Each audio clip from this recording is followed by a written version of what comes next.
Chapter 19. After 5 years. The quiet days grew into weeks and months, and even years, without any event to startle the little circle into the consciousness of the lapse of time.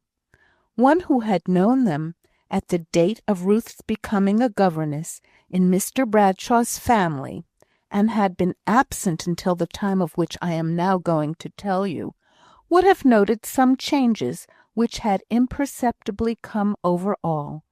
But he too would have thought that the life which had brought so little of turmoil and vicissitude must have been calm and tranquil, and in accordance with the bygone activity of the town in which their existence passed away. The alterations that he would have perceived were those caused by the natural progress of time. The Benson home was brightened into vividness by the presence of the little Leonard, now a noble boy of 6, large and grand in limb and stature, and with a face of marked beauty and intelligence. Indeed, he might have been considered by many as too intelligent for his years, and often the living with old and thoughtful people gave him, beyond most children, the appearance of pondering over the mysteries which meet the young on the threshold of life, but which fade away as advancing years bring us more into contact with the practical and tangible, fade away and vanish, until it seems to require the agitation of some great storm of the soul before we can again realize spiritual things.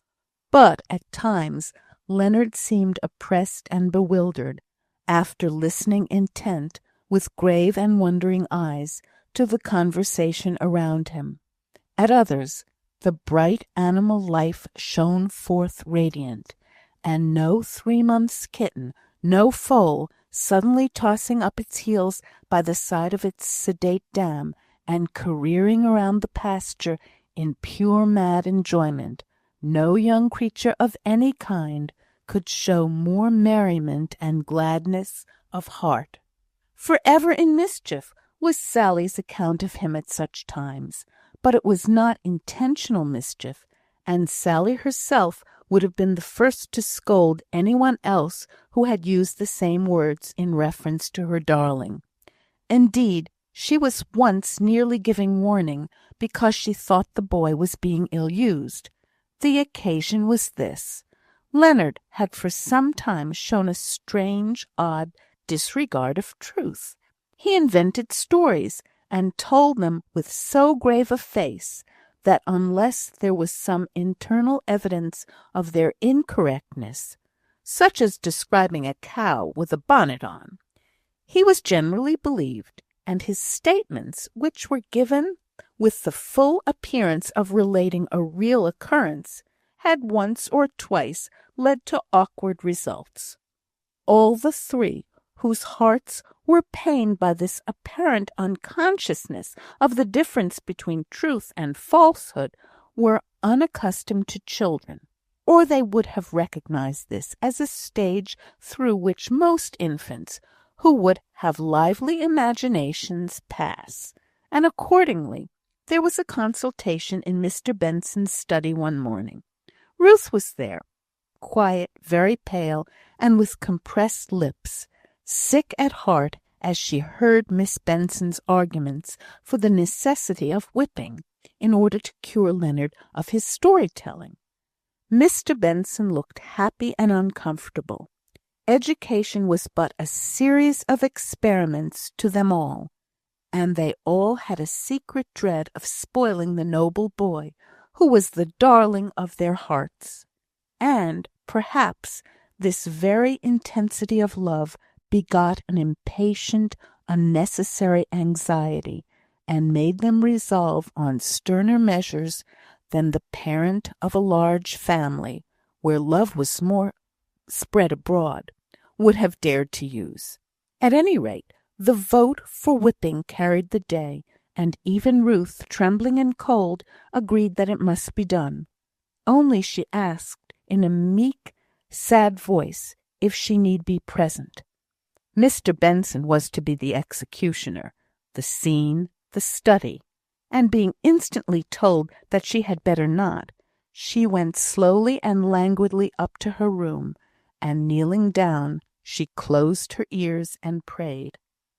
Miss Benson, having carried her point, was very sorry for the child, and would have begged him off, but Mr. Benson had listened more to her arguments than now to her pleadings, and only answered, "If it is right, it shall be done."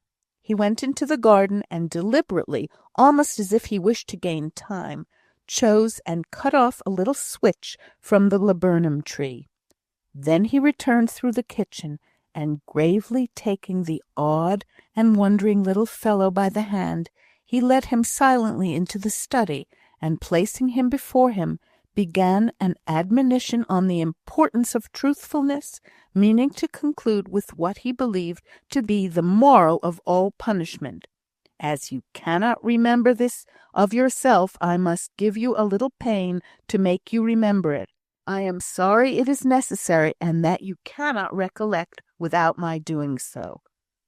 But before he had reached this very proper and desirable conclusion, and while he was yet working his way, his heart ached with the terrified look of the child at the solemnly sad face and words of upbraiding. Sally burst in. "And what may ye be going to do with that fine switch I saw ye gathering, Master Thurstan?" asked she, her eyes gleaming with anger at the answer she knew must come, if answer she had at all. "Go away, Sally," said Mr. Benson, annoyed at the fresh difficulty in his path. "I'll not stir never a step till you give me that switch, as you've got for some mischief, I'll be bound." "Sally, remember where it is said, 'He that spareth the rod spoileth the child,'" said Mr. Benson austerely.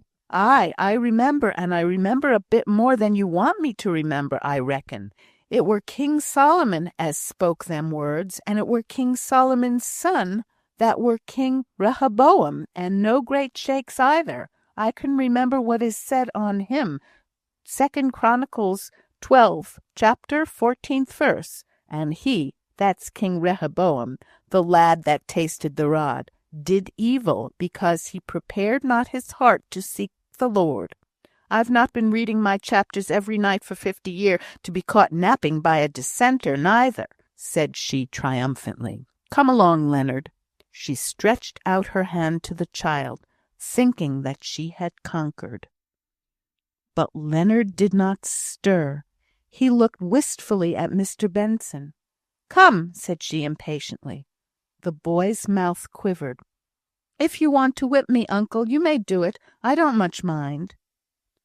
Put in this form, it was impossible to carry out his intentions, and so Mr. Benson told the lad he might go, that he would speak to him another time. Leonard went away, more subdued in spirit than if he had been whipped. Sally lingered a moment. She stopped to add, "I think it's for them without sin to throw stones at a poor child, and cut up good laburnum branches to whip him. I only do as my betters do, when I call Leonard's mother Mrs. Denbigh." The moment she had said this, she was sorry. It was an ungenerous advantage after the enemy had acknowledged himself defeated. Mr. Benson dropped his head upon his hands and bid his face, and sighed deeply.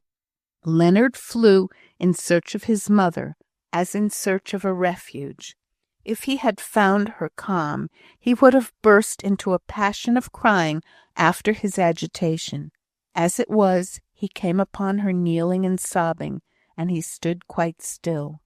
Then he threw his arms round her neck and said, "Mamma, mamma, I will be good. I make a promise. I will speak true. I make a promise." And he kept his word. Miss Benson piqued herself upon being less carried away by her love for this child than anyone else in the house. She talked severely, and had capital theories, but her severity ended in talk, and her theories would not work.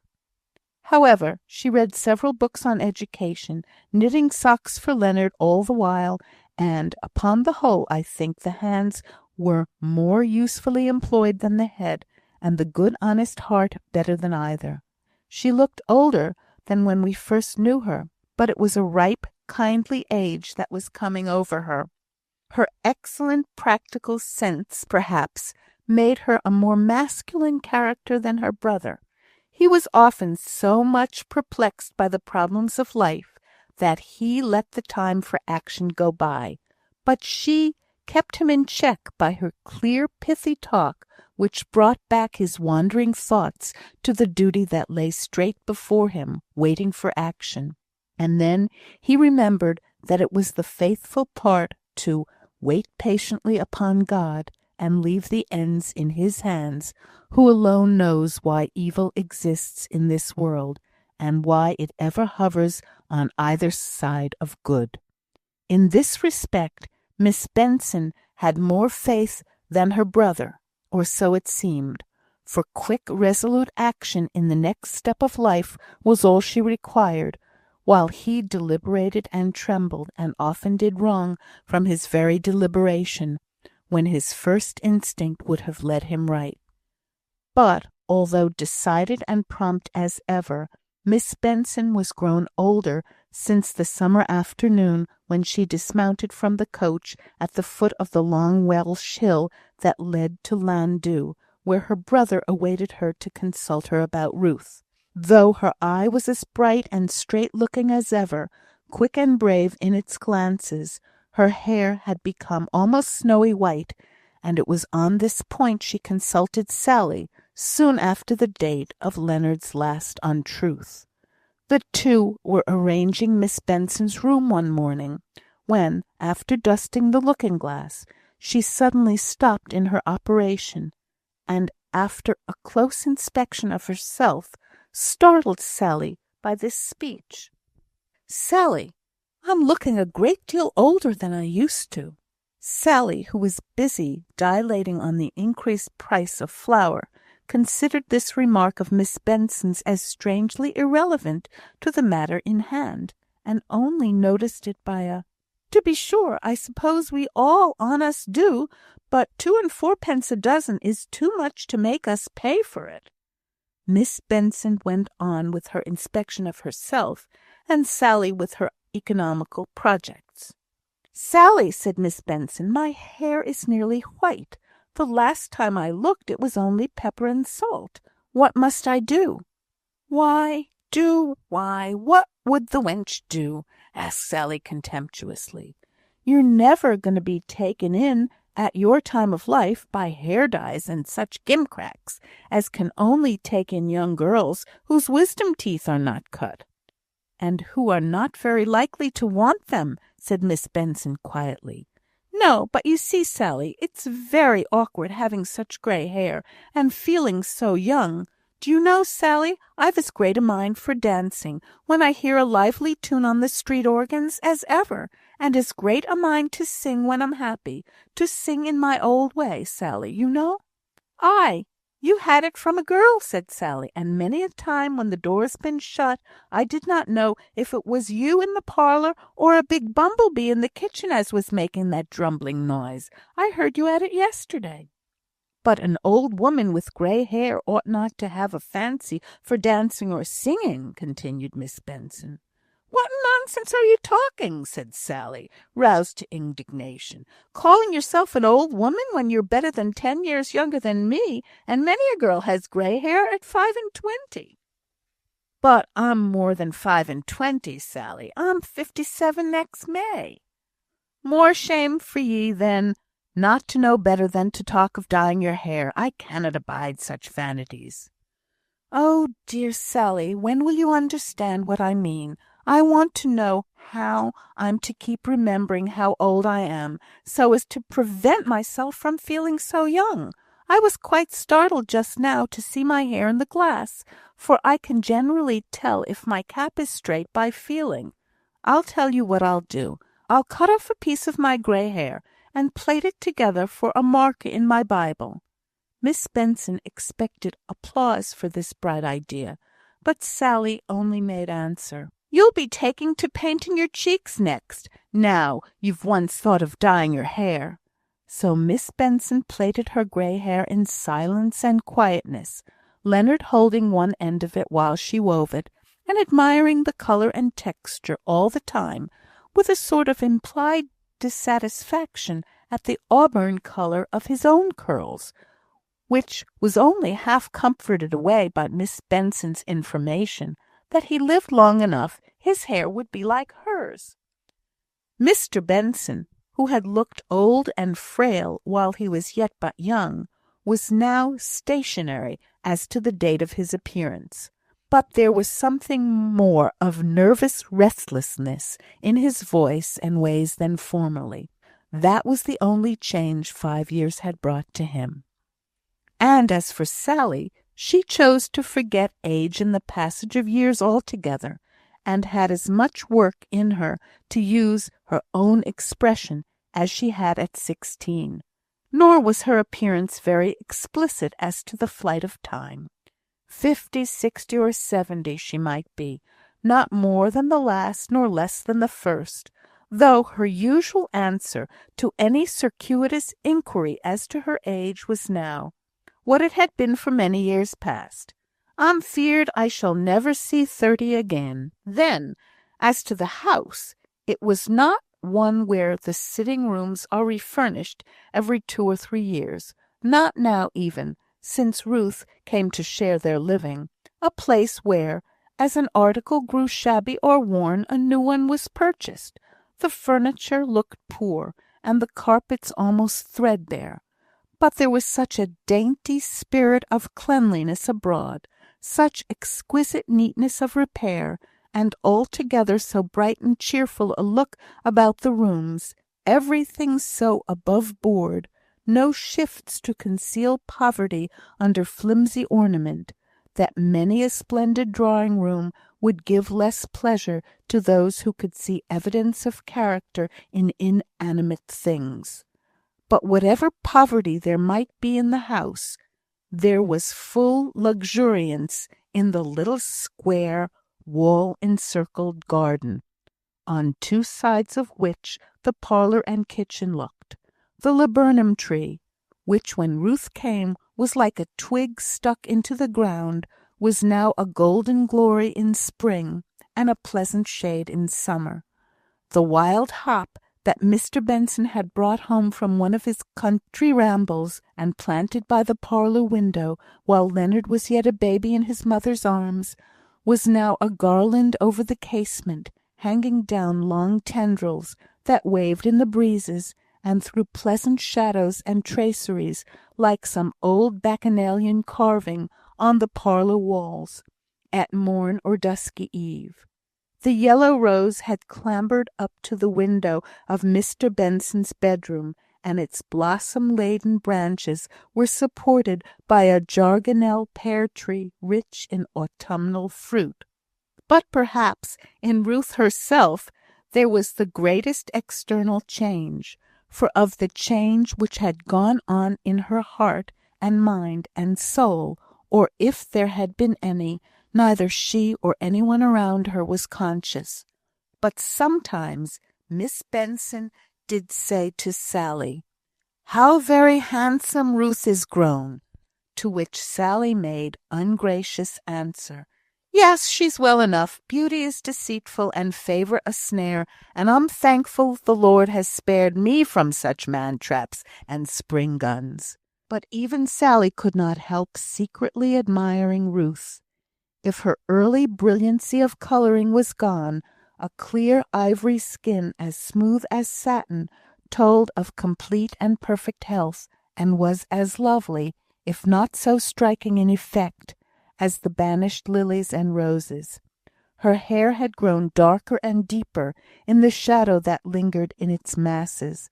Her eyes, even if you had guessed that they had shed bitter tears in their day, had a thoughtful, spiritual look about them that made you wonder at their depth, and look again.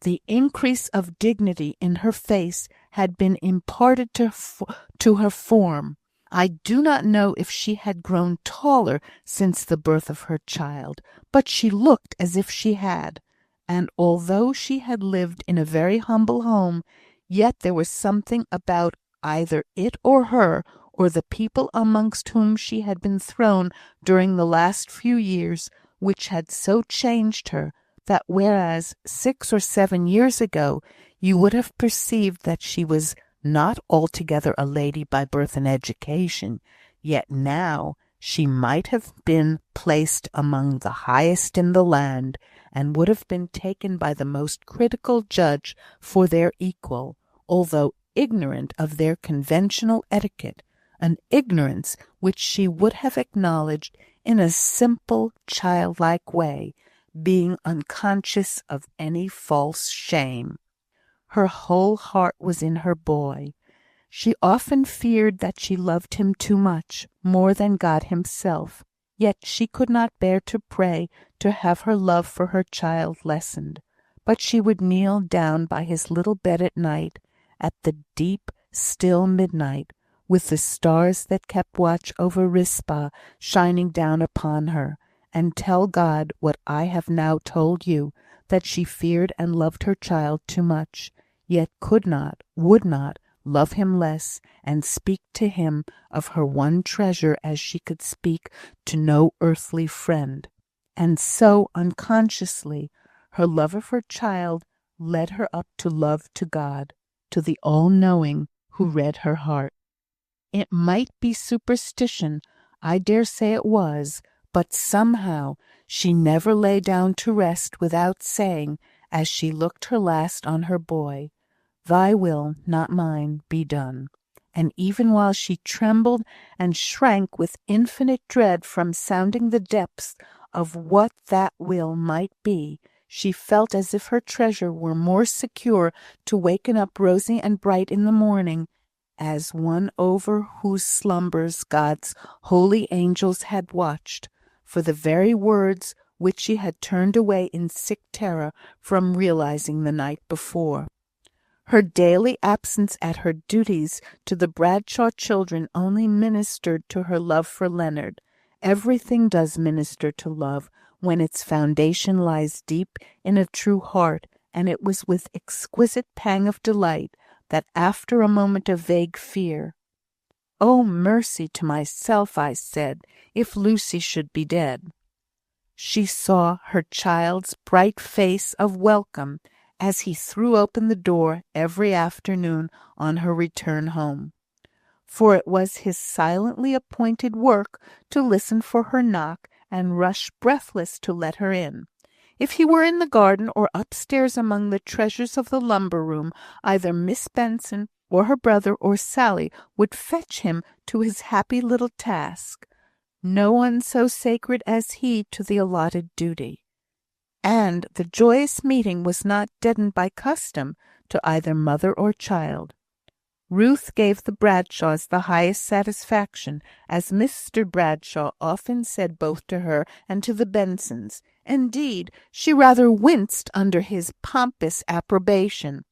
But his favourite recreation was patronising, and when Ruth saw how quietly and meekly Mr. Benson submitted to gifts and praise, when an honest word of affection or a tacit implied acknowledgment of equality would have been worth everything said and done, she tried to be more meek in spirit, and to recognise the good that undoubtedly existed in Mr. Bradshaw.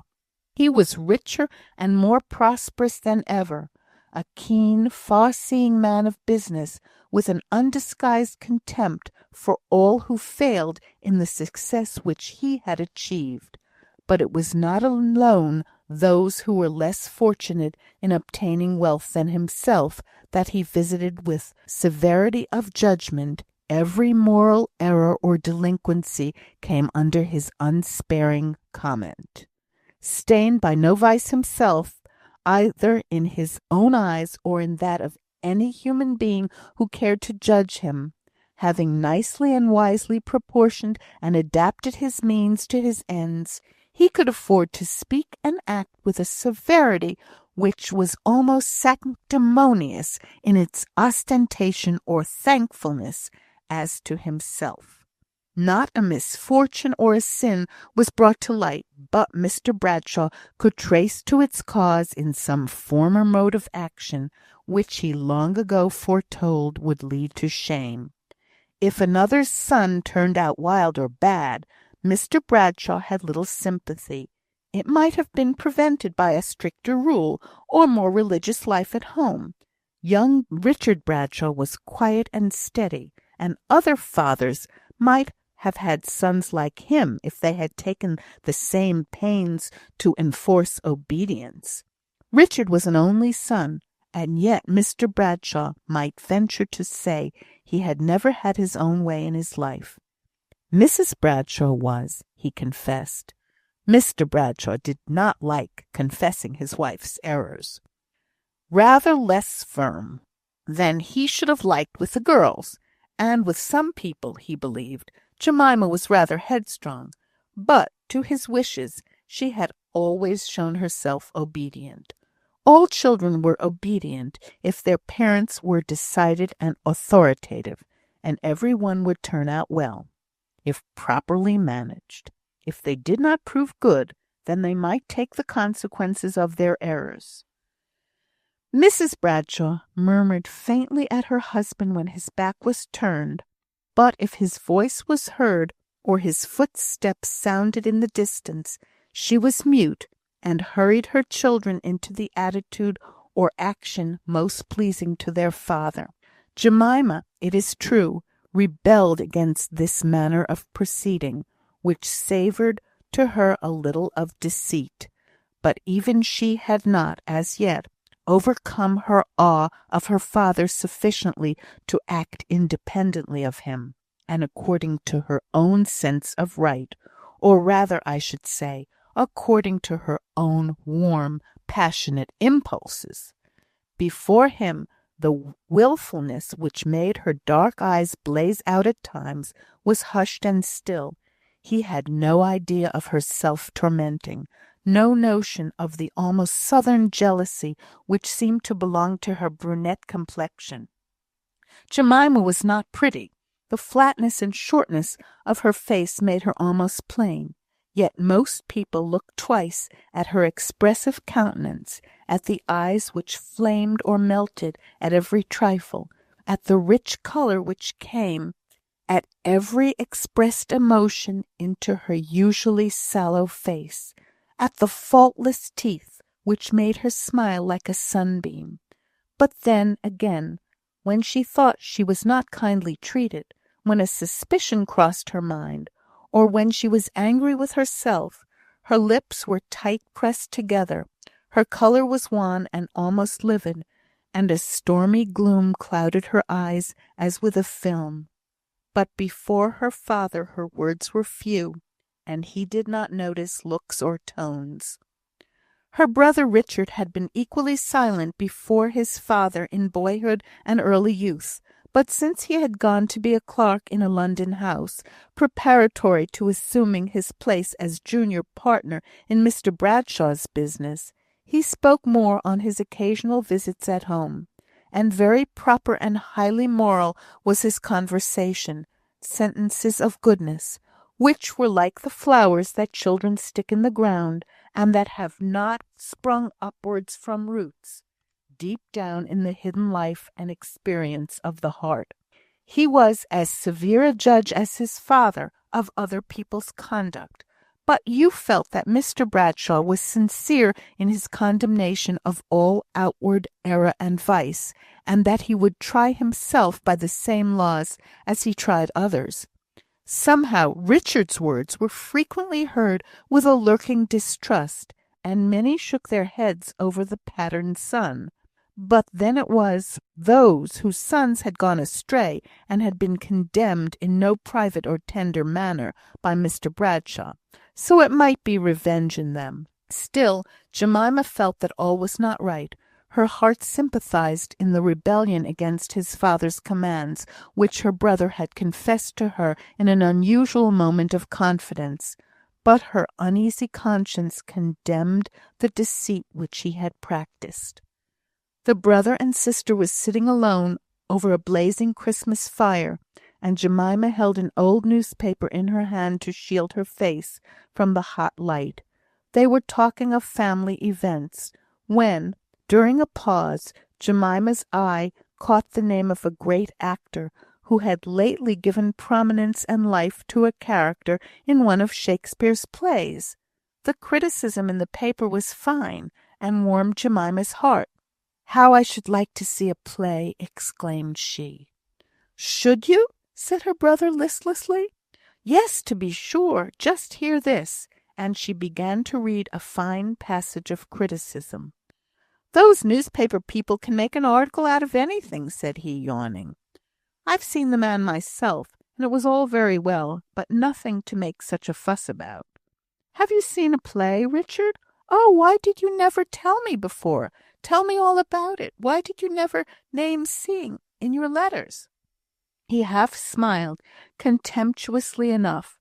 "Oh, at first it strikes one rather, but after a while one cares no more for the theatre than one does for mince pies." "Oh, I wish I might go to London," said Jemima impatiently. "I've a great mind to ask papa to let me go to the George Smiths, and then I could see. I would not think him like mince pies." "You must not do any such thing," said Richard, now neither yawning nor contemptuous. "My father would never allow you to go to the theatre, and the George Smiths are such old fogies. They would be sure to tell." "How do you go, then? Does my father give you leave?"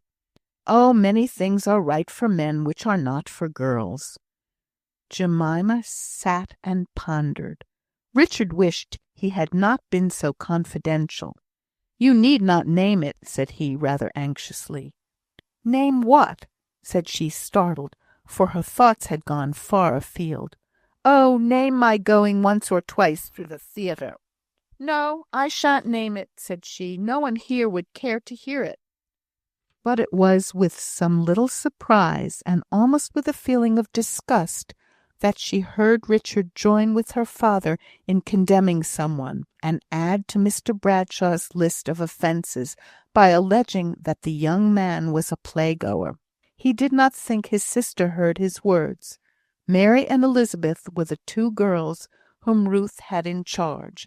They resembled Jemima more than their brother in character. The household rules were occasionally a little relaxed in their favour, for Mary, the elder, was nearly 8 years younger than Jemima, and 3 intermediate children had died. They loved Ruth dearly, made a great pet of Leonard, and had many profound secrets together, most of which related to their wonders if Jemima and Mr. Farquhar would ever be married. They watched their sister closely, and every day had some fresh confidence to make to each other, confirming or discouraging to their hopes. Ruth rose early, and shared the household work with Sally and Miss Benson till 7, and then she helped Leonard to dress, and had a quiet time alone with him till prayers and breakfast. At 9 she was to be at Mr. Bradshaw's house. She sat in the room with Mary and Elizabeth during the Latin, the writing, and the arithmetic lessons which they received from masters. Then she read, and walked with them, clinging to her as to an elder sister. She dined with her pupils at the family lunch, and reached home by 4. That happy home, those quiet days. And so the peaceful days passed on into weeks, and months, and years, and Ruth and Leonard grew and strengthened into the riper beauty of their respective ages, while as yet no touch of decay had come on the quaint, primitive elders of the household. Chapter 20. Jemima refuses to be managed. It was no wonder that the lookers-on were perplexed as to the state of affairs between Jemima and Mr. Farquhar, for they too were sorely puzzled themselves at the sort of relationship between them. Was it love, or was it not? That was the question in Mr. Farquhar's mind. He hoped it was not. He believed it was not, and yet he felt as if it were. There was something preposterous, he thought, in a man nearly 40 years of age being in love with a girl of 20. He had gone on reasoning through all the days of his manhood on the idea of a staid, noble-minded wife, grave and sedate, the fit companion in experience of her husband. He had spoken with admiration of reticent characters full of self-control and dignity, and he hoped, he trusted, that all this time he had not been allowing himself unconsciously to fall in love with a wild-hearted, impetuous girl, who knew nothing of life beyond her father's house, and who chafed under the strict discipline enforced there. For it was rather a suspicious symptom of the state of Mr. Farquhar's affections that he had discovered the silent rebellion which continued in Jemima's heart, unperceived by any of her own family, against the severe laws and opinions of her father. Mr. Farquhar shared in these opinions, but in him they were modified and took a milder form. Still, he approved of much that Mr. Bradshaw did and said, and this made it all the more strange that he should wince so for Jemima, whenever anything took place which he instinctively knew that she would dislike. After an evening at Mr. Bradshaw's, when Jemima had gone to the very verge of questioning or disputing some of her father's severe judgments, Mr. Farquhar went home in a dissatisfied, restless state of mind, which he was almost afraid to analyze. He admired the inflexible integrity and almost the pomp of principle evinced by Mr. Bradshaw on every occasion. He wondered how it was that Jemima could not see how grand a life might be, whose every action was shaped in obedience to some eternal law, instead of which he was afraid she rebelled against every law, and was only guided by impulse. Mr. Farquhar had been taught to dread impulses as promptings of the devil.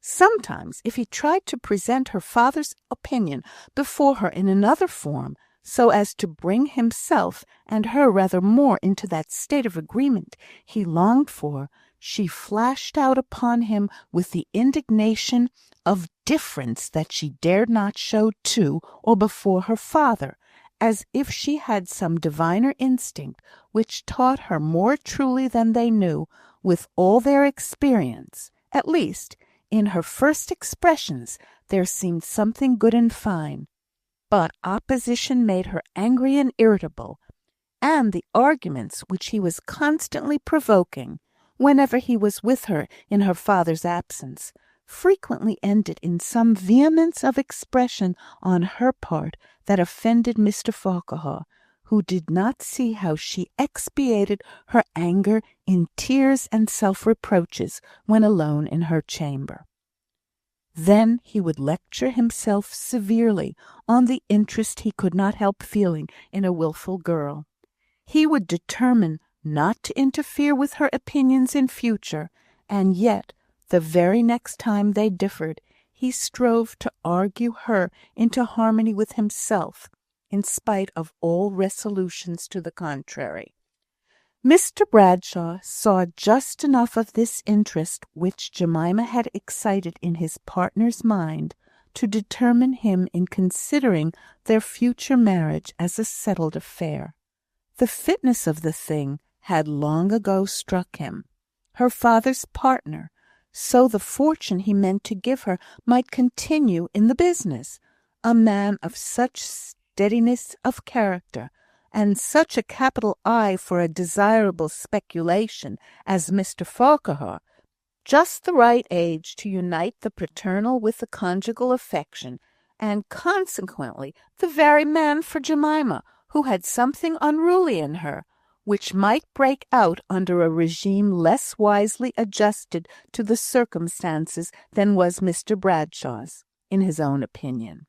a house ready furnished at a convenient distance from her home, no near relations on Mr. Farquhar's side, who might be inclined to consider his residence as their own for an indefinite time, and so add to the household expenses. In short, what could be more suitable in every way?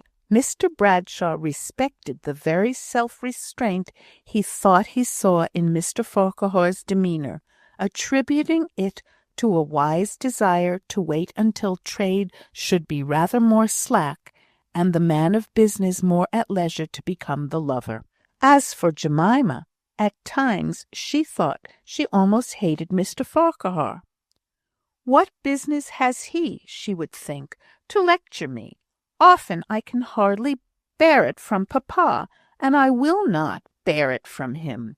He treats me just like a child, and as if I should lose my present opinions when I know more of the world. I am sure I should like never to know the world, if it was to make me think as he does, hard man that he is. I wonder what made him take Jem Brown on as a gardener again, if he does not believe that above one criminal in 1,000 is restored to goodness. I'll ask him some day if that was not acting on impulse rather than principle. Poor impulse! How do you get abused? But I will tell Mr. Farquhar. I will not let him interfere with me. If I do what papa bids me, no one has a right to notice whether I do it willingly or not. So then she tried to defy Mr. Farquhar by doing and saying things that she knew he would disapprove. She went so far that he was seriously grieved, and did not even remonstrate and lecture. And then she was disappointed and irritated, for somehow, with all her indignation at interference, she liked to be lectured by him. Not that she was aware of this liking of hers, but still it would have been more pleasant to be scolded than so quietly passed over. Her two little sisters, with their wide-awake eyes, had long ago put things together and conjectured. Every day they had some fresh mystery together, to be imparted in garden walks and whispered talks. Lizzie, did you see how the tears came into Mimi's eyes when Mr. Farquhar looked so displeased when she said good people were always dull? I think she's in love. Mary said the last words with grave emphasis, and felt like an oracle of 12 years of age. I don't, said Lizzie. I know I cry often enough when papa is cross, and I'm not in love with him. Yes, but you don't look as Mimi did. Don't call her Mimi. You know papa does not like it.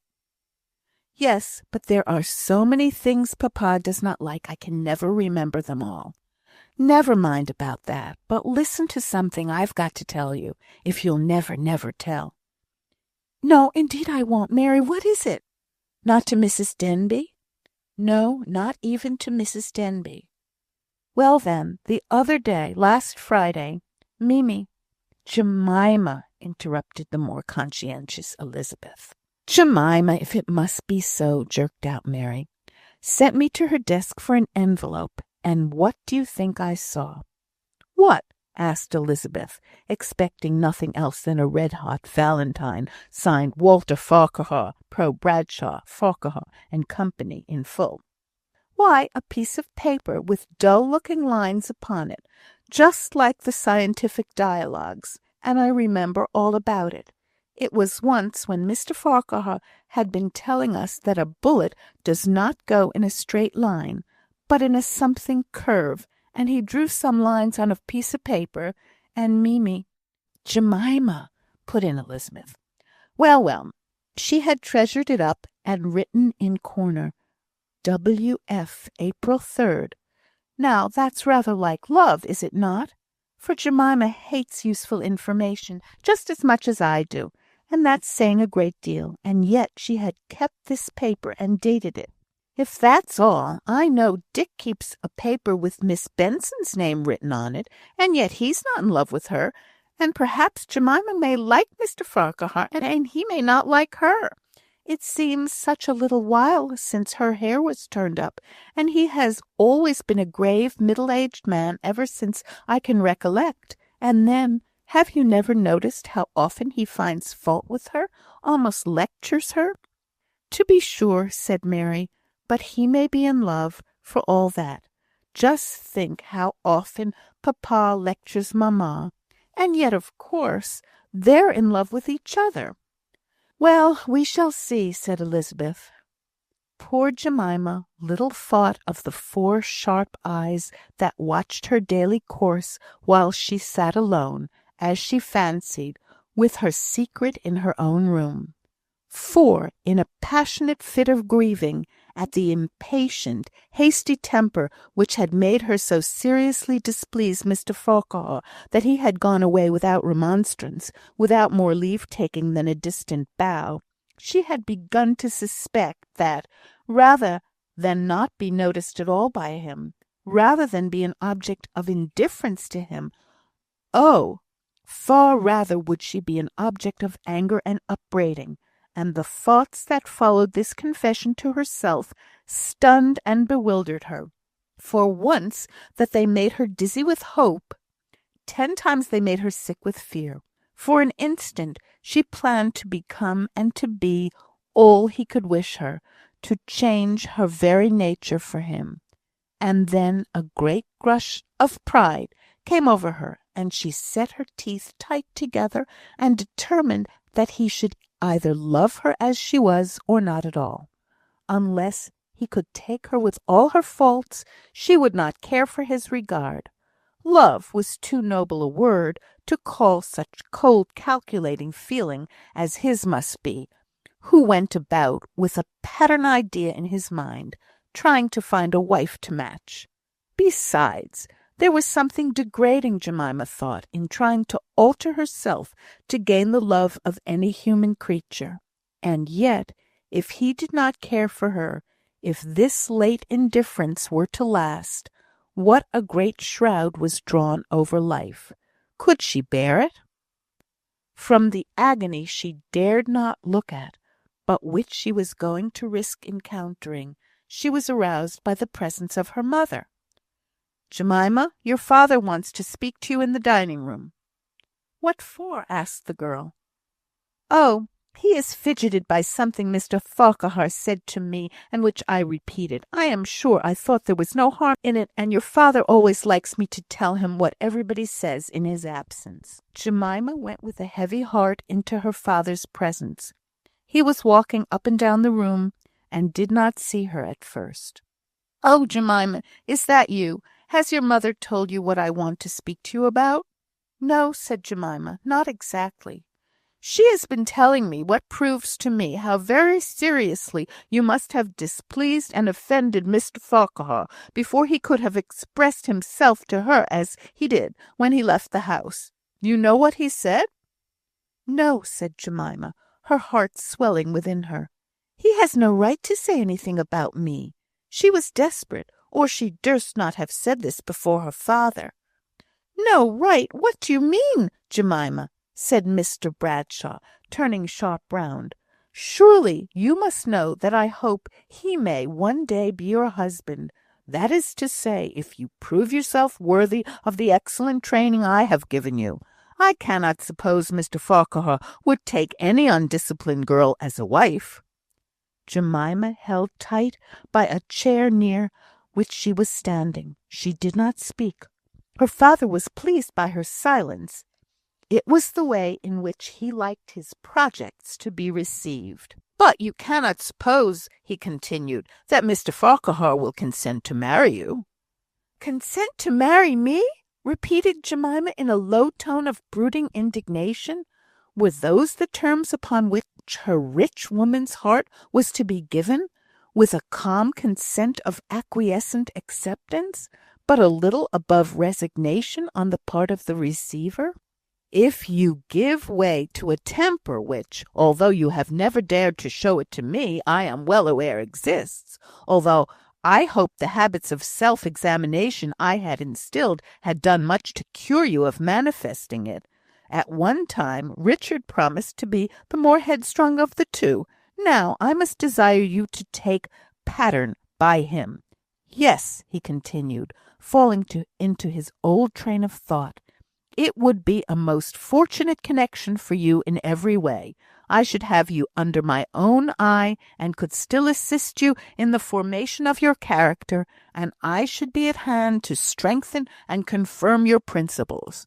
Mr. Farquhar's connection with the firm would be convenient and agreeable to me in a pecuniary point of view. Mr. Bradshaw was going on in his enumeration of the advantages which he in particular, and Jemima in the second place, would derive from this marriage, when his daughter spoke, at first so low that he could not hear her, as he walked up and down the room with his creaking boots, and he had to stop to listen. "Has Mr. Farquhar ever spoken to you about it?" Jemima's cheek was flushed as she asked the question. She wished that she might have been the person to whom he had first addressed himself. Mr. Bradshaw answered, "No, not spoken. It has been implied between us for some time.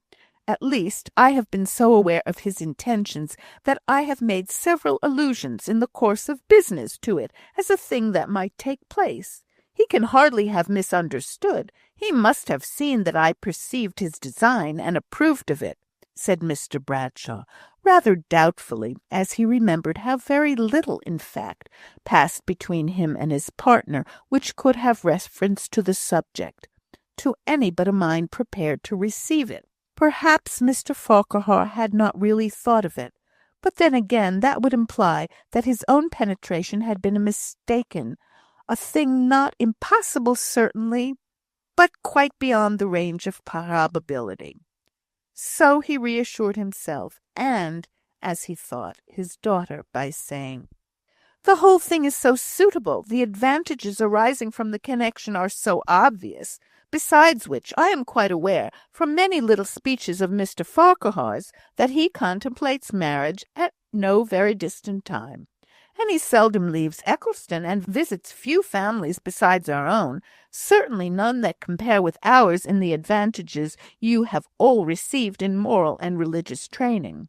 But then Mr. Bradshaw was checked in his implied praises of himself, and only himself could be his martingale when he once set out on such a career, by a recollection that Jemima must not feel too secure, as she might become if he dwelt too much on the advantages of her being her father's daughter. Accordingly he said, "But you must be aware, Jemima, that you do very little credit to the education I have given you when you make such an impression as you must have done to-day, before Mr. Farquhar could have said what he did of you." "What did he say?" asked Jemima, still in the low husky tone of suppressed anger.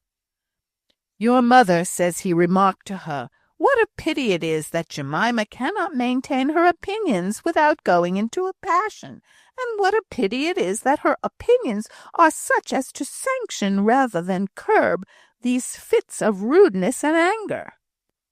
"Did he say that?" said Jemima, in a still lower tone, not questioning her father, but speaking rather to herself. "I have no doubt he did," replied her father gravely. "Your mother is in the habit of repeating accurately to me what takes place in my absence. Besides which, the whole speech is not one of hers.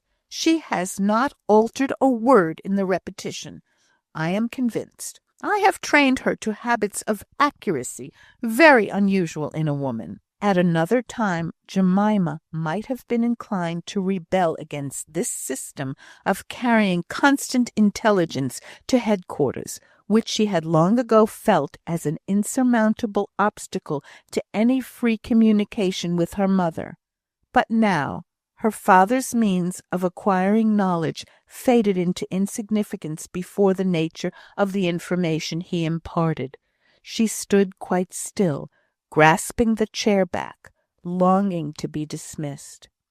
"I have said enough now, I hope, to make you behave in a becoming manner to Mr. Farquhar. If your temper is too unruly to be always under your own control, at least have respect to my injunctions, and take some pains to curb it before him." "May I go?" asked Jemima, chafing more and more. "You may," said her father. When she left the room, he gently rubbed his hands together, satisfied with the effect he had produced, and wondering how it was that one so well brought up as his daughter could ever say or do anything to provoke such a remark from Mr. Farquhar as that which he heard repeated. Nothing can be more gentle and docile than she is when spoken to in the proper manner. "I must give Farquhar a hint," said Mr. Bradshaw to himself. Jemima rushed upstairs and locked herself into her room. She began pacing up and down at first, without shedding a tear, but then she suddenly stopped, and burst out crying with passionate indignation. "So I am to behave well, not because it is right, but to show off before Mr. Farquhar. Oh, Mr. Farquhar," said she, suddenly changing to a sort of upbraiding tone of voice, "I did not think so of you an hour ago. I did not think you could choose a wife in that cold-hearted way, though you did profess to act by rule and line. But you think to have me, do you? Because it is fitting and suitable? And do you want to be married, and can't spare time for wooing?" She was lashing herself up by an exaggeration of all her father had said. "And how often I have thought you were too grand for me, but now I know better. Now I can believe that all you do is done from calculation. You are good because it adds to your business credit. You talk in that high strain about principle because it sounds well and is respectable. And even these things are better than your cold way of looking out for a wife, just as you would do for a carpet, to add to your comforts and settle you respectably. But I won't be that wife. You shall see something of me which shall make you not acquiesce so quietly in the arrangements of the firm." She cried too vehemently to go on thinking or speaking. Then she stopped and said, "Only an hour ago I was hoping, I don't know what I was hoping, but I thought, oh, how I was deceived. I thought he had a true, deep, loving, manly heart, which God might let me win. But now I know he has only a calm, calculating head." If Jemima had been vehement and passionate before this conversation with her father, it was better than the sullen reserve she assumed now whenever Mr. Farquhar came to the house. He felt it deeply. No reasoning with himself took off the pain he experienced. He tried to speak on the subjects she liked, in the manner she liked, until he despised himself for the unsuccessful efforts. He stood between her and her father once or twice, in obvious inconsistency with his own previously expressed opinions, and Mr. Bradshaw piqued himself upon his admirable management, in making Jemima feel that she owed his indulgence or forbearance to Mr. Farquhar's interference. But Jemima, perverse, miserable Jemima, thought that she hated Mr. Farquhar all the more. She respected her father, inflexible, much more than her father pompously giving up to Mr. Farquhar's subdued remonstrances on her behalf. Even Mr. Bradshaw was perplexed, and shut himself up to consider how Jemima was to be made more fully to understand his wishes and her own interests. But there was nothing to take hold of as a ground for any further conversation with her. Her actions were so submissive that they were spiritless. She did all her father desired. She did it with a nervous quickness and haste. If she thought that otherwise Mr. Farquhar would interfere in any way, she wished evidently to owe nothing to him. She had begun by leaving the room when he came in, after the conversation she had had with her father, But at Mr. Bradshaw's first expression of his wish that she should remain, she remained, silent, indifferent, inattentive to all that was going on. At least there was this appearance of inattention. She would work away at her sewing as if she were to earn her livelihood by it. The light was gone out of her eyes as she lifted them up heavily before replying to any question, and the eyelids were often swollen with crying. But in all this there was no positive fault. Mr. Bradshaw could not have told her not to do this, or to do that, without her doing it, for she had become much more docile of late. It was a wonderful proof of the influence Ruth had gained in the family, that Mr. Bradshaw, after much deliberation, congratulated himself on the wise determination he had made of requesting her to speak to Jemima, and find out what feeling was at the bottom of all this change in her ways of going on. He rang the bell. "Is Mrs. Denbigh here?" he inquired of the servant who answered it. "Yes, sir, she has just come. Beg her to come to me in this room as soon as she can leave the young ladies." Ruth came. "Sit down, Mrs. Denbigh, sit down. I want to have a little conversation with you. Not about your pupils. They are going on well under your care, I am sure, and I often congratulate myself on the choice I made. I assure you I do. But now I want to speak to you about Jemima. She is very fond of you, and perhaps you could take an opportunity of observing to her, in short, of saying to her, that she is behaving very foolishly, in fact, disgusting Mr. Farquhar, who was, I know, inclined to like her, by the sullen, sulky way she behaves in when he is by."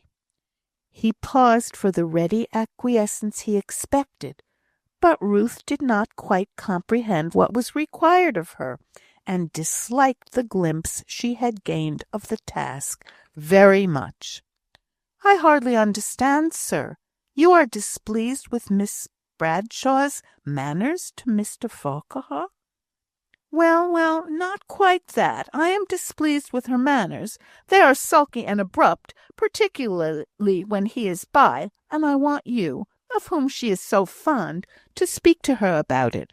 But I have never had the opportunity of noticing them. Whenever I have seen her, she has been most gentle and affectionate." "But I think you do not hesitate to believe me when I say that I have noticed the reverse," said Mr. Bradshaw, drawing himself up. "No, sir. I beg your pardon if I have expressed myself so badly as to seem to doubt. But am I to tell Miss Bradshaw that you have spoken of her faults to me?" asked Ruth, a little astonished, and shrinking more than ever from the proposed task. "If you would allow me to finish what I have got to say, without interruption, I could tell you what I do wish." "I beg your pardon, sir," said Ruth gently. "I wish you to join our circle occasionally in an evening. Mrs. Bradshaw shall send you an invitation when Mr. Farquhar is likely to be here. Warned by me, and consequently with your observation quickened, you can hardly fail to notice instances of what I had pointed out, and then I will trust to your own good sense." Mr. Bradshaw bowed to her at this part of his sentence, "to find an opportunity to remonstrate with her." Ruth was beginning to speak, but he waved his hand for another minute of silence. "Only a minute, Mrs. Denbigh. I am quite aware that in requesting your presence occasionally in the evening, I shall be trespassing upon the time which is, in fact, your money. You may be assured that I shall not forget this little circumstance, and you can explain what I have said on this head to Benson and his sister." "I am afraid I cannot do it," Ruth began. But while she was choosing words delicate enough to express her reluctance to act as he wished, he had almost bowed her out of the room, and thinking that she was modest in her estimate of her qualifications for remonstrating with his daughter, he added blandly, "No one so able, Mrs. Denbigh. I have observed many qualities in you, observed when, perhaps, you have little thought it." If he had observed Ruth that morning, he would have seen an absence of mind and depression of spirits not much to her credit as a teacher, for she could not bring herself to feel that she had any right to go into the family purposely to watch over and find fault with any one member of it. If she had seen anything wrong in Jemima, Ruth loved her so much that she would have told her of it in private, and with many doubts how far she was the one to pull out the mote from anyone's eye, even in the most tender manner. She would have had to conquer reluctance before she could have done even this.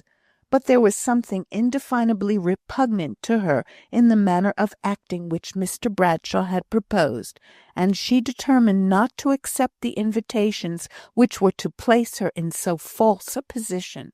But as she was leaving the house, after the end of the lessons, while she stood in the hall, tying on her bonnet, and listening to the last small confidences of her two pupils, she saw Jemima coming in through the garden door, and was struck by the change in her looks. The large eyes, so brilliant once, were dim and clouded, the complexion sallow and colourless.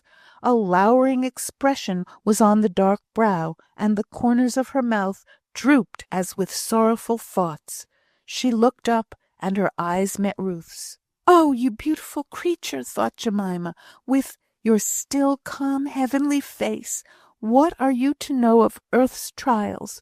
You have lost your beloved by death, but that is a blessed sorrow. The sorrow I have pulls me down, and makes me despise and hate everyone. Not you, though." And, her face changing to a soft, tender look, she went up to Ruth and kissed her fondly, as if it were a relief to be near someone on whose true, pure heart she relied. Ruth returned the caress, and even while she did so, she suddenly rescinded her resolution to keep clear of what Mr. Bradshaw had desired her to do. On her way home she resolved, if she could, to find out what were Jemima's secret feelings, and as if from some previous knowledge she suspected they were morbid and exaggerated in any way, to try and help her right with all the wisdom which true love gives. It was time that someone should come to still the storm in Jemima's turbulent heart, which was daily and hourly knowing less and less of peace. The irritating difficulty was to separate the two characters, which at two different times she had attributed to Mr. Farquhar. The old one, which she had formerly believed to be true, that he was a man acting up to a high standard of lofty principle, and acting up without a struggle, and this last had been the circumstance which had made her rebellious and irritable once. The new one, which her father had excited in her suspicious mind, that Mr. Farquhar was cold and calculating in all he did, and that she was to be transferred by the former, and accepted by the latter, as a sort of stock in trade. These were the two Mr. Farquhars who clashed together in her mind, and in this state of irritation and prejudice she could not bear the way in which he gave up his opinions to please her. That was not the way to win her. She liked him far better when he inflexibly and rigidly adhered to his idea of right and wrong, not even allowing any force to temptation, and hardly any grace to repentance, compared with that beauty of holiness which had never yielded to sin.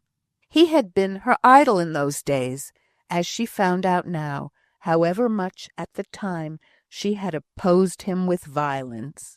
As for Mr. Farquhar, he was almost weary of himself. No reasoning, even no principle, seemed to have influence over him, for he saw that Jemima was not at all what he approved of in woman.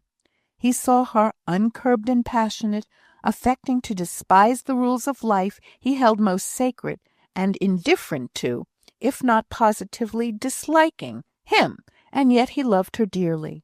But he resolved to make a great effort of will and break loose from these trammels of sense, and while he resolved some old recollection would bring her up, hanging on his arm, in all the confidence of early girlhood, looking up in his face with her soft dark eyes, and questioning him upon the mysterious subjects which had so much interest for both of them at that time, although they had become only matter for dissension in these later days. It was also true, as Mr. Bradshaw had said, Mr. Farquhar wished to marry, and had not much choice in the small town of Eccleston. He never put this so plainly before himself as a reason for choosing Jemima, as her father had done to her, but it was an unconscious motive all the same. However, now he had lectured himself into the resolution to make a pretty long absence from Eccleston, and see if, amongst his distant friends, there was no woman more in accordance with his ideal, who could put the naughty, wilful, plaguing Jemima Bradshaw out of his head, if he did not soon perceive some change in her for the better. A few days after Ruth's conversation with Mr. Bradshaw, the invitation she had been expecting, yet dreading, came. It was to her alone. Mr. and Miss Benson were pleased at the compliment to her, and urged her acceptance of it. She wished that they had been included. She had not thought it right or kind to Jemima to tell them why she was going, and she feared now lest they should feel a little hurt that they were not asked too. But she need not have been afraid. They were glad and proud of this attention to her, and never thought of themselves. "Ruthie, what gown shall you wear to-night? Your dark grey one, I suppose?" asked Miss Benson. "Yes, I suppose so. I never thought of it, but that is my best." "Well, then, I shall quill up a ruff for you. You know I am a famous quiller of net." Ruth came downstairs with a little flush on her cheeks when she was ready to go. She held her bonnet and shawl in her hand, for she knew Miss Benson and Sally would want to see her dressed. "Is not mamma pretty?" asked Leonard, with a child's pride. "She looks very nice and tidy," said Miss Benson, who had an idea that children should not talk or think about beauty. "I think my ruff looks so nice," said Ruth, with gentle pleasure. And indeed it did look nice, and set off the pretty round throat most becomingly. Her hair, now grown long and thick, was smoothed as close to her head as its waving nature would allow, and plaited up in a great rich knot low down behind. The grey gown was as plain could be. "You should have light gloves, Ruth," said Miss Benson. She went upstairs, and brought down a delicate pair of Limerick ones, which had been long treasured up in a walnut shell. "They say them gloves is made of chicken skins," said Sally, examining them curiously. "I wonder how they set about skinning 'em." "Here, Ruth," said Mr. Benson, coming in from the garden. "Here's a rose or two for you. I am sorry there are no more. I hoped I should have had my yellow rose out by this time, but the damask and the white are in a warmer corner and have got the start." Miss Benson and Leonard stood at the door and watched her down the little passage street till she was out of sight.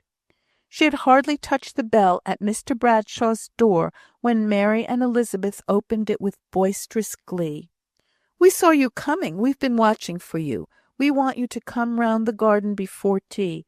Papa is not come in yet. Do come." She went round the garden with a little girl clinging to each arm. It was full of sunshine and flowers, and this made the contrast between it and the usual large family room, which fronted the north east, and therefore had no evening sun to light up its cold drab furniture, more striking than usual. It looked very gloomy. There was the great dining table, heavy and square, the range of chairs, straight and square, the work boxes, useful and square, the colouring of walls and carpets and curtains, all of the coldest description. Everything was handsome and everything was ugly. Mrs. Bradshaw was asleep in her easy-chair when they came in. Jemima had just put down her work, and, lost in thought, she leaned her cheek on her hand. When she saw Ruth, she brightened a little, and went to her and kissed her. Mrs. Bradshaw jumped up at the sound of their entrance, and was wide awake in a moment. "Oh, I thought your father was here," said she, evidently relieved to find that he had not come in and caught her sleeping. "Thank you, Mrs. Denbigh, for coming to us to-night," said she, in the quiet tone in which she generally spoke in her husband's absence. When he was there, a sort of constant terror of displeasing him made her voice sharp and nervous. The children knew that many a thing passed over by their mother when their father was away was sure to be noticed by her when he was present, and noticed, too, in a cross and querulous manner, for she was so much afraid of the blame which, on any occasion of their misbehaviour, fell upon her. And yet she looked up to her husband with a reverence and regard, and a faithfulness of love which his decision of character was likely to produce on a weak and anxious mind. He was a rest and a support to her, on whom she cast all her responsibilities. She was an obedient, unremonstrating wife to him. No stronger affection had ever brought her duty into conflict with any desire of her heart. She loved her children dearly, though they all perplexed her very frequently. Her son was her especial darling, because he would very seldom brought her into any scrapes with his father. He was so cautious and prudent, and had the art of keeping a calm soul about any difficulty he might be in. With all her dutiful sense of the obligation which her husband enforced upon her to notice and tell him everything that was going wrong in the household, and especially among his children, Mrs. Bradshaw somehow contrived to be honestly blind to a good deal that was not praiseworthy in Master Richard. Mr. Bradshaw came in before long, bringing with him Mr. Farquhar. Jemima had been talking to Ruth with some interest before then, but on seeing Mr. Farquhar, she bent her head down over her work, went a little paler, and then turned obstinately silent. Mr. Bradshaw longed to command her to speak, but even he had a suspicion that what she might say, when so commanded, might be rather worse in its effect than her gloomy silence, so he held his peace, and a discontented, angry kind of peace it was. Mrs. Bradshaw saw that something was wrong, but could not tell what. Only she became every moment more trembling and nervous and irritable, and sent Mary and Elizabeth off on all sorts of contradictory errands to the servants, and made the tea twice as strong and sweetened it twice as much as usual, in hopes of pacifying her husband with good things. Mr. Farquhar had gone for the last time, or so he thought. He had resolved, for the 5th time, that he would go and watch Jemima once more, and if her temper got the better of her, and she showed the old sullenness again, and gave the old proofs of indifference to his good opinion, he would give her up altogether and seek a wife elsewhere. He sat watching her with folded arms and in silence. Altogether, they were a pleasant family party.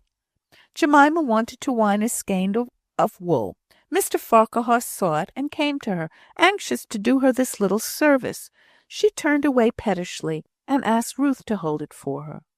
Ruth was hurt from Mr. Farquhar, and looked sorrowfully at Jemima, but Jemima would not see her glance of upbraiding, as Ruth, hoping that she would relent, delayed a little to comply with her request. Mr. Farquhar did, and went back to his seat to watch them both. He saw Jemima, turbulent and stormy in look. He saw Ruth, to all appearance heavenly calm as the angels, or with only that little tinge of sorrow which her friend's behaviour had called forth. He saw the unusual beauty of her face and form, which he had never noticed before, and he saw Jemima, with all the brilliancy she once possessed in eyes and complexion, dimmed and faded. He watched Ruth, speaking low and soft to the little girls, who seemed to come to her in every difficulty, and he remarked her gentle firmness when their bedtime came, and they pleaded to stay up longer. Their father was absent in his counting-house, or they would have not dared to do so. He liked Ruth's soft, distinct, unwavering, "No, you must go, you must keep to what is right," far better than the good-natured yielding to entreaty he had formerly admired in Jemima. He was wandering off into this comparison, while Ruth, with delicate and unconscious tact, was trying to lead Jemima into some subject which should take her away from the thoughts, whatever they were, that made her so ungracious and rude.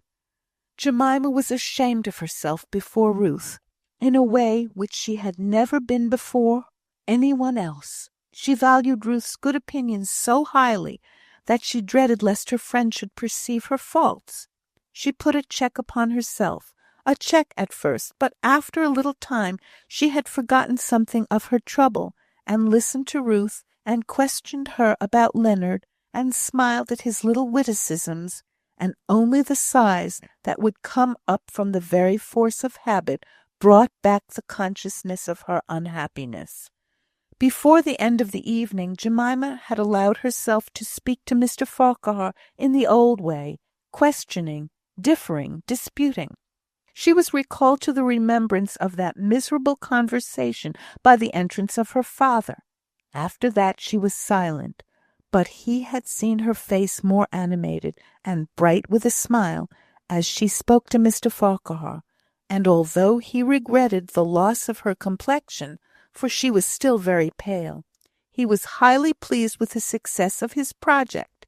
He never doubted but that Ruth had given her some sort of private exhortation to behave better. He could not have understood the pretty art with which, by simply banishing unpleasant subjects and throwing a wholesome, natural, sunlit tone over others, Ruth had insensibly drawn Jemima out of her gloom.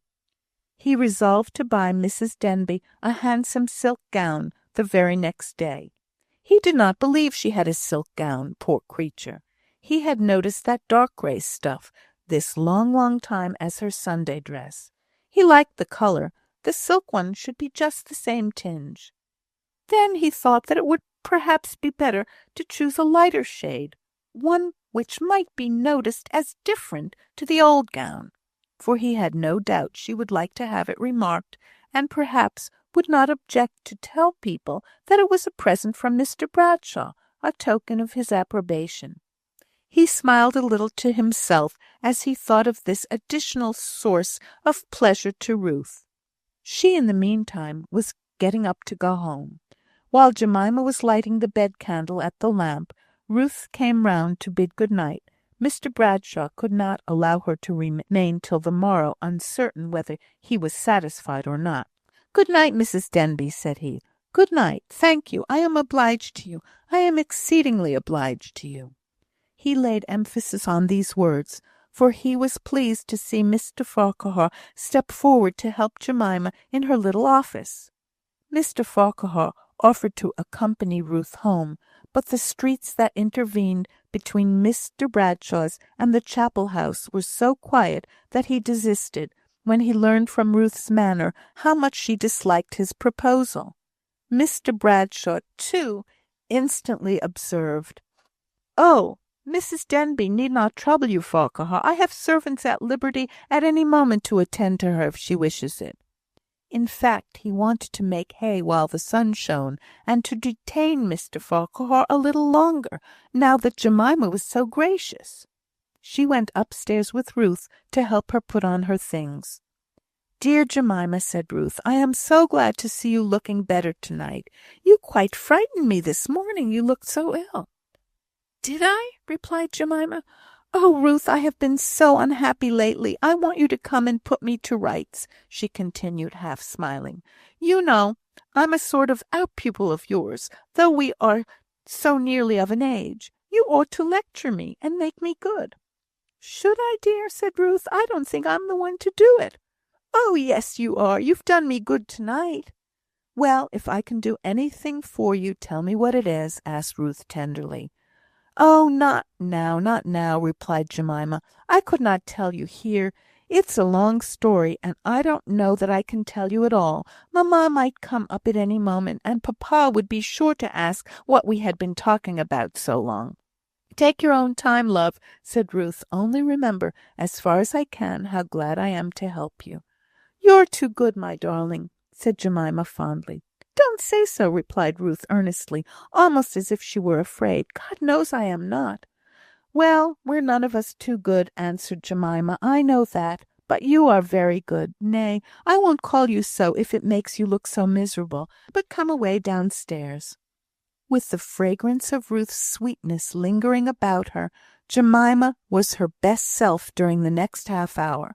Mr. Bradshaw was more and more pleased, and raised the price of the silk which he was going to give to Ruth, 6 pence a yard during the time. Mr. Farquhar went home through the garden way, happier than he had been this long time. He even caught himself humming the old refrain, "On revient toujours à ses premiers amours." But as soon as he was aware of what he was doing, he cleared away the remnants of the song into a cough, which was sonorous, if not perfectly real. Chapter 21. Mr. Farquhar's attentions transferred. The next morning, as Jemima and her mother sat at their work, it came into the head of the former to remember her father's very marked way of thanking Ruth the evening before. "What a favourite Mrs. Denbigh is with Papa," said she. "I am sure I don't wonder at it. Did you notice, Mamma, how he thanked her for coming here last night?" "Yes, dear, but I don't think it was all." Mrs. Bradshaw stopped short. She was never certain if it was right or wrong to say anything. "Not at all what?" asked Jemima, when she saw her mother was not going to finish the sentence. "Not all because Mrs. Denbigh came to tea here," replied Mrs. Bradshaw.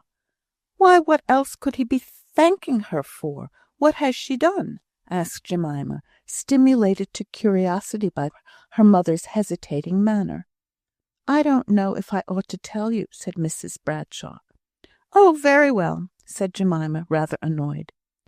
"Nay, dear, your papa never said I was not to tell. Perhaps I may." "Never mind, I don't want to hear," in a piqued tone. There was silence for a while. Jemima was trying to think of something else, but her thoughts would revert to the wonder what Mrs. Denbigh could have done for her father. "I think I may tell you, though," said Mrs. Bradshaw, half questioning. Jemima had the honour not to urge any confidence, but she was too curious to take any active step towards repressing it. Mrs. Bradshaw went on. "I think you deserve to know. It is partly your doing that Papa is so pleased with Mrs. Denbigh. He is going to buy her a silk gown this morning, and I think you ought to know why." "Why?" asked Jemima. "Because Papa is so pleased to find that you mind what she says." "I mind what she says? To be sure I do, and always did. But why should Papa give her a gown for that? I think he ought to give it me, rather," said Jemima, half laughing. "I am sure he would, dear. He will give you one, I am certain, if you want one. He was so pleased to see you like your old self to Mr. Farquhar last night. We neither of us could think what had come over you this last month, but now all seems right." A dark cloud came over Jemima's face. She did not like this close observation and constant comment on her manners, and what had Ruth to do with it? "I am glad you were pleased," said she, very coldly. Then, after a pause, she added, "But you have not told me what Mrs. Denbigh had to do with my good behaviour." "Did she not speak to you about it?" asked Mrs. Bradshaw, looking up. "No, why should she? She has no right to criticise what I do. She would not be so impertinent," said Jemima, feeling very uncomfortable and suspicious. "Yes, love, she would have had a right, for Papa had desired her to do it." "Papa desired her? What do you mean, Mamma?" "Oh, dear, I dare say I should not have told you," said Mrs. Bradshaw, perceiving from Jemima's tone of voice that something had gone wrong. Only you spoke as if it would be impertinent in Mrs. Denbigh, and I am sure she would not do anything that was impertinent. You know, it would be but right for her to do what papa told her, and he said a great deal to her the other day about finding out why you were so cross, and bringing you right. And you are right now, dear," said Mrs. Bradshaw soothingly, thinking that Jemima was annoyed, like a good child, at the recollection of how naughty she had been. "Then papa is going to give Mrs. Denbigh a gown because I was civil to Mr. Farquhar last night?" "Yes, dear," said Mrs. Bradshaw, more and more frightened at Jemima's angry manner of speaking, low-toned, but very indignant. Jemima remembered, with smouldered anger, Ruth's pleading way of willing her from her sullenness the night before. Management everywhere, but in this case it was peculiarly revolting, so much so that she could hardly bear to believe that the seemingly transparent Ruth had lent herself to it. "Are you sure, mamma, that papa asked Mrs. Denbigh to make me behave differently? It seems so strange." "I am quite sure. He spoke to her last Friday morning in the study. I remember it was Friday, because Mrs. Dean was working here." Jemima remembered now that she had gone into the schoolroom on the Friday, and had found her sisters lounging about, and wondering what papa could possibly want with Mrs. Denbigh. After this conversation, Jemima repulsed all Ruth's timid efforts to ascertain the cause of her disturbance, and to help her if she could. Ruth's tender, sympathizing manner, as she saw Jemima daily looking more wretched, was distasteful to the latter in the highest degree.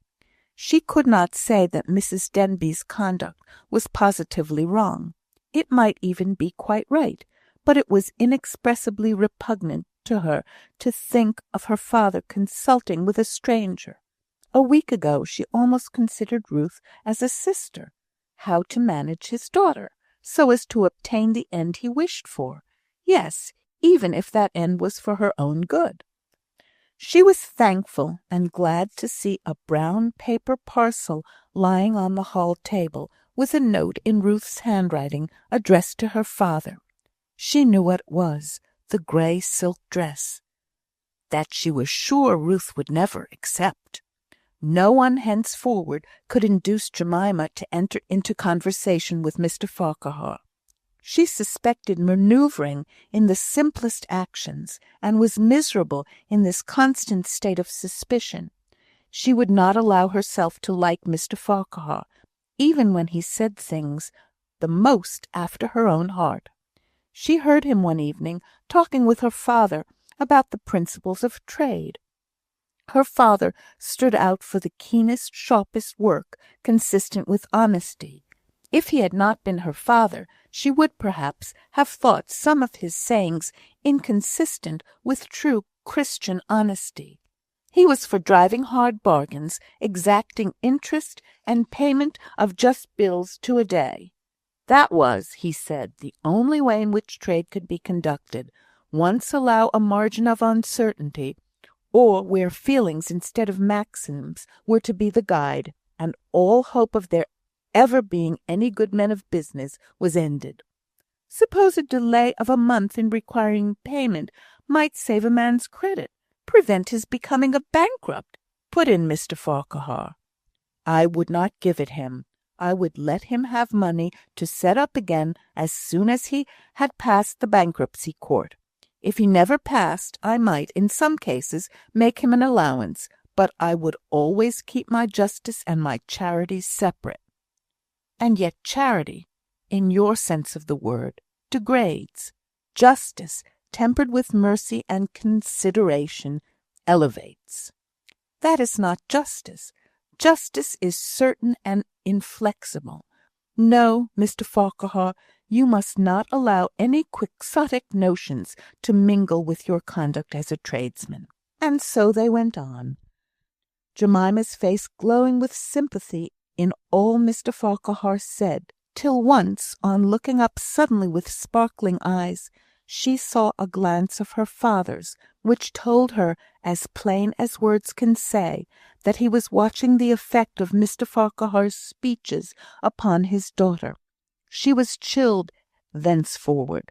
She thought her father prolonged the argument in order to call out those sentiments which he knew would most recommend his partner to his daughter. She would so fain have let herself love Mr. Farquhar, but this constant manoeuvring, in which she did not feel clear that he did not take a passive part, made her sick at heart. She even wished that they might not go through the form of pretending to try to gain her consent to the marriage, if it involved all this premeditated action and speech-making, such moving about of every one into their right places, like pieces at chess.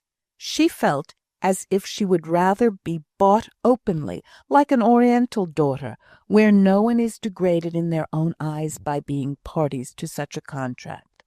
The consequence of all this admirable management of Mr. Bradshaw's would have been very unfortunate to Mr. Farquhar, who was innocent of all connivance in any of the plots; indeed, would have been as much annoyed at them as Jemima, had he been aware of them. But that the impression made upon him by Ruth on the evening I have so lately described was deepened by the contrast which her behaviour made to Miss Bradshaw's on one or two more recent occasions. There was no use, he thought, in continuing attentions so evidently distasteful to Jemima. To her, a young girl hardly out of the schoolroom, he probably appeared like an old man, and he might even lose the friendship with which she used to regard him, and which was, and ever would be, very dear to him if he persevered in trying to be considered as a lover. He should always feel affectionately toward her. Her very faults gave her an interest in his eyes, for which he had blamed himself most conscientiously and most uselessly when he was looking upon her as his future wife, but which the said conscience would learn to approve of when she sank down to the place of a young friend over whom he might exercise a good and salutary interest. Mrs. Denbigh, if not many months older in years, had known sorrow and cares so early that she was much older in character. Besides, her shy reserve and her quiet daily walk within the lines of duty were much in accordance with Mr. Farquhar's notion of what a wife should be. Still, it was a wrench to take his affections away from Jemima. If she had not helped him to do so by every means in her power, he could never have accomplished it. Yes, by every means in her power had Jemima alienated her lover, her beloved, for so he was in fact, and now her quick-sighted eyes saw he was gone for ever, past recall, for did not her jealous, sore heart feel, even before he himself was conscious of the fact, that he was drawn towards sweet, lovely, composed, and dignified Ruth, one who always thought before she spoke, as Mr. Farquhar used to bid Jemima do, who never was tempted by sudden impulse, but walked the world calm and self-governed. What now availed Jemima's reproaches, as she remembered the days when he had watched her with earnest, attentive eyes, as he now watched Ruth, and the times since, when, led astray by her morbid fancy, she had turned away from all his advances. It was only in March, last March, he called me dear Jemima. Ah, don't I remember it well, the pretty nosegay of greenhouse flowers that he gave me in exchange for the wild daffodils, and how he seemed to care for the flowers I gave him, and how he looked at me and thanked me. That is all gone and over now." Her sisters came in bright and glowing. "Oh, Jemima, how nice and cool you are, sitting in this shady room." She had felt it even chilly. "We have been such a long walk. We are so tired. It is so hot." "Why did you go then?" said she. "Oh, we wanted to go. We would not have stayed at home on any account. It has been so pleasant," said Mary. "We have been to Scoreside Wood to gather wild strawberries," said Elizabeth. "Such a quantity! We've left a whole basketful in the dairy. Mr. Farquhar says he'll teach us to dress them in the way he learnt in Germany, if we can get him some hock. Do you think Papa will let us have some?" "Was Mr. Farquhar with you?" asked Jemima, a dull light coming into her eyes. "Yes, we told him this morning that Mamma wanted us to take some old linen to the lame man at Scaurside Farm, and that we meant to coax Mrs. Denbigh to let us go into the wood and gather strawberries," said Elizabeth. "I thought he would make some excuse and come," said the quick-witted Mary, as eager and thoughtless an observer of one love affair as of another, and quite forgetting that not many weeks ago she had fancied an attachment between him and Jemima. "Did you? I did not," replied Elizabeth. "At least, I never thought about it. I was quite startled when I heard his horse's feet behind us on the road. He said he was going to the farm, and could take our basket. Was it not kind of him?" Jemima did not answer, so Mary continued. "You know, it's a great pull up to the farm, and we were so hot already. The road was quite white and baked. It hurt my eyes terribly. I was so glad when Mrs. Denbigh said we might turn into the wood. The light was quite green there, the branches are so thick overhead. And there are whole beds of wild strawberries," said Elizabeth, taking up the tale now Mary was out of breath. Mary fanned herself with her bonnet, while Elizabeth went on. "You know where the grey rock crops out, don't you, Jemima? Well, there was a complete carpet of strawberry runners, so pretty, and we could hardly step without treading the little bright scarlet berries underfoot." "We did so wish for Leonard," put in Mary. "Yes, but Mrs. Denbigh gathered a great many for him, and Mr. Farquhar gave her all his." "I thought you said he had gone on to Dawson's farm," said Jemima. "Oh, yes, he just went up there, and then he left his horse there like a wise man, and came to us in the pretty, cool green wood. Oh, Jemima, it was so pretty, little flecks of light coming down here and there through the leaves, and quivering on the ground. You must go with us to-morrow." "Yes," said Mary, "we're going again to-morrow. We could not gather nearly all the strawberries." "And Leonard is to go too to-morrow." "Yes, we thought of such a capital plan. That's to say, Mr. Farquhar thought of it. We wanted to carry Leonard up the hill in a king's cushion, but Mrs. Denbigh would not hear of it.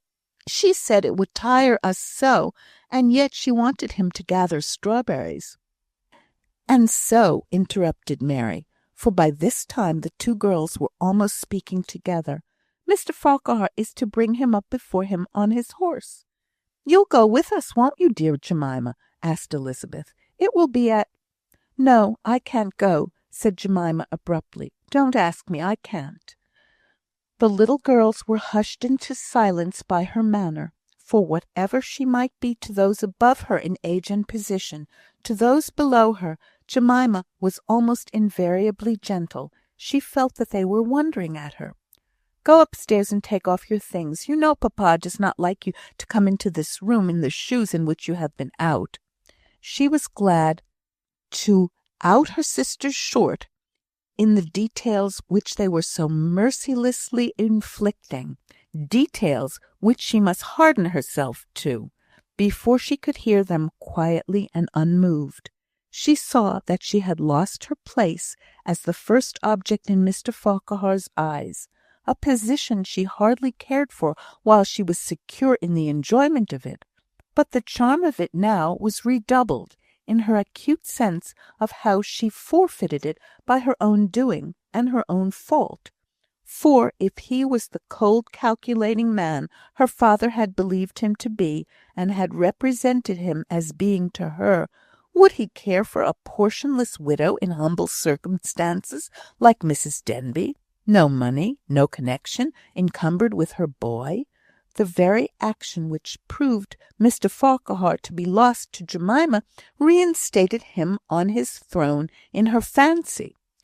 and she must go on in hushed quietness, quivering with every fresh token of his preference for another. That other, too, one so infinitely more worthy of him than herself, so that she could not have even the poor comfort of thinking that he had no discrimination and was throwing himself away on a common or worthless person. Ruth was beautiful, gentle, good, and conscientious. The hot colour flushed up into Jemima's sallow face as she became aware that, even while she acknowledged these excellences on Mrs. Denbigh's part, she hated her. The recollection of her marble face wearied her even to sickness. The tones of her low voice were irritating from their very softness.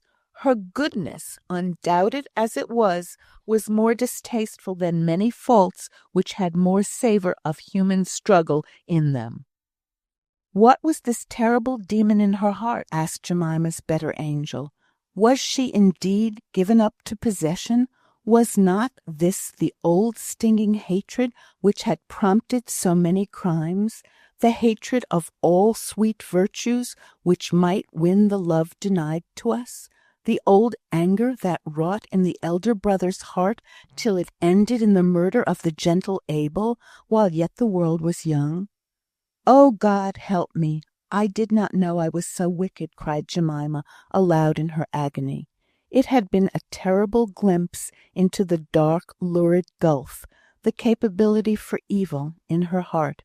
She wrestled with the demon, but he would not depart. It was to be a struggle whether or not she was to be given up to him in this her time of sore temptation. All the next day long she sat and pictured the happy strawberry gathering going on, even then in pleasant Scarside Wood. Every touch of fancy which could heighten her idea of their enjoyment, and of Mr. Farquhar's attention to the blushing, conscious Ruth, every such touch which would add a pang to her self-reproach and keen jealousy, was added to her imagination. She got up and walked about, to try and stop her over-busy fancy by bodily exercise. But she had eaten little all day, and was weak and faint in the intense heat of the sunny garden. Even the long grass walk under the filbert hedge was parched and dry in the glowing August sun. Yet her sisters found her there when they returned, walking quickly up and down, as if to warm herself on some winter's day. They were very weary, and not half so communicative as on the day before, now that Jemima was craving for every detail to add to her agony. "Yes, Leonard came up before Mr. Farquhar. Oh, how hot it is, Jemima! Do sit down, and I'll tell you about it, but I can't tell if you keep walking so." "I can't sit still to-day," said Jemima, springing up from the turf as soon as she had sat down. "Tell me. I can hear you while I walk about." "Oh, but I can't shout. I can hardly speak. I am so tired. Mr. Farquhar brought Leonard." "You've told me that before," said Jemima sharply. "Well, I don't know what else to tell. Somebody had been since yesterday, and gathered nearly all the strawberries off the grey rock. Jemima, Jemima," said Elizabeth faintly, "I am so dizzy I think I am ill." The next minute the tired girl lay swooning on the grass. It was an outlet for Jemima's fierce energy. With a strength she had never again and never had known before, she lifted up her fainting sister, and, bidding Mary run and clear the way, she carried her in through the open garden door, up the wide old-fashioned stairs, and laid her on the bed in her own room, where the breeze from the window came softly and pleasantly through the green shade of the vine leaves and jessamine. "Give me the water. Run for mamma, Mary," said Jemima, as she saw that the fainting fit did not yield to the usual remedy of a horizontal position and water sprinkling. "Dear, dear Lizzie," said Jemima, kissing the pale, unconscious face, "I think you loved me, darling." The long walk on the hot day had been too much for the delicate Elizabeth, who was fast outgrowing her strength. It was many days before she regained any portion of her spirit and vigour. After that fainting fit, she lay listless and weary, without appetite or interest, through the long, sunny autumn weather, on the bed or on the couch in Jemima's room, whither she had been carried at first. It was a comfort to Mrs. Bradshaw to be able at once to discover what it was that had knocked up Elizabeth. She did not rest easily until she had settled upon a cause for every ailment or illness in the family. It was a stern consolation to Mr. Bradshaw, during his time of anxiety respecting his daughter, to be able to blame somebody. He could not, like his wife, have taken comfort from an inanimate fact. He wanted the satisfaction of feeling that someone had been in fault, or else this never could have happened. Poor Ruth did not need his implied reproaches. When she saw her gentle Elizabeth lying feeble and languid, her heart blamed her for thoughtlessness so severely as to make her take all Mr. Bradshaw's words and hints as too light censure for the careless way in which, to please her own child, she had allowed her two pupils to fatigue themselves with such long walks. She begged hard to take her share of nursing. Every spare moment she went to Mr. Bradshaw's, and asked with earnest humility to be allowed to pass them with Elizabeth. And as it was often a relief to have her assistance, Mrs. Bradshaw received these entreaties very kindly, and desired her to go upstairs, where Elizabeth's pale countenance brightened when she saw her, but where Jemima sat in silent annoyance that her own room was now become open ground for one whom her heart rose up against, to enter in and be welcomed. Whether it was that Ruth, who was not an inmate of the house, brought with her a fresher air, more change of thought to the invalid, I do not know, but Elizabeth always gave her a peculiarly tender greeting, and if she had sunk down into languid fatigue, in spite of all Jemima's endeavours to interest her, she roused up into animation when Ruth came in with a flower, a book, or a brown and ruddy pear, sending out the warm fragrance it retained from the sunny garden wall at Chapel House. The jealous dislike which Jemima was allowing to grow up in her heart against Ruth was, as she thought, never shown in word or deed. She was cold in manner because she could not be hypocritical, but her words were polite and kind in purport, and she took pains to make her actions the same as formerly. But rule and line may measure out the figure of a man.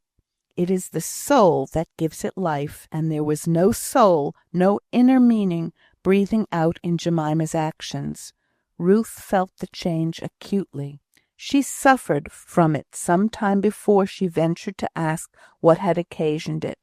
One day she took Miss Bradshaw by surprise, when they were alone together for a few minutes, by asking her if she had vexed her in any way, she was so changed. It is sad when friendship has cooled so far as to render such a question necessary. Jemima went rather paler than usual, and then made answer. "Changed? How do you mean? How am I changed?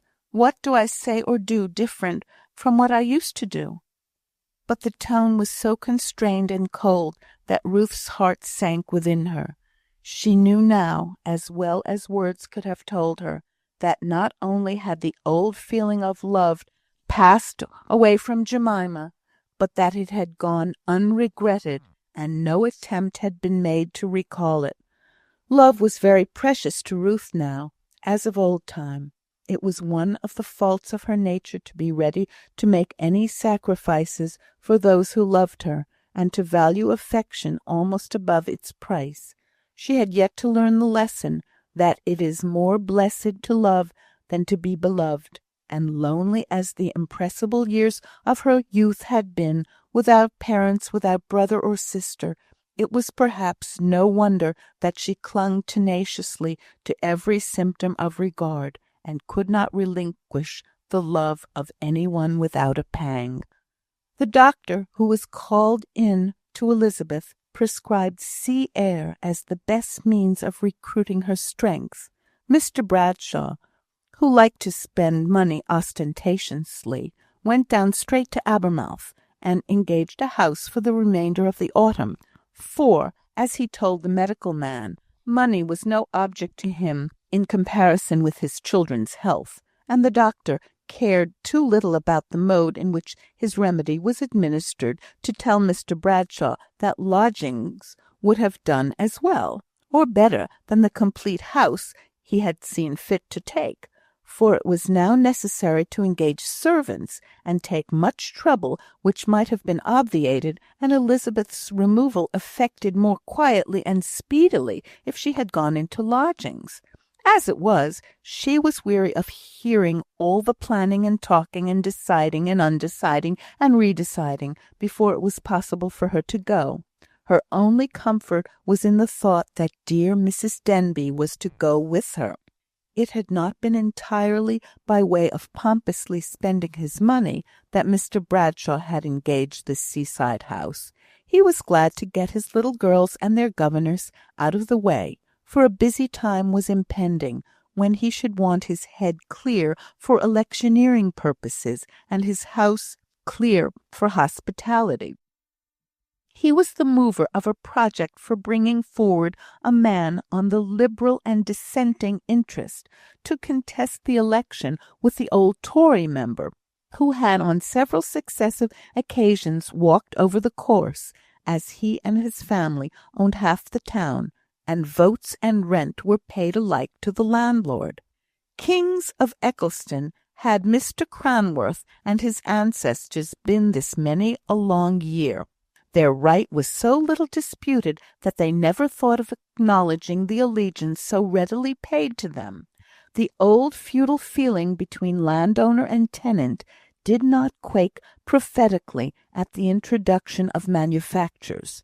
The Cranworth family ignored the growing power of the manufacturers, more especially as the principal person engaged in the trade was a dissenter. But notwithstanding this lack of patronage from the one great family in the neighbourhood, the business flourished, increased, and spread wide, and the dissenting head thereof looked around, about the time of which I speak, and felt himself powerful enough to defy the great Cranworth interest, even in their hereditary stronghold, and by so doing avenge the slights of many years. Slights which rankled in Mr. Bradshaw's mind as much as if he did not go to chapel twice every Sunday and pay the largest pew rent of any member of Mr. Benson's congregation. Accordingly, Mr. Bradshaw had applied to one of the Liberal parliamentary agents in London, a man whose only principle was to do wrong on the Liberal side. He would not act right or wrong for a Tory, but for a Whig the latitude of his conscience had never yet been discovered. It was possible Mr. Bradshaw was not aware of the character of this agent. At any rate, he knew he was the man for his purpose, which was to hear of someone who would come forward as a candidate for the representation of Eccleston on the dissenting interest. "There are in round numbers about 600 voters," said he. 200 are decidedly in the Cranworth interest. Dare not offend Mr. Cranworth, poor souls. 200 more we may calculate upon as pretty certain factory hands or people connected with our trade in some way or another, who are indignant at the stubborn way in which Cranworth has contested the right of water. 200 are doubtful. "Don't much care either way," said the parliamentary agent. "Of course, we must make them care." Mr. Bradshaw rather shrank from the knowing look with which this was said. He hoped that Mr. Pilson did not mean to allude to bribery, but he did not express this hope because he thought it would deter the agent from using this means, and it was possible it might prove to be the only way. And if he, Mr. Bradshaw, once embarked on such an enterprise, there must be no failure. By some expedient or another, success must be certain, or he could have nothing to do with it. The parliamentary agent was well accustomed to deal with all kinds and shades of scruples. He was most at home with men who had none, but still he could allow for human weakness, and he perfectly understood Mr. Bradshaw. I have a notion, I know, of a man who will just suit your purpose. Plenty of money, does not know what to do with it. In fact, tired of yachting, travelling, wants something new. I heard, through some of the means of intelligence I employ, that not very long ago he was wishing for a seat in Parliament." "A Liberal?" said Mr. Bradshaw. "Decidedly. Belongs to a family who were in the Long Parliament in their day." Mr. Bradshaw rubbed his hands. "Dissenter?" asked he. No, not so far as that, but very lax church." "What is his name?" asked Mr. Bradshaw eagerly. "Excuse me. Until I am certain that he would like to come forward for Eccleston, I think I had better not mention his name." The anonymous gentleman did like to come forward, and his name proved to be Donne. He and Mr. Bradshaw had been in correspondence during all the time of Mr. Ralph Cranworth's illness, and when he died, everything was arranged ready for a start, even before the Cranworths had determined who should keep the seat warm till the eldest son came of age, for the father was already member for the county. Mr. Donne was to come down to canvass in person, and was to take up his abode at Mr. Bradshaw's, and therefore it was that the seaside house within 20 miles distance of Eccleston was found to be so convenient as an infirmary and nursery for those members of his family who were likely to be useless, if not positive encumbrances, during the forthcoming election. Chapter 22. The Liberal Candidate and his Precursor. Jemima did not know whether she wished to go to Abermouth or not. She longed for change. She wearied of the sights and sounds of home. But yet she could not bear to leave the neighbourhood of Mr. Farquhar, especially as, if she went to Abermouth, Ruth would in all probability be left to take her holiday at home. When Mr. Bradshaw decided that she was to go, Ruth tried to feel glad that he gave her the means of repairing her fault towards Elizabeth, and she resolved to watch over the two girls most faithfully and carefully, and to do all in her power to restore the invalid to health. But a tremor came over her whenever she thought of leaving Leonard. She had never quitted him for a day, and it seemed to her as if her brooding, constant care was his natural and necessary shelter from all evils, from very death itself. She would not go to sleep at nights in order to enjoy the blessed consciousness of having him near her. When she was away from him teaching her pupils, she kept trying to remember his face, and print it deep on her heart against the time when days and days would elapse without her seeing that little darling countenance. Miss Benson would wonder to her brother that Mr. Bradshaw did not propose that Leonard should accompany his mother. He only begged her not to put such an idea into Ruth's head, as he was sure Mr. Bradshaw had no thoughts of doing any such thing. Yet to Ruth it might be a hope, and then a disappointment. His sister scolded him for being so cold-hearted, but he was full of sympathy, although he did not express it, and made some quiet little sacrifices in order to set himself at liberty to take Leonard a long walking expedition on the day when his mother left Eccleston. Ruth cried until she could cry no longer, and felt very much ashamed of herself as she saw the grave and wondering looks of her pupils, whose only feeling on leaving home was delight at the idea of Abermouth, and into whose minds the possibility of death to any of their beloved ones never entered. Ruth dried her eyes and spoke cheerfully as soon as she caught the perplexed expression of their faces, and by the time they arrived at Abermouth, she was as much delighted with all the new scenery as they were, and found it hard work to resist their entreaties to go rambling out on the seashore at once.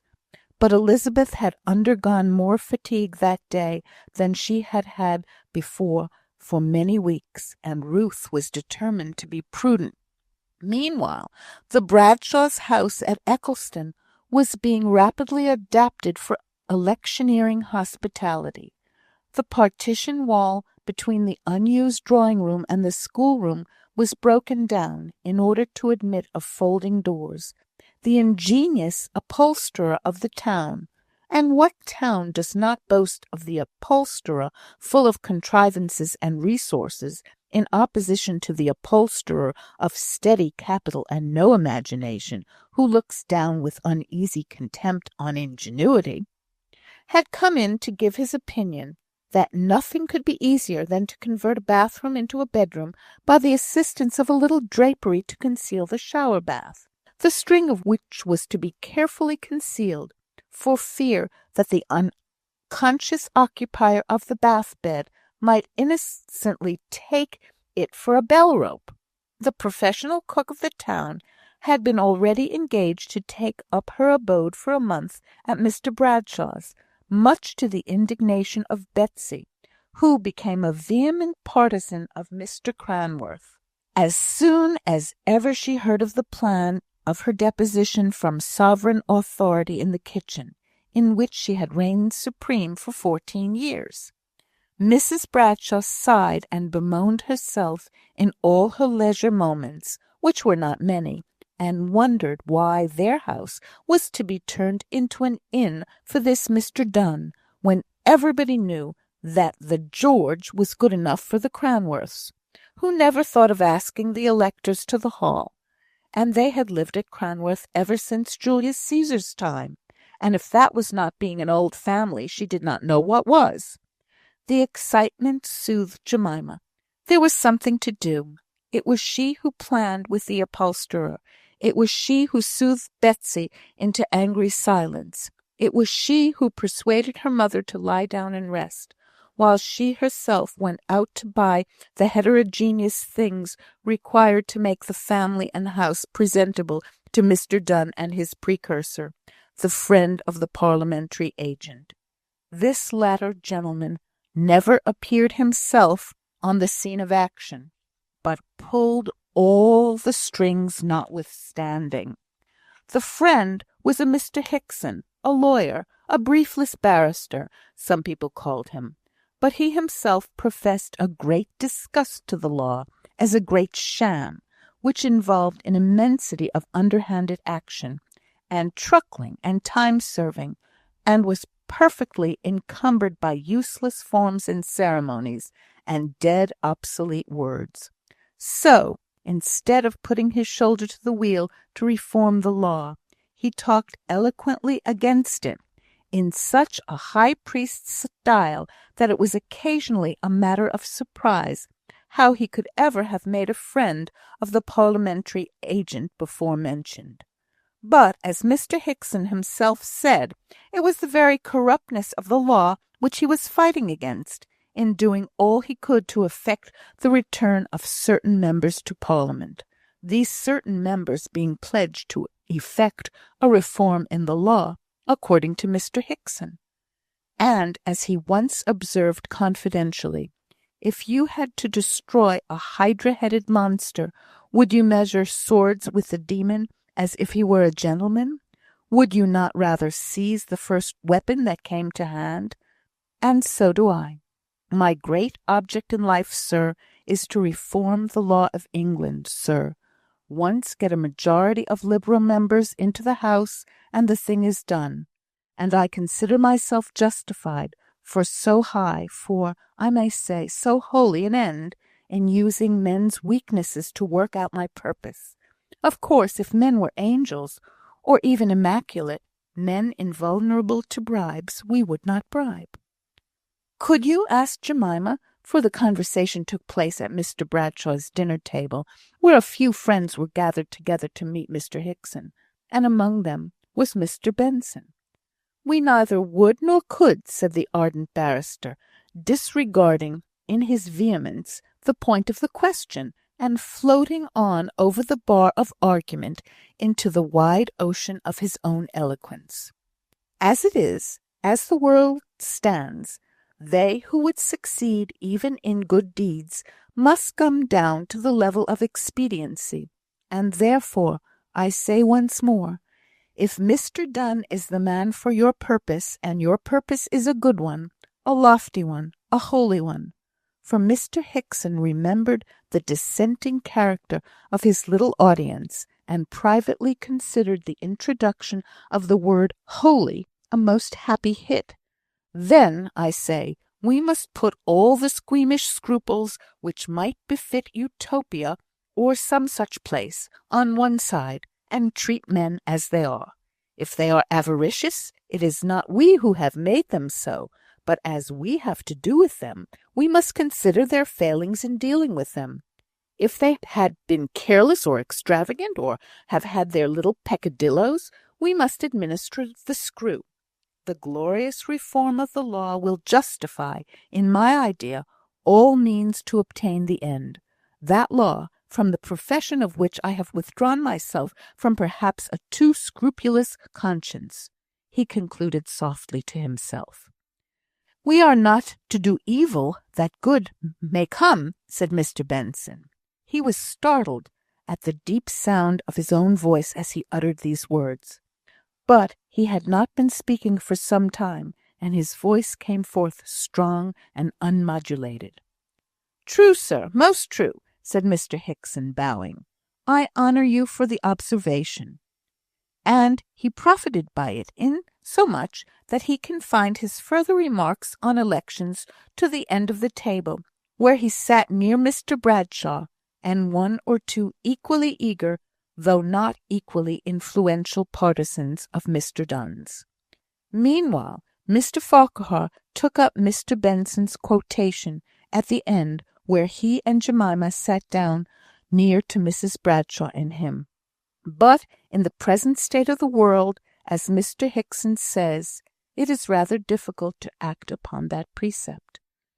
Oh, Mr. Farquhar, said Jemima indignantly, the tears springing to her eyes with a feeling of disappointment, for she had been chafing under all that Mr. Hickson had been saying, perhaps the more for one or two attempts on his part at flirtation with the daughter of his wealthy host, which she resented with all the loathing of a preoccupied heart, and she had longed to be a man, to speak out her wrath at this paltering with right and wrong. She had felt grateful to Mr. Benson for his one clear short precept, coming down with a divine force against which there was no appeal, and now to have Mr. Farquhar taking the side of expediency. It was too bad. Nay, Jemima, said Mr. Farquhar, touched and secretly flattered by the visible pain his speech had given. Don't be indignant with me till I have explained myself a little more. I don't understand myself yet, and it is a very intricate question, or so it appears to me, which I was going to put, really, earnestly and humbly, for Mr. Benson's opinion. Now, Mr. Benson, may I ask if you always find it practicable to act strictly in accordance with that principle? For if you do not, I am sure no man living can. Are there not occasions when it is absolutely necessary to wade through evil to good? I am not speaking in the careless, presumptuous way of that man yonder, said he, lowering his voice, and addressing himself to Jemima more exclusively. I am really anxious to hear what Mr. Benson will say on the subject, for I know no one to whose candid opinion I should attach more weight. But Mr. Benson was silent. He did not see Mrs. Bradshaw and Jemima leave the room. He was really, as Mr. Farquhar supposed him, completely absent, questioning himself as to how far his practice tallied with his principle. By degrees he came to himself. He found the conversation still turned on the election, and Mr. Hickson, who felt that he had jarred against the little minister's principles, and yet knew, from the carte du pays which the scouts of the parliamentary agent had given him, that Mr. Benson was a person to be conciliated, on account of his influence over many of the working people, began to ask him questions with an air of deferring to superior knowledge that almost surprised Mr. Bradshaw, who had been accustomed to treat Benson in a very different fashion, of civil condescending indulgence, just as one listens to a child who can have no opportunities of knowing better. At the end of a conversation that Mr. Hickson held with Mr. Benson on a subject in which the latter was really interested, and on which he had expressed himself at some length, the young barrister turned to Mr. Bradshaw and said very audibly, "I wish Donne had been here. This conversation during the last half hour would have interested him almost as much as it has done me." Mr. Bradshaw little guessed the truth, that Mr. Donne was, at that very moment, coaching up the various subjects of public interest at Eccleston, and privately cursing the particular subject on which Mr. Benson had been holding forth, as being an unintelligible piece of quixotism, or the leading dissenter of the town need not have experienced a pang of jealousy at the possible future admiration his minister might excite in the possible future member for Eccleston. And if Mr. Benson had been clairvoyant, he need not have made an especial subject of gratitude out of the likelihood that he might have an opportunity of so far interesting Mr. Donne in the condition of the people of Eccleston as to induce him to set his face against any attempts at bribery. Mr. Benson thought of this half the night through, and ended by determining to write a sermon on the Christian view of political duties, which might be good for all, both electors and member, to hear on the eve of an election, for Mr. Donne was expected at Mr. Bradshaw's before the next Sunday, and, of course, as Mr. and Miss Benson had settled it, he would appear at the chapel with them on that day. But the stinging conscience refused to be quieted. No present plan of usefulness allayed the aching remembrance of the evil he had done that good might come. Not even the look of Leonard, as the early dawn fell on him, and Mr. Benson's sleepless eyes saw the rosy glow on his firm, round cheeks, his open mouth, through which the soft, long-drawn breath came gently quivering, and his eyes not fully shut, but closed to outward sight. Not even the aspect of the quiet, innocent child could soothe the troubled spirit. Leonard and his mother dreamt of each other that night. Her dream of him was one of undefined terror so great that it wakened her up, and she strove not to sleep again, for fear that ominous, ghastly dream should return. He, on the contrary, dreamt of her sitting, watching and smiling by his bedside, as her gentle self had been many a morning, and when she saw him awake, so it fell out in the dream. She smiled still more sweetly, and bending down she kissed him, and then spread out large, soft, white-feathered wings, which in no way surprised her child. He seemed to have known they were there all along, and sailed away through the open window far into the blue sky of a summer's day. Leonard wakened up then, and remembered how far away she really was, far more distant and inaccessible than the beautiful blue sky to which she had betaken herself in his dream, and cried himself to sleep again. in spite of her absence from her child, which made one great and abiding sorrow, Ruth enjoyed her seaside visit exceedingly. In the first place, there was the delight of seeing Elizabeth's daily and almost hourly improvement. Then, at the doctor's express orders, there were so few lessons to be done that there was time for the long exploring rambles which all three delighted in. And when the rain came on and the storms blew, the house, with its wild sea views, was equally delightful.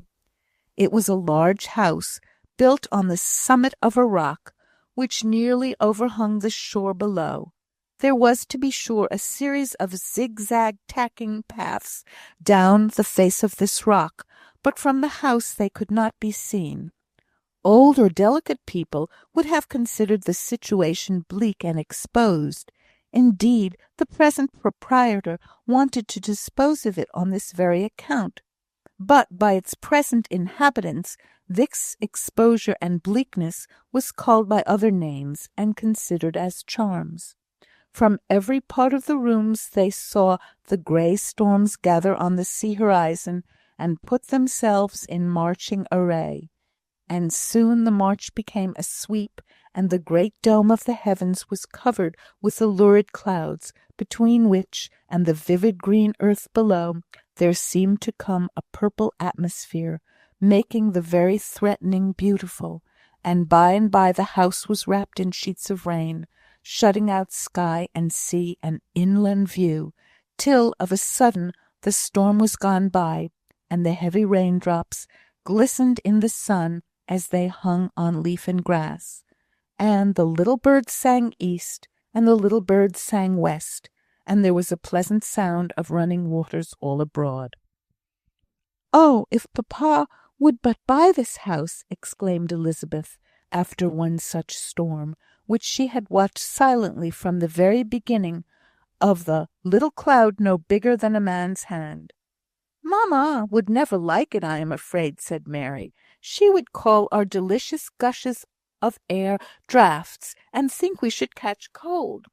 Jemima would be on our side, but how long Mrs. Denbigh is! I hope she was near enough to the post office when the rain came on." Ruth had gone to the shop in the little village, about a half a mile distant, where all the letters were left till fetched. She only expected one, but that one was to tell her of Leonard. She, however, received two.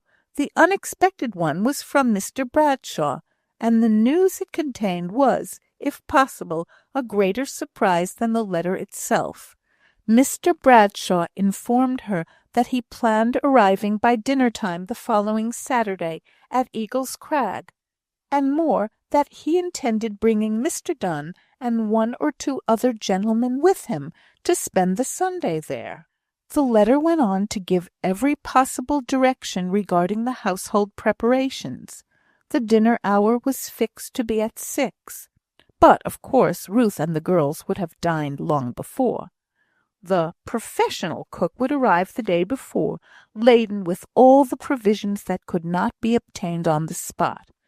Ruth was to engage a waiter from the inn, and this it was that detained her so long. While she sat in the little parlour, awaiting the coming of the landlady, she could not help wondering why Mr. Bradshaw was bringing this strange gentleman to spend 2 days at Abermouth, and thus giving himself so much trouble and fuss of preparation. There were so many small reasons that went to make up the large one which had convinced Mr. Bradshaw of the desirableness of this step, that it was not likely that Ruth should guess at one half of them. In the first place, Miss Benson, in the pride and fullness of her heart, had told Mrs. Bradshaw what her brother had told her, how he meant to preach upon the Christian view of the duties involved in political rights. And as, of course, Mrs. Bradshaw had told Mr. Bradshaw, he began to dislike the idea of attending chapel on that Sunday at all, for he had an uncomfortable idea that by the Christian standard, that divine test of the true and pure, bribery would not be altogether approved of, and yet he was tacitly coming round to the understanding that packets would be required, for what purpose both he and Mr. Donne were to be supposed to remain ignorant. But it would be very awkward, so near to the time, if he were to be clearly convinced that bribery, however disguised by names and words, was in plain terms a sin. And yet he knew Mr. Benson had once or twice convinced him against his will of certain things which he had thenceforward found it impossible to do without such great uneasiness of mind, that he had left off doing them, which was sadly against his interest. And if Mr. Donne, whom he had intended to take with him to chapel as fair dissenting prey, should also become convinced, why, the Cranworths would win the day, and he should be the laughing-stock of Eccleston. No, in this one case bribery must be allowed, was allowable, but it was a great pity human nature was so corrupt, and if his members succeeded, he would double his subscription to the schools in order that the next generation might be taught better. There were various other reasons which strengthened Mr. Bradshaw in the bright idea of going down to Abermouth for the Sunday, some connected with the out-of-door politics, and some with the domestic. For instance, it had been the plan of the house to have a cold dinner on the Sunday. Mr. Bradshaw had piqued himself on this strictness, and yet he had instinctive feeling that Mr. Donne was not quite the man to partake of cold meat for conscience' sake with cheerful indifference to his fare. Mr. Donne had, in fact, taken the Bradshaw household a little by surprise.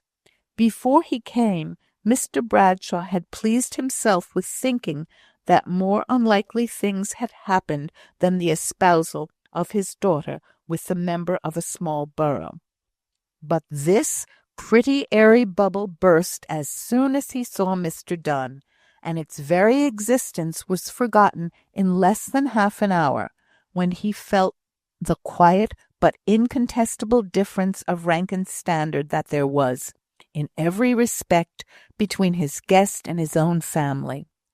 It was not through any circumstance so palpable and possibly accidental as the bringing down a servant whom Mr. Donne seemed to consider as much a matter of course as a carpet-bag, though the smart gentleman's arrival fluttered the Volscians in Caroli considerably more than his gentle-spoken masters.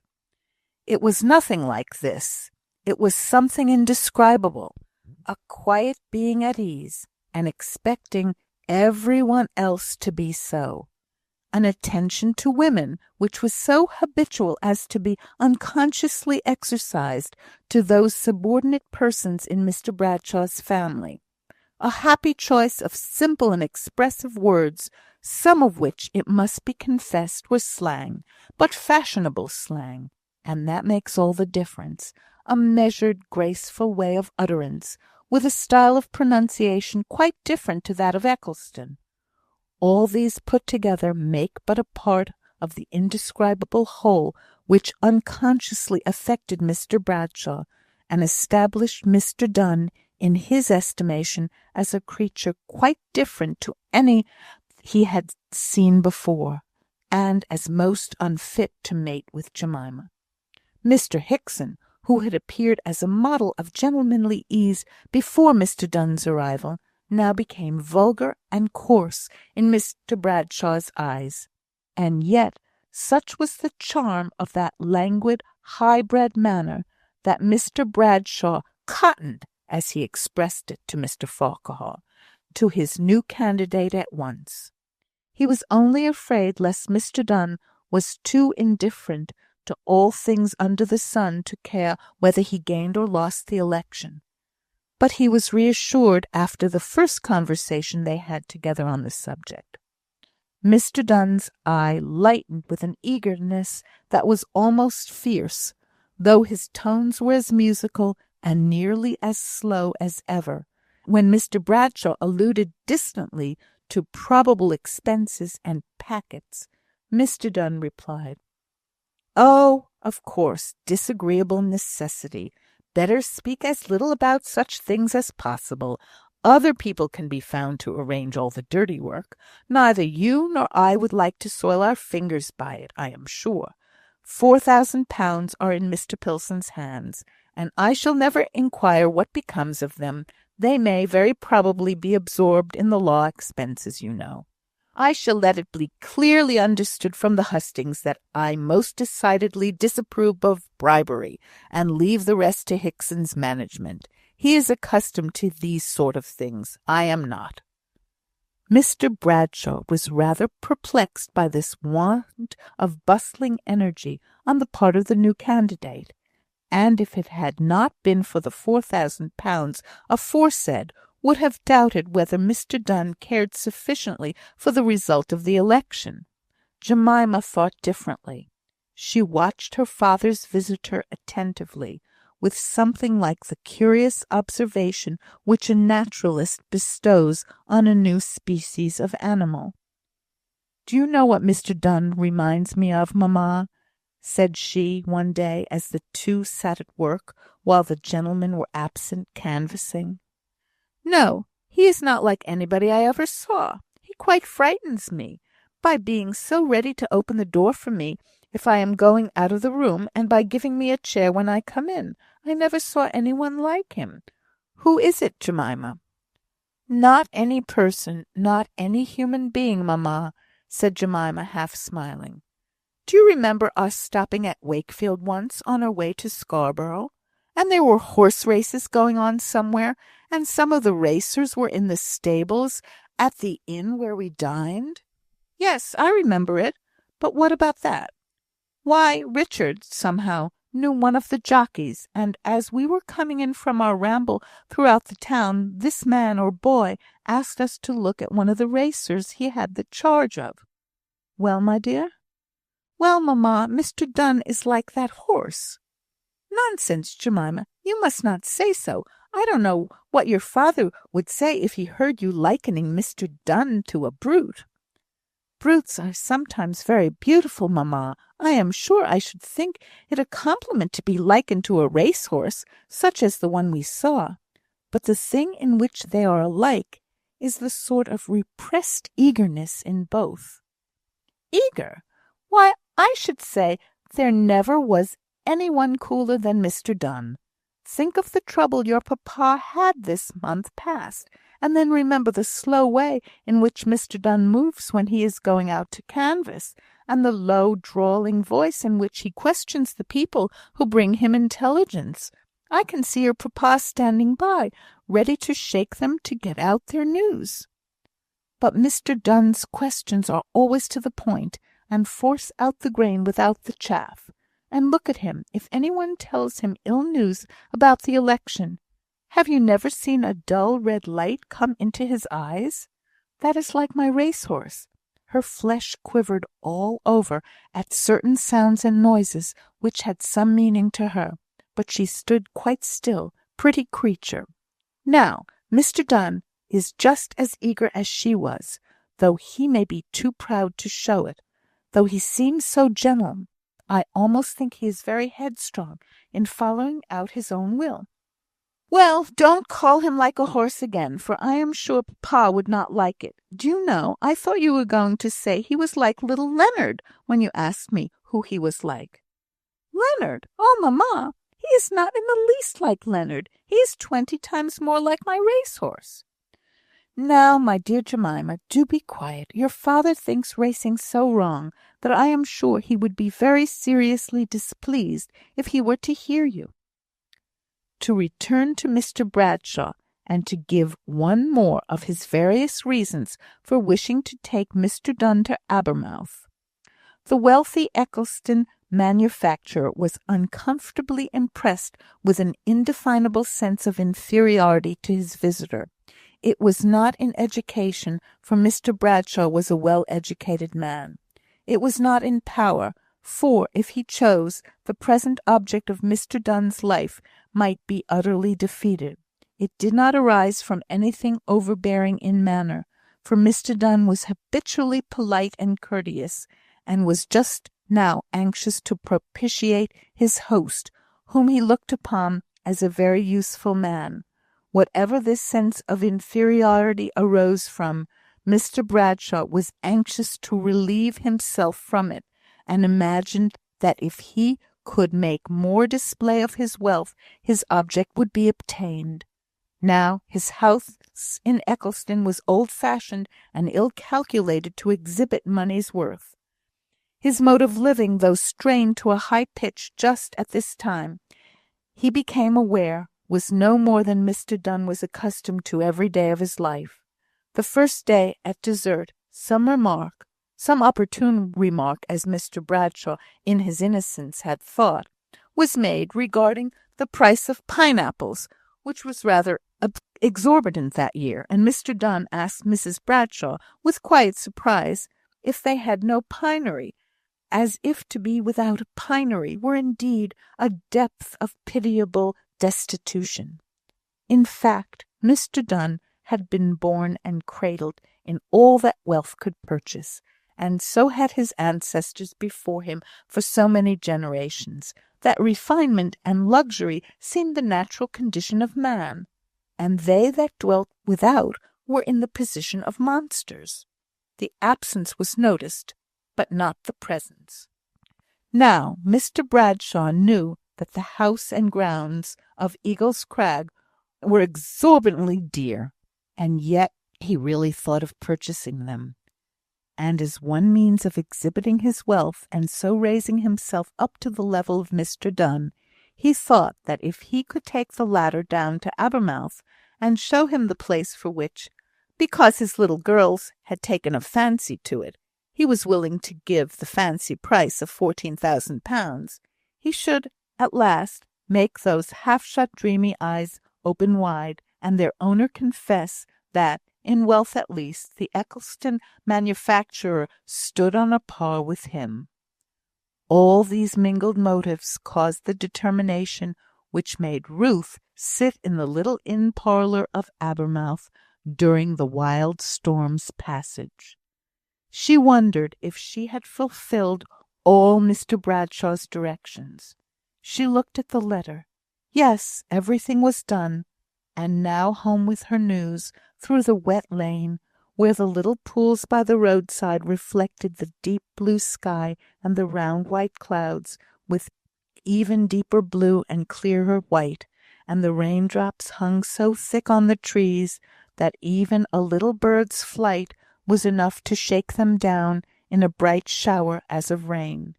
When she told the news, Mary exclaimed, "Oh, how charming! Then we shall see this new member after all," while Elizabeth added, "Yes, I shall like to do that.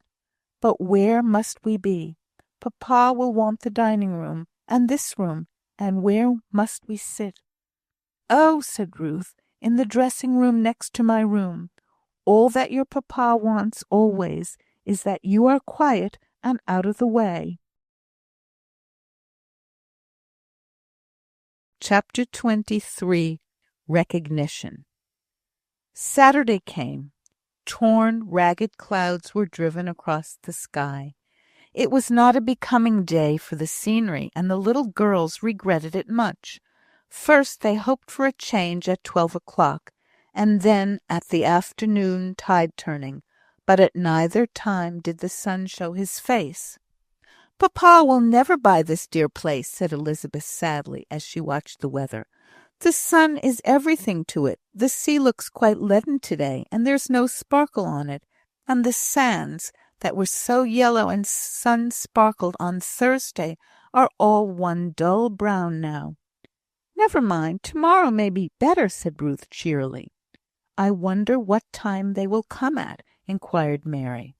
"Your papa said they would be at the station at 5 o'clock, and the landlady at the Swan said it would take them half an hour to get here." "And are they to dine at 6?" asked Elizabeth.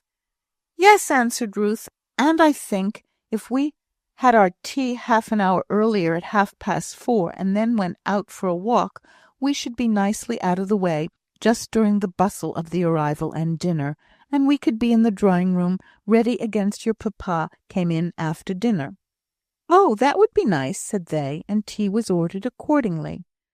The south-westerly wind had dropped, and the clouds were stationary, when they went out on the sands. They dug little holes near the incoming tide, and made canals to them from the water, and blew the light sea foam against each other, and then stole on tiptoe near to the groups of grey and white seagulls, which despised their caution, flying softly and slowly away to a little distance as soon as they drew near. And in all this Ruth was as great a child as any. Only she longed for Leonard with a mother's longing, as indeed she did every day, and all hours of the day. By and by the clouds thickened yet more, and 1 or 2 drops of rain were felt.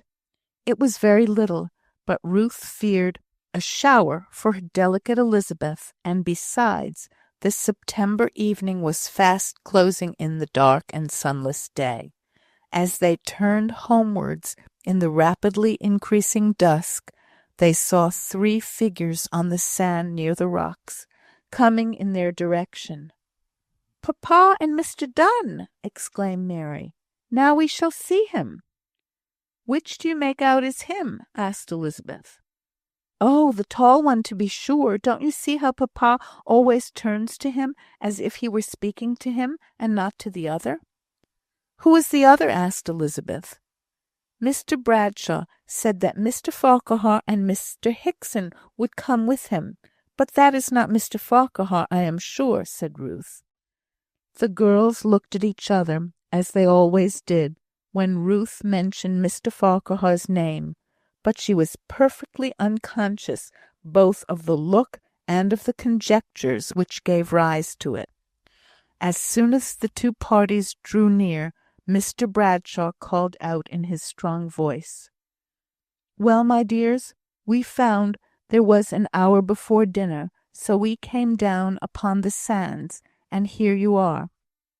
The tone of his voice assured them that he was in a bland and indulgent mood, and the 2 little girls ran towards him. He kissed them, and shook hands with Ruth, told his companions that these were the little girls who were tempting him to this extravagance of purchasing Eagle's Crag, and then, rather doubtfully, and because he saw that Mr. Dunn expected it, he introduced "my daughter's governess, Mrs. Denbigh." It was growing darker every moment, and it was time they should hasten back to the rocks, which were even now indistinct in the grey haze. Mr. Bradshaw held a hand of each of his daughters, and Ruth walked alongside, the 2 strange gentlemen being on the outskirts of the party. Mr. Bradshaw began to give his little girls some home news. He told them that Mr. Farquhar was ill and could not accompany them, but Jemima and their mamma were quite well. The gentleman nearest to Ruth spoke to her. "Are you fond of the sea?" asked he. There was no answer, so he repeated his question in a different form. "Do you enjoy staying by the seaside? I should rather ask." The reply was yes, rather breathed out in a deep inspiration than spoken in a sound. The sands heaved and trembled beneath Ruth. The figures near her vanished into strange nothingness. The sounds of their voices were as distant sounds in a dream, while the echo of one voice thrilled through and through. She could have caught at his arm for support in the awful dizziness which wrapped her up body and soul. That voice, no, if name and face and figure were all changed, that voice was the same which had touched her girlish heart, which had spoken most tender words of love, which had won and wrecked her, and which she had last heard in the low mutterings of fever. She dared not look round to see the figure of him who spoke, dark as it was. She knew he was there. She heard him speak in the manner in which he used to address strangers years ago. Perhaps she answered him, perhaps she did not, God knew. It seemed as if weights were tied to her feet, as if the steadfast rocks receded, as if time stood still. It was so long, so terrible, that path across the reeling sand. At the foot of the rocks they separated. Mr. Bradshaw, afraid lest dinner should cool, preferred the shorter way for himself and his friends. On Elizabeth's account, the girls were to take the longer and easier path, which wound upwards through a rocky field where larks' nests abounded, and where wild thyme and heather were now throwing out their sweets to the soft night air. The little girls spoke in eager discussion of the strangers. They appealed to Ruth, but Ruth did not answer, and they were too impatient to convince each other to repeat the question. The first little ascent from the sands to the fields surmounted, Ruth sat down suddenly and covered her face with her hands. This was so unusual. Their wishes, their good, was so invariably the rule of motion or of rest in their walks, that the girls, suddenly checked, stood silent and affrighted in surprise. They were still more startled when Ruth wailed aloud some inarticulate words. "Are you not well, dear Mrs. Denbigh?" asked Elizabeth gently, kneeling down on the grass by Ruth. She sat facing the west. The low, watery twilight was on her face as she took her hands away. So pale, so haggard, so wild and wandering a look the girls had never seen on human countenance before. "Well, what are you doing here with me? You should not be with me," said she, shaking her head slowly. They looked at each other.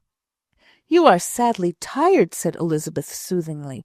"Come home and let me help you to bed. I will tell papa you are ill and ask him to send for a doctor." Ruth looked at her as if she did not understand the meaning of her words. No more she did at first. But by and by the dulled brain began to think most vividly and rapidly, and she spoke in a sharp way which deceived the girls into a belief that nothing had been the matter. "Yes, I was tired. I am tired. Those sands, oh, those sands, those weary, dreadful sands. But that is all over now. Only my heart aches still. Feel how it flutters and beats," said she, taking Elizabeth's hand and holding it to her side. "I am quite well, though," she continued, reading pity in the child's looks, as if she felt the trembling, quivering beat. "We will go straight into the dressing-room and read a chapter that will still my heart. And then I'll go to bed, and Mr. Bradshaw will excuse me, I know, this one night. I only ask for one night. Put on your right frocks, dears, and do all you ought to do. But I know you will," said she, bending down to kiss Elizabeth, and then, before she had done so, raising her head abruptly, "You are good and dear girls. God keep you so." By a strong effort at self-command, she went onwards at an even pace, neither rushing nor pausing to sob and think. The very regularity of motion calmed her. The front and back doors of the house were on two sides, at right angles with each other. They all shrank a little from the idea of going in at the front door, now that the strange gentlemen were about, and accordingly they went through the quiet farmyard right into the bright ruddy kitchen, where the servants were dashing about with the dinner things. It was a contrast in more than colour to the lonely dusky field, which even the little girls perceived, and the noise, the warmth, the very bustle of the servants were a positive relief to Ruth, and for the time lifted off the heavy press of pent-up passion. A silent house with moonlit rooms, or with a faint gloom brooding over the apartments, would have been more to be dreaded. Then she must have given way and cried out. As it was, she went up the old awkward back stairs and into the room they were to sit in. There was no candle.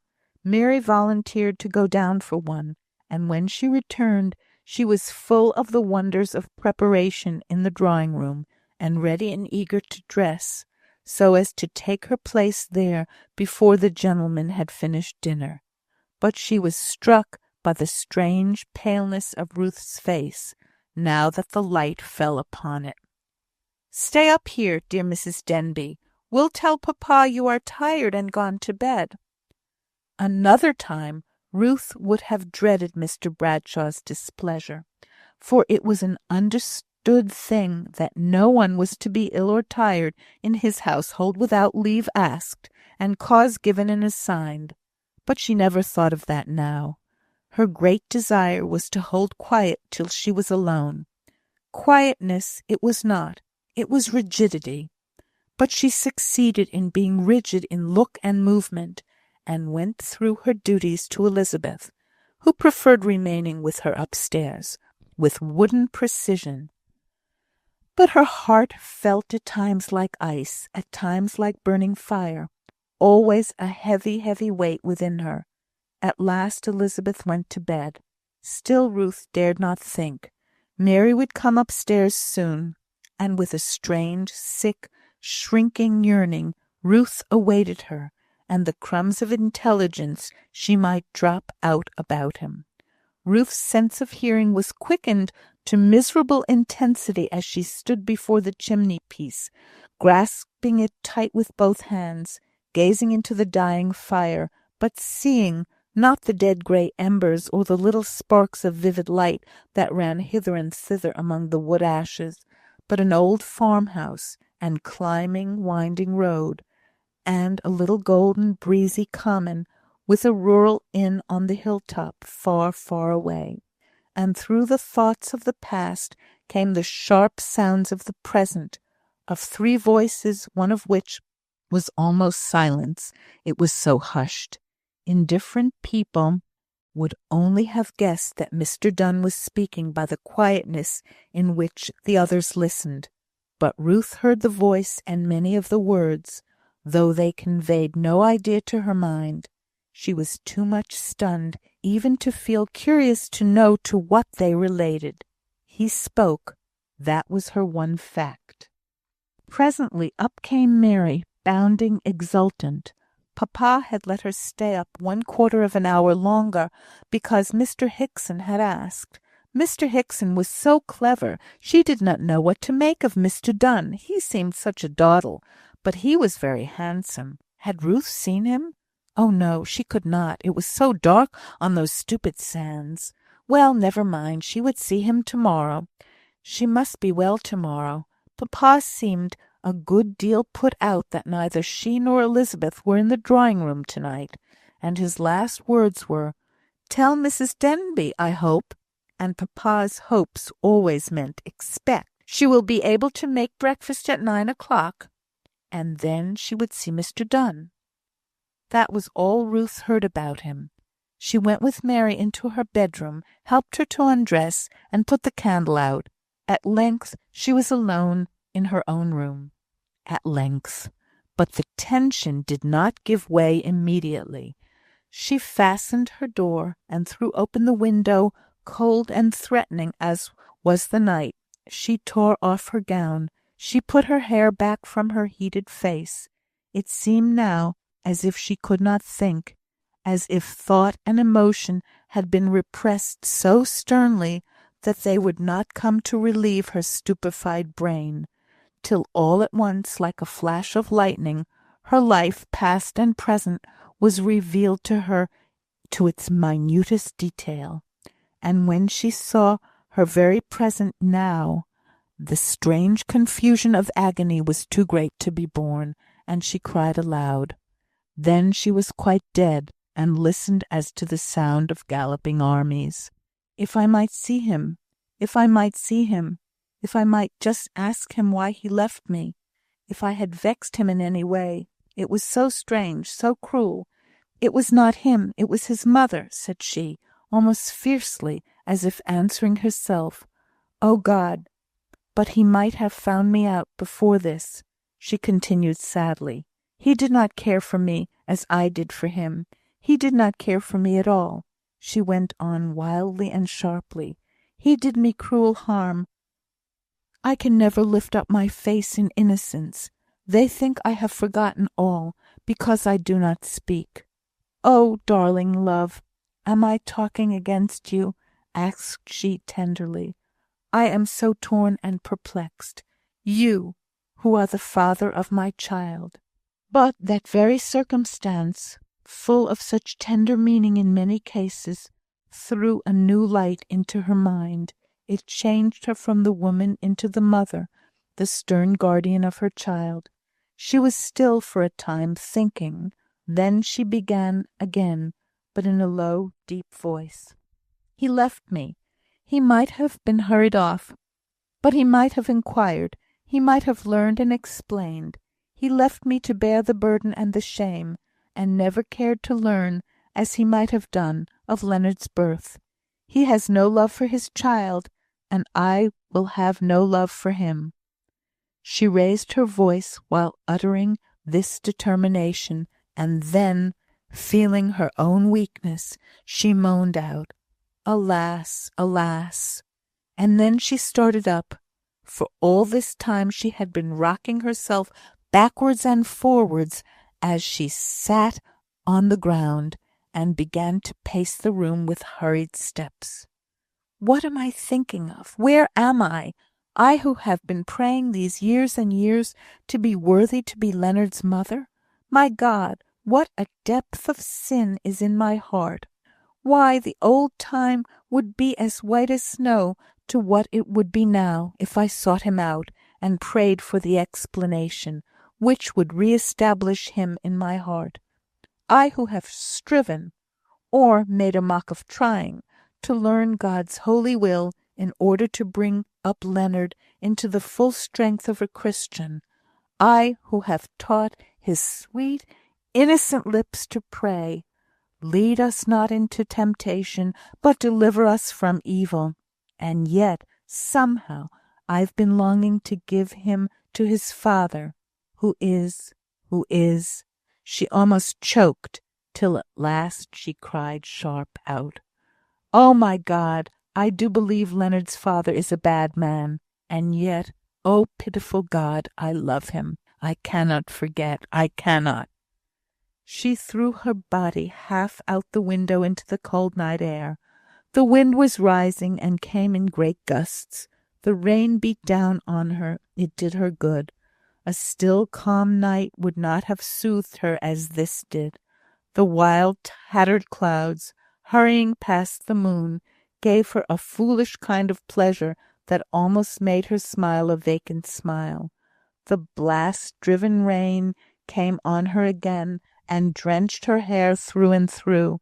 The words, "stormy wind fulfilling his word," came into her mind. She sat down on the floor. This time her hands were clasped round her knees. The uneasy rocking motion was stilled. "I wonder if my darling is frightened with this blustering, noisy wind. I wonder if he is awake." And then her thoughts went back to the various times of old, when, affrighted by the weather, sounds so mysterious in the night, he had crept into her bed and clung to her, and she had soothed him, and sweetly awed him into stillness and childlike faith, by telling him of the goodness and power of God. Of a sudden she crept to a chair, and there knelt as in the very presence of God, hiding her face, at first not speaking a word, for he did not know her heart, but by and by moaning out, amid her sobs and tears, and now for the first time she wept. "Oh, my God, help me, for I am very weak. My God, I pray thee be my rock and my strong fortress, for I of myself am nothing.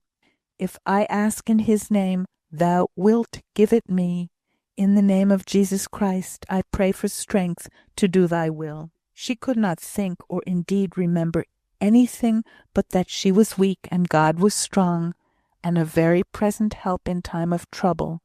And the wind rose yet higher, and the house shook and vibrated, as, in measured time, The great and terrible gusts came from the four quarters of the heavens and blew around it, dying away in the distance with loud and unearthly wails, which were not utterly still before the sound of the coming blast was heard like the trumpets of the vanguard of the Prince of Air.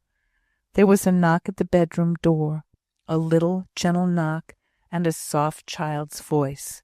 "Mrs. Denbigh, may I come in, please? I am so frightened." It was Elizabeth. Ruth calmed her passionate breathing by one hasty draught of water, and opened the door to the timid girl.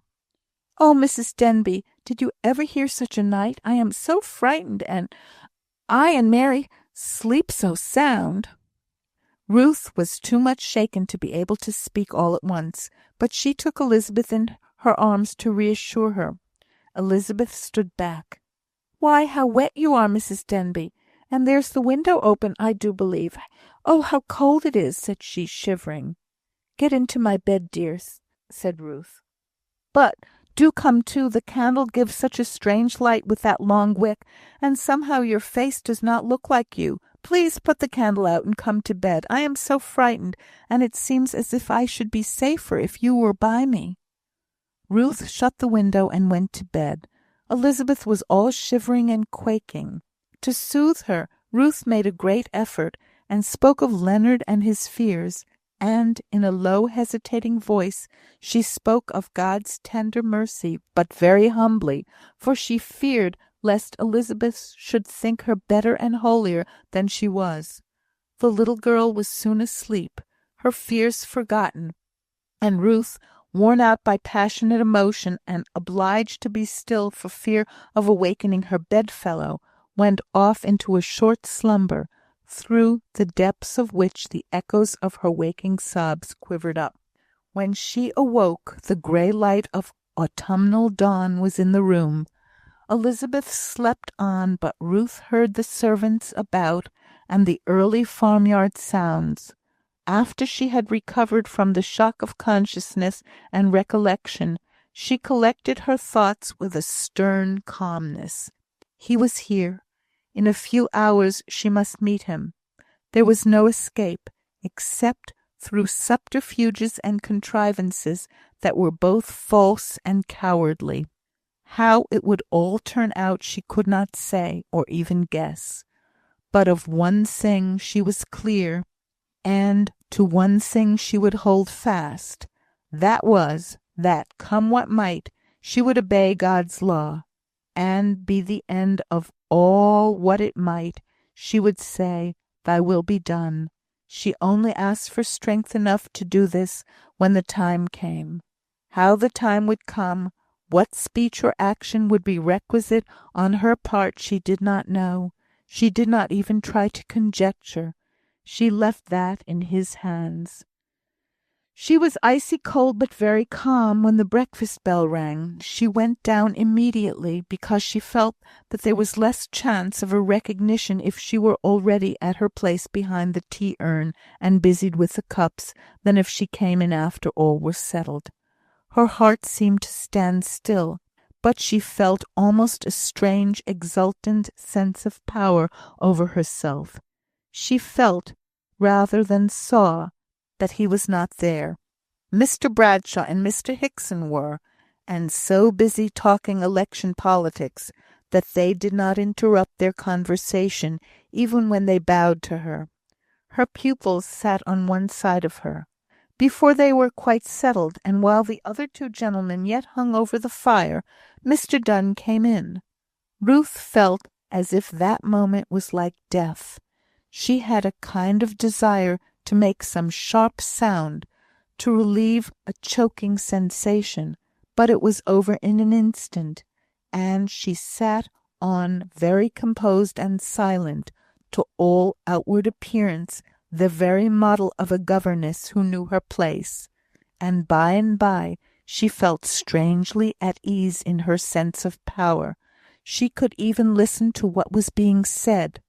She had never dared as yet to look at Mr. Donne, though her heart burned to see him once again. He sounded changed. The voice had lost its fresh and youthful eagerness of tone, though in peculiarity of modulation it was the same. It could never be mistaken for the voice of another person. There was a good deal said at that breakfast, for none seemed inclined to hurry, although it was Sunday morning. Ruth was compelled to sit there, and it was good for her that she did. That half hour seemed to separate the present Mr. Donne very effectively from her imagination of what Mr. Bellingham had been. She was no analyzer.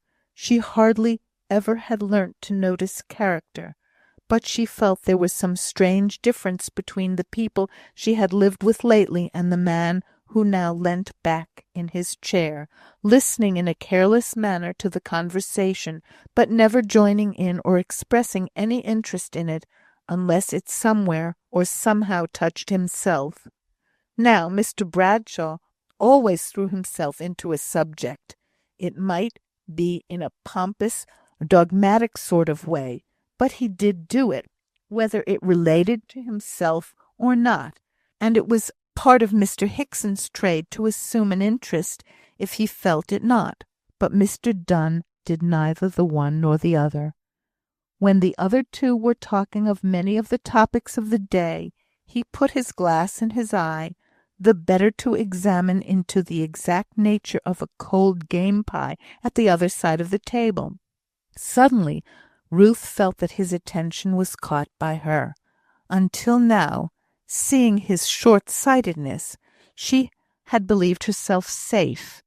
Now her face flushed with a painful, miserable blush. But in an instant she was strong and quiet. She looked up straight at his face, and, as if this action took him aback, he dropped his glass and began eating away with great diligence. She had seen him. He was changed, she knew not how. In fact, the expression, which had been only occasional formerly when his worst self predominated, had become permanent.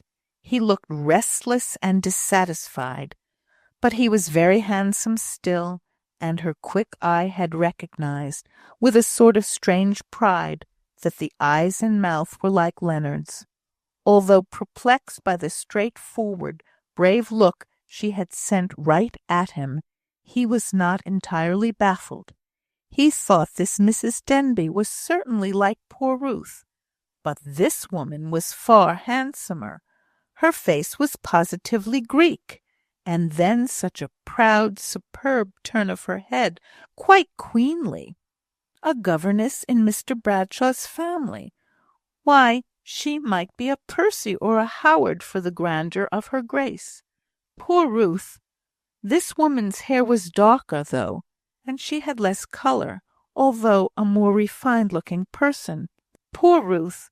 And for the first time for several years he wondered what had become of her, though, of course, there was but one thing that could have happened, and perhaps it was as well he did not know her end, for most likely it would have made him very uncomfortable. He leaned back in his chair, and unobserved, for he would not have thought it gentlemanly to look so fixedly at her if she or anyone noticed him, he put up his glass again. She was speaking to one of her pupils, and she did not see him. By Jove, it must be she, though. There were little dimples came out about the mouth as she spoke, just like those he used to admire so much in Ruth, and which he had never seen in anyone else, the sunshine without the positive movement of a smile. The longer he looked, the more he was convinced, and it was with a jerk that he recovered himself enough to answer Mr. Bradshaw's question, whether he wished to go to church or not. Church? How far? A mile? No, I think I shall perform my devotions at home to-day. He absolutely felt jealous when Mr. Hickson sprang up to open the door as Ruth and her pupils left the room. He was pleased to feel jealous again. He had been really afraid he was too much used up for such sensations. But Hickson must keep his place. What he was paid for was doing the talking to the electors, not paying attention to the ladies and their families. Mr. Donne had noticed that Mr. Hickson had tried to be gallant to Miss Bradshaw. Let him, if he liked, but let him beware how he behaved to this fair creature, Ruth or no Ruth. It certainly was Ruth. Only how the devil had she played her cards so well as to be the governess, the respected governess in such a family as Mr. Bradshaw's? Mr. Donne's movements were evidently to be the guide of Mr. Hickson's. Mr. Bradshaw always disliked going to church, partly from principle, partly because he never could find the places in the prayer book. Mr. Donne was in the drawing-room as Mary came down, ready equipped. He was turning over the leaves of the large and handsome Bible. Seeing Mary, he was struck with a new idea. "How singular it is," said he, "that the name of Ruth is so seldom chosen by those good people who go to the Bible before they christen their children. It is a very pretty name, I think." Mr. Bradshaw looked up. "Why, Mary," said he, "is not that Mrs. Denbigh's name?" "Yes, papa," replied Mary eagerly, "and I know 2 other Ruths. There's Ruth Brown here, and Ruth Macartney at Eccleston. And I have an aunt called Ruth, Mr. Donne. I don't think your observation holds good. Besides my daughter's governess, I know 3 other Ruths." "Oh, I have no doubt I was wrong. It was just a speech of which one perceives the folly the moment it is made." But secretly he rejoiced with a fierce joy over the success of his device. Elizabeth came to summon Mary. Ruth was glad when she got into the open air and away from the house. 2 hours were gone and over. 2 out of a day and a half, for it might be late on Monday morning before the Eccleston party returned. She felt weak and trembling in body, but strong in power over herself. They had left the house in good time for church, so they needed not to hurry, and they went leisurely along the road, now and then passing some country person whom they knew, and with whom they exchanged a kindly, placid greeting. But presently, to Ruth's dismay, she heard a step behind, coming at a rapid pace, a peculiar clank of rather high-heeled boots, which gave a springy sound to the walk that she had known well long ago. It was like a nightmare, where the evil dreaded is never avoided, never completely shunned, but is by one's side at the very moment of triumph in escape.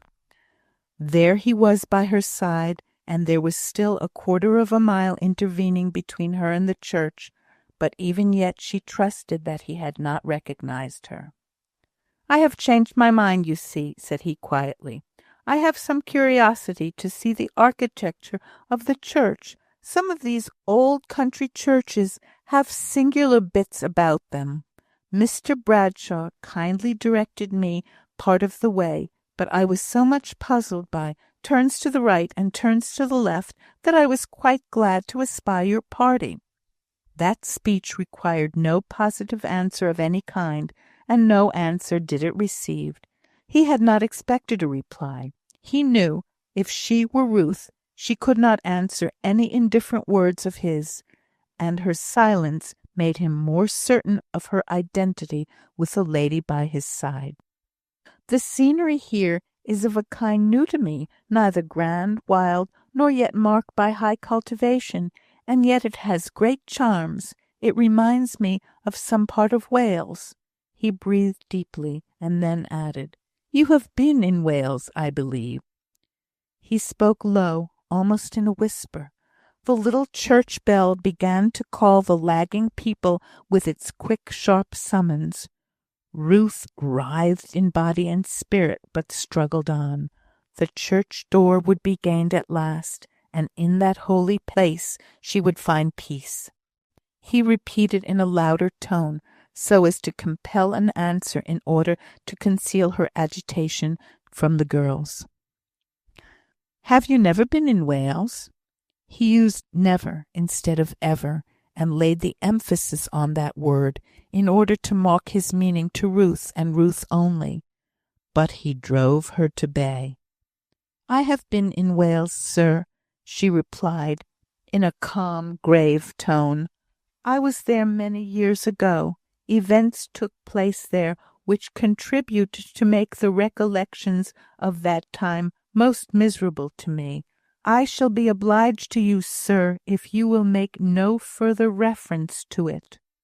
The little girls wondered how Mrs. Denbigh could speak in such a high tone of quiet authority to Mr. Donne, who was almost a member of Parliament, but they settled that her husband must have died in Wales, and of course that would make the recollection of the country most miserable, as she said. Mr. Donne did not dislike the answer, and he positively admired the dignity with which she spoke.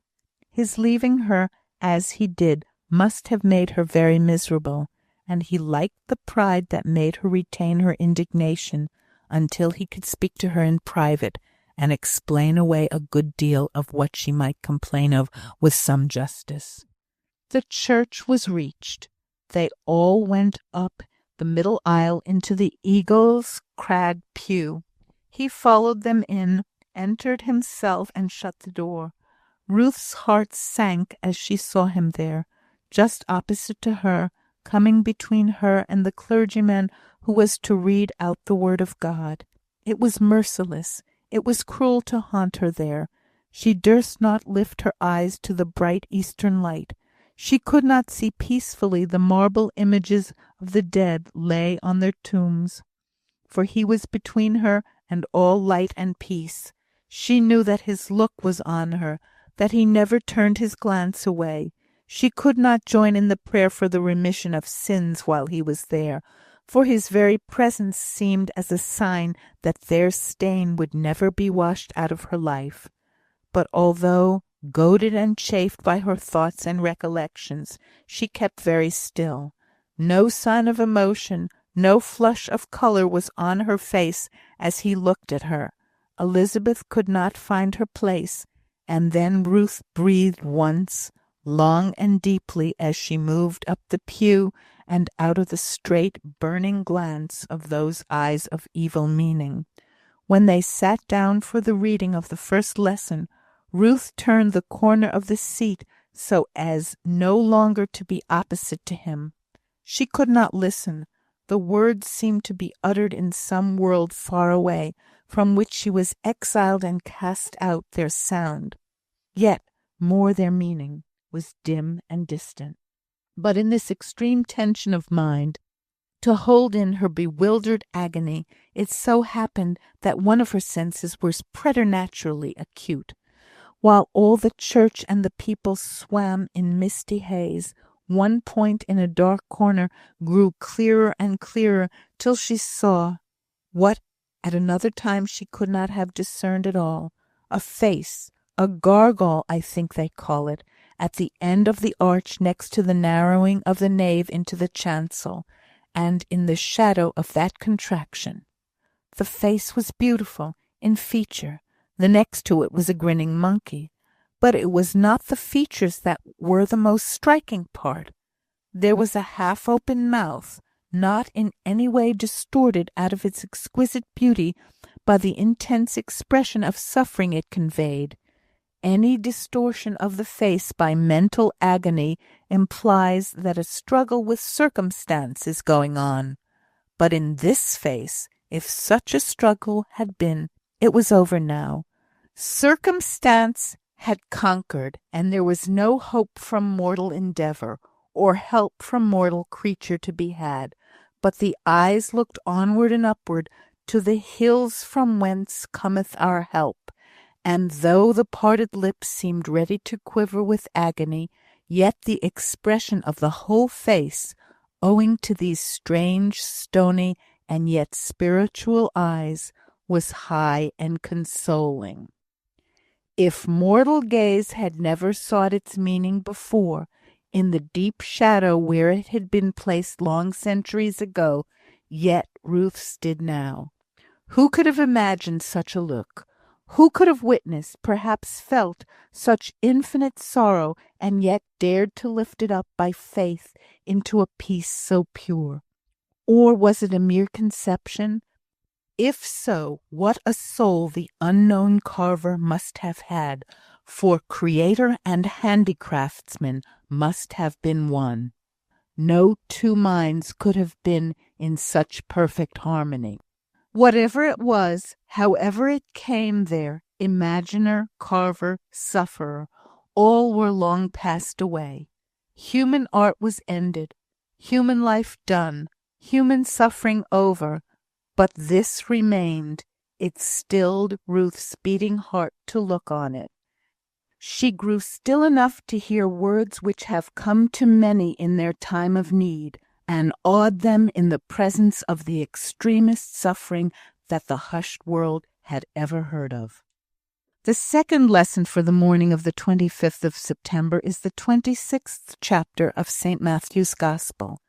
And when they prayed again, Ruth's tongue was unloosed, and she also could pray in his name who underwent the agony in the garden. As they came out of church, there was a little pause and gathering at the door. It had begun to rain. Those who had umbrellas were putting them up. Those who had not were regretting and wondering how long it would last. Standing for a moment, impeded by the people who were thus collected under the porch, Ruth heard a voice close to her say, very low but very distinctly, "I have much to say to you, much to explain. I entreat you to give me the opportunity." Ruth did not reply. She would not acknowledge that she heard, but she trembled nevertheless, for the well-remembered voice was low and soft, and had yet its power to thrill. She earnestly desired to know why and how he had left her. It appeared to her as if that knowledge could alone give her a relief from the restless wondering that had distracted her mind, and that one explanation could do no harm. "No," the higher spirit made answer, "it must not be." Ruth and the girls had each an umbrella. She turned to Mary and said, "Mary, give your umbrella to Mr. Donne and come under mine." Her way of speaking was short and decided. She was compressing her meaning into as few words as possible. The little girl obeyed in silence. As they went first through the churchyard stile, Mr. Donne spoke again. "You are unforgiving," said he. "I only ask you to hear me. I have a right to be heard, Ruth. I won't believe you are so much changed as not to listen to me when I entreat." He spoke in a tone of soft complaint, but he himself had done much to destroy the illusion which had hung about his memory for years, whenever Ruth had allowed herself to think of it. Besides which, during the time of her residence in the Benson family, her feeling of what people ought to be had been unconsciously raised and refined, and Mr. Donne, even while she had to struggle against the force of past recollections, repelled her so much by what he was at present, that every speech of his, every minute they were together, served to make her path more and more easy to follow. His voice retained something of its former influence. When he spoke, without her seeing him, she could not help remembering former days. She did not answer this last speech any more than the first. She saw clearly that, putting aside all thought as to the character of their former relationship, it had been dissolved by his will, his act and deed, and that, therefore, the power to refuse any further intercourse whatsoever remained with her. It sometimes seems a little strange how, after having earnestly prayed to be delivered from temptation, and having given ourselves with shut eyes into God's hand, from that time every thought, every outward influence, every acknowledged law of life seems to lead us on from strength to strength.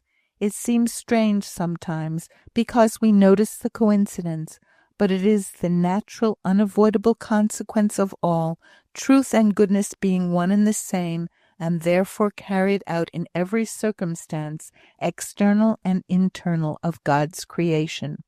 When Mr. Donne saw that Ruth would not answer him, he became only the more determined that she should hear what he had to say. What that was, he did not exactly know, The whole affair was most mysterious and piquant. The umbrella protected Ruth from more than the rain on that walk homewards, for under its shelter she could not be spoken to unheard. She had not rightly understood at what time she and the girls were to dine. From the gathering at mealtimes she must not shrink. She must show no sign of weakness. But oh, the relief, after that walk, to sit in her own room, locked up, so that neither Mary nor Elizabeth could come by surprise, and to let her weary frame, weary with being so long braced up to rigidity and stiff quiet, fall into a chair anyhow, all helpless, nerveless, motionless, as if the very bones had melted out of her. The peaceful rest which her mind took was in thinking of Leonard. She dared not look before or behind, but she could see him well at present. She brooded over the thought of him, till she dreaded his father more and more. By the light of her child's purity and innocence, she saw evil clearly, and yet more clearly. She thought that, if Leonard ever came to know the nature of his birth, she had nothing for it but to die out of his sight. He could never know, human heart could never know, her ignorant innocence, and all the small circumstances which had impelled her onwards. But God knew, and if Leonard heard of his mother's error, why, nothing remained but death, for she felt then as if she had it in her power to die innocently out of such future agony. But that escape is not so easy. Suddenly a fresh thought came, and she prayed that, through whatever suffering she might be purified, whatever trials, woes, measureless pangs God might see fit to chastise her with, she would not shrink, if only at last she might come into his presence in heaven. Alas, the shrinking from suffering we cannot help. That part of her prayer was vain, and as for the rest, was not the sure justice of his law finding out even now? His laws once broken, his justice and the very nature of those laws bring the immutable retribution. But if we turn penitently to him, he enables us to bear our punishment with a meek and docile heart, for his mercy endureth for ever. Mr. Bradshaw had felt himself rather wanting in proper attention to his guest, inasmuch as he had been unable, all in a minute, to comprehend Mr. Donne's rapid change of purpose, and before it had entered into his mind that, notwithstanding the distance of the church Mr. Donne was going thither, that gentleman was out of the sight and far out of the reach of his burly host. But though the latter had so far neglected the duties of hospitality as to allow his visitor to sit in the eagle's crag pew with no other guard of honour than the children and the governess, Mr. Bradshaw determined to make up for it by extra attention during the remainder of the day. Accordingly, he never left Mr. Donne. Whatever wish that gentleman expressed, it was the study of his host to gratify. Did he hint at the pleasure which a walk in such beautiful scenery would give him, Mr. Bradshaw was willing to accompany him, although at Eccleston it was a principle with him not to take any walks for pleasure on a Sunday. When Mr. Donne turned round and recollected letters which must be written, and which would compel him to stay at home, Mr. Bradshaw instantly gave up the walk, and remained at hand, ready to furnish him with any writing materials which could be wanted, and which were not laid out in the half-furnished house. Nobody knew where Mr. Hickson was all this time. He had sauntered out after Mr. Donne, when the latter set off for church, and he had never returned. Mr. Donne kept wondering if he could have met Ruth, if, in fact, she had gone out with her pupils, now that the afternoon had cleared up. This uneasy wonder, and a few mental imprecations on his host's polite attention, together with a letter-writing pretence, passed away the afternoon, the longest afternoon he had ever spent, and of weariness he had had his share. Lunch was lingering in the dining-room, left there for the truant Mr. Hickson, but of the children or Ruth there was no sign. He ventured on a distant inquiry as to their whereabouts. They dine early. They are gone to church again. Mrs. Denbigh was a member of the establishment once, and though she attends chapel at home, she seems glad to have an opportunity of going to church." Mr. Dunn was on the point of asking some further questions about Mrs. Denbigh, when Mr. Hickson came in, loud-spoken, cheerful, hungry, and as ready to talk about his ramble and the way in which he had lost and found himself as he was about everything else. He knew how to dress up the commonest occurrence with a little exaggeration, a few puns, and a happy quotation or two, so as to make it sound very agreeable. He could read faces, and saw that he had been missed. Both host and visitor looked moped to death. He determined to devote himself to their amusement during the remainder of the day, for he had really lost himself, and felt that he had been away too long on a dull Sunday, when people were apt to get hipped if not well amused. "It is really a shame to be indoors in such a place. Rain? Yes, it rained some hours ago, but now it is splendid weather. I feel myself quite qualified for guide, I assure you. I can show you all the beauties of the neighbourhood, and throw in a bog and a nest of vipers to boot." Mr. Dunn languidly assented to this proposal of going out, and then he became restless until Mr. Hickson had eaten a hasty lunch, for he hoped to meet Ruth on the way from church, to be near her, and watch her, though he might not be able to speak to her. To have the slow hours roll away, to know he must leave the next day, and yet so close to her, not to be seeing her, was more than he could bear. In an impetuous kind of way, he disregarded all Mr. Hickson's offers of guidance to lovely views, and turned a deaf ear to Mr. Bradshaw's expressed wish of showing him the land belonging to the house, very little for £14,000, and set off wilfully on the road leading to the church, from which he averred he had seen a view which nothing else about the place could equal. They met the country people dropping homewards. No, Ruth was there. She and her pupils had returned by the Fieldway, as Mr. Bradshaw informed his guests at dinner-time. Mr. Dunn was very captious all through dinner. He thought it never would be over, and cursed Hickson's interminable stories, which were told on purpose to amuse him. His heart gave a fierce bound when he saw her in the drawing-room with the little girls. She was reading to them, with how sick and trembling a heart no words can tell. But she could master and keep down outward signs of her emotion. An hour more to-night, part of which was to be spent in family prayer, and all in the safety of company. Another hour in the morning, when all would be engaged in the bustle of departure. If, during this short space of time, she could not avoid speaking to him, she could at least keep him at such a distance as to make him feel that henceforward her world and his belonged to separate systems, wide as the heavens apart. By degrees she felt that he was drawing near to where she stood. He was by the table examining the books that lay upon it. Mary and Elizabeth drew off a little space, awe-stricken by the future member for Eccleston. As he bent his head over a book, he said, "I implore you, 5 minutes alone." The little girls could not hear, but Ruth, hemmed in so that no escape was possible, did hear. She took sudden courage, and said in a clear voice, "Will you read the whole passage aloud? I do not remember it." Mr. Hickson, hovering at no great distance, heard these words, and drew near to second Mrs. Denbigh's request. Mr. Bradshaw, who was very sleepy after his unusually late dinner and longing for bedtime, joined in the request, for it would save the necessity for making talk, and he might perhaps get in a nap, undisturbed and unnoticed, before the servants came in to prayers. Mr. Dunn was caught. He was obliged to read aloud, although he did not know what he was reading.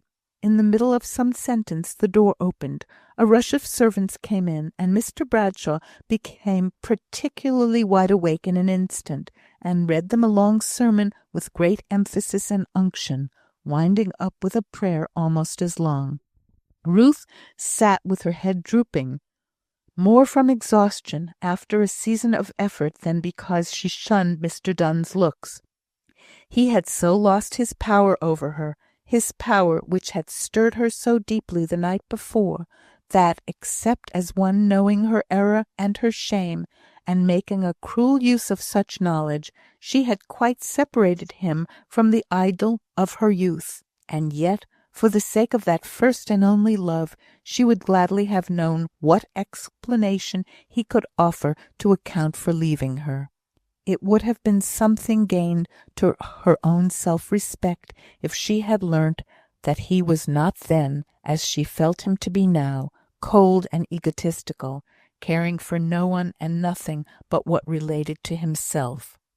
Home and Leonard, how strangely peaceful the two seemed! Oh, for the rest that a dream about Leonard would bring!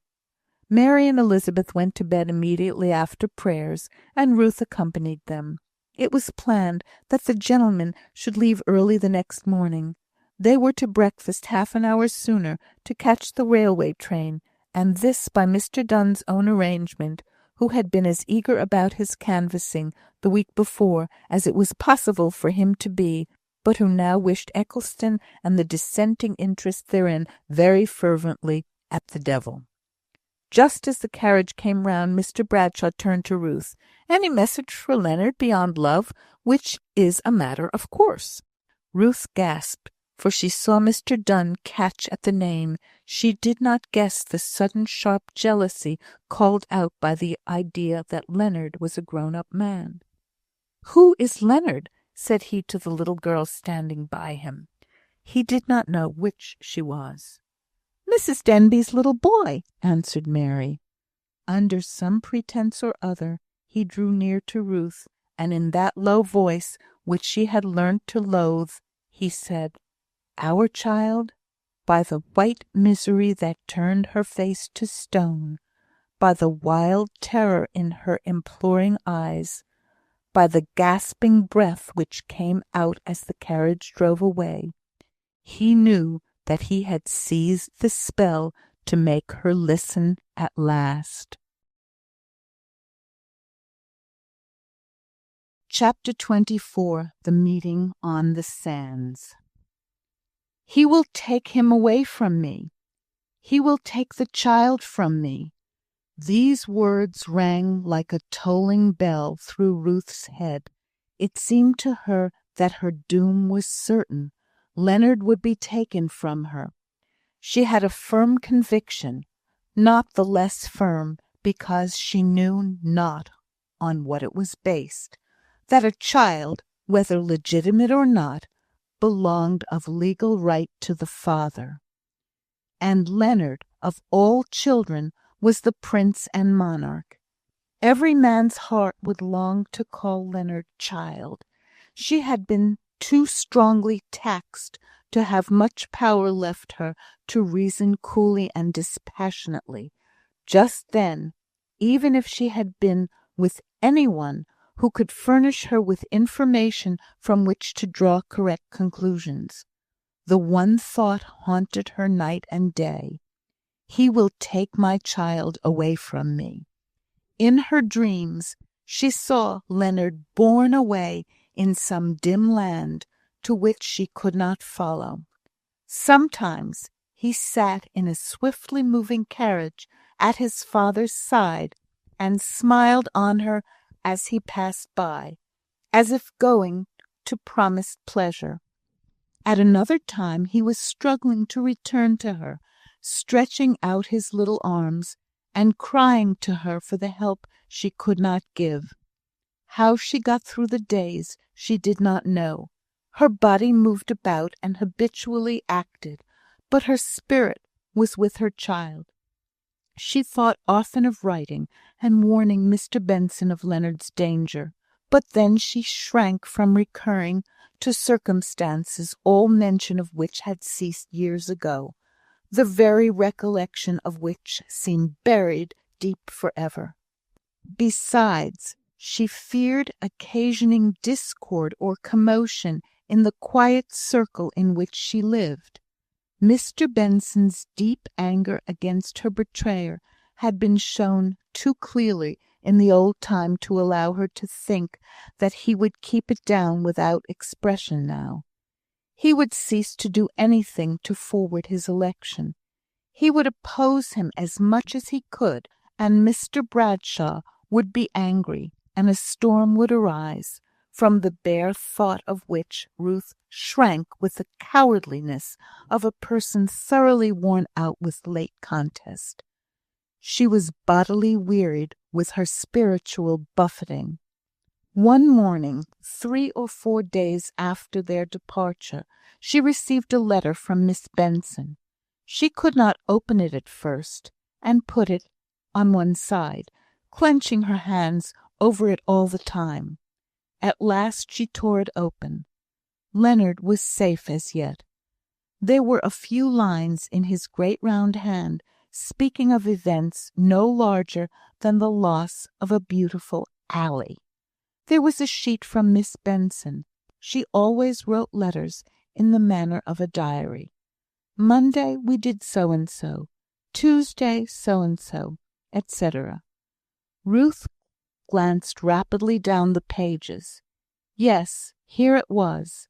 Sick, fluttering heart, be still. In the middle of the damsons, when they were just on the fire, there was a knock at the door. My brother was out, and Sally was washing up, and I was stirring the preserve with my great apron and bib on, so I bade Leonard come in from the garden and open the door. But I would have washed his face first, if I had known who it was. It was Mr. Bradshaw and the Mr. Donne that they hope to send up to the House of Commons as Member of Parliament for Eccleston, and another gentleman, whose name I never heard. They had come canvassing, and when they found my brother was out, they asked Leonard if they could see me. The child said, yes, if I can leave the damsons, and straightway came to call me, leaving them standing in the passage.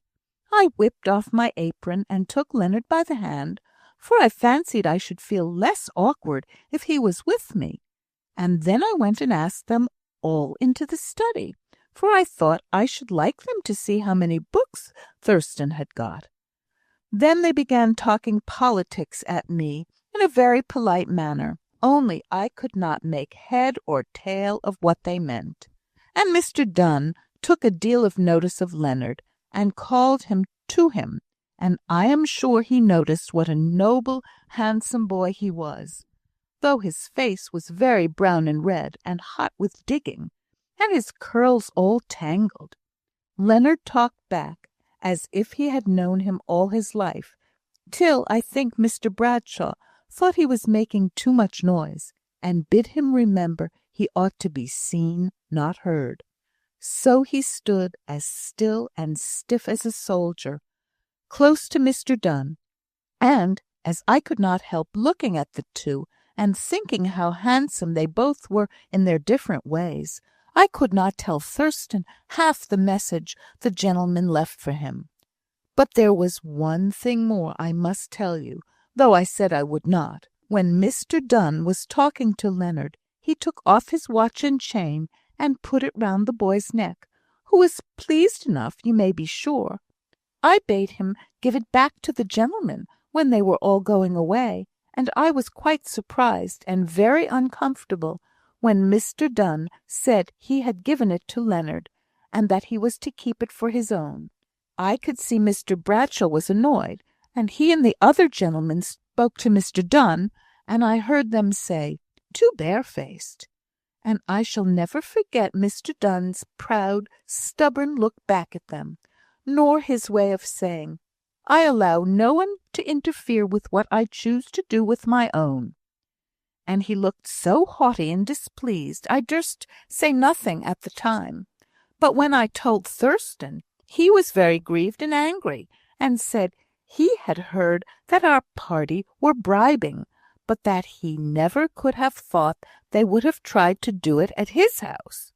Thurstan is very much out of spirits about this election altogether, and indeed it does make sad work up and down the town.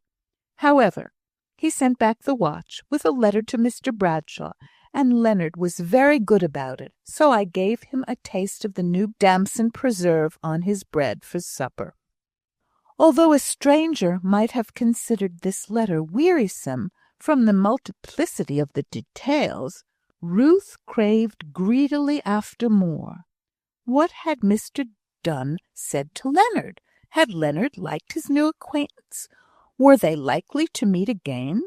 After wondering and wondering over these points, Ruth composed herself by the hope that in a day or two she should hear again. And to secure this end, she answered the letters by return of post. That was on Thursday. On Friday she had another letter, in a strange hand. It was from Mr. Donne. No name, no initials were given.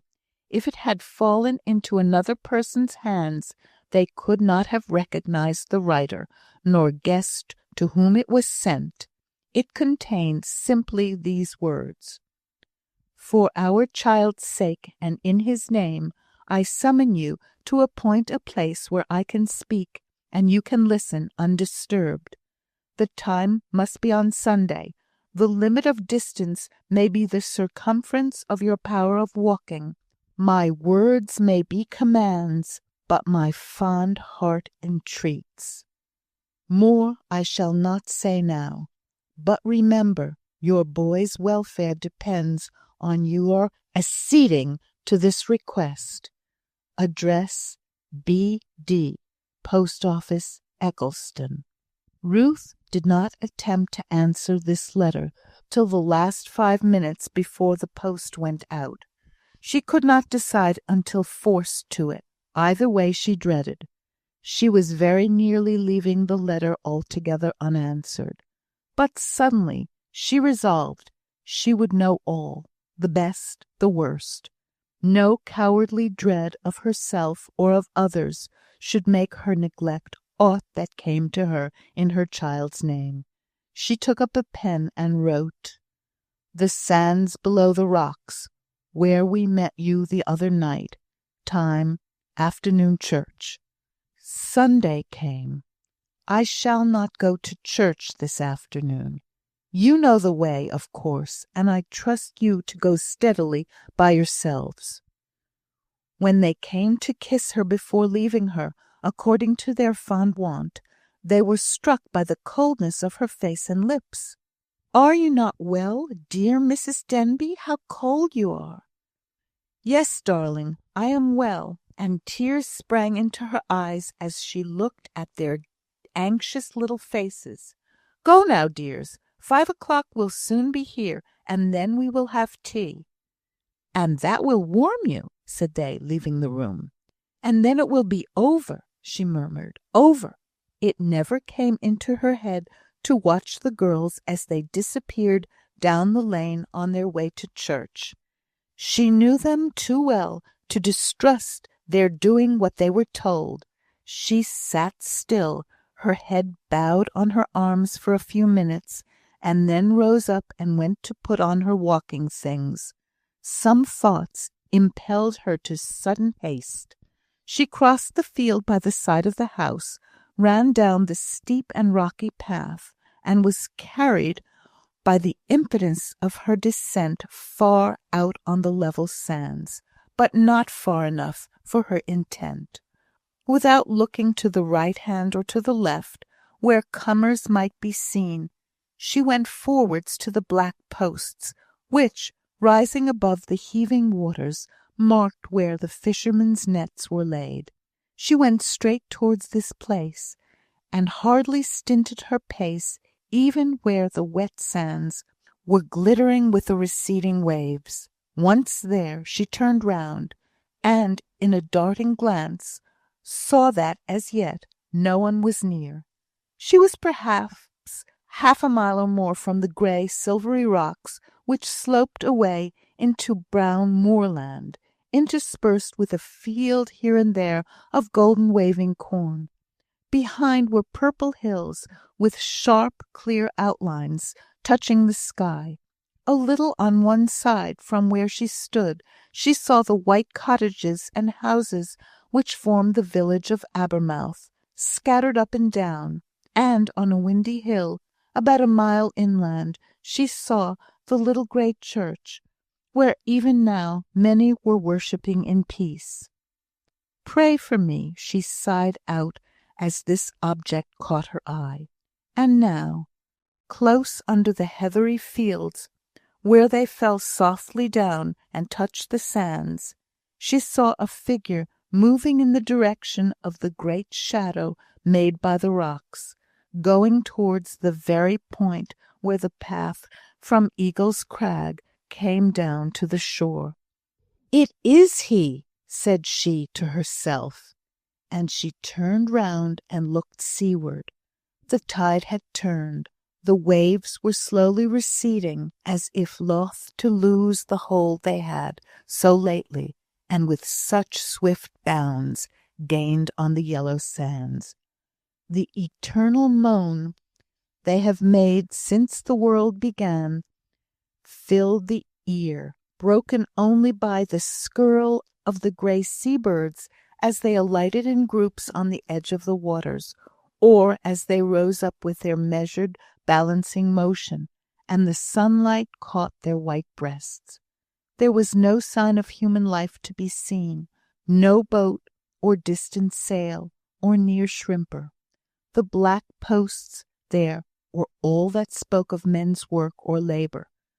Beyond a stretch of the waters, a few pale grey hills showed like films, their summits clear, though faint, their bases lost in a vapoury mist. On the hard echoing sands, and distinct from the ceaseless murmur of the salt sea waves, came footsteps, nearer, nearer. Very near they were when Ruth, unwilling to show the fear that rioted in her heart, turned round and faced Mr. Donne. He came forward, with both hands extended. "This is kind, my own Ruth," said he. Ruth's arms hung down motionless at her sides. "What, Ruth, have you no word for me?" "I have nothing to say," said Ruth. "Why, you little revengeful creature!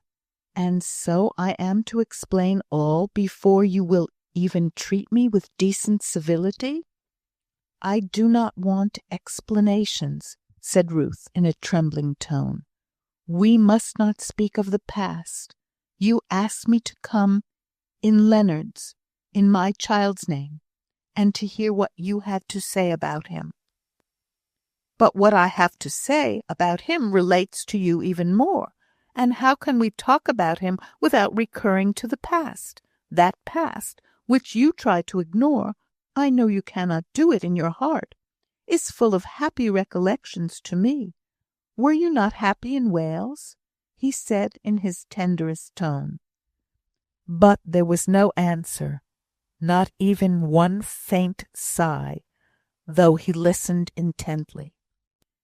"You dare not speak, you dare not answer me. Your heart will not allow you to prevaricate, and you know you were happy."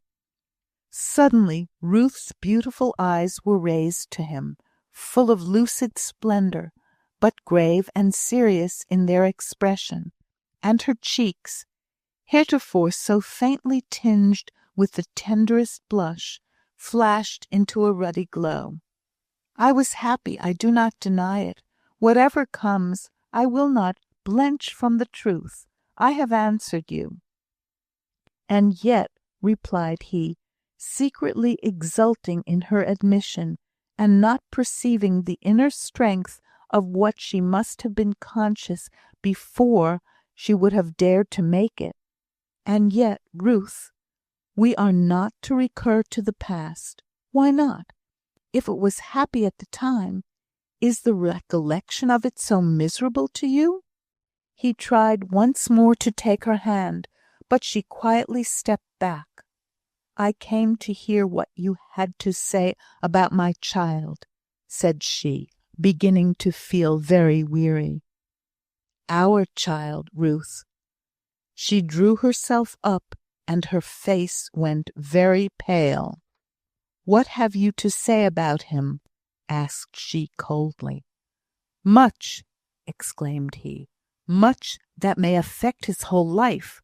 but it all depends upon whether you will hear me or not." "I listen." "Good heavens, Ruth, you will drive me mad. Oh, what a changed person you are from the sweet, loving creature you were! I wish you were not so beautiful." She did not reply, but he caught a deep, involuntary sigh. "Will you hear me if I speak, though I may not begin at once to talk of this boy, a boy of whom any mother, any parent might be proud?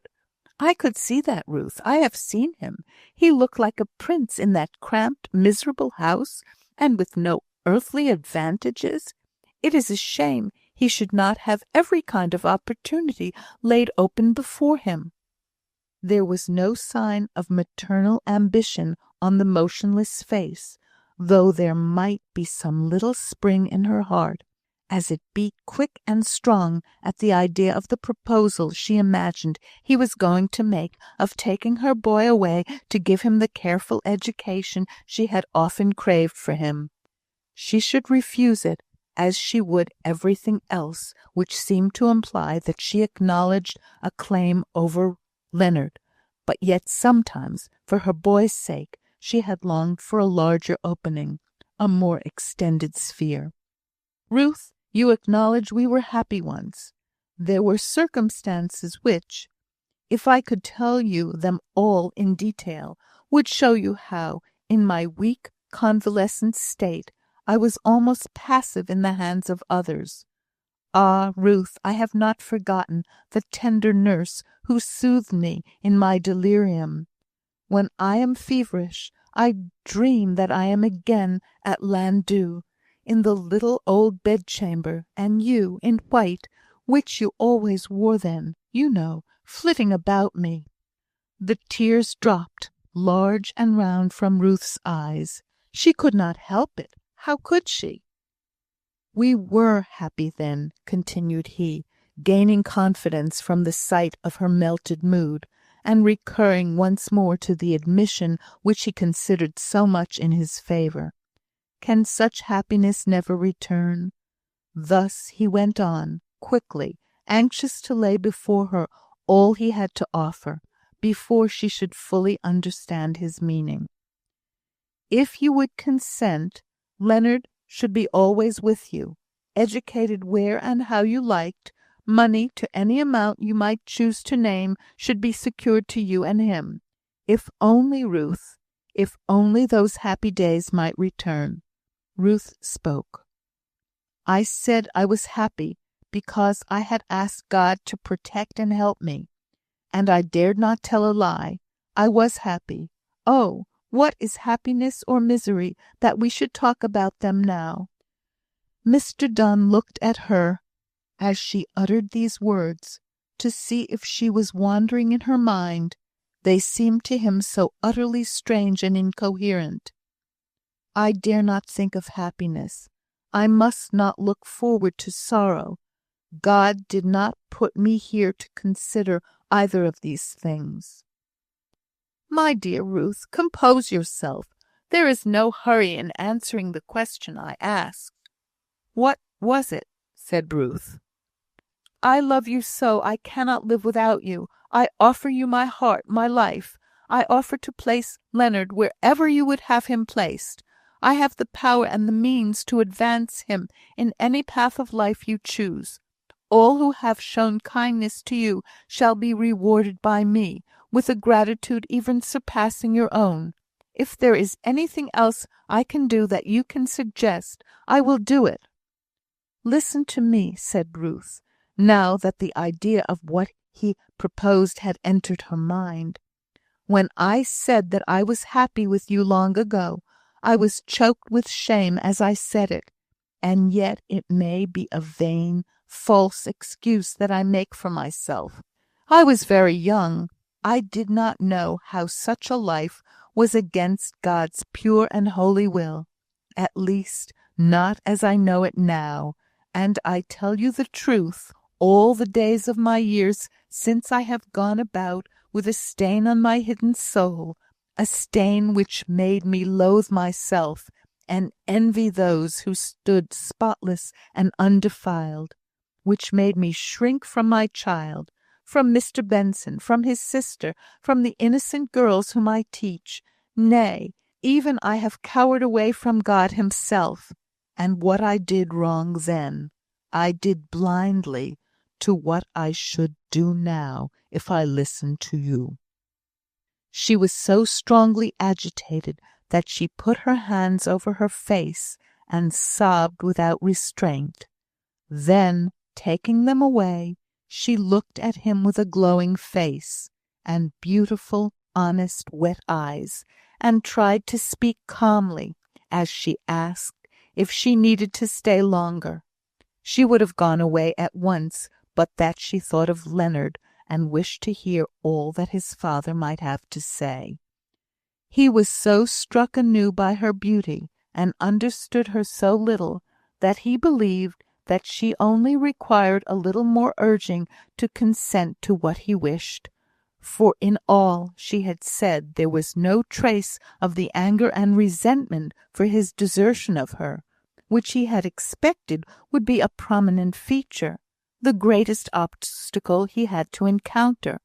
The deep sense of penitence she expressed he mistook for earthly shame, which he imagined he could soon soothe away.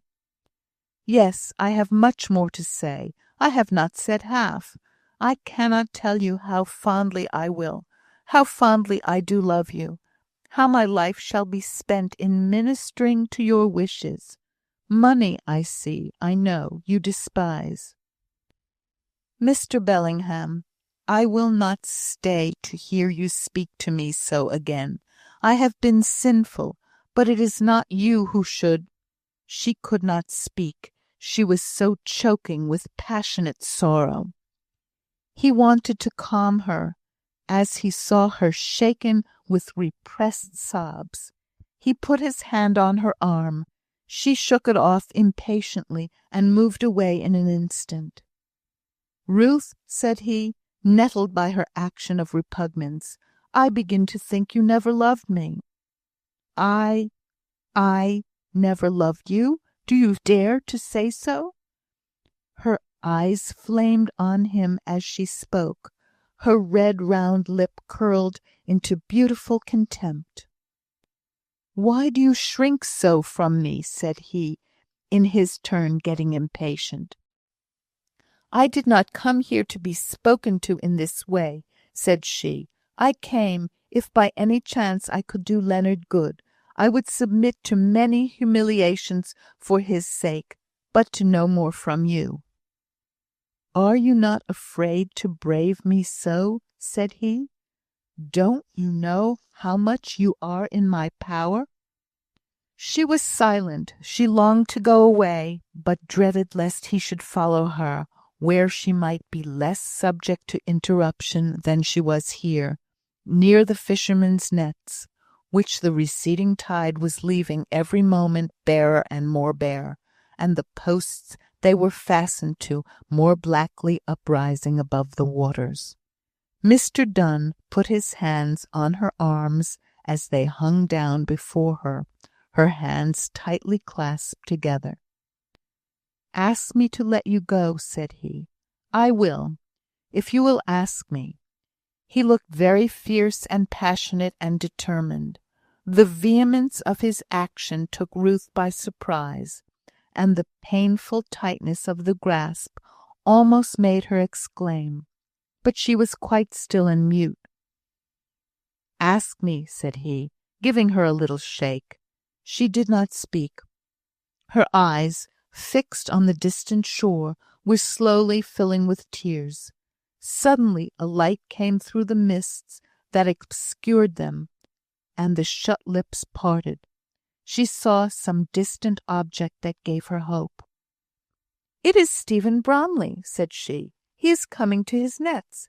They say he is very desperate, violent man, but he will protect me."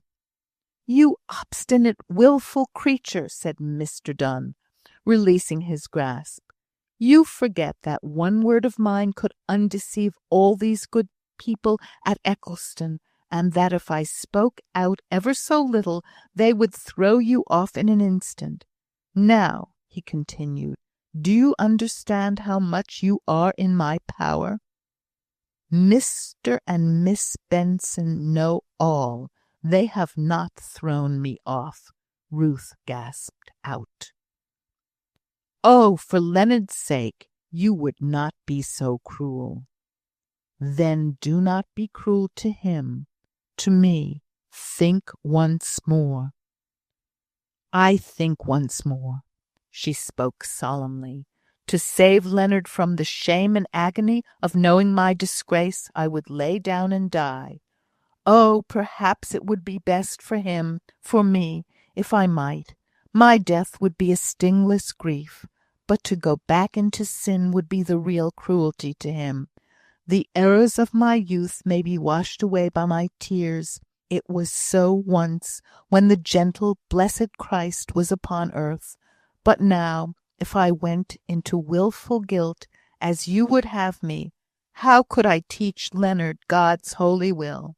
I should not mind his knowing my past sin, compared to the awful corruption it would be if he knew me living now, as you would have me, lost to all fear of God." Her speech was broken by sobs. "Whatever may be my doom, God is just. I leave myself in his hands. I will save Leonard from evil. Evil would it be for him if I lived with you. I will let him die first." She lifted her eyes to heaven, and clasped and wreathed her hands together tight. Then she said, "You have humbled me enough, sir. I shall leave you now." She turned away resolutely. The dark grey fisherman was at hand. Mr. Donne folded his arms and set his teeth and looked after her. What a stately step she had! How majestic and graceful all her attitudes were! She thinks she has baffled me now. We will try something more, and bid a higher price. He unfolded his arms, and began to follow her. He gained upon her, for her beautiful walk was now wavering and unsteady. The works which had kept her in motion were running down fast. "Ruth," said he, overtaking her, "you shall hear me once more. Ay, look round. Your fisherman is near. He may hear me, if he chooses. Hear your triumph. I am come to offer to marry you, Ruth. Come what may, I will have you. Nay, I will make you hear me. I will hold this hand till you have heard me. To-morrow I will speak to any one in Eccleston you like, to Mr. Bradshaw, the little minister, I mean.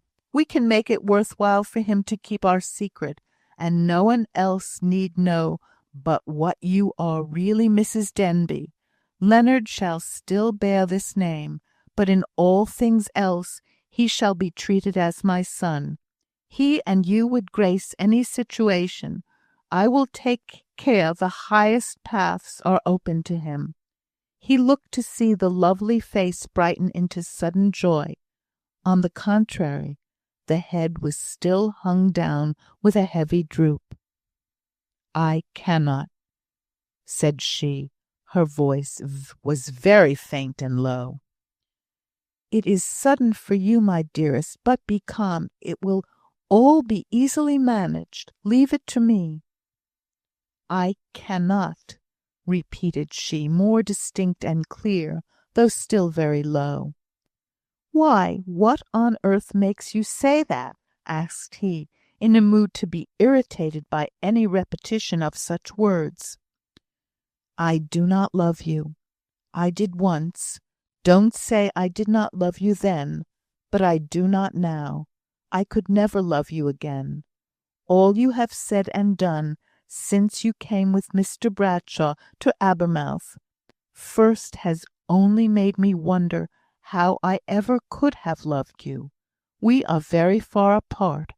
The time that has pressed down my life like brands of hot iron and scarred me for ever has been nothing to you. You have talked of it with no sound of moaning in your voice, no shadow over the brightness of your face. It has left no sense of sin on your conscience, while me it haunts and haunts, and yet I might plead that I was an ignorant child. Only I will not plead anything, for God knows all. But this is only one piece of our great difference." "You mean that I am no saint?"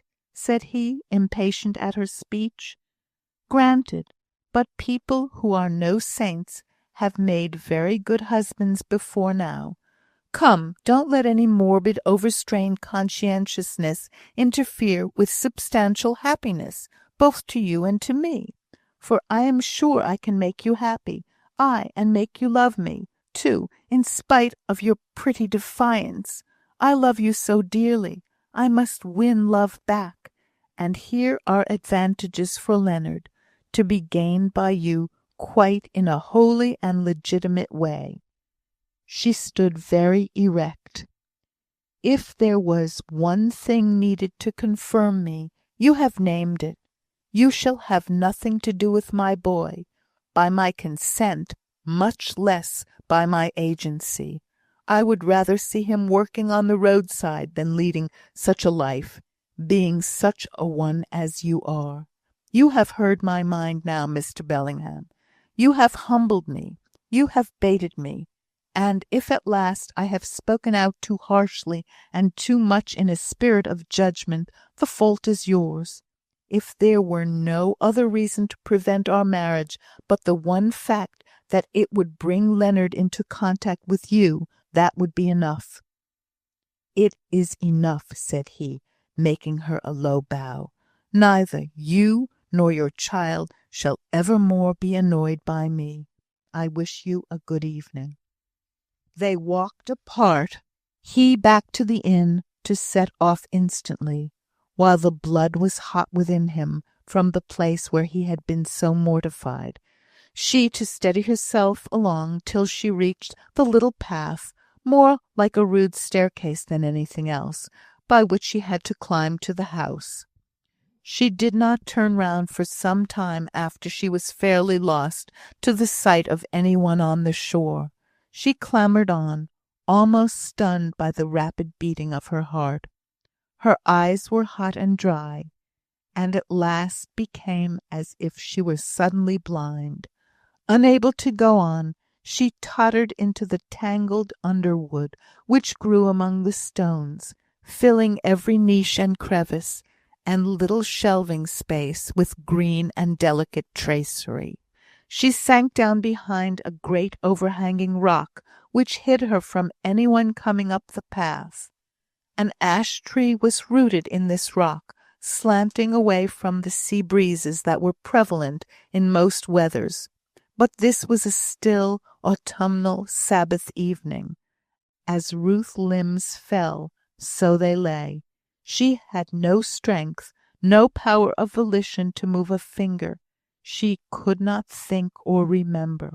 She was literally stunned. The first sharp sensation which roused her from her torpor was a quick desire to see him once more. Up she sprang, and climbed to an outjutting, dizzy point of rock, but a little above her sheltered nook, yet commanding a wide view over the bare, naked sands. Far away below, touching the rippling waterline, was Stephen Bromley, busily gathering in his nets. Besides him, there was no living creature visible. Ruth shaded her eyes, as if she thought they might have deceived her. But no, there was no one there. She went slowly down to her old place, crying sadly as she went. Oh, if I had not spoken so angrily to him! The last things I said were so bitter, so reproachful, and I shall never, never see him again.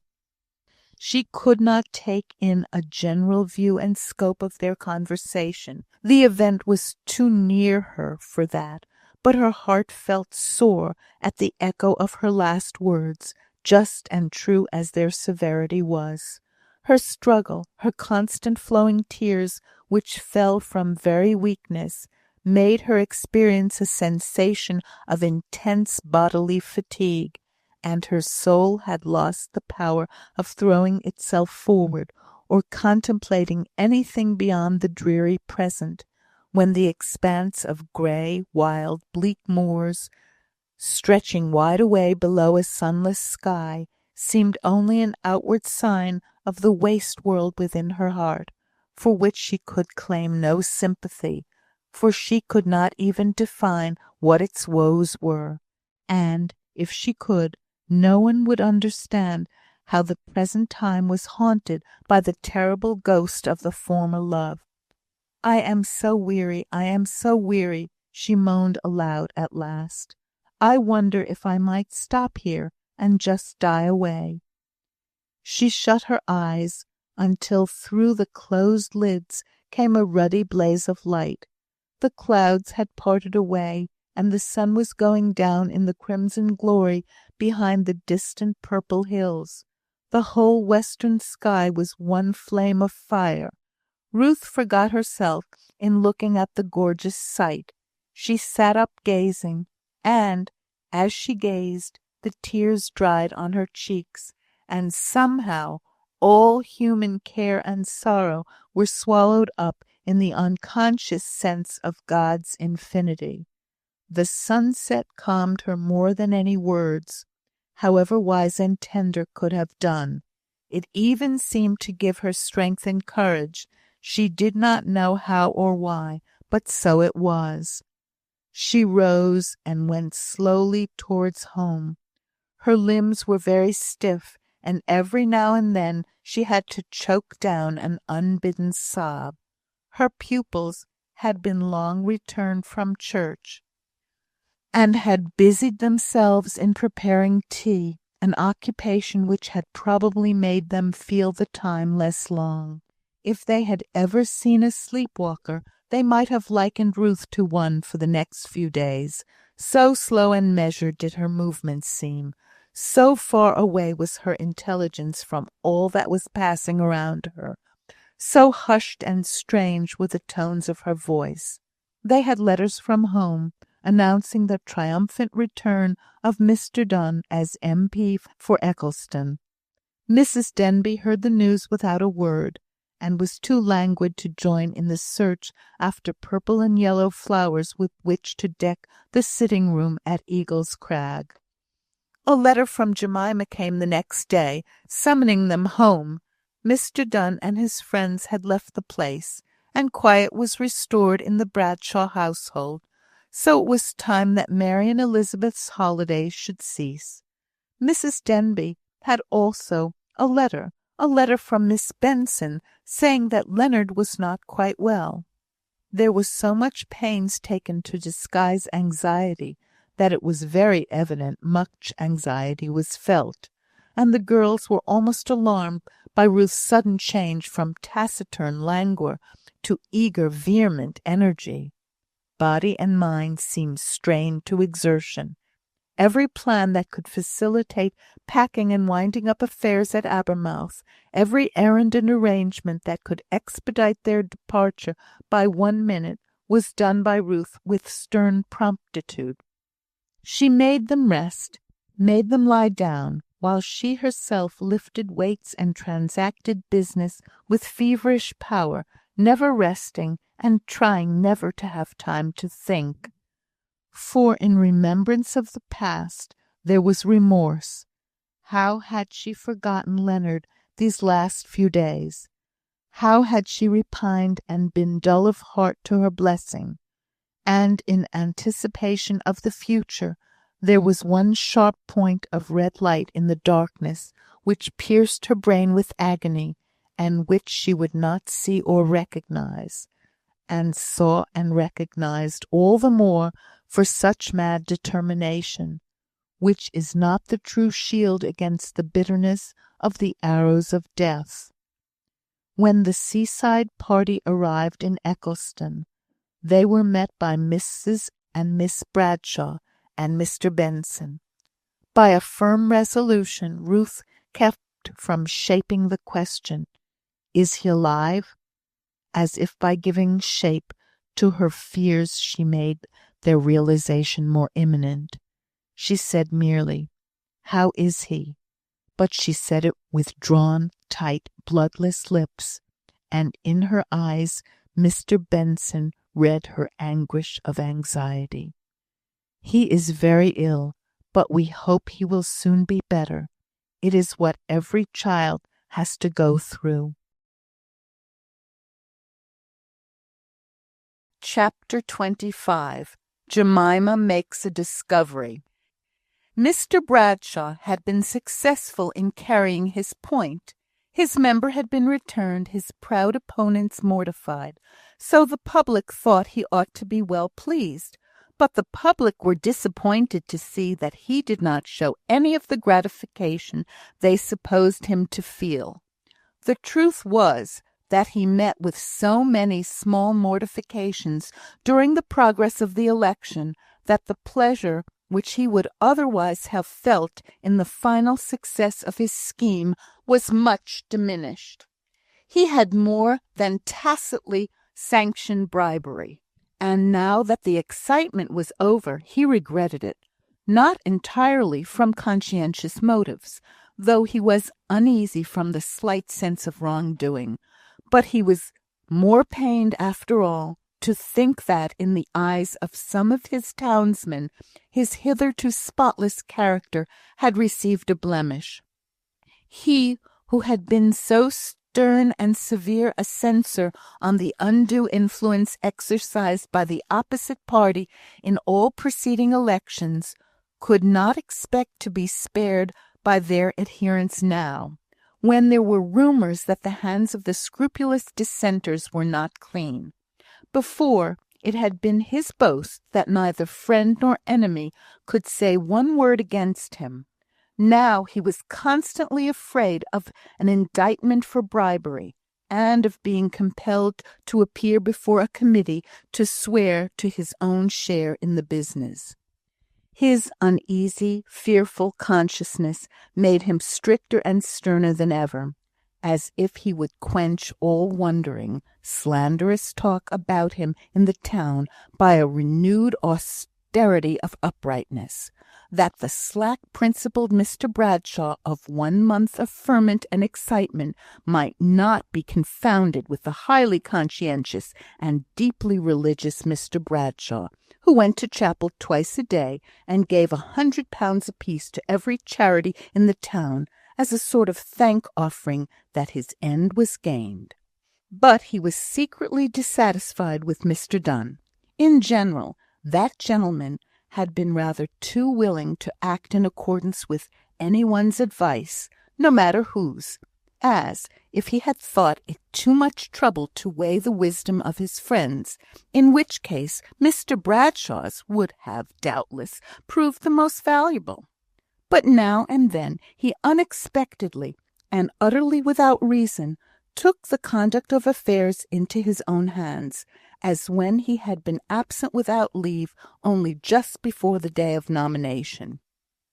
No one guessed whither he had gone, but the fact of his being gone was enough to chagrin Mr. Bradshaw, who was quite ready to have picked a quarrel on this very head if the election had not terminated favourably.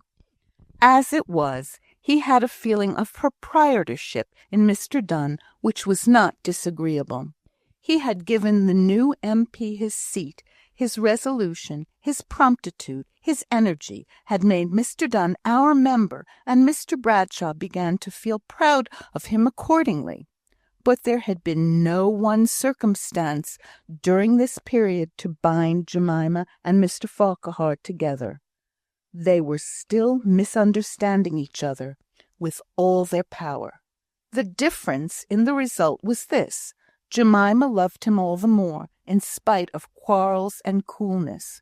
He was growing utterly weary of the petulant temper of which he was never certain, of the reception which varied day after day according to the mood she was in and the thoughts that were uppermost.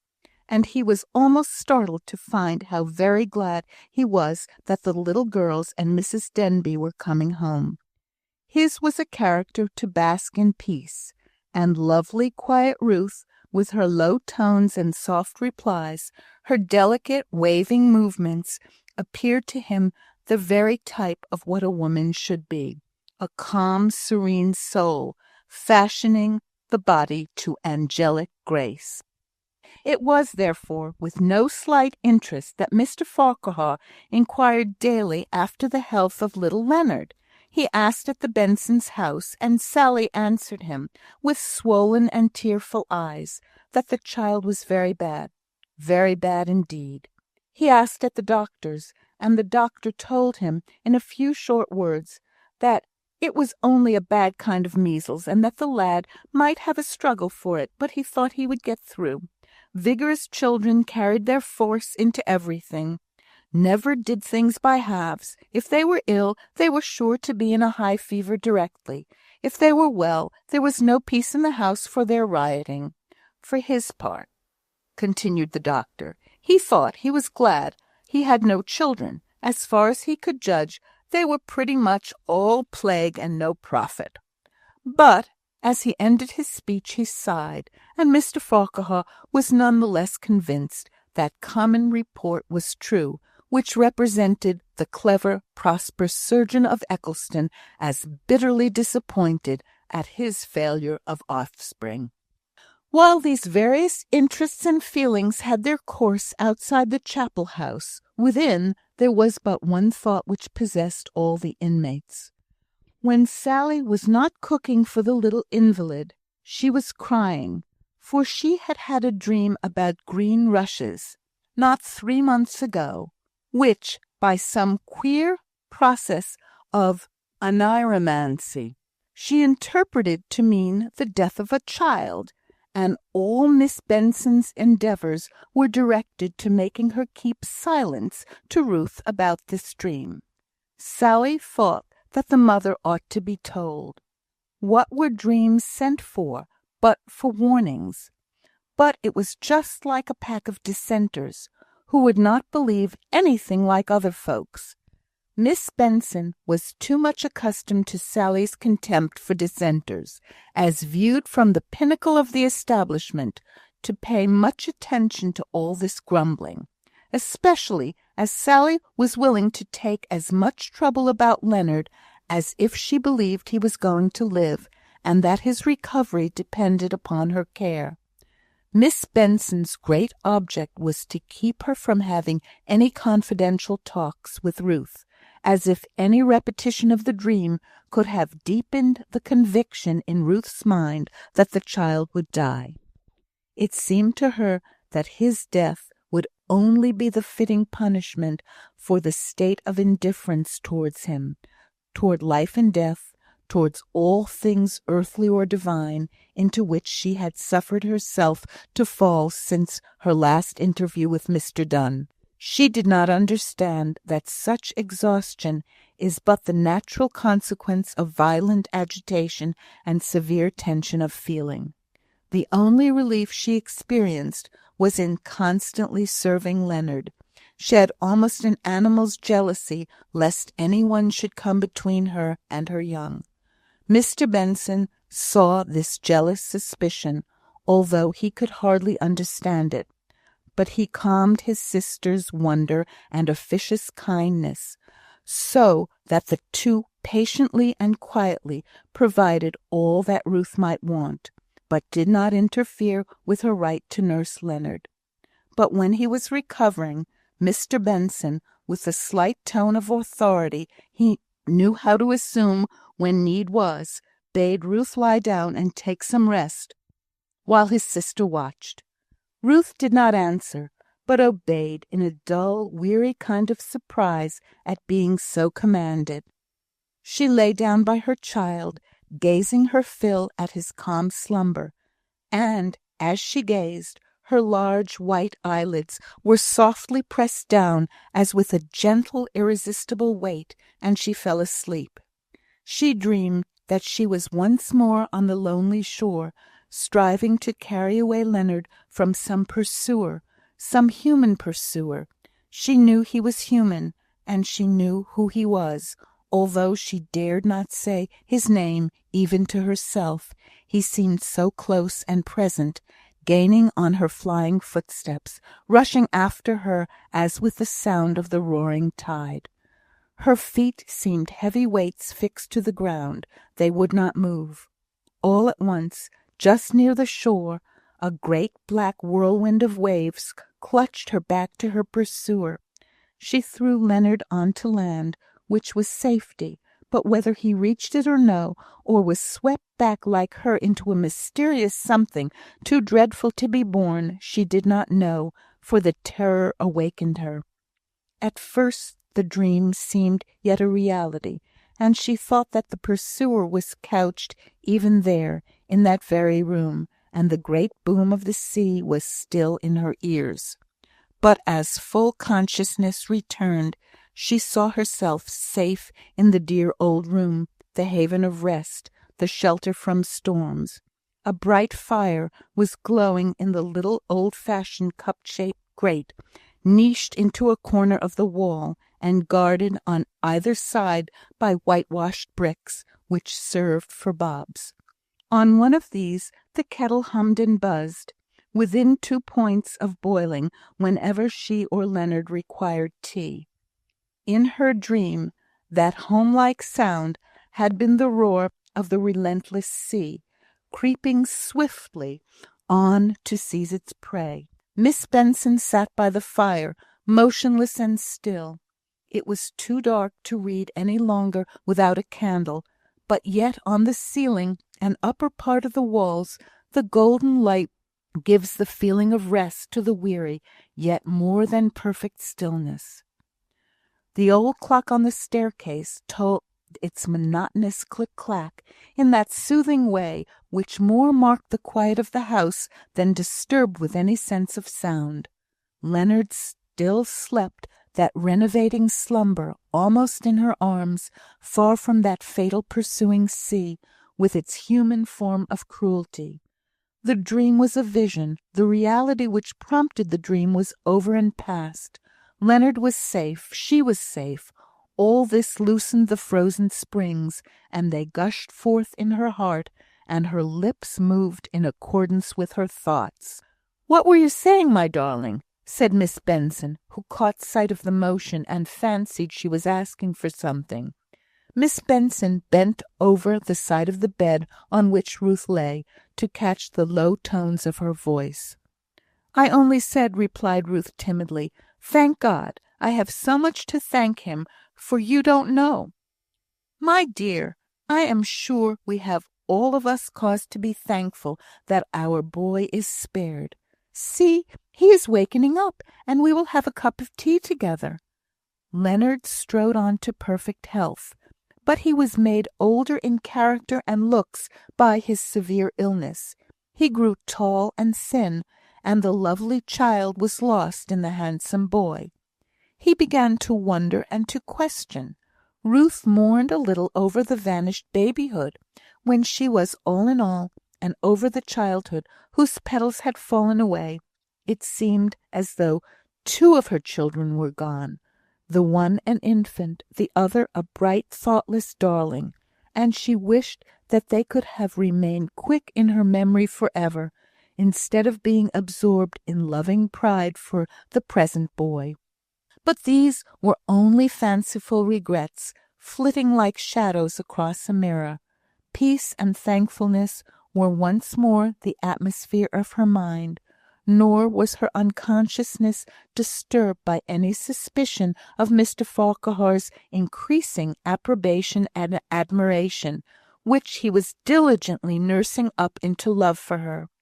She knew that he had sent, she did not know how often he had brought, fruit for the convalescent Leonard. She heard, on her return from her daily employment, that Mr. Farquhar had bought a little gentle pony on which Leonard, weak as he was, might ride.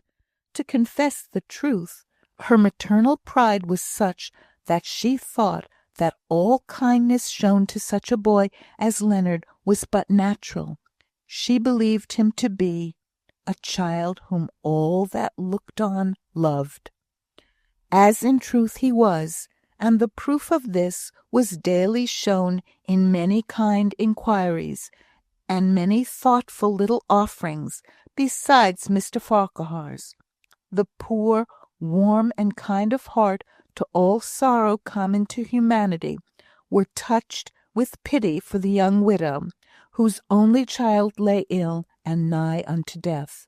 They brought what they could, a fresh egg when eggs were scarce, a few ripe pears that grew on the sunniest side of the humblest cottage, where the fruit was regarded as a source of income, a call of inquiry, and a prayer that God would spare the child, from an old crippled woman, who could scarcely drag herself so far as the chapel house, yet felt her worn and weary heart stirred with a sharp pang of sympathy, and a very present remembrance of the time when she too was young, and saw the life breath quiver out of her child, now an angel in that heaven which felt more like home to the desolate old creature than this empty earth. To all such, when Leonard was better, Ruth wept, and thanked them from her heart. She and the old cripple sat hand in hand over the scanty fire on the hearth of the latter, when she told, in solemn, broken, homely words, how her child sickened and died. Tears fell like rain down Ruth's cheeks, but those of the old woman were dry. All tears had been wept out of her long ago, and now she sat patient and quiet, waiting for death. But after this Ruth clave unto her, and the two were henceforward a pair of friends. Mr. Farquhar was only included in the general gratitude which she felt towards all who had been kind to her boy. The winter passed away in deep peace after the storms of the autumn, yet every now and then a feeling of insecurity made Ruth shake for an instant. Those wild autumnal storms had torn aside the quiet flowers and herbage that had gathered over the wreck of her early life, and shown her that all deeds, however hidden and long passed by, have their eternal consequences. She turned sick and faint whenever Mr. Dunn's name was casually mentioned. No one saw it, but she felt the miserable stop in her heart's beating, and wished that she could prevent it by any exercise of self-command. She had never named his identity with Mr. Bellingham, nor had she spoken about the seaside interview. Deep shame made her silent and reserved on all her life before Leonard's birth. From that time she rose again in her self-respect, and spoke as openly as a child, when need was, of all occurrences which had taken place since then, except that she could not, and would not, tell of this mocking echo, this haunting phantom, this past, that would not rest in its grave. The very circumstance that it was stalking abroad in the world, and might reappear at any moment, made her a coward. She trembled away from contemplating what the reality had been. Only she clung more faithfully than before to the thought of the great God, who was a rock in the dreary land where no shadow was. Autumn and winter, with their lowering skies, were less dreary than the woeful, desolate feelings that shed a gloom on Jemima. She found too late that she had considered Mr. Farquhar so securely her own for so long a time that her heart refused to recognise him as lost to her, unless her reason went through the same weary, convincing, miserable evidence day after day and hour after hour. He never spoke to her now, except from common civility. He never cared for her contradictions. He never tried, with patient perseverance, to bring her over to his opinions.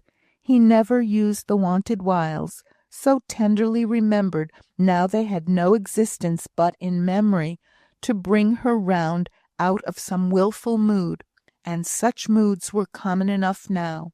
Frequently she was sullenly indifferent to the feelings of others, not from any unkindness, but because her heart seemed numb and stony, and incapable of sympathy. Then afterwards her self-reproach was terrible. In the dead of night, when no one saw it. With a strange perversity, the only intelligence she cared to hear, the only sights she cared to see, were the circumstances which gave confirmation to the idea that Mr. Farquhar was thinking of Ruth for a wife. She craved with stinging curiosity to hear something of their affairs every day, partly because the torture which such intelligence gave was almost a relief from the deadness of her heart to all other interests. And so spring, Gioventù dell'anno, came back to her, bringing all the contrasts which spring alone can bring to add to the heaviness of the soul. The little winged creatures filled the air with bursts of joy. The vegetation came bright and hopefully onwards, without any check of nipping frost. The ash trees in the Bradshaw's garden were out in leaf by the middle of May, which that year wore more the aspect of summer than most Junes do. The sunny weather mocked Jemima, and the unusual warmth oppressed her physical powers. She felt very weak and languid. She was acutely sensible that no one else noticed her want of strength. Father, mother, all seemed too full of other things to care, if, as she believed, her life was waning. She herself felt glad it was so, but her delicacy was not unnoticed by all. Her mother often anxiously asked her husband if he did not think Jemima was looking ill, nor did his affirmation to the contrary satisfy her, as most of his affirmations did. She thought every morning, before she got up, how she could tempt Jemima to eat by ordering some favourite dainty for dinner.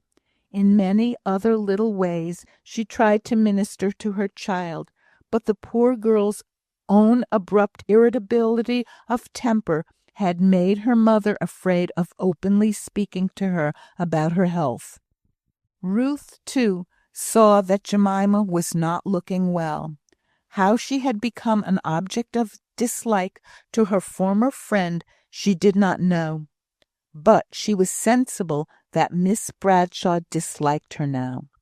She was not aware that this feeling was growing and strengthening almost into repugnance, for she seldom saw Jemima out of school hours, and then only for a minute or two.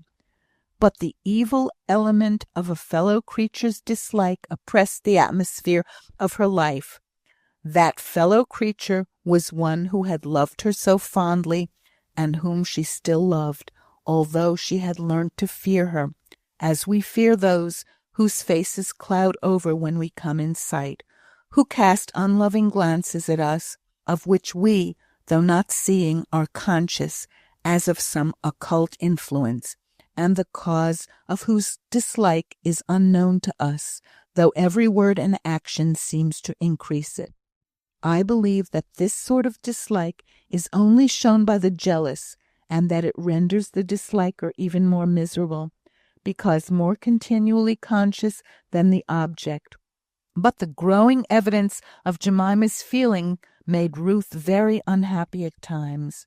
This very May, too, an idea had come into her mind, which she had tried to repress, namely, that Mr. Farquhar was in love with her. It annoyed her extremely. It made her reproach herself that she ever should think that such a thing possible. She tried to strangle the notion, to drown it, to starve it out by neglect. Its existence caused her such pain and distress. The worst was, he had won Leonard's heart, who was constantly seeking him out, or, when absent, talking about him. The best was some journey connected with business, which would take him to the Continent for several weeks, and, during that time, surely this disagreeable fancy of his would die away. If untrue, and if true, some way would be opened by which she might put a stop to all increase of predilection on his part, and yet retain him as a friend for Leonard, that darling for whom she was far-seeing and covetous, and miserly of every scrap of love and kindly regard. Mr. Farquhar would not have been flattered if he had known how much his departure contributed to Ruth's rest of mind on the Saturday afternoon on which he set out on his journey. It was a beautiful day, the sky of that intense quivering blue which seemed as though you could look through it for ever, yet not reach the black infinite space which is suggested as lying beyond. Now and then a thin, torn, vaporous cloud floated slowly within the vaulted depths, but the soft air that gently wafted it was not perceptible among the leaves on the trees, which did not even tremble. Ruth sat at her work in the shadow formed by the old grey garden wall. Miss Benson and Sally, the one in the parlour window seat mending stockings, the other hard at work in her kitchen, were both within talking distance, for it was weather for open doors and windows, but none of the three kept up any continued conversation, and in the intervals Ruth sang low a brooding song, such as she remembered her mother singing long ago. Now and then she stopped to look at Leonard, who was labouring away with vehement energy at digging over a small plot of ground, where he meant to prick out some celery plants that had been given to him. Ruth's heart warmed at the earnest, spirited way in which he thrust his large spade deep down into the brown soil, his ruddy face glowing, his curly hair wet with the exertion. And yet she sighed to think that the days were over when her deeds of skill could give him pleasure. Now his delight was in acting himself. Last year, not 14 months ago, he had watched her making a daisy chain for him, as if he could not admire her cleverness enough. This week, when she had been devoting every spare hour to the simple tailoring which she performed for her boy, she had always made every article he wore, and felt almost jealous of the employment. He had come to her with a wistful look, and asked her when he might begin to have clothes made by a man. Ever since the Wednesday when she had accompanied Mary and Elizabeth, at Mrs. Bradshaw's desire, to be measured for spring clothes by the new Eccleston dressmaker, she had been looking forward to this Saturday's afternoon's pleasure of making summer trousers for Leonard. But the satisfaction of the employment was a little taken away by Leonard's speech. It was a sign, however, that her life was very quiet and peaceful, that she had leisure to think upon the thing at all, and often she forgot it entirely in her low chanting song, or in listening to the thrush warbling out his afternoon ditty to his patient mate in the holly bush below. The distant rumble of carts through the busy streets, it was market day, not only formed a low rolling bass to the nearer and pleasanter sounds, but enhanced the sense of peace by the suggestion of the contrast afforded to the repose of the garden by the bustle not far off. But, besides physical din and bustle, there is mental strife and turmoil. That afternoon, as Jemima was restlessly wandering about the house, her mother desired her to go on an errand to Mrs. Pearson's, the new dressmaker, in order to give some directions about her sister's new frocks. Jemima went, rather than have the trouble of resisting, or else she would have preferred staying at home, moving or being outwardly quiet according to her own fitful will. Mrs. Bradshaw, who, as I have said, had been aware for some time that something was wrong with her daughter, and was very anxious to set it to rights if she only knew how, had rather planned this errand with a view to dispel Jemima's melancholy. "And Mimi, dear," said her mother, "when you are there, look out for a new bonnet for yourself, for she has got some very pretty ones, and your old one is so shabby." "It does for me, mother," said Jemima heavily. "I don't want a new bonnet." "But I want you to have one, my lassie. I want my girl to look well and nice." There was something of homely tenderness in Mrs. Bradshaw's tone that touched Jemima's heart. She went to her mother and kissed her with more of affection than she had shown to anyone for weeks before, and the kiss was returned with warm fondness. "I think you love me, mother," said Jemima. "We all love you, dear, if you would but think so. And if you want anything, or wish for anything, only tell me, and with a little patience I can get your father to give it you, I know. Only be happy, there's a good girl." Be happy, as if one could by an effort of will, thought Jemima, as she went along the street, too absorbed in herself to notice the bows and acquaintances of friends, but instinctively guiding herself right among the throng and press of carts and gigs and market people in High Street. But her mother's tones and looks, with their comforting power, remained longer in her recollection than the inconsistency of any words spoken. When she had completed her errand about the frocks, she asked to look at some bonnets, in order to show her recognition of her mother's kind thought. Mrs. Pearson was a smart, clever-looking woman of 5 or 36. She had all the variety of small talk at her finger ends that was formerly needed by barbers to amuse the people who came to be shaved. She had admired the town till Jemima was weary of its praises, sick and oppressed by its sameness, as she had been there these many weeks. "Here are some bonnets, ma'am, that will be just the thing for you, elegant and tasty, yet quite of the simple style, suitable to young ladies. Oblige me by trying on this white silk." Jemima looked at herself in the glass. She was obliged to own it was very becoming, and perhaps not the less so for the flush of modest shame which came into her cheeks as she heard Mrs. Pearson's open praises of the rich, beautiful hair and the oriental eyes of the wearer.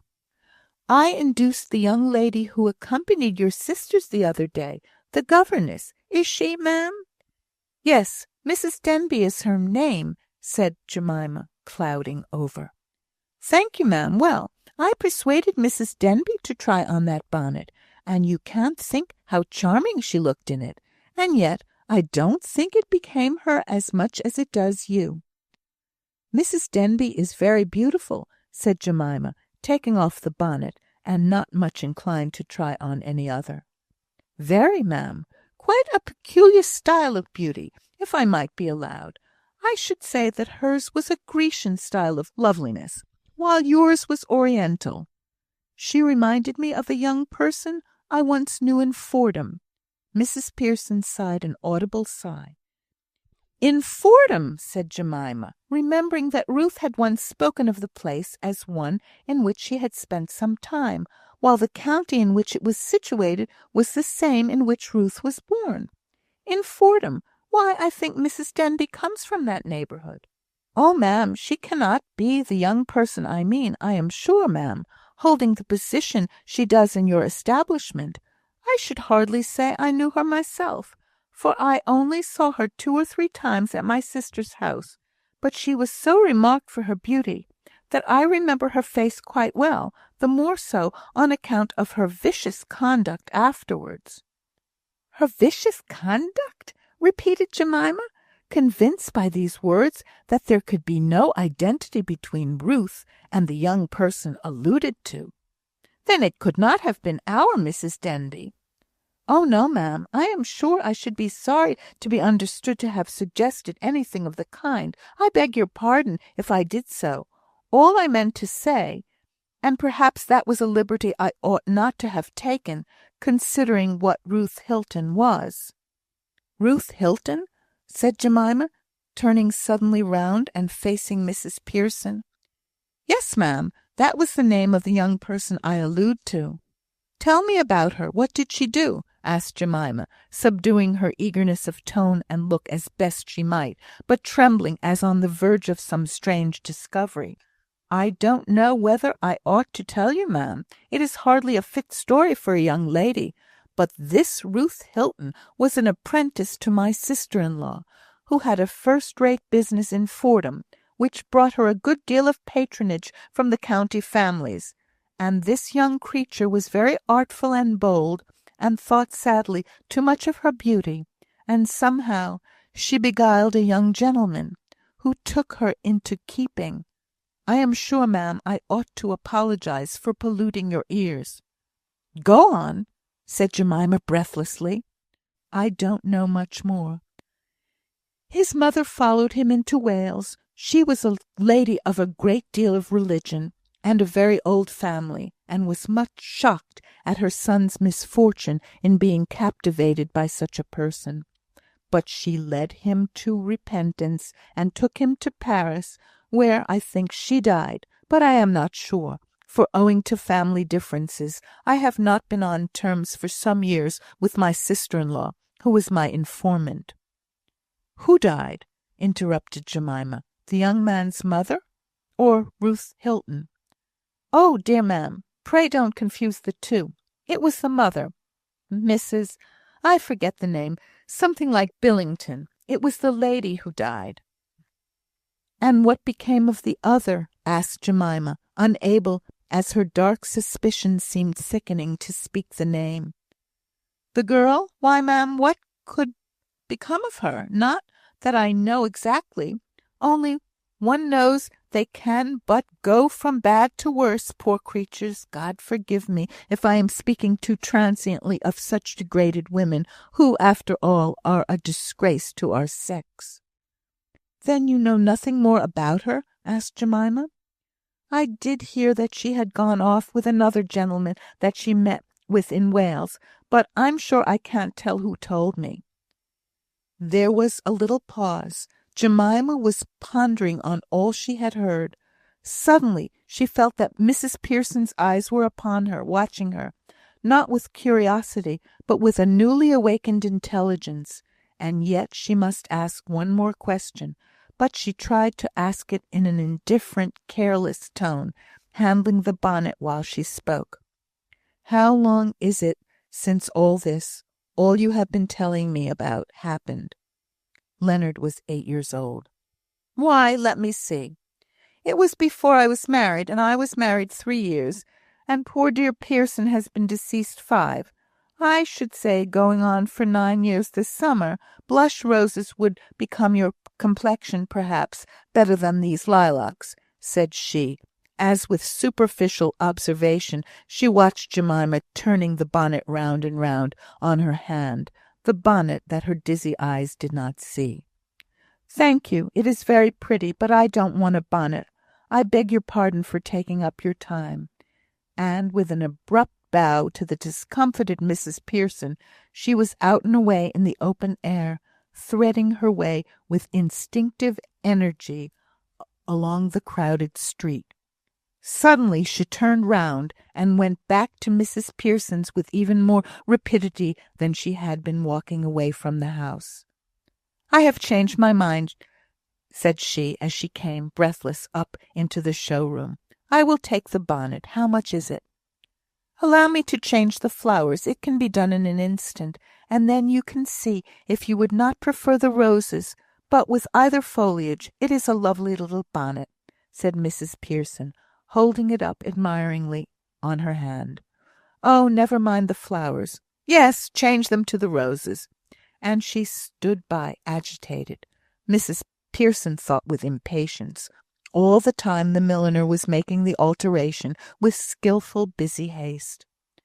"By the way," said Jemima, when she saw the last touches were being given, and that she must not delay executing the purpose which was the real cause of her return, "Papa, I am sure, would not like your connecting Mrs. Denbigh's name with such a story as you have been telling me."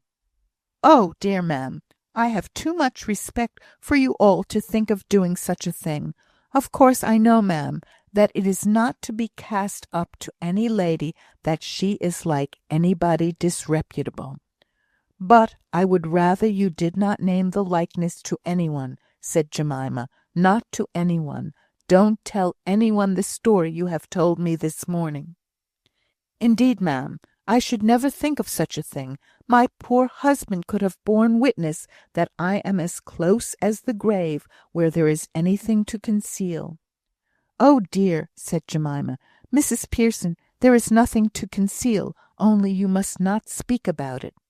"I certainly shall not do it, ma'am. You may rest assured of me." This time Jemima did not go towards home, but in the direction of the outskirts of the town, on the hilly side. She had some dim recollection of hearing her sisters ask if they might not go and invite Leonard and his mother to tea, and how could she face Ruth after the conviction had taken possession of her heart that she and the sinful creature she had just heard of were one and the same. It was yet only the middle of the afternoon. The hours were early in the old-fashioned town of Eccleston. Soft white clouds had come slowly sailing up out of the west. The plain was flecked with thin floating shadows, gently borne along by the westerly wind that was waving the long grass in the hayfields into alternate light and shade. Jemima went into one of these fields, lying by the side of the upland road. She was stunned by the shock she had received. The diver leaving the greensward, smooth and known, where his friends stand with their familiar smiling faces, admiring his glad bravery. The diver, down in an instant in the hard depths of the sea, close to some strange, ghastly, lidless-eyed monster, can hardly more feel his blood curdle at the near terror than Jemima did now. 2 hours ago, but a point of time on her mind's dial, she had never imagined that she should ever come in contact with anyone who had committed open sin.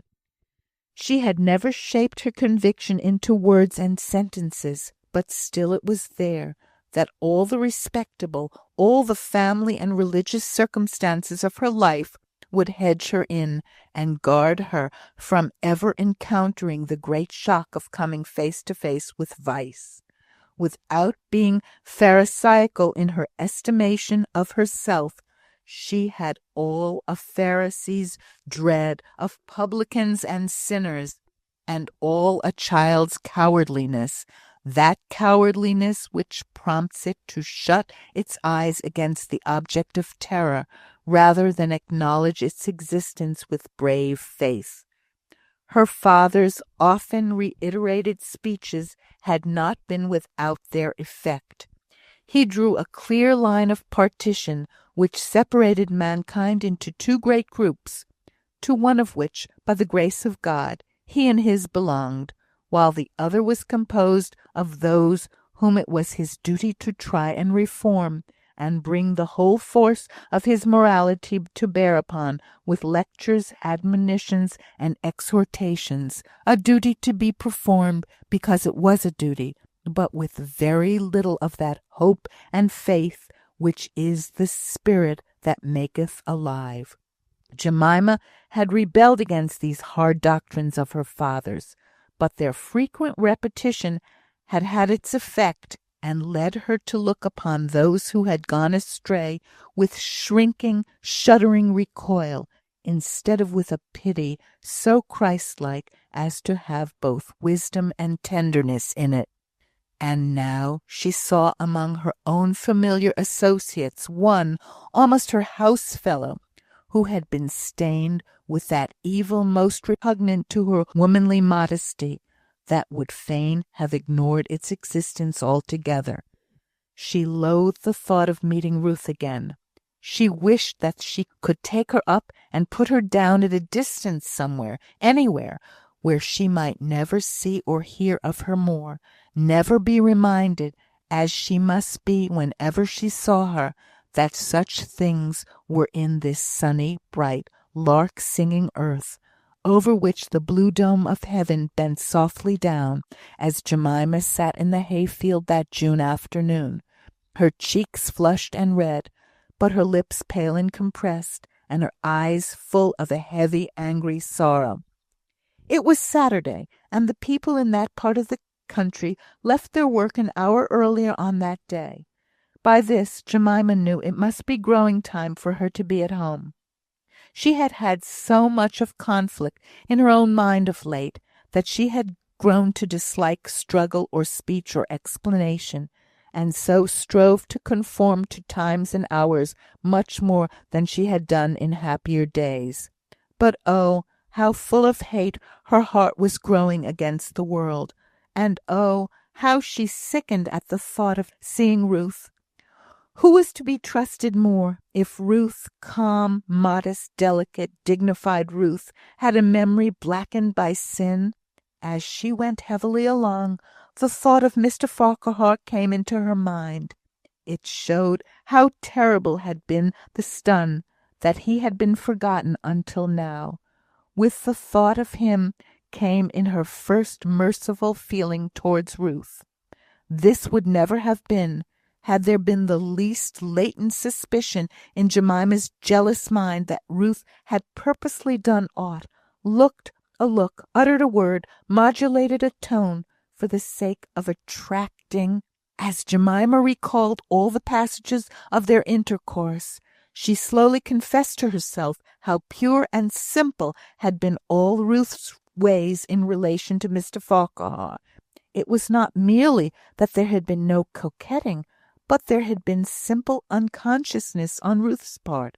For so long a time after Jemima had discovered Mr. Farquhar's inclination for her, and when at length she had slowly awakened to some perception of the state of his feelings, there had been a modest, shrinking dignity of manner, not startled or emotional, or even timid, but pure, grave, and quiet, and this conduct of Ruth's Jemima instinctively acknowledged to be of necessity transparent and sincere. Now and here there was no hypocrisy, but sometime, somewhere, on the part of somebody, what hypocrisy, what lies must have been acted, if not absolutely spoken, before Ruth could have received by them all as the sweet, gentle, girlish widow, which she remembered they had all believed Mrs. Denbigh to be when first she came among them. Could Mr. and Miss Benson know? Could they be a party to the deceit? Not sufficiently acquainted with the world to understand how strong had been the temptation to play the part they did, if they wished to give Ruth a chance, Jemima could not believe them guilty of such deceit as the knowledge of Mrs. Denbigh's previous conduct would imply.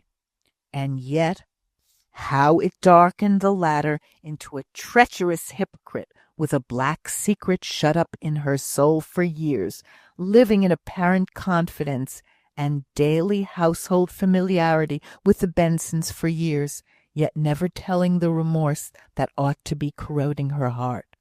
Who was true? Who was not? Who was good and pure? Who was not? The very foundations of Jemima's beliefs in her mind were shaken. Could it be false? Could there be two Ruth Hiltons? She went over every morsel of evidence. It could not be. She knew that Mrs. Denbigh's former name had been Hilton. She had heard her speak casually, but charily, of having lived in Fordham. She knew she had been in Wales but a short time before she made her appearance in Eccleston. There was no doubt of the identity. Into the middle of Jemima's pain and horror at the afternoon's discovery there came a sense of the power which the knowledge of this secret gave her over Ruth. But this was no relief, only an aggravation of the regret with which Jemima looked back on her state of ignorance. It was no wonder that when she arrived at home she was so oppressed with headache that she had to go to bed directly. Quiet, mother, quiet, dear, dear mother, for she clung to the known and tried goodness of her mother more than ever now. That is all I want. And she was left to the stillness of her darkened room, the blinds idly flapping to and fro in the soft evening breeze, and letting in the rustling sound of the branches which waved close to her window, and the thrush's gurgling warble, and the distant hum of the busy town. Her jealousy was gone, and she knew not how or where. She might shun and recall from Ruth, but she now thought that she could never more be jealous of her. In her pride of innocence, she felt almost ashamed that such a feeling could have had existence. Could Mr. Farquhar hesitate between her own self and one who... No, She could not name what Ruth had been, even in thought, and yet he might never know, so fair a seeming did her rival wear. Oh, for one ray of God's holy light to know what was seeming and what was truth in this traitorous hollow earth! It might be, she used to think such things possible before sorrow had embittered her, that Ruth had worked her way through the deep purgatory of repentance up to something like purity again. God only knew if her present goodness was real, if, after having striven back thus far on the heights, a fellow woman was to throw her down into some terrible depth with her unkind, incontinent tongue, that would be too cruel. And yet, if there was such woeful uncertainty and deceit somewhere, if Ruth, no, that Jemima with noble candour admitted was impossible. Whatever Ruth had been, she was good, and to be respected as such now. It did not follow that Jemima was to preserve the secret always. She doubted her own power to do so. If Mr. Farquhar came home again, and were still constant in his admiration of Mrs. Denbigh, and if Mrs. Denbigh gave him the least encouragement. But this last, she thought, from what she knew of Ruth's character, was impossible. Only, what was impossible after this afternoon's discovery? At any rate, she would watch and wait. Come what might, Ruth was in her power, and, strange to say, this last certainty gave Jemima a kind of protecting, almost pitying feeling for Ruth. Her horror at the wrong was not diminished, but the more she thought of the struggles that the wrongdoer must have made to extricate herself, the more she felt how cruel it would be to baffle all by revealing what had been. But for her sister's sake she had a duty to perform. She must watch Ruth. For her lover's sake she could not have helped watching, but she was too much stunned to recognise the force of her love, while duty seemed the only stable thing to cling to. For the present she would neither meddle nor mar in Ruth's course of life. Chapter 26. Mr. Bradshaw's Virtuous Indignation. So it was that Jemima no longer avoided Ruth, nor manifested by word or look the dislike which for a long time she had been scarce concealing. Ruth could not help noticing that Jemima always sought to be in her presence while she was at Mr. Bradshaw's house, either when daily teaching Mary and Elizabeth, or when she came as an occasional visitor with Mr. and Miss Benson, or by herself. Up to this time, Jemima had used no gentle skill to conceal the abruptness with which she would leave the room rather than that Ruth and she should be brought into contact, rather than that it should fall to her lot to entertain Ruth during any part of the evening. It was months since Jemima had left off sitting in the schoolroom, as had been her wont during the first few years of Ruth's governessship. Now, each morning, Miss Bradshaw seated herself at a little round table in the window, at her work or at her writing. But whether she sewed or wrote or read, Ruth felt that she was always watching. At first Ruth had welcomed all these changes in habit and behaviour, as giving her a chance, she thought, by some patient waiting or some opportune show of enduring, constant love, to regain her lost friend's regard. But by and by the icy chillness, immovable and grey, struck more to her heart than many sudden words of unkindness could have done. They might be attributed to the hot impulses of a hasty temper, to the vehement anger of an accuser. But this measured manner was the conscious result of some deep-seated feeling. This cold sternness befitted the calm implacability of some severe judge. The watching, which Ruth felt was ever upon her, made her unconsciously shiver, as you would if you saw that the passionless eyes of the dead were visibly gazing upon you. Her very being shriveled and parched up in Jemima's presence, as if blown upon by a bitter, keen east wind. Jemima bent every power she possessed upon the one object of ascertaining what Ruth really was. Sometimes the strain was very painful. The constant tension made her soul weary, and she moaned aloud and upbraided circumstance. She dared not go higher, to the maker of circumstance, for having deprived her of her unsuspicious, happy ignorance. Things were in this state when Mr. Richard Bradshaw came on his annual home visit. He was to remain another year in London, and then to return and be admitted into the firm. After he had been a week at home, he grew tired of the monotonous regularity of his father's household, and began to complain of it to Jemima. "I wish Farquhar were at home. Though he is such a stiff, quiet old fellow, his coming in the evening makes a change. What has become of the Millses? They used to drink tea with us sometimes, formerly." "Oh, Papa and Mr. Mills took opposite sides at the election, and we have never visited since. I don't think they are any great loss. Anybody is a loss. The stupidest bore that ever was would be a blessing, if he only would come in sometimes. Mr. and Miss Benson have drunk tea here twice since you came." "Come, that's capital. Apropos of stupid bores, you talk of the Bensons. I did not think you had so much discrimination, my little sister." Jemima looked up in surprise, and then reddened angrily.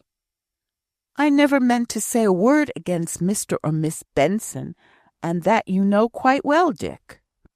"Never mind. I won't tell tales. They are stupid old fogies, but they are better than nobody, especially as that handsome governess of the girls always comes with them to be looked at." There was a little pause. Richard broke it by saying, "Do you know, Mimi, I've a notion, if she plays her cards well, she may hook Farquhar." "Who?" asked Jemima shortly, though she knew quite well. "Mrs. Denbigh, to be sure. We were talking of her, you know. Farquhar asked me to dine with him at his hotel as he passed through town, and I'd my own reasons for going and trying to creep up his sleeve. I wanted him to tip me, as he used to do." "For shame, Dick!" burst in Jemima. Well, not tip me exactly, but lend me some money. The governor keeps me deucedly short." "Why, it was only yesterday, when my father was speaking about your expenses and your allowance, I heard you say that you'd more than you knew how to spend." "Don't you see that was the perfection of art? If my father had thought me extravagant, he would have kept me in with a tight rein. As it is, I'm in great hope of a handsome addition, and I can tell you it's needed. If my father had given me what I ought to have had at first, I should not have been driven to the speculations and messes I've gotten into." "What speculations? What messes?" asked Jemima, with anxious eagerness. "Oh, messes was not the right word. Speculations hardly was, for they are sure to turn out well, and then I shall surprise my father with my riches." He saw that he had gone a little too far in his confidence, and was trying to draw in. "But what do you mean? Do explain it to me." "Never you trouble your head about my business, my dear. Women can't understand the share market and such things. Don't think I've forgotten the awful blunders you made when you tried to read the state of the money market aloud to my father that night when he lost his spectacles. What were we talking of? Oh, of Farquhar and pretty Mrs. Denbigh. Yes, I soon found out that was the subject my gentleman liked me to dwell on. He did not talk about her much himself, but his eyes sparkled when I told him what enthusiastic letters Polly and Elizabeth wrote about her. How old do you think she is?" "I know," said Jemima. "At least I heard her age spoken about, amongst other things, when first she came. She will be 25 this autumn." "And Farquhar is 40, if he is a day. She's young, too, to have such a boy as Leonard, younger looking, or full as young looking as she is. I tell you what, Mimi, she looks younger than you. How old are you? 23, ain't it?" "Last March," replied Jemima. "You'll have to make haste and pick up somebody if you're losing your good looks at this rate. Why, Jemima, I thought you had a good chance of Farquhar a year or two ago. How come you have lost him? I'd far rather you'd had him than that proud, haughty Mrs. Denbigh, who flashes her great grey eyes upon me if ever I dare pay her a compliment. She ought to think it an honour that I take that much notice of her. Besides, Farquhar is rich, and it's keeping the business of the firm in one's own family, and if he marries Mrs. Denbigh, she will be sure to be wanting Leonard in when he's of age, and I won't have that. Have a try for Farquhar, Mimi. 10 to 1 it's not too late.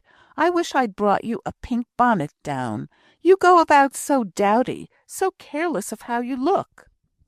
"If Mr. Farquhar has not liked me as I am," said Jemima, choking, "I don't want to owe him to a pink bonnet." "Nonsense! I don't like to have my sister's governess stealing a march on my sister. I tell you Farquhar is worth trying for. If you'll wear the pink bonnet, I'll give it to you, and I'll back you against Mrs. Denbigh. I think you might have done something with our member, as my father calls him, when you had him so long in the house. But altogether, I should like Farquhar best for a brother-in-law. By the way, have you heard down here that Donne is going to be married? I heard of it in town, just before I left, from a man that was good authority.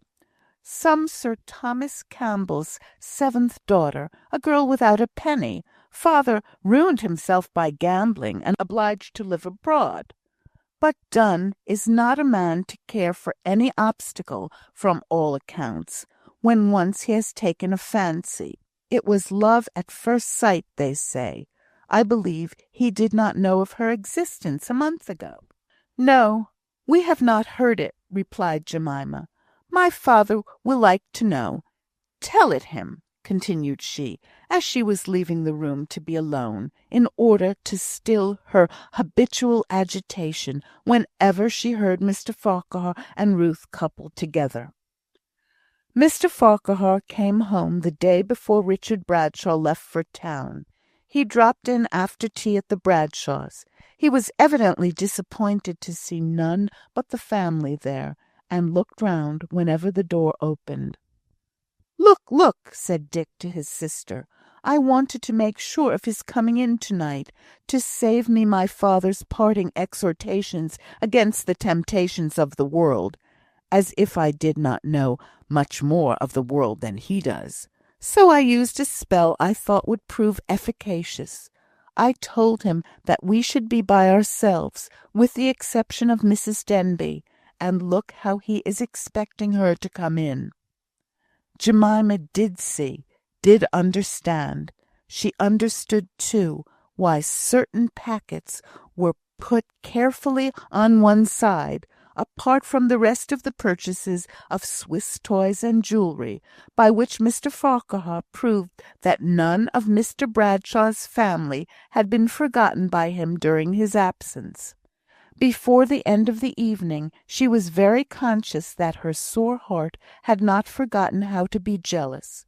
Her brother did not allow a word, a look, or an incident which might be supposed on Mr. Farquhar's side to refer to Ruth to pass unnoticed.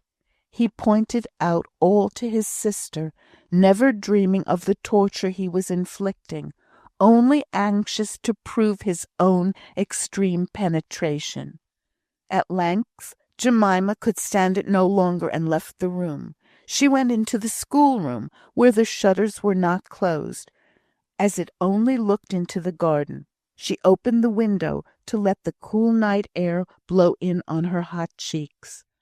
The clouds were hurrying over the moon's face in a tempestuous and unstable manner, making all things seem unreal, now clear out in its bright light, now trembling and quivering in shadow. The pain at her heart seemed to make Jemima's brain grow dull. She laid her head on her arms, which rested on the window-sill, and grew dizzy with the sick, weary notion that the earth was wandering lawless and aimless through the heavens, where all seemed one tossed and whirling rack of clouds. It was a waking nightmare, from the uneasy heaviness of which she was thankful to be roused by Dick's entrance.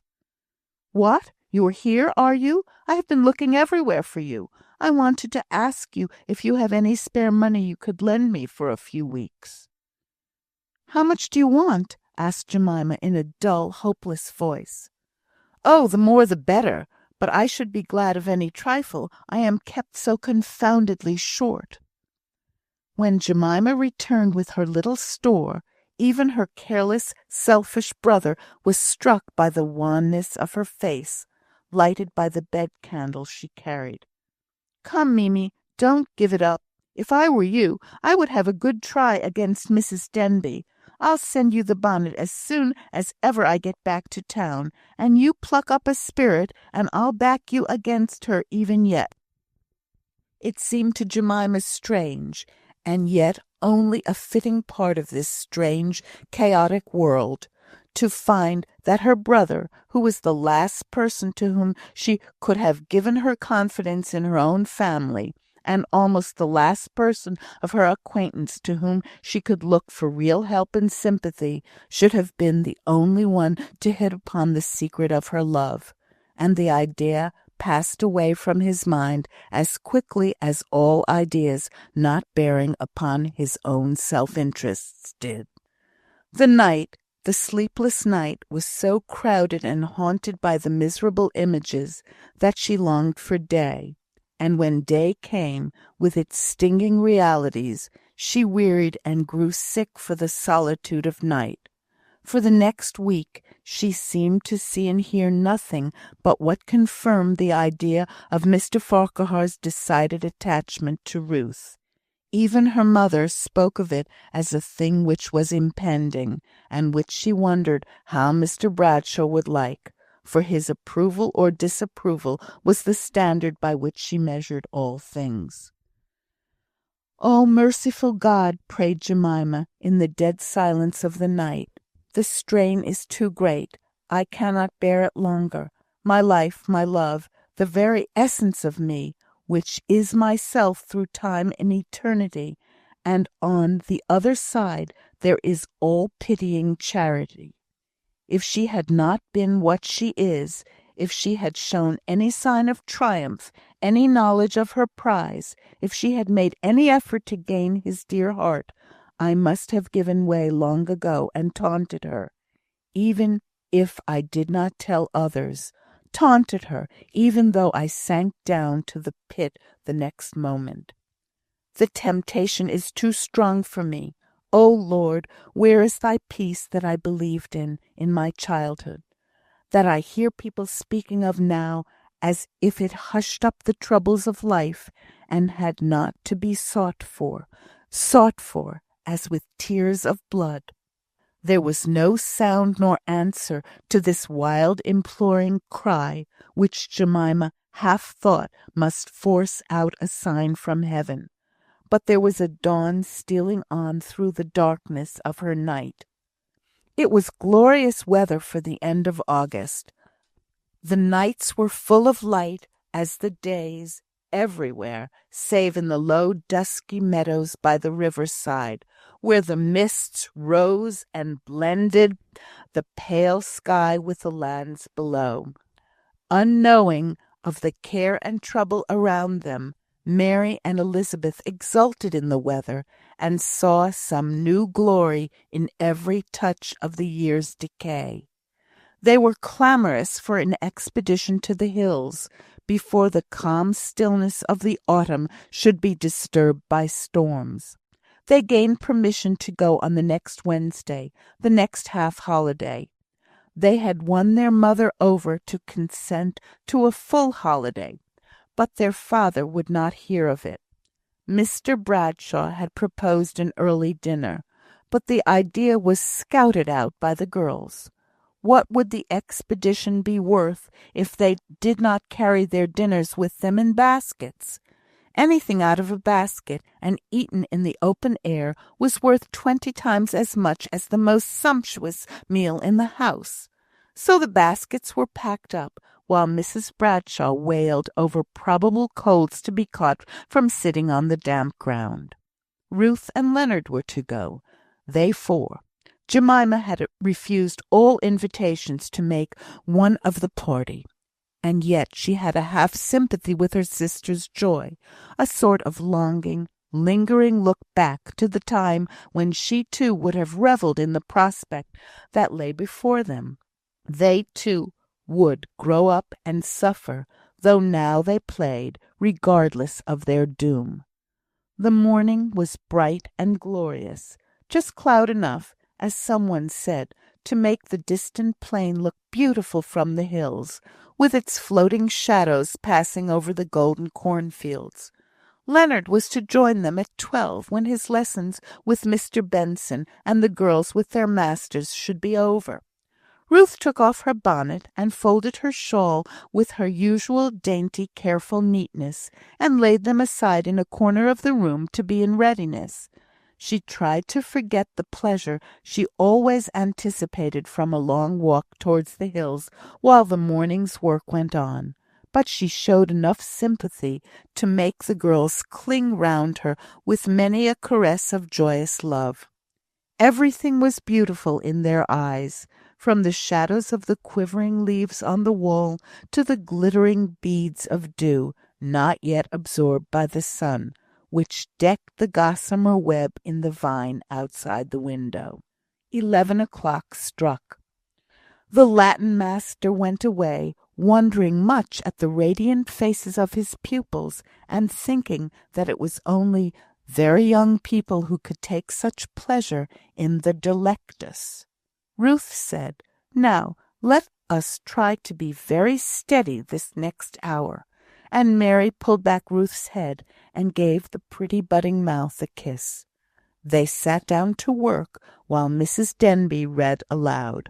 A fresh sun-gleam burst into the room, and they looked at each other with glad, anticipating eyes. Jemima came in, ostensibly to seek for a book, but really from that sort of restless weariness of any one place or employment which had taken possession of her since Mr. Farquhar's return. She stood before the bookcase in the recess, languidly passing over the titles in search of the one she wanted. Ruth's voice lost a tone or two of its peacefulness, and her eyes looked more dim and anxious at Jemima's presence. She wondered in her heart if she dared to ask Miss Bradshaw to accompany them in their expedition. 18 months ago she would have urged it on her friend with soft, loving entreaty. Now she was afraid even to propose it as a hard possibility. Everything she did or said was taken so wrongly, seemed to add to the old dislike or the later stony contempt with which Miss Bradshaw had regarded her. While they were in this way, Mr. Bradshaw came into the room. His entrance, his being at home at all this time, was so unusual a thing that the reading was instantly stopped, and all 4 involuntarily looked at him, as if expecting some explanation of his unusual proceeding. His face was almost purple with suppressed agitation. "Mary and Elizabeth, leave the room. Don't stay to pack up your books. Leave the room, I say." He spoke with trembling anger, and the frightened girls obeyed without a word. A cloud passing over the sun cast a cold gloom into the room which was late so bright and beaming, but by equalizing the light it took away the dark shadow from the place where Jemima had been standing, and her figure caught her father's eye. "Leave the room, Jemima," said he. "Why, father?" replied she, in an opposition that was strange even to herself, but which was prompted by the sullen passion which seethed below the stagnant surface of her life, and which sought a vent in defiance. She maintained her ground, facing round upon her father, and Ruth, who had risen and stood trembling, shaking, a lightning fear having shown her the precipice on which she stood. It was of no use. No quiet, innocent life, no profound silence, even to her own heart, as to the past. The old offence could never be drowned in the deep. But thus, when all was calm on the great broad sunny sea, it rose to the surface, and faced her with its unclosed eyes and its ghastly countenance. The blood bubbled up to her brain, and made such a sound there, as of boiling waters, that she did not hear the words which Mr. Bradshaw first spoke. Indeed, his speech was broken and disjointed by intense passion. But she needed not to hear. She knew. As she rose up at first, so she stood now, numb and helpless. When her ears heard again, as if the sounds were drawing nearer and becoming more distinct, from some faint, vague distance of space, Mr. Bradshaw was saying, "If there be one sin I hate, I utterly loathe more than all others, it is wantonness. It includes all other sins. It is but of a piece that you should have come with your sickly, hypocritical face imposing upon us all. I trust Benson did not know of it. For his own sake I trust not. Before God, if he got you into my house on false pretences, he shall find his charity at other men's expense shall cost him dear. You, the common talk of Eccleston for your profligacy." He was absolutely choked by his boiling indignation. Ruth stood speechless, motionless. Her head drooped a little forward. Her eyes were more than half veiled by the large, quivering lids. Her arms hung down straight and heavy. At last she heaved the weight off her heart enough to say, in a faint, moaning voice, speaking with infinite difficulty, "I was so young." "The more depraved, the more disgusting you," Mr. Bradshaw exclaimed, almost glad that the woman, unresisting so long, should now begin to resist. But, to his surprise, for in his anger he had forgotten her presence, Jemima moved forwards and said, "Father!" "You hold your tongue, Jemima. You have grown more and more insolent, more and more disobedient every day. I now know who to thank for it. When such a woman came into my family, there is no wonder at any corruption, any evil, any defilement."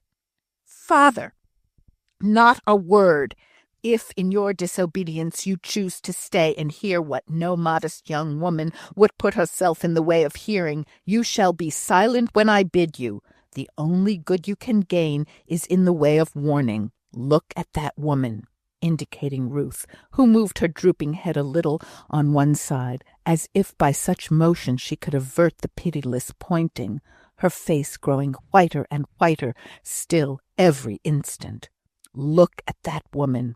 I say, corrupt, long before she was your age, hypocrite for years. If ever you or any child of mine cared for her, shake her off from you, as St. Paul shook off the viper, even into the fire." He stopped for very want of breath.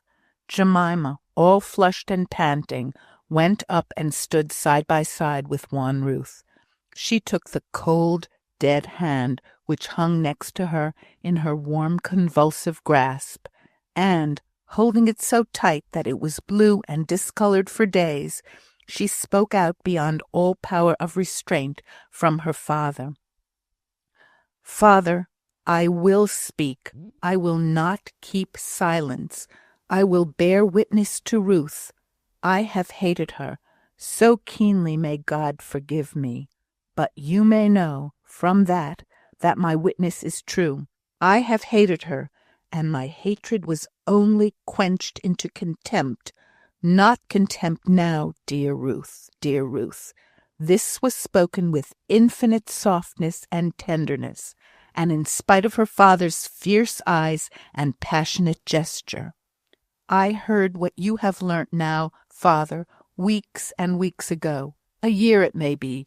All time of late has been so long, and I shuddered up from her and from her sin, and I might have spoken of it and told it there and then, if I had not been afraid that it was from no good motive I should act in doing so, but to gain a way to the desire of my own jealous heart.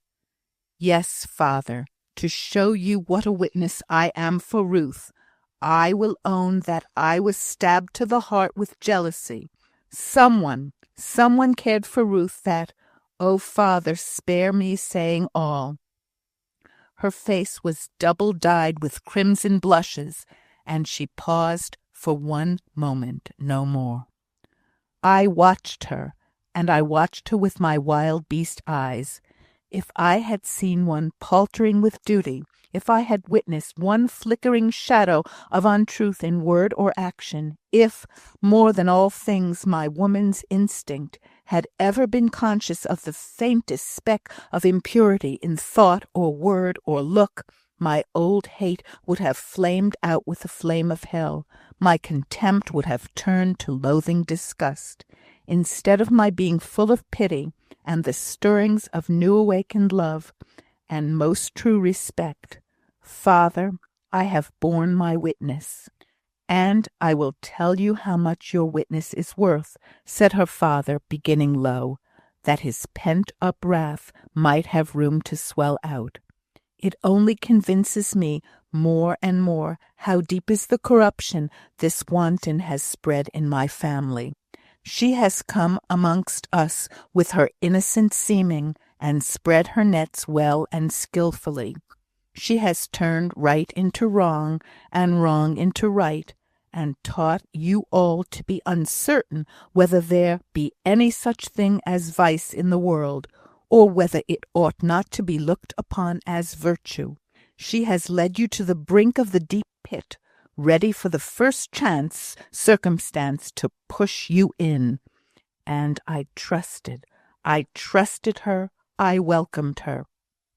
"I have done very wrong," murmured Ruth, but so low that perhaps he did not hear her, for he went on lashing himself up. "I welcomed her. I was duped into allowing her bastard. I sicken at the thought of it." At the mention of Leonard, Ruth lifted up her eyes for the first time since the conversation began, the pupils dilating, as if she were just becoming aware of some new agony in store for her. I have seen such a look of terror on a poor dumb animal's countenance, and once or twice on human faces. I pray I may never see it again on either.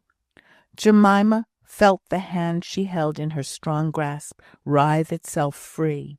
Ruth spread her arms before her, clasping and lacing her fingers together, her head thrown a little back, as if in intensest suffering. Mr. Bradshaw went on. "That very child and heir of shame to associate with my own innocent children. I trust they are not contaminated." "I cannot bear it, I cannot bear it," were the words wrung out of Ruth. "Cannot bear it, cannot bear it," he repeated. "You must bear it, madam. Do you suppose your child is to be exempt from the penalties of his birth? Do you suppose that he alone is to be saved from the upbraiding scoff? Do you suppose that he is ever to rank with other boys who are not stained and marked with sin from their birth? Every creature in Eccleston may know what he is. Do you think they will spare him their scorn? Cannot bear it, indeed.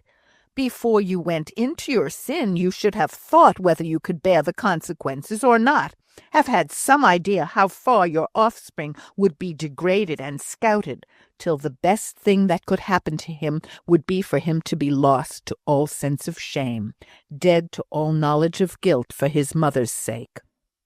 Ruth spoke out. She stood like a wild creature at bay, past fear now. I appeal to God against such a doom for my child. I appeal to God to help me. I am a mother, and as such I cry to God for help to keep my boy in his pitying sight, and to bring him up in his holy fear. Let the shame fall on me. I have deserved it, but he is so innocent and good.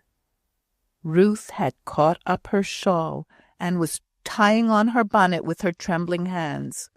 What if Leonard was hearing of her shame from common report? What would be the mysterious shock of the intelligence? She must face him and see the look in his eyes before she knew whether he recoiled from her. He might have his heart turned to hate her by their cruel jeers. Jemima stood by, dumb and pitying. Her sorrow was past her power. She helped in arranging the dress, with one or two gentle touches, which were hardly felt by Ruth, but which called out all Mr. Bradshaw's ire afresh. He absolutely took her by the shoulders and turned her by force out of the room. In the hall and along the stairs, her passionate, woeful crying was heard. The sound only concentrated Mr. Bradshaw's anger on Ruth. He held the street door open wide, and said between his teeth, "If ever you or your bastard darken this door again, I will have you both turned out by the police." He needed not have added this if he had seen Ruth's face. Chapter 27. Preparing to stand on the truth. As Ruth went along the accustomed streets, every sight and every sound seemed to hear a new meaning, and each and all to have some reference to her boy's disgrace. She held her head down and scudded along, dizzy with fear lest some word should have told him what she had been and what he was, before she could reach him. It was a wild, unreasoning fear, but it took hold of her as strongly as if it had been well-founded. And, indeed, the secret whispered by Mrs. Pearson, whose curiosity and suspicion had been excited by Jemima's manner, and confirmed since by many a little corroborating circumstance, had spread abroad, and was known to most of the gossips in Eccleston before it reached Mr. Bradshaw's ears. As Ruth came up to the door of the chapel house, it was opened, and Leonard came out, bright and hopeful as the morning, his face radiant at the prospect of the happy day before him. He was dressed in the clothes it had been such a pleasant pride to her to make for him. He had the dark blue ribbon tied round his neck that she had left out for him that very morning, with a smiling thought of how it would set off his brown, handsome face. She caught him by the hand as they met, and turned him, with his face homewards, without a word. Her looks, her rushing movement, her silence awed him, and although he wondered, he did not stay to ask why she did so. The door was on the latch. She opened it, and only said, "Upstairs," in a hoarse whisper. Up they went into her own room. She drew him in and bolted the door, and then, sitting down, she placed him, she had never let go of him, before her, holding him with her hands on each of his shoulders, and gazing into his face with a woeful look of the agony that could not find vent in words. At last she tried to speak. She tried with strong bodily effort, almost amounting to convulsion, but the words would not come. It was not till she saw the absolute terror depicted on his face that she found utterance, and then the sight of that terror changed the words from what she meant them to have been. She drew him to her and laid her head upon his shoulder, hiding her face even there. My poor boy, my poor darling! Oh, would that I had died in my innocent girlhood. Mother, mother, sobbed Leonard, what is the matter? Why do you look so wild and ill? Why do you call me your poor boy? Are we not going to Scarside Hill? I don't much mind it, mother, only please don't gasp and quiver so. Dearest mother, are you ill? Let me call Aunt Faith. Ruth lifted herself up and put away the hair that had fallen over and was blinding her eyes. She looked at him with intense wistfulness. "Kiss me, Leonard," she said. "Kiss me, my darling, once more in the old way." Leonard threw himself into her arms and hugged her with all his force, and their lips clung together as in the kiss given to the dying. "Leonard," said she at length, holding him away from her, and nerving herself up to tell him all by one spasmodic effort, "listen to me." The boy stood breathless and still, gazing at her. On her impetuous transit from Mr. Bradshaw's to the chapel house, her wild, desperate thought had been that she would call herself by every violent, coarse name which the world might give her, that Leonard should hear those words applied to his mother first from her own lips, but the influence of his presence, for he was a holy and sacred creature in her eyes, and this point remained steadfast, though all the rest were upheaved, subdued her, and now it seemed as if she could not find words fine enough and pure enough to convey the truth that he must learn, and should learn, from no tongue but hers. "Leonard, when I was very young, I did very wrong. I think God, who knows all, will judge me more tenderly than men, but I did wrong in a way which you cannot understand yet." She saw the red flush come into his cheek, and it stung her as the first token of that shame which was to be his portion through life. "In a way, people never forget, never forgive. You will hear me called the hardest names that ever can be thrown at women. I have been to-day, and my child, you must bear it patiently, because they will be partly true.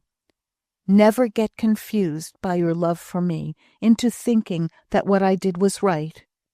Where was I?" said she, suddenly faltering and forgetting all she had said and all she had got to say, and then, seeing Leonard's face of wonder and burning shame and indignation, she went on more rapidly, as fearing lest her strength should fail before she had ended.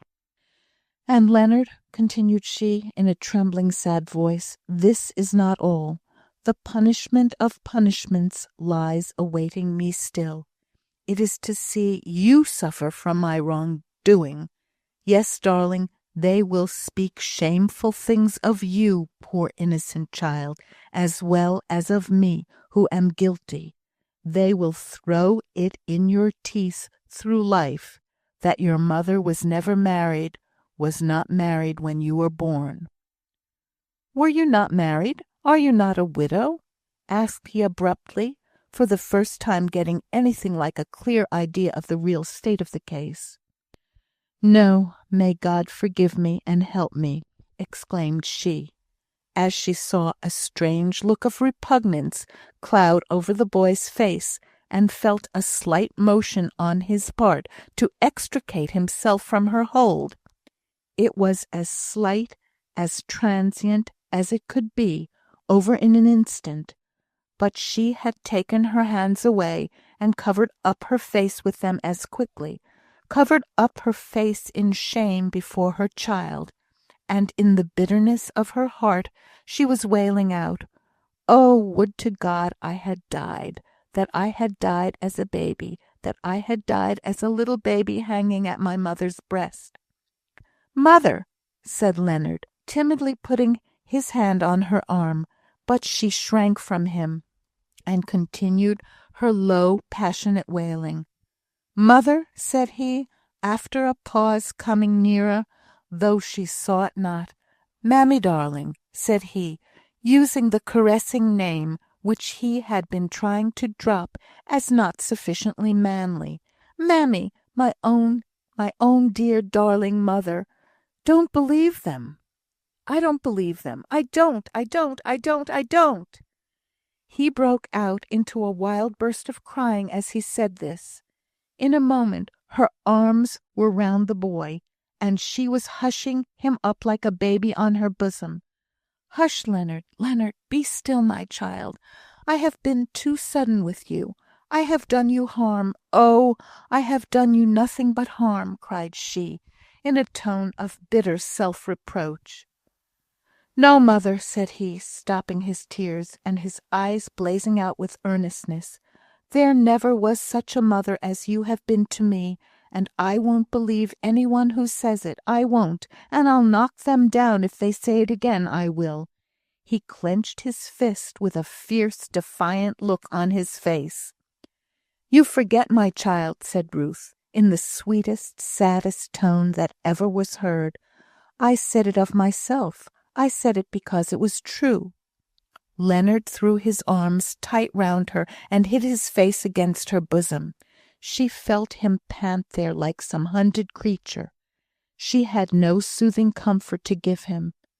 Oh, that she and he lay dead! At last, exhausted, he lay so still and motionless that she feared to look. She wanted him to speak, yet dreaded his first words. She kissed his hair, his head, his very clothes, murmuring low, inarticulate, and moaning sounds. "Leonard," said she, "Leonard, look up at me. Leonard, look up." But he only clung the closer, and hid his face the more. "My boy," said she, "what can I do or say? If I tell you never to mind it, that it is nothing, I tell you false. It is a bitter shame and a sorrow that I have drawn down upon you. A shame, Leonard, because of me, your mother. But, Leonard, it is no disgrace or lowering of you in the eyes of God." She spoke now as if she had found the clue which might lead him to rest and strength at last. "Remember that always. Remember that, when the time of trial comes, and it seems a hard and cruel thing that you should be called reproachful names by men, and all for what was no fault of yours.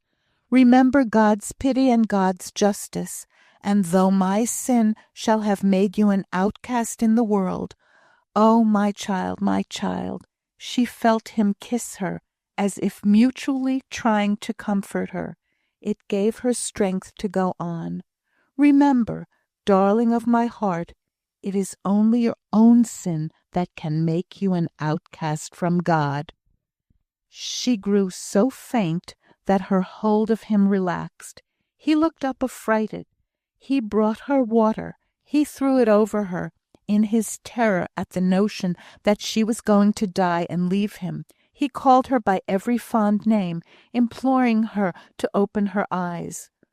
When she partially recovered, he helped her to the bed, on which she lay still, wan, and death-like. She almost hoped the swoon that hung around her might be death, and in that imagination she opened her eyes to take a last look at her boy. She saw him pale and terror-stricken, and pity for his affright roused her, and made her forget herself in the wish that he should not see her death, if she were indeed dying. "Go to Aunt Faith," whispered she. "I am weary and want sleep." Leonard arose slowly and reluctantly. She tried to smile upon him, that what she thought would be her last look might dwell in his remembrance as tender and strong. She watched him to the door. She saw him hesitate and return to her. He came back to her and said in a timid, apprehensive tone, "Mother, will they speak to me about it?" Ruth closed her eyes that they might not express the agony she felt like a sharp knife at this question. Leonard had asked it with a child's desire of avoiding painful and mysterious topics, for no personal sense of shame as she understood it, shame beginning thus early, thus instantaneously. "No," she replied, "you may be sure they will not." So he went, but now she would have been thankful for the unconsciousness of fainting. That one little speech bore so much meaning to her hot, irritable brain. Mr. and Miss Benson, all in their house, would never speak to the boy, but in his home alone would he be safe from what he had already learned to dread. Every form in which shame and opprobrium could overwhelm her darling haunted her. She had been exercising strong self-control for his sake ever since she had met him at the house door. There was now a reaction. His presence had kept her mind on its perfect balance. When that was withdrawn, the effect of the strain of power was felt, and athwart the fever mists that arose to obscure her judgment, all sorts of will-o'-wisp plans flitted before her, tempting her to this and that course of action, to anything rather than patient endurance, to relieve her present state of misery by some sudden spasmodic effort that took the semblance of being wise and right. Gradually, all her desires, all her longing settled themselves on one point. What had she done, what could she do, to Leonard but evil? If she were away, and gone nowhere knew where, lost in mystery, as if she were dead, perhaps the cruel hearts might relent and show pity on Leonard, while her perpetual presence would but call up the remembrance of his birth. Thus she reasoned in her hot, dull brain, and shaped her plans in accordance. Leonard stole downstairs noiselessly. He listened to find some quiet place where he could hide himself. The house was very still. Miss Benson thought the proposed expedition had taken place, and never dreamed but that Ruth and Leonard were on distant sunny Scarside Hill, and after a very early dinner she had set out to drink tea with a farmer's wife who lived in the country 2 or 3 miles off.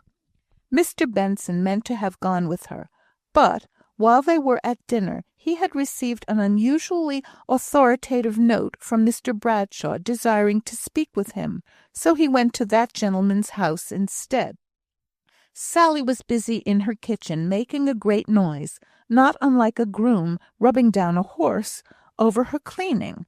Leonard stole into the sitting-room and crouched behind the large old-fashioned sofa to ease his sore, aching heart by crying with all the prodigal waste and abandonment of childhood. Mr. Benson was shown into Mr. Bradshaw's own particular room. The latter gentleman was walking up and down, and it was easy to perceive that something had occurred to chafe him to great anger. "Sit down, sir," said he to Mr. Benson, nodding to a chair. Mr. Benson sat down, but Mr. Bradshaw continued his walk for a few minutes longer without speaking. Then he stopped abruptly, right in front of Mr. Benson, and in a voice which he tried to render calm, but which trembled with passion, with a face glowing purple as he thought of his wrongs, and real wrongs they were, he began. "Mr. Benson, I have sent for you to ask. I am almost too indignant at the bare suspicion to speak as becomes me, but did you? I really shall be obliged to beg your pardon if you are as much in the dark as I was yesterday as to the character of the woman who lives under your roof." There was no answer from Mr. Benson. Mr. Bradshaw looked at him very earnestly. His eyes were fixed on the ground. He made no inquiry. He uttered no expression of wonder or dismay. Mr. Bradshaw ground his foot on the floor with gathering rage, but just as he was about to speak, Mr. Benson rose up, a poor deformed old man, before the stern and portly figure that was swelling and panting with passion. "Hear me, sir," stretching out his hand as if to avert the words which were impending. "Nothing you can say can upbraid me like my own conscience. No degradation you can inflict by word or deed can come up to the degradation I have suffered for years at being a party to a deceit, even for a good end." "For a good end? Nay, what next?" The taunting contempt with which Mr. Bradshaw spoke these words almost surprised himself by what he imagined must be its successful power of withering. But in spite of it, Mr. Benson lifted his grave eyes to Mr. Bradshaw's countenance and repeated, "For a good end." The end was not, as perhaps you consider it to have been, to obtain her admission into your family, nor yet to put her in the way of gaining her livelihood. My sister and I would willingly have shared what we have with her. It was our intention to do so at first, if not for any length of time, at least as long as her health might require it. Why I advise, perhaps I only yielded to advice, a change of name, an assumption of a false state of widowhood, was because I earnestly desired to place her in circumstances in which she might work out her self-redemption. And you, sir, know how terribly the world goes against all such as have sinned as Ruth did. She was so young, too." "You mistake, sir. My acquaintance has not lain so much among that class of sinners as to give me much experience of the way in which they are treated.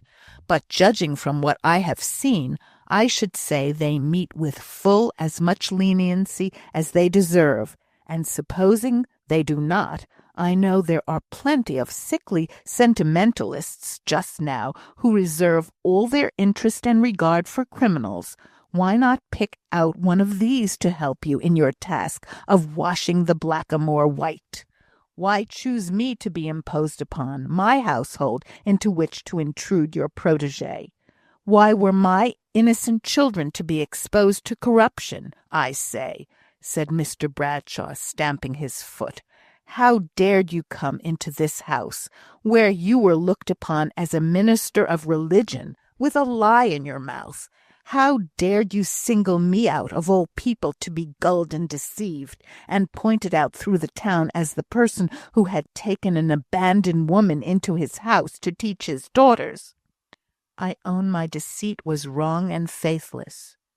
"Yes, you can own it, now it is found out. There is small merit in that, I think."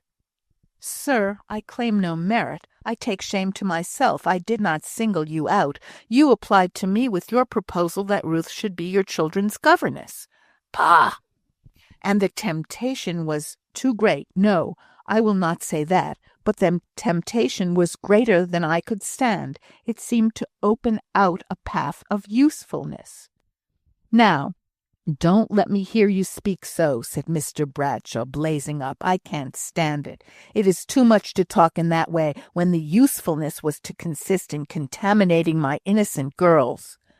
God knows that if I had believed there had been any danger of such contamination, God knows how I would have died sooner than have allowed her to enter your family. Mr. Bradshaw, you believe me, don't you?" asked Mr. Benson earnestly. "I really must be allowed the privilege of doubting what you say in future," said Mr. Bradshaw, in a cold, contemptuous manner. "I have deserved this," Mr. Benson replied. "But," continued he, after a moment's pause, "I will not speak of myself, but of Ruth. Surely, sir, the end I aimed at, The means I took to obtain it were wrong. You cannot feel that more than I do. Was a right one, and you will not. You cannot say that your children have suffered from associating with her. I had her in my family under the watchful eyes of 3 anxious persons for a year or more. We saw faults. No human being is without them, and poor Ruth's were but slight venial errors. But we saw no sign of a corrupt mind, no glimpse of boldness or forwardness, no token of want of conscientiousness. She seemed and was a young, gentle girl who had been led astray before she fairly knew what life was. I suppose most depraved women have been innocent in their time, said Mr. Bradshaw with bitter contempt. Oh, Mr. Bradshaw, Ruth was not depraved, and you know it. You cannot have seen her, have known her daily all these years, without acknowledging that. Mr. Benson was almost breathless, awaiting Mr. Bradshaw's answer. The quiet self-control which he had maintained so long was gone now. I saw her daily. I did not know her. If I had known her, I should have known she was fallen and depraved, and consequently not fit to come into my house, nor to associate with my pure children. Now I wish God would give me power to speak out convincingly what I believe to be His truth, that not every woman who has fallen is depraved, that many, how many the great judgment day will reveal to those who have shaken off the poor, sore, penitent hearts on earth. Many, many crave and hunger after a chance of virtue, the help which no man gives to them, help, that gentle, tender help which Jesus gave once to Mary Magdalene. Mr. Benson was almost choked by his own feelings. Come, Mr. Benson, let us have no more of this morbid way of talking. The world has decided how such women are to be treated, and you may depend upon it there is so much practical wisdom in the world that its way of acting is right in the long run, and that no one can fly in its face with impunity, unless indeed they stoop to deceit and imposition. I take my stand with Christ against the world, said Mr. Benson, solemnly disregarding the covert allusion to himself. What have the world's ways ended in? Can we be much worse than we are? Speak for yourself, if you please. Is it not time to change some of our ways of thinking and acting? I declare before God that if I believe in any one human truth, it is this, that to every woman who, like Ruth, has sinned should be given a chance of self-redemption, and that such a chance should be given in no supercilious or contemptuous manner, but in the spirit of the Holy Christ, such as getting her into a friend's house under false colours. I do not argue on Ruth's case. In that I have acknowledged my error. I do not argue on any case. I state my firm belief that it is God's will that we should not dare to trample any of His creatures down to the hopeless dust, that it is God's will that the women who have fallen should be numbered among those who have broken hearts to be bound up, not cast aside as lost beyond recall.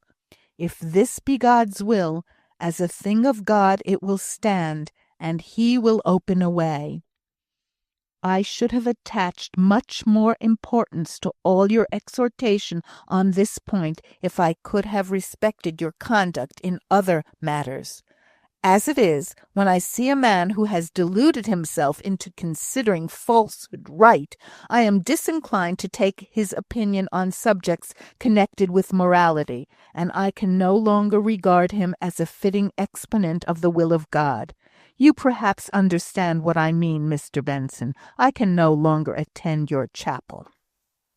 If Mr. Benson had felt any hope of making Mr. Bradshaw's obstinate mind receive the truth, that he acknowledged and repented of his connivance at the falsehood by means of which Ruth had been received into the Bradshaw family, this last sentence prevented his making the attempt. He simply bowed and took his leave, Mr. Bradshaw attending him to the door with formal ceremony. He felt acutely the severance of the tie which Mr. Bradshaw had just announced to him. He had experienced many mortifications in his intercourse with that gentleman, but they had fallen off from his meek spirit like drops of water from a bird's plumage, and now he only remembered the acts of substantial kindness rendered, the ostentation all forgotten, many happy hours and pleasant evenings, the children whom he had loved dearer than he thought till now, the young people about whom he had cared and whom he had striven to lead aright. He was but a young man when Mr. Bradshaw first came to his chapel. They had grown old together. He had never recognized Mr. Bradshaw as an old familiar friend so completely as now when they were severed. It was with a heavy heart that he opened his own door. He went to his study immediately. He sat down to steady himself into his position. How long he was there, silent and alone, reviewing his life, confessing his sins, he did not know, but he heard some unusual sound in the house that disturbed him, roused him to present life. A slow, languid step came along the passage to the front door. The breathing was broken by many sighs. Ruth's hand was on the latch when Mr. Benson came out. Her face was very white, except the 2 red spots on each cheek. Her eyes were deep sunk and hollow, but glittered with feverish lustre. "Ruth!" exclaimed he. She moved her lips, but her throat and mouth were too dry for her to speak.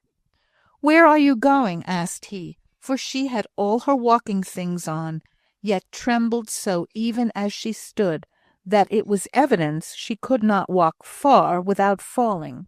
She hesitated. She looked up at him, still with the same dry glittering eyes. At last she whispered, for she could only speak in a whisper, "To Helmsby.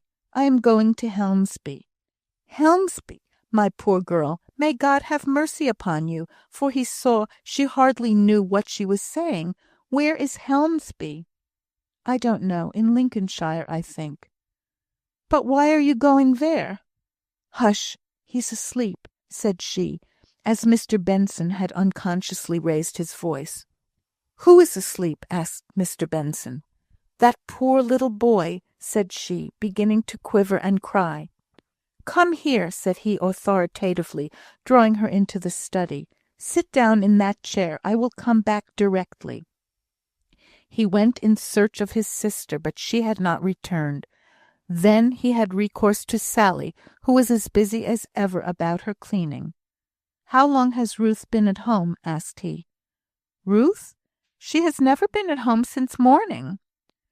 She and Leonard were to be off for the day somewhere or other with them Bradshaw girls." "Then she has had no dinner?" "Not here, any rate. I can't answer for what she may have done at other places." "And Leonard, where's he?" "How should I know? With his mother, I suppose. Leastways, that was what was fixed on. I've enough to do of my own without routing after other folks." She went on scouring in no very good temper. Mr. Benson stood silent for a moment. "Sally," he said, "I want a cup of tea. Will you make it as soon as you can, and some dry toast, too? I'll come for it in 10 minutes. Struck by something in his voice, she looked up at him for the first time. "What ha' you been doing to yourself to look so grim and grey?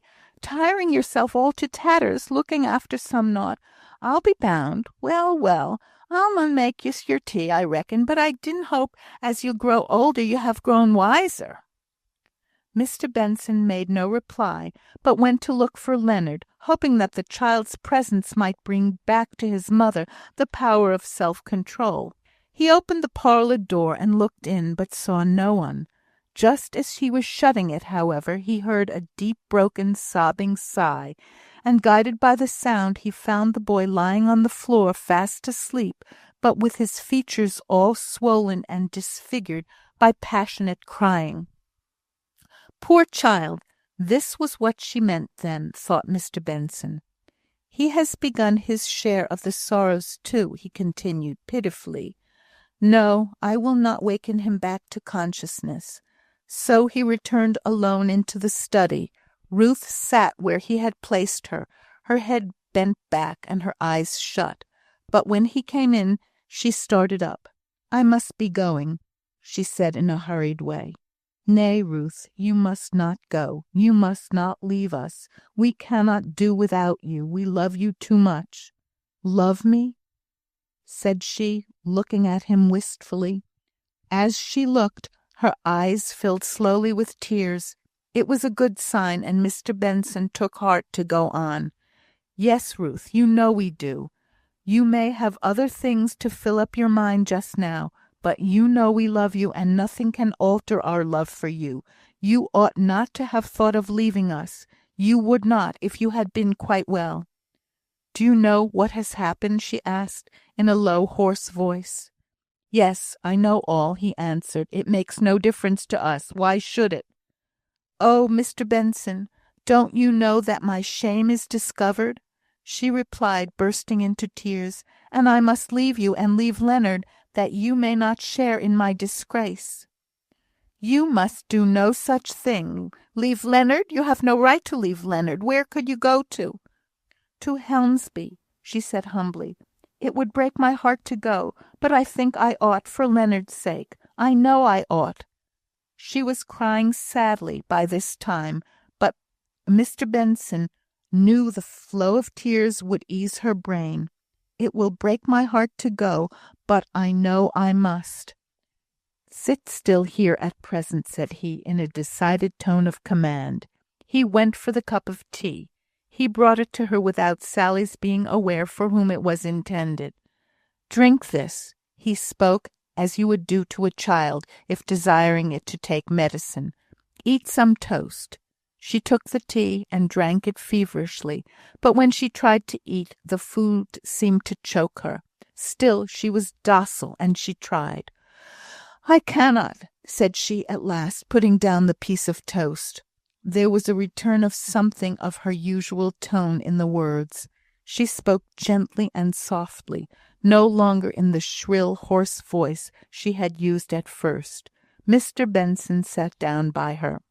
Now, Ruth, we must talk a little together. I want to understand what your plan was. Where is Helmsby? Why did you fix to go there? It is where my mother lived, she answered. Before she was married, she lived there, and wherever she lived, the people all loved her dearly, and I think, that for her sake, someone would give me work. I meant to tell them the truth, said she, dropping her eyes, but still they would, perhaps, give me some employment. I don't care what, for her sake. I could do many things, said she, suddenly looking up. I am sure I could weed. I could in gardens, if they did not like to have me in their houses. But perhaps someone, for my mother's sake. Oh, my dear, dear mother, do you know where and what I am? She cried out, sobbing afresh. Mr. Benson's heart was very sore, though he spoke authoritatively and almost sternly. Ruth, you must be still and quiet. I cannot have this. I want you to listen to me. Your thought of Helmsby would be a good one if it was right for you to leave Eccleston, but I do not think it is. I am certain of this, that it would be a great sin in you to separate yourself from Leonard. You have no right to sever the tie by which God has bound you together. But if I am here, they will all know and remember the shame of his birth, and if I go away, they may forget. And they may not. And if you go away, he may be unhappy or ill, and you, who above all others have, and have from God, remember that, Ruth, the power to comfort him, the tender patience to nurse him, have left him to the care of strangers. Yes, I know. But we ourselves are as strangers, dearly as we love him, compared to a mother. He may turn to sin, and want the long forbearance, the serene authority of a parent. And where are you? No dread of shame, either for yourself or even for him, can ever make it right for you to shake off your responsibility. All this time he was watching her narrowly, and saw her slowly yield herself up to the force of what he was saying. Besides, Ruth, he continued, we have gone on falsely hitherto. It has been my doing, my mistake, my sin. I ought to have known better. Now, let us stand firm on the truth.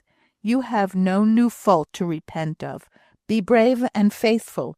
It is to God you answer, not to men. The shame of having your sin known to the world should be as nothing to the shame you felt at having sinned. We have dreaded men too much and God too little in the course we have taken. But now be of good cheer. Perhaps you will have to find your work in the world very low, not quite working in the fields, said he, with a gentle smile, to which she, downcast and miserable, could give no response. Nay, perhaps, Ruth, he went on, you may have to stand and wait for some time. No one may be willing to use the services you would gladly render. All may turn aside from you, and may speak very harshly of you. Can you accept all this treatment meekly, as but the reasonable and just penance God has laid upon you, feeling no anger against those who slight you, no impatience for the time to come, and come it surely will. I speak as having the word of God for what I say, when he, having purified you, even as by fire, will make a straight path for your feet. My child, it is Christ the Lord who has told us of this infinite mercy of God. Have you faith enough in it to be brave and bear on and do rightly in patience and in tribulation? Ruth had been hushed and very still until now, when the pleading earnestness of his question urged her to answer. Yes, said she, I believe I can be faithful for myself, for I have sinned and done wrong. But Leonard, she looked up at him. But Leonard, he echoed. Ah, there, it is hard, Ruth. I own the world is hard and persecuting to such as he. He paused to think of the true comfort for this sting. He went on. The world is not everything, Ruth, nor is the want of men's good opinion and the esteem the highest need which man has.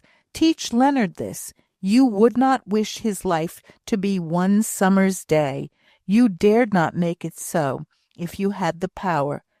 Teach him to bid a noble Christian welcome to the trials which God sends, and this is one of them. Teach him not to look on a life of struggle, and perhaps of disappointment and incompleteness, as a sad and mournful end, but as the means permitted to the heroes and warriors in the army of Christ, by which to show their faithful following. Tell him of the hard and thorny path which was trodden once by the bleeding feet of one. Ruth, think of the Saviour's life and cruel death, and of his divine faithfulness. O Ruth, exclaimed he, when I look and see what you may be, what you must be to that boy, I cannot think how you could be coward enough for a moment to shrink from your work. But we have all been cowards hitherto, he added in bitter self-accusation. God help us to be so no longer. Ruth sat very quiet. Her eyes were fixed on the ground, and she seemed lost in thought. At length she rose up. Mr. Benson, said she, standing before him and propping herself by the table as she was trembling sadly from weakness, I mean to try very, very hard to do my duty to Leonard and to God, she added reverently. I am only afraid my faith may sometimes fail about Leonard. Ask, and it shall be given unto you. That is no vain or untried promise, Ruth. She sat down again, unable longer to stand. There was another long silence.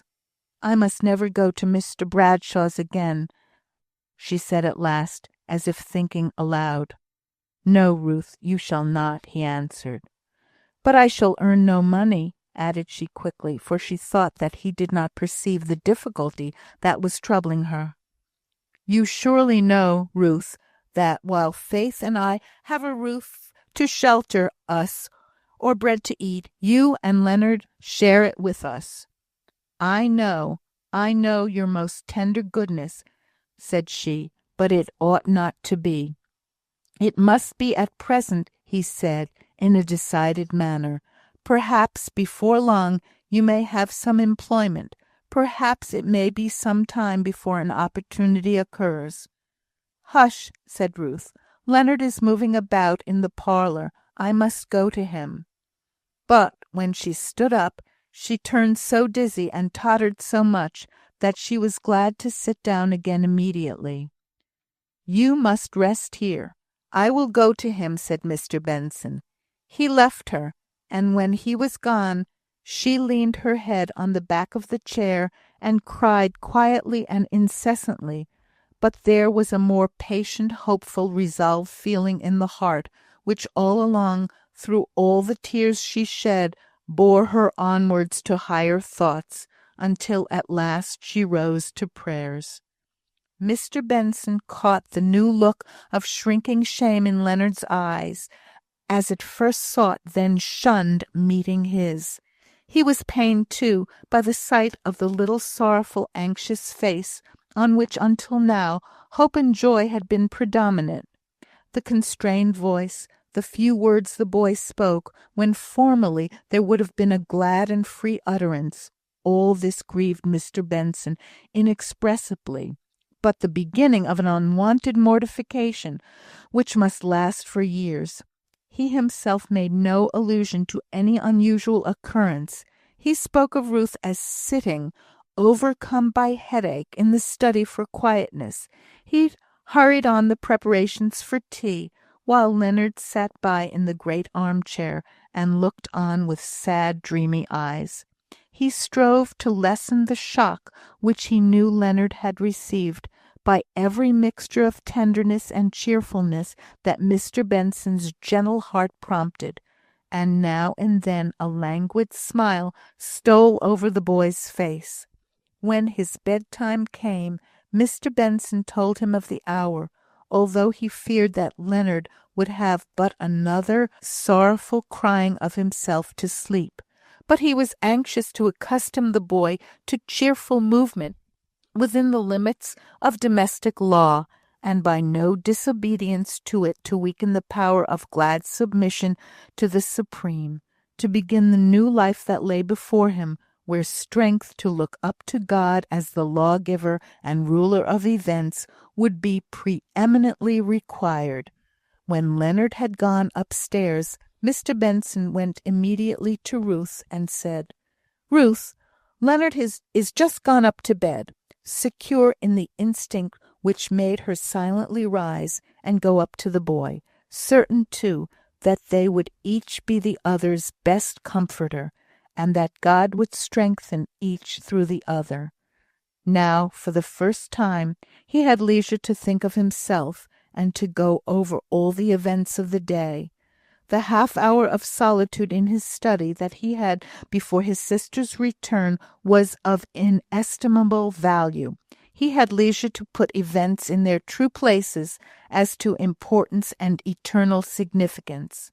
Miss Faith came in laden with farm produce. Her kind entertainers had brought her in their shandry to the opening of the court in which the chapel house stood, but she was so heavily burdened with eggs, mushrooms, and plums, that when her brother opened the door she was almost breathless. "Oh, Thurstan, take this basket. Is it such a weight?" "Oh, Sally, is that you? Here are some magnum bonums which we must preserve tomorrow. There are guinea fowl eggs in that basket." Mr. Benson let her unburden her body, and her mind too, by giving charges to Sally respecting her housekeeping treasures, before he said a word. But when she returned into the study to tell him the small pieces of intelligence respecting her day at the farm, she stood aghast. "Why, Thurstan, dear, what's the matter? Is your back hurting you?" He smiled to reassure her, but it was a sickly and forced smile. "No, Faith, I am quite well, only rather out of spirits, and wanting to talk to you to cheer me." Miss Faith sat down straight, sitting bolt upright to listen the better. "I don't know how, but the real story about Ruth is found out." "Oh, Thurstan!" exclaimed Miss Benson, turning quite white. For a moment neither of them said another word. Then she went on. "Does Mr. Bradshaw know?" "Yes, he sent for me and told me." "Does Ruth know that it has all come out?" "Yes, and Leonard knows." "How? Who told him?" "I do not know. I have asked no questions. But of course it was his mother." "She was very foolish and cruel then," said Miss Benson, her eyes blazing and her lips trembling at the thought of the suffering her darling boy must have gone through. "I think she was wise. I am sure it was not cruel.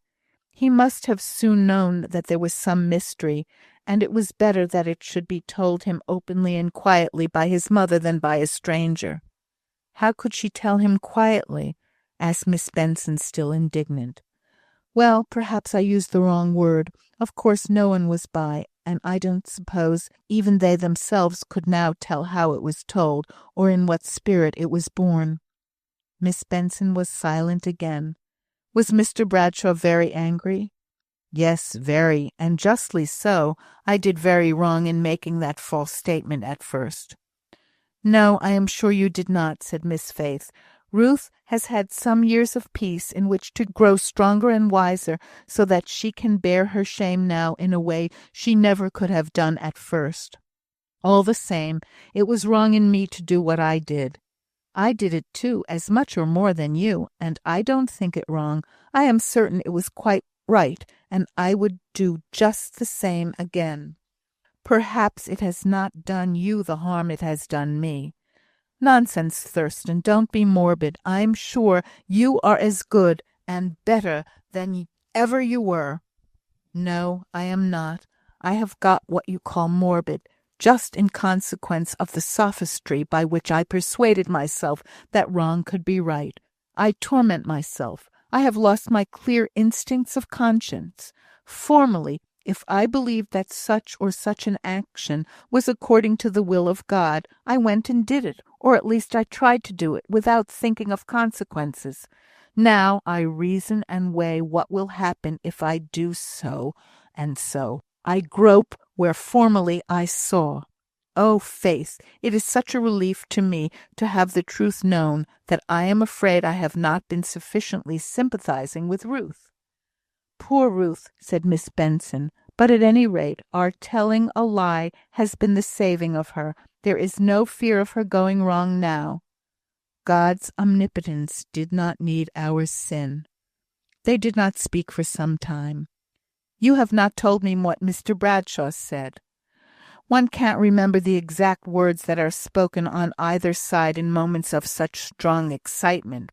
He was very angry, and said some things about me that were very just, and some about Ruth that were very hard. His last words were that he should give up coming to chapel."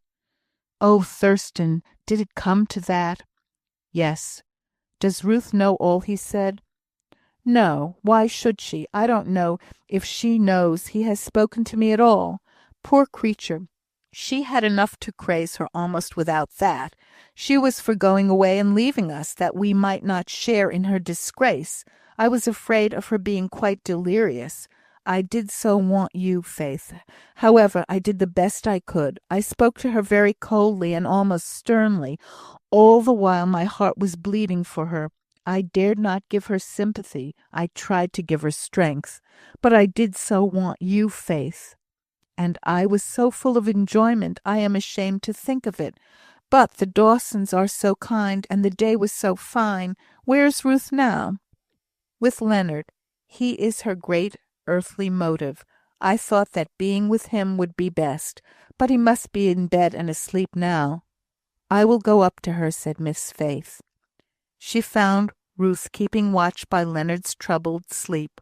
But when she saw Miss Faith, she rose up and threw herself on her neck and clung to her without speaking. After a while, Miss Benson said, "You must go to bed, Ruth. So, after she kissed the sleeping boy, Miss Benson led her away and helped her to undress, and brought her a cup of soothing violet tea, not so soothing as tender actions and soft, loving tones. Chapter 28. An Understanding Between Lovers.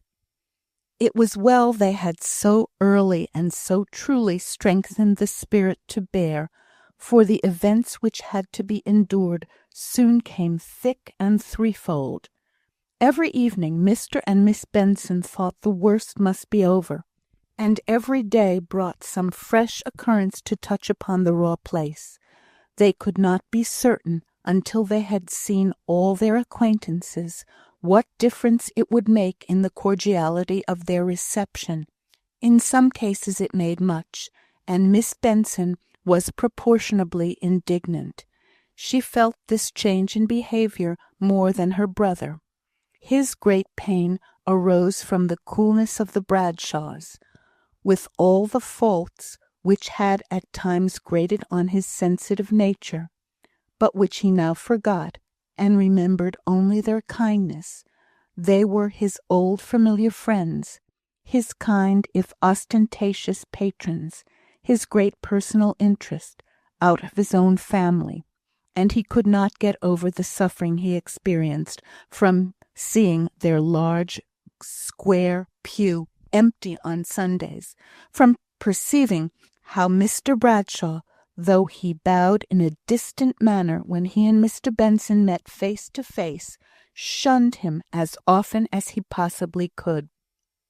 All that happened in the household, which once was as patent to him as his own, was now a sealed book. He heard of its doings by chance, if he heard at all. Just at the time when he was feeling the most depressed from this cause, he met Jemima at a sudden turn of the street. He was uncertain for a moment how to accost her, but she saved him all doubt. In an instant she had his hand in both of hers, her face flushed with honest delight. "Oh, Mr. Benson, I am so glad to see you. I have so wanted to know all about you. How is poor Ruth, dear Ruth? I wonder if she has forgiven me my cruelty to her. And I may not go to her now, when I should be so glad and thankful to make up for it." "I never heard you had been cruel to her. I am sure she does not think so." "She ought, she must. What is she doing?" "Oh, I have so much to ask. I can never hear enough, and papa says—" She hesitated a moment, afraid of giving pain, and then, believing that they would understand the state of affairs and the reason for her behaviour better if she told the truth, she went on. "Papa says I must not go to your house. I suppose it's right to obey him." "Certainly, my dear, it is your clear duty. We know how you feel towards us." "Oh, but if I could do any good, if I could be of any use or comfort to any of you, especially to Ruth, I should come, duty or not. I believe it would be my duty," said she, hurrying on to try and stop any decided prohibition from Mr. Benson. "No, don't be afraid. I won't come till I know I can do some good. I hear bits about you through Sally every now and then, or I could not have waited so long, Mr. Benson," continued she, reddening very much. "I think you did quite right about poor Ruth." "Not in the falsehood, my dear." "No, perhaps not in that. I was not thinking of that, but I have been thinking a great deal about poor Ruth's. You know I could not help it when everybody was talking about it, and it made me think of myself and what I am. With a father and mother and home and careful friends, I am not likely to be tempted like Ruth. But, oh, Mr. Benson," said she, lifting her eyes, which were full of tears, to his face, for the first time since she began to speak, "if you knew all I have been thinking and feeling this last year, you would see how I have yielded to every temptation that was able to come to me, and seeing how I have no goodness or strength in me, and how I might just have been like Ruth, or rather worse than she ever was, because I am more headstrong and passionate by nature. I do so thank you and love you for what you did for her. And will you tell me really and truly now if I can ever do anything for Ruth? If you'll promise me that, I won't rebel unnecessarily against Papa. But if you don't, I will, and come to see you all this very afternoon. Remember, I trust you," said she, breaking away. Then turning back, she came to ask after Leonard. "He must know something of it," said she. "Does he feel it much?" "Very much," said Mr. Benson. Jemima shook her head sadly. "It is hard upon him," said she. "It is," Mr. Benson replied. For in truth, Leonard was their greatest anxiety indoors. His health seemed shaken. He spoke half sentences in his sleep, which showed that in his dreams he was battling on his mother's behalf against an unkind and angry world. And then he would wail to himself and utter sad words of shame, which they never thought had reached his ears. By day he was in general grave and quiet, but his appetite varied, and he was evidently afraid of going into the streets, dreading to be pointed at as an object of remark. Each separately in their hearts longed to give him change of scene, but they were all silent, for where was the requisite money to come from? His temper became fitful and variable. At times he would be most sullen against his mother, and then give way to a passionate remorse. When Mr. Benson caught Ruth's look of agony at her child's rebuffs, his patience failed, or rather, I should say, he believed that a stronger, severer hand than hers was required for the management of the lad. But when she heard Mr. Benson say so, she pleaded with him. "Have patience with Leonard," she said. "I have deserved the anger that is fretting in his heart. It is only I who can reinstate myself in his love and respect. I have no fear. When he sees me really striving hard and long to do what is right, he must love me. I am not afraid." Even while she spoke, her lips quivered, and her colour went and came with eager anxiety. So Mr. Benson held his peace, and let her take her course. It was beautiful to see the intuition by which she divined what was passing in every fold of her child's heart, so as to be always ready with the right words to soothe or strengthen him. Her watchfulness was unwearied, and with no thought of self-tainting in it, or else she might have often paused to turn aside and weep at the clouds of shame which came over Leonard's love for her, and hid it from all but her faithful heart.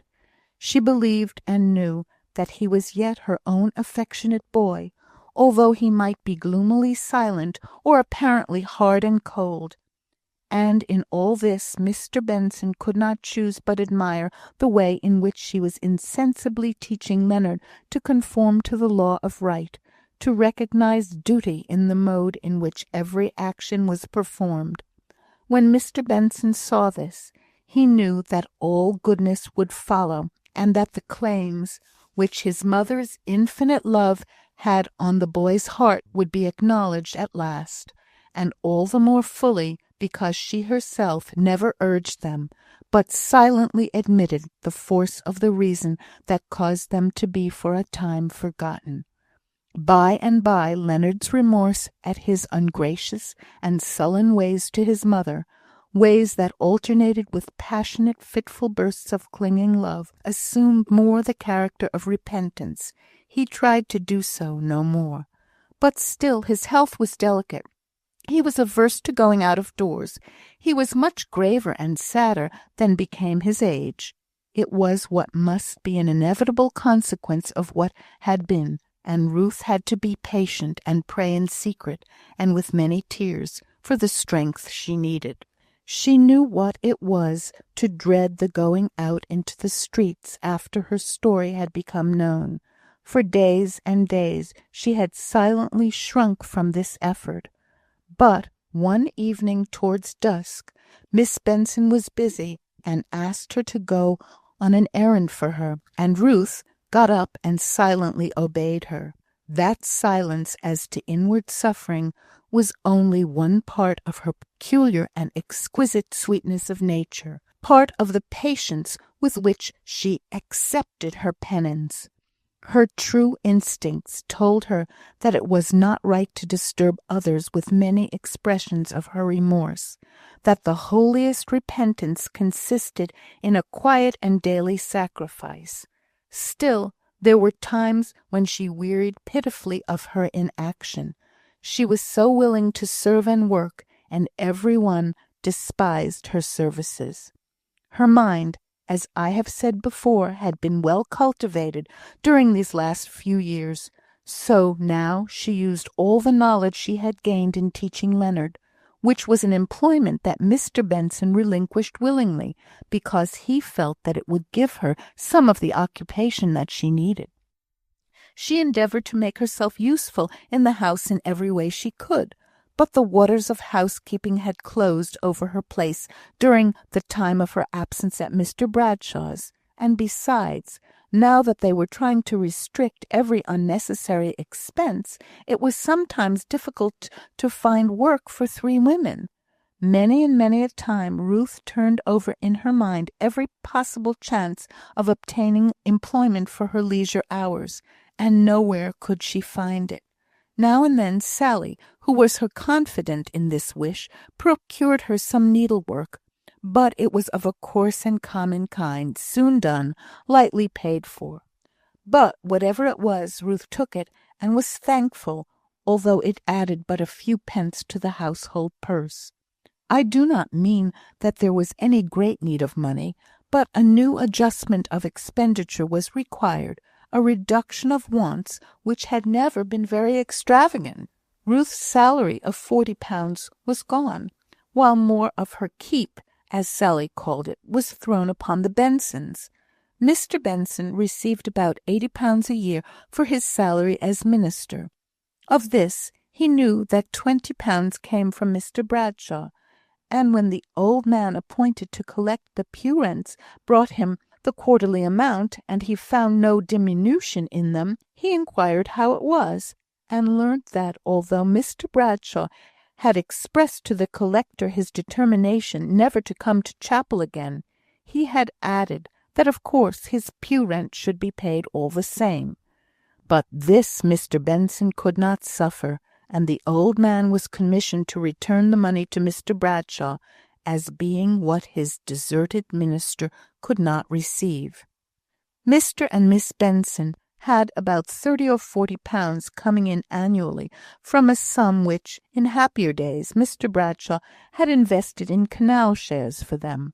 Although their income did not fall much short of £100 a year, and they lived in the chapel house free of rent. So Ruth's small earnings were but very little in actual hard commercial account, though in another sense they were much, and Miss Benson always received them with quiet simplicity. By degrees, Mr. Benson absorbed some of Ruth's time in a gracious and natural way. He employed her mind in all the kind offices he was accustomed to render to the poor around him, and as much of the peace and ornament of life as they gained now was gained on a firm basis of truth. If Ruth began low down to find her place in the world, at any rate there was no flaw in the foundation. Leonard was still their great anxiety. At times the question seemed to be, could he live through all this trial of the elasticity of childhood? And then they knew how precious a blessing, how true a pillar of fire he was to his mother, and how black the night, and how dreary the wilderness would be when he was not. The child and the mother were each messengers of God, angels to each other. They had long gaps between the pieces of intelligence respecting the Bradshaws. Mr. Bradshaw had at length purchased the house at Abermouth, and they were much there. The way in which the Bensons heard most frequently of the family of their former friends was through Mr. Farquhar. He called on Mr. Benson about a month after the latter had met Jemima in the street. Mr. Farquhar was not in the habit of paying calls on anyone, and though he had always entertained and evinced the most kind and friendly feeling towards Mr. Benson, he had rarely been in the chapel house. Mr. Benson received him courteously, but he rather expected that there would be some especial reason alleged, before the conclusion of the visit, for its occurrence, more particularly as Mr. Farquhar sat talking on the topics of the day in a somewhat absent manner, as if they were not the subjects most present to his mind. The truth was, he could not help recurring to the last time when he was in that room, waiting to take Leonard a ride, and his heart beating rather more quickly than usual at the idea that Ruth might bring the boy in when he was equipped. He was very full now of the remembrance of Ruth, and yet he was also most thankful, most self-congratulatory, that he had gone no further in his admiration of her, that he had never expressed his regard in words, that no one, as he believed, was cognizant of the incipient love which had grown partly out of his admiration and partly out of his reason. He was thankful to be spared any implication in the 9 days' wonder which her story had made in Eccleston. And yet his feeling for her had been of so strong a character that he winced as with extreme pain at every application of censure to her name. These censures were often exaggerated, it is true, but when they were just in their judgment of the outward circumstances of the case, they were not the less painful and distressing to him. His first rebound to Jemima was occasioned by Mrs. Bradshaw's account of how severely her husband was displeased at her daughter's having taken part with Ruth, and he could have thanked and almost blessed Jemima when she dropped in. She dared do no more. Her pleading excuses and charitable explanations on Ruth's behalf. Jemima had learnt some humility from the discovery which had been to her so great a shock. Standing, she had learnt to take heed lest she fell, and when she had once been aroused to a perception of the violence of the hatred which she had indulged against Ruth, she was more reticent and measured in the expression of all her opinions. It showed how much her character had been purified from pride, that now she felt aware that what in her was again attracting Mr. Farquhar was her faithful advocacy of her rival, wherever such advocacy was wise or practicable. He was quite unaware that Jemima had been conscious of his great admiration for Ruth. He did not know that she had ever cared enough for him to be jealous. But the unacknowledged bond between them now was their grief, and sympathy, and pity for Ruth.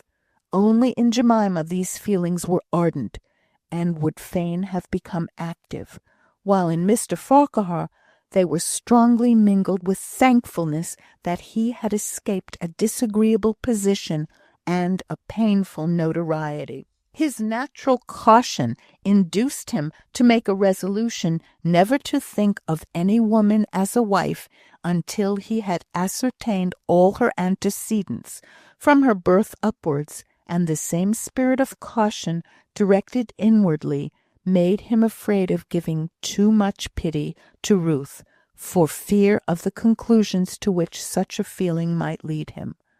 But still his old regard for her, for Leonard, and his esteem and respect for the Bensons, induced him to lend a willing ear to Jemima's earnest entreaty that he would go and call on Mr. Benson, in order that she might learn something about the family in general, and Ruth in particular. It was thus that he came to sit by Mr. Benson's study fire, and to talk in an absent way to that gentleman. How they got on the subject he did not know, more than one half of his attention being distracted. But they were speaking about politics when Mr. Farquhar learned that Mr. Benson took in no newspaper.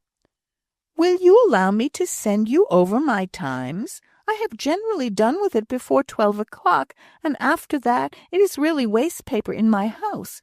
You will oblige me by making use of it." "I am sure I am very much obliged to you for thinking of it, but do not trouble yourself to send it. Leonard can fetch it."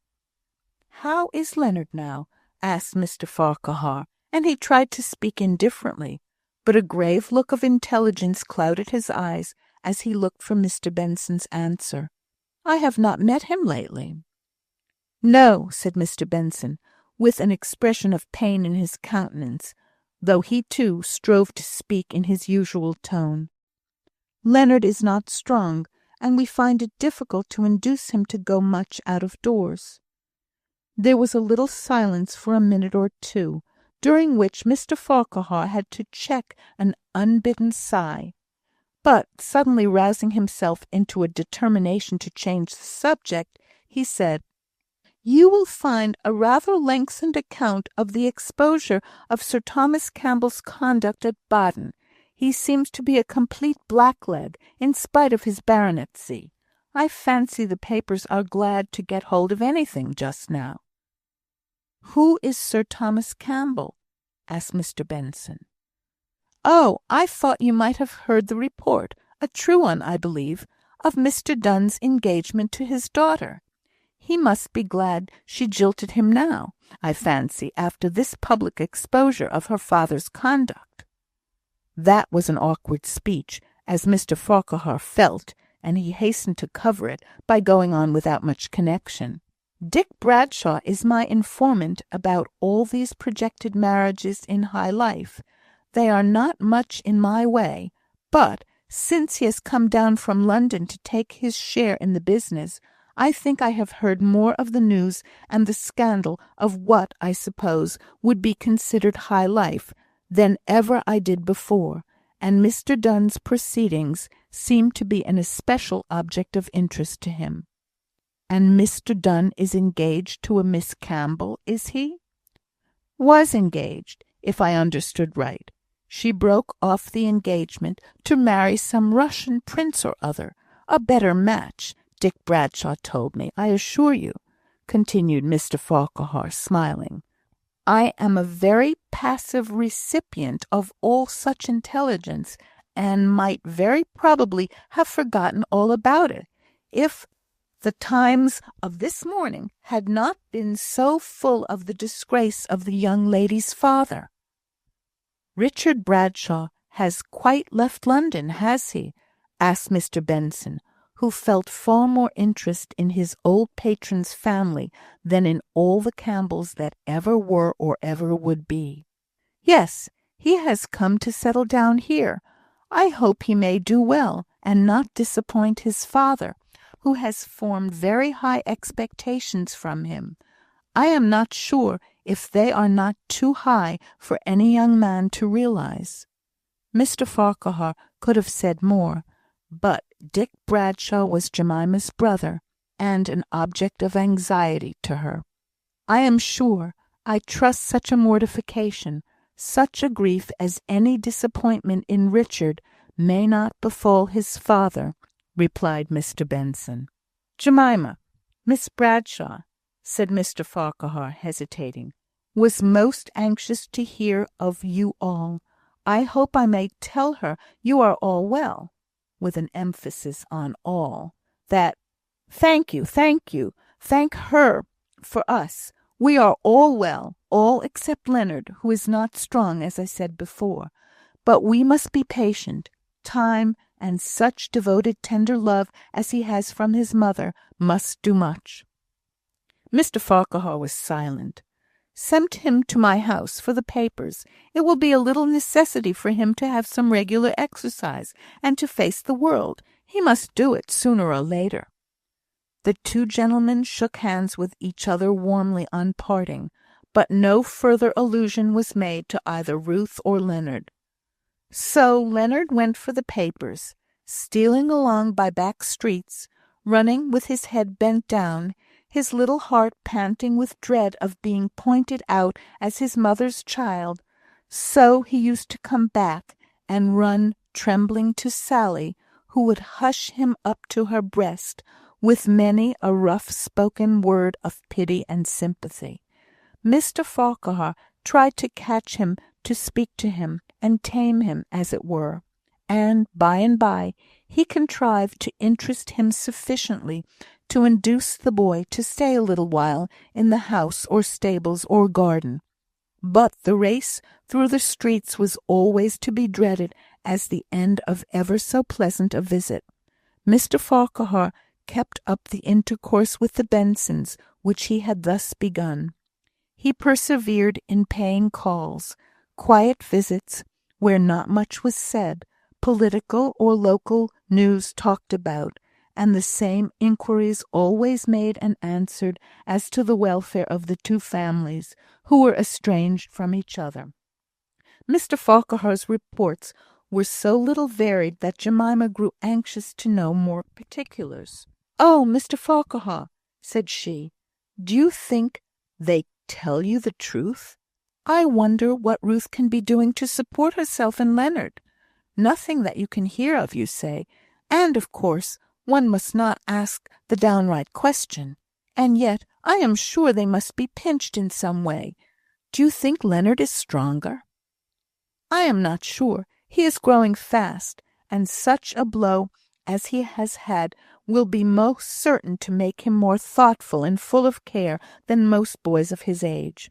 Both these circumstances may make him thin and pale, which he certainly is. Oh, how I wish I might go and see them all! I could tell in a twinkling the real state of things." She spoke with a tinge of her old impatience. "I will go again, and pay particular attention to anything you wish me to observe. You see, of course, I feel a delicacy about asking any direct questions, or even alluding in any way to these late occurrences." "And you never see Ruth by any chance?" "Never." They did not look at each other while this last question was asked and answered. "I will take the paper to-morrow myself. It will be an excuse for calling again, and I will try to be very penetrating, but I have not much hope of success." "Oh, thank you. It is giving you a great deal of trouble, but you are very kind." "Kind, Jemima," he repeated, in a tone which made her go very red and hot. "Must I tell you how you can reward me? Will you call me Walter? Say, 'Thank you, Walter,' just for once." Jemima felt herself yielding to the voice and tone in which this was spoken, but her very consciousness of the depth of her love made her afraid of giving way, and anxious to be wooed, that she might be reinstated in her self-esteem. "No," said she, "I don't think I can call you so. You are too old. It would not be respectful." She meant it half in joke, and had no idea he would take the allusion to his age so seriously as he did. He rose up, and coldly, as a matter of form, in a changed voice, wished her good-bye. Her heart sank, yet the old pride was there. But as he was at the very door, some sudden impulse made her speak. "I have not vexed you, have I, Walter?" He turned round, glowing with a thrill of delight. She was as red as any rose. Her looks dropped down to the ground. They were not raised when, half an hour afterwards, she said, "You won't forbid my going to see Ruth, will you? Because if you do, I give you notice I shall disobey you." The arm around her waist clasped her yet more fondly at the idea, suggested by this speech, of the control which he should have a right to exercise over her actions at some future day. "Tell me," said he, "how much of your goodness to me this last happy hour has been owing to the desire of having more freedom as a wife than as a daughter?" She was almost glad that he should think she needed any additional motive to her love for him before she could have accepted him. She was afraid that she had betrayed the deep passionate regard with which she had long looked upon him. She was lost in delight at her own happiness. She was silent for a time. At length she said, "I don't think you know how faithful I have been to you ever since the days when you first brought me pistachio candy from London, when I was quite a little girl. Not more faithful than I have been to you, for in truth the recollection of his love for Ruth had utterly faded away, and he thought himself a model of constancy. And you have tried me pretty well. What a vixen you have been!" Jemima sighed, smitten with the consciousness of how little she had deserved her present happiness, humble with the recollection of the evil thoughts that had raged in her heart during the time, which she remembered well, though he may have forgotten it, when Ruth had had the affection which her jealous rival coveted. "I may speak to your father, may I not, Jemima?" No, for some reason or fancy which she could not define, and could not be persuaded out of, she wished to keep their mutual understanding a secret. She had a natural desire to avoid the congratulations she expected from her family. She dreaded her father's consideration of the whole affair as a satisfactory disposal of his daughter to a worthy man, who, being his partner, would not require any abstraction of capital from the concern, and Richard's more noisy delight at his sister's having hooked so good a match. It was only her simple-hearted mother that she longed to tell. She knew that her mother's congratulations would not jar upon her, though they might not sound the full organ peal of her love. But all that her mother knew passed onwards to her father, so for the present, at any rate, she determined to realise her secret position alone. Somehow, the sympathy of all others that she most longed for was Ruth's, but the first communication of such an event was due to her parents. She imposed very strict regulations on Mr. Farquhar's behaviour, and quarrelled and differed from him more than ever, but with a secret joyful understanding with him in her heart, even while they disagreed with each other, for similarity of opinion is not always, I think not often, needed for fullness and perfection of love.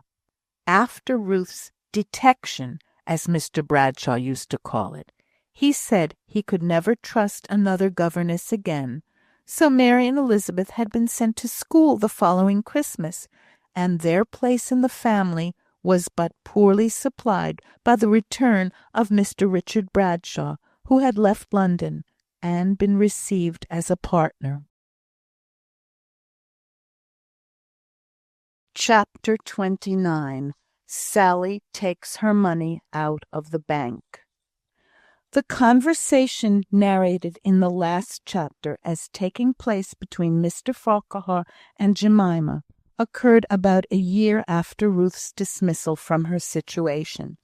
That year, full of small events, and a change of place to the Bradshaws, had been monotonous and long in its course to the other household.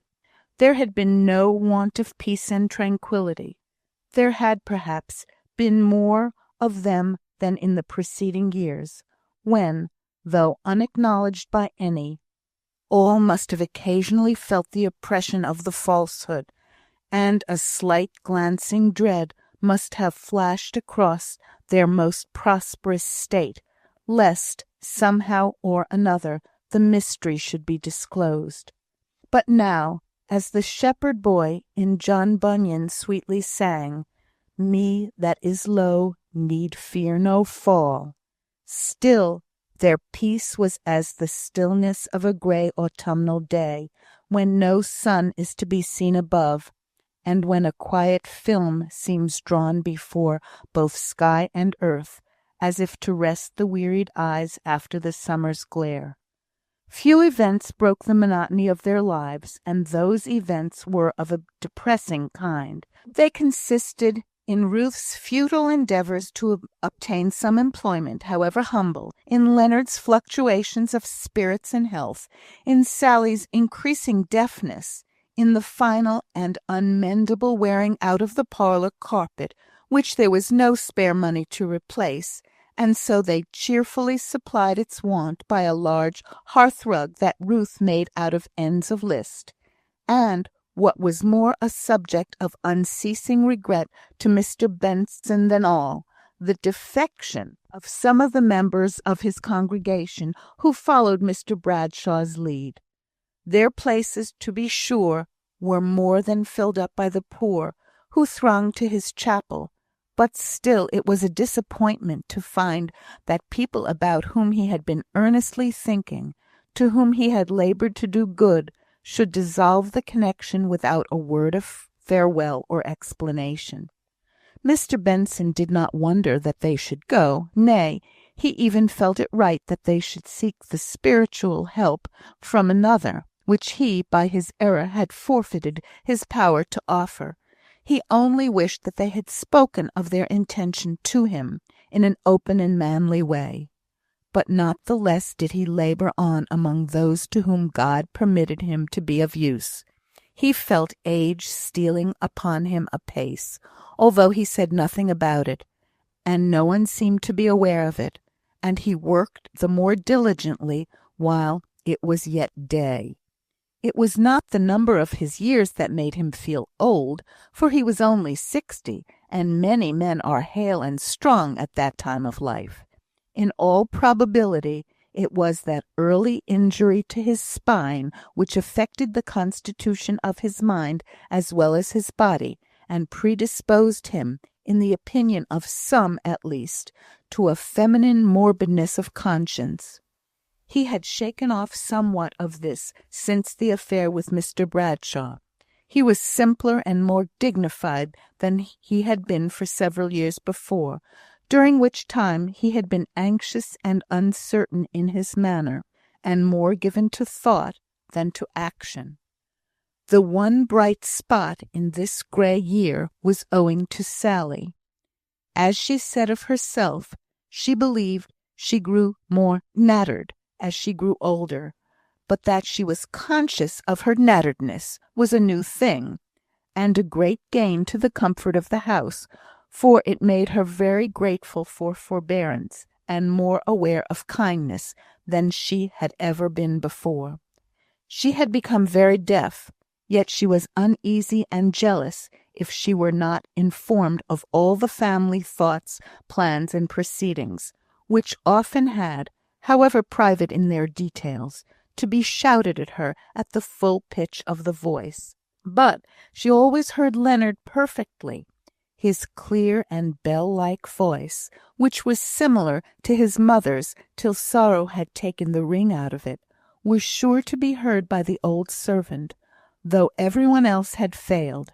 Sometimes, however, she got her hearing sudden, as she phrased it, and was alive to every word and noise, more particularly when they did not want her to hear, and at such times she resented their continuance of the habit of speaking loud as a mortal offence. One day her indignation at being thought deaf called out one of the rare smiles on Leonard's face. She saw it and said, "Bless thee, lad, if it but amuses thee, they may shout through a ram's horn to me, and I'll never let on I'm not deaf. It's as good a use as I can be of," she continued to herself, "if I can make that poor lad smile a bit." If she expected to be everybody's confidant, she made Leonard hers. "There," said she, when she came home from her marketing one Saturday night. "Look here, lad. Here's a 42 7 shillings and twopence. It's a mint of money, isn't it? I took it all in sovereigns for fear of fire." "What is it all for, Sally?" said he. "Ay, lad, that's asking. It's Mr. Benson's money," said she mysteriously, "that I've been keeping for him. Is he in the study, think ye?"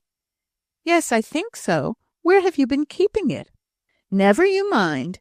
She went toward the study, but thinking she might have been hard on her darling in refusing to gratify his curiosity, she turned back and said, "I say, if thou wilt thou mayest do me a job of work some day. I'm wanting a frame made for a piece of writing." And then she returned to go into the study, carrying her sovereigns in her apron. "Here, Master Thurstan," said she, pouring them out on the table before her astonished master. "Take it, it's all yours." "All mine? What can you mean?" asked he, bewildered. She did not hear him, and went on. "Lock it up safe out of the way. Dunnot go and leave it about to tempt folks. I'll not answer for myself if money's left about. I may be cribbing a sovereign." "But where does it come from?" said he. "Come from?" she replied. "Where does all money come from but the bank, to be sure? I thought any one could tell that." "I have no money in the bank," said he, more and more perplexed. "No, I knowed that, but I had. Dunnot you remember how ye would raise my wage last Martinmas 18 year? You and Faith were very headstrong, but I was too deep for you. See thee?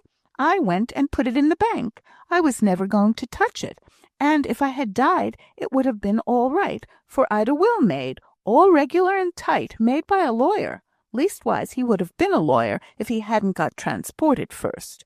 And now, thinks I think I'll just go and get it out and give it 'em.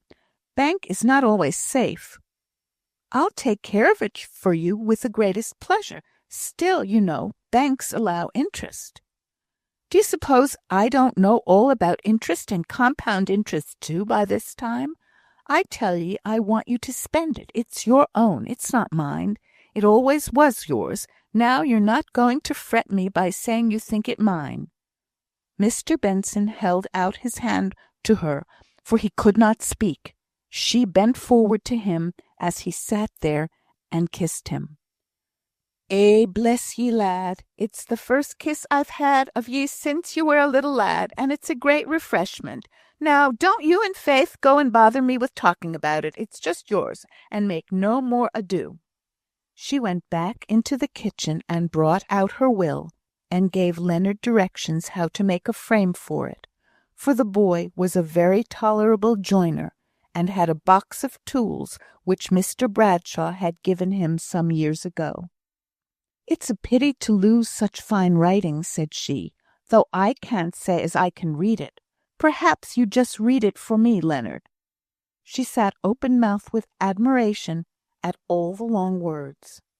The frame was made, and the will hung up opposite to her bed, unknown to any one but Leonard, and, by dint of his repeated reading it over to her, she learnt all the words except testatrix, which she would always call testitrix. Mr. Benson had been too much gratified and touched by her unconditional gift of all she had in the world to reject it, but he only held it in his hands as a deposit until he could find a safe investment befitting so small a sum. The little rearrangements of the household expenditure had not touched him as it had done the women. He was aware that meat dinners were not now everyday occurrences, but he preferred puddings and vegetables, and was glad of the exchange. He observed, too, that they all sat together in the kitchen in the evenings, but the kitchen, with the well-scoured dresser, the shining saucepans, the well-blacked grate, and whitened hearth, and the warmth which seemed to rise up from the very flags, and ruddily cheer the most distant corners, appeared a very cosy and charming sitting-room, and besides, it appeared but right that Sally, in her old age, should have the companionship of those with whom she had lived in love and faithfulness so many years. He only wished he could more frequently leave the solitary comfort of his study and join the kitchen party, where Sally sat as mistress in the chimney corner, knitting by firelight, and Miss Benson and Ruth, with a candle between them, stitched away at their work, while Leonard strewed the ample dresser with his slate and books. He did not mope and pine over his lessons, They were the one thing that took him out of himself. As yet his mother could teach him, though in some respects it was becoming a strain upon her acquirements and powers. Mr. Benson saw this, but reserved his offers of help as long as he could, hoping that before his assistance became absolutely necessary, some mode of employment beyond that of occasional plain work might be laid open to Ruth. In spite of the communication they had occasionally had with Mr. Farquhar, when he gave them the intelligence of his engagement to Jemima, it seemed like a glimpse into a world from which they were shut out. They wondered, Miss Benson and Ruth did at least, much about the details. Ruth sat over her sewing, fancying how all had taken place, and as soon as she had arranged the events which were going on among people in places once so familiar to her, she found some discrepancy, and set to afresh to picture the declaration of love and the yielding blushing acceptance. For Mr. Farquhar had told little beyond the mere fact that there was an engagement between himself and Jemima, which had existed for some time, but which had been kept secret until now, when it was acknowledged, sanctioned, and to be fulfilled as soon as he returned from an arrangement of family affairs in Scotland. This intelligence had been enough for Mr. Benson, who was the only person Mr. Farquhar saw, as Ruth always shrank from the post of opening the door, and Mr. Benson was apt at recognising individual knocks, and always prompt to welcome Mr. Farquhar. Miss Benson occasionally thought, and what she thought she was in the habit of saying, that Jemima might have come herself to announce such an event to old friends, but Mr. Benson decidedly vindicated her from any charge of neglect, by expressing his strong conviction that to her they owed Mr. Farquhar's calls, his all but outspoken offers of service, his quiet, steady interest in Leonard, and, moreover, repeating the conversation he had with her in the street, the first time they met after the disclosure. Mr. Benson told his sister how glad he was to find that, with all the warmth of her impetuous disposition hurrying her on to rebellion against her father, she was now attaining to that just self-control which can distinguish between mere wishes and true reasons, that she could abstain from coming to see Ruth while she would do but little good, reserving herself for some great occasion or strong emergency. Ruth said nothing, but she yearned all the more in silence to see Jemima. In her recollection of that fearful interview with Mr. Bradshaw, which haunted her yet, sleeping or waking, she was painfully conscious that she had not thanked Jemima for her generous, loving advocacy. It had passed unregarded at the time in intensity of agony, but now she recollected that by no word or tone or touch had she given any sign of gratitude. Mr. Benson had never told her of his meeting with Jemima, so it seemed as if there were no hope of any future opportunity, for it is strange how two households, rent apart by some dissension, can go through life, their parallel existences running side by side, yet never touching each other, near neighbours as they are, habitual and familiar guests as they may have been. Ruth's only point of hope was Leonard. She was weary of looking for work and employment, which everywhere seemed held above her reach. She was not impatient of this, but she was very, very sorry. She felt within her such capability, and all ignored her, and passed her by on the other side. But she saw some progress in Leonard. Not that he could continue to have the happy development and genial ripening which other boys have, leaping from childhood to boyhood and thence to youth, with glad bounds, and unconsciously enjoying every age. At present there was no harmony in Leonard's character. He was, as full of thought and self-consciousness as many men, planning his actions long beforehand so as to avoid what he dreaded and what she could not yet give him strength to face, coward as she was herself, and shrinking from hard remarks. Yet Leonard was regaining some of his lost tenderness towards his mother. When they were alone, he would throw himself on her neck and smother her with kisses, without any apparent cause for such a passionate impulse. If any one was by, his manner was cold and reserved.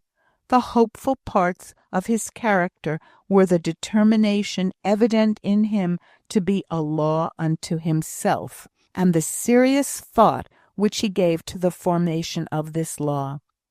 There was an inclination in him to reason, especially and principally with Mr. Benson, on the great questions of ethics which the majority of the world have settled long ago, but I do not think he ever so argued with his mother.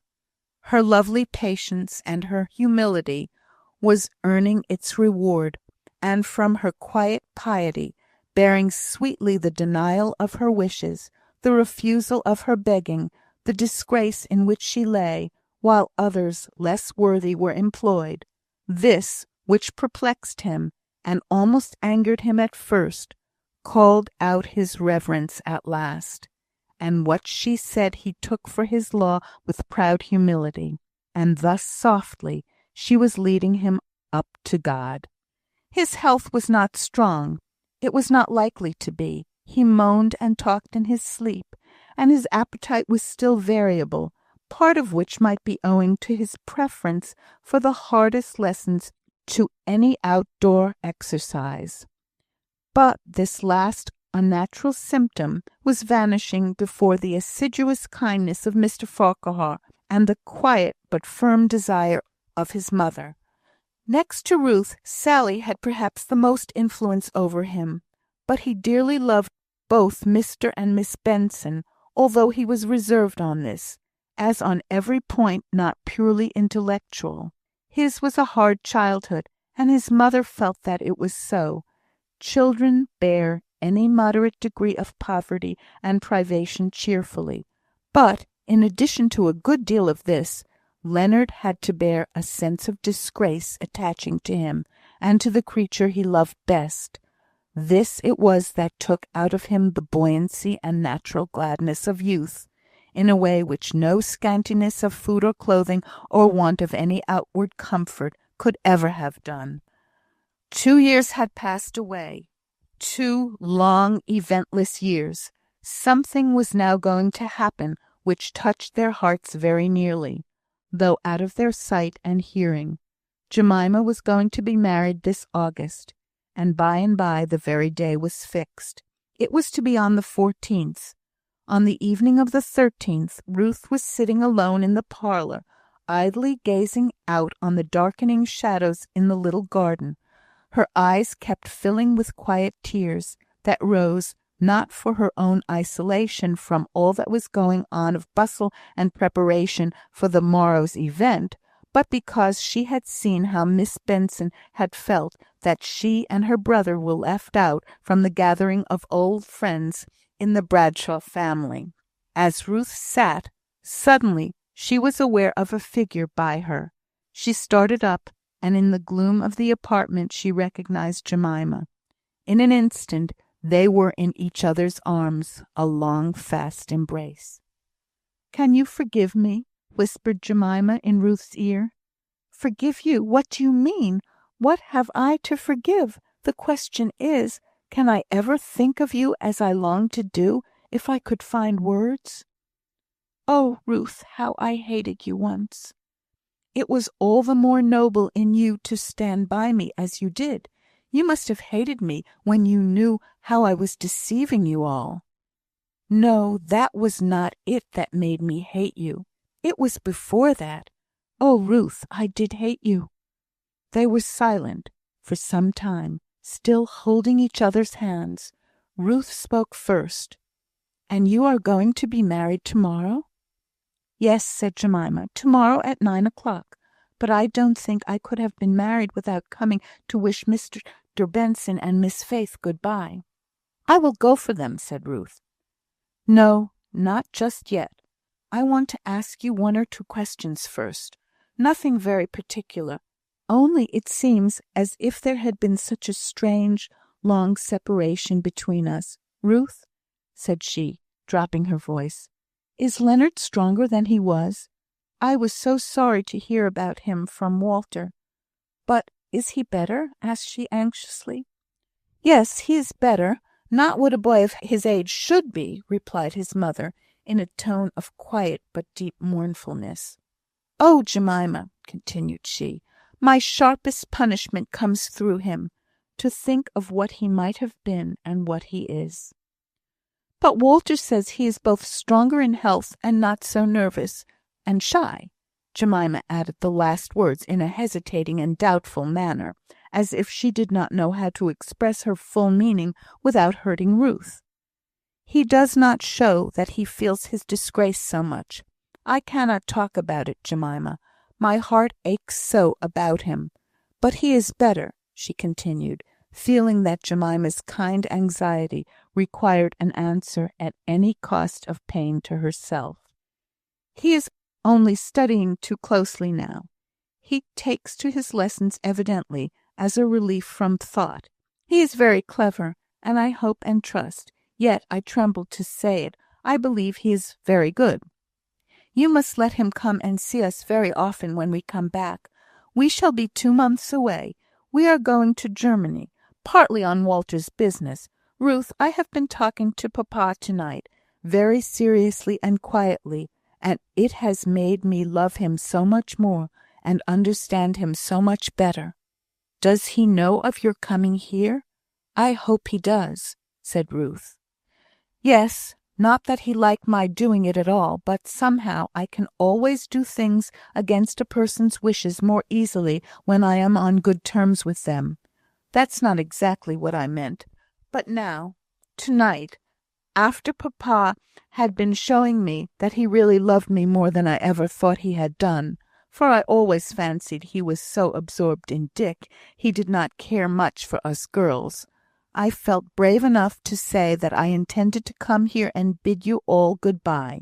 He was silent for a minute, and then said I might do it, but I must remember he did not approve of it, and was not to be compromised by my coming.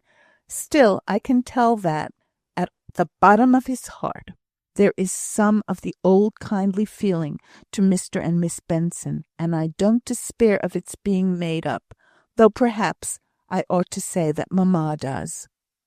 "Mr. and Miss Benson won't hear of my going away," said Ruth sadly. "They are quite right. But I am earning nothing. I cannot get any employment. I am only a burden and an expense." "Are you not also a pleasure? And Leonard, is he not a dear object of love? It is easy for me to talk, I know, who am so impatient. Oh, I never deserved to be so happy as I am. You don't know how good Walter is. I used to think him so cold and cautious. But now, Ruth, will you tell Mr. and Miss Benson that I am here? There is signing of papers, and I don't know what to be done at home, and when I come back I hope to see you often, if you'll let me." Mr. and Miss Benson gave her a warm greeting. Sally was called in, and would bring a candle with her to have a close inspection of her, in order to see if she was changed. She had not seen her for so long a time, she said. And Jemima stood laughing and blushing in the middle of the room, while Sally studied her all over, and would not be convinced that the old gown which she was wearing for the last time was not one of the new wedding ones. The consequence of which misunderstanding was, that Sally, in her short petticoats and bedgown, turned up her nose at the old-fashioned way in which Miss Bradshaw's gown was made. But Jemima knew the old woman, and rather enjoyed the contempt for her dress. At last she kissed them all, and ran away to her impatient Mr. Farquhar, who was awaiting her. Not many weeks after this, the poor old woman, whom I have named as having become a friend of Ruth's during Leonard's illness 3 years ago, fell down and broke her hip bone. It was a serious, probably a fatal injury for one so old, and as soon as Ruth heard of it, she devoted all her leisure time to old Anne Fleming. Leonard had now outstripped his mother's powers of teaching, and Mr. Benson gave him his lessons, so Ruth was a great deal at the cottage both night and day. There Jemima found her one November evening, the second after their return from their prolonged stay on the Continent. She and Mr. Farquhar had been to the Bensons, and had sat there some time, and now Jemima had come on just to see Ruth for 5 minutes, before the evening was too dark for her to return alone. She found Ruth sitting on a stool before the fire, which was composed of a few sticks on the hearth. The blaze they gave was, however, enough to enable her to read, and she was deep in study of the Bible, in which she had read aloud to the poor old woman until the latter had fallen asleep. Jemima beckoned her out, and they stood on the green just before the open door, so that Ruth could see if Anne awoke. "I have not many minutes to stay, only I felt as if I must see you, and we want Leonard to come to see all of our German purchases, and hear all our German adventures.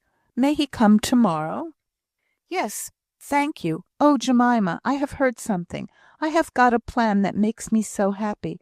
I have not told anyone yet. But Mr. Wynne, the parish doctor, you know, has asked me if I would go out as a sick nurse. He thinks he could find me employment." "You, a sick nurse?" said Jemima, involuntarily glancing over the beautiful lithe figure and the lovely refinement of Ruth's face as the light of the rising moon fell upon it. "My dear Ruth, I don't think you are fitted for it." "Don't you?" asked Ruth, a little disappointed. "I think I am, at least, that I should be very soon. I like being about sick and helpless people. I always feel so sorry for them, and then I think I have the gift of a very delicate touch, which is such a comfort in many cases, and I should try to be very watchful and patient. Mr. Wynne proposed it himself. It was not in that way I meant you were not fitted for it. I meant that you were fitted for something better. Why, Ruth, you are better educated than I am." "But if nobody will allow me to teach, for that is what I suppose you mean, besides, I feel as if all my education would be needed to make me a good sick nurse." "Your knowledge of Latin, for instance," said Jemima, hitting, in her vexation at the plan, on the first acquirement of Ruth she could think of. "Well," said Ruth, "that won't come amiss. I can read the prescriptions." "Which the doctors would rather you did not do." "Still, you can't say that any knowledge of any kind will be in my way, or will unfit me for my work." "Perhaps not, but all your taste and refinement will be in your way and will unfit you. You have not thought about this so much as I have, or you would not say so. Any fastidiousness I shall have to get rid of, and I shall be better without, but any true refinement I am sure I shall find of use. For don't you think that every power we have may be made to help us in any right work, whatever that is?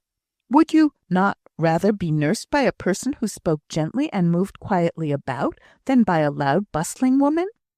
Yes, to be sure, but a person unfit for anything else may move quietly, and speak gently, and give medicine when the doctor orders it, and keep awake at night, and those are the best qualities I ever heard of in a sick nurse." Ruth was quite silent for some time.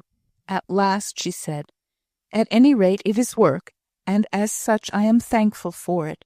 You cannot discourage me, and perhaps you know too little of what my life has been, how set apart in idleness I have been, to sympathize with me fully. And I wanted you to come to see us, me in my new home. Walter and I had planned that we would persuade you to come to us very soon. She had planned, and Mr. Farquhar had consented. And now you will have to be fastened up in a sick room." "I could not have come," said Ruth quickly. "Dear Jemima, it is like you to have thought of it, but I could not come to your house. It is not a thing to reason about. It is just feeling. But I do feel as if I could not go. Dear Jemima, if you are ill or sorrowful, and want me, I will come." So you would and must to anyone, if you take up that calling. But I should come to you, love, in quite a different way. I should go to you with my heart full of love, so full that I am afraid I should be too anxious. I almost wish I were ill, that I might make you come at once. And I am almost ashamed to think how I should like you to be in some position in which I could show you how well I remember that day, that terrible day in the schoolroom. God bless you for it, Jemima. Chapter 30. The Forged Deed. Mr. Wynne, the parish surgeon, was right. He could and did obtain employment for Ruth as a sick nurse. Her home was with the Bensons. Every spare moment was given to Leonard and to them, but she was at the call of all the invalids in the town. At first her work lay exclusively among the paupers. At first, too, there was a recoil from many circumstances which impressed upon her the most fully the physical sufferings of those whom she tended. But she tried to lose the sense of these, or rather to lessen them, and to make them take their appointed places, in thinking of the individuals themselves, as separate from their decaying frames, and all along she had enough self-command to control herself from expressing any sign of repugnance. She allowed herself no nervous haste or movement or touch that should hurt the feelings of the poorest, most friendless creature who ever lay a victim to disease. There was no rough getting over of all the disagreeable and painful work of her employment. When it was a lessening of pain to have the touch careful and delicate, and the ministration performed with gradual skill, Ruth thought of her charge, and not of herself. As she had foretold, she found a use for all her powers. The poor patients themselves were unconsciously gratified and soothed by her harmony and refinement of manner, voice, and gesture. If this harmony and refinement had been merely superficial, it would not have had this balmy effect. That arose from its being the true expression of a kind, modest, and humble spirit. By degrees her reputation as a nurse spread upwards, and many sought her good offices who could well afford to pay for them. Whatever remuneration was offered to her, she took it simply and without comment, for she felt that it was not hers to refuse, that it was, in fact, owing to the Bensons for her and her child's subsistence. She went wherever her services were first called for. If the poor bricklayer, who broke both his legs in a fall from the scaffolding, sent for her when she was disengaged, she went and remained with him until he could spare her, let who would be the next claimant. From the happy and prosperous in all but health, she would occasionally beg off, when someone less happy and more friendless wished for her, and sometimes she would ask for a little money from Mr. Benson to give to such in their time of need. But it was astonishing how much she was able to do without money. Her ways were very quiet. She never spoke much. Anyone who has been oppressed with the weight of a vital secret for years, and much more, anyone the character of whose life has been stamped by one event, and that producing sorrow and shame, is naturally reserved. And yet Ruth's silence was not like reserve. It was too gentle and tender for that. It had more the effect of a hush of all loud or disturbing emotions, and out of the deep calm, the words that came forth had a beautiful power.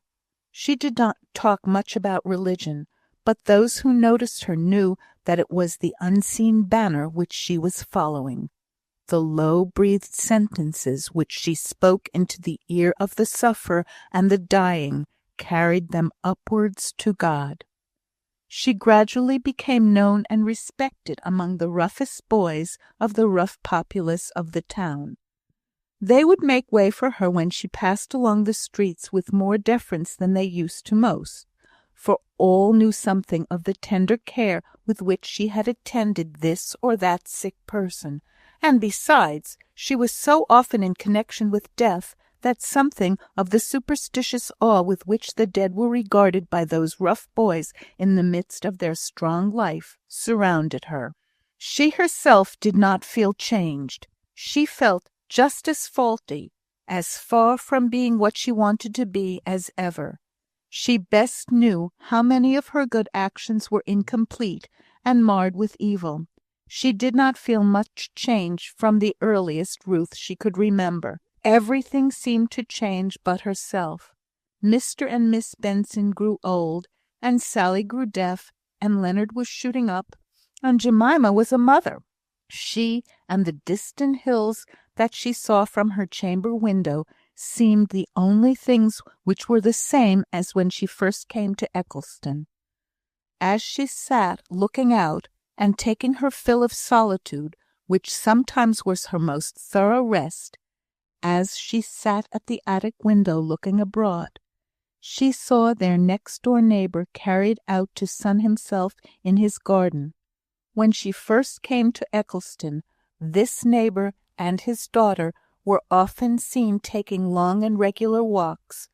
By and by his walks became shorter, and the attentive daughter would convey him home, and set out afresh to finish her own.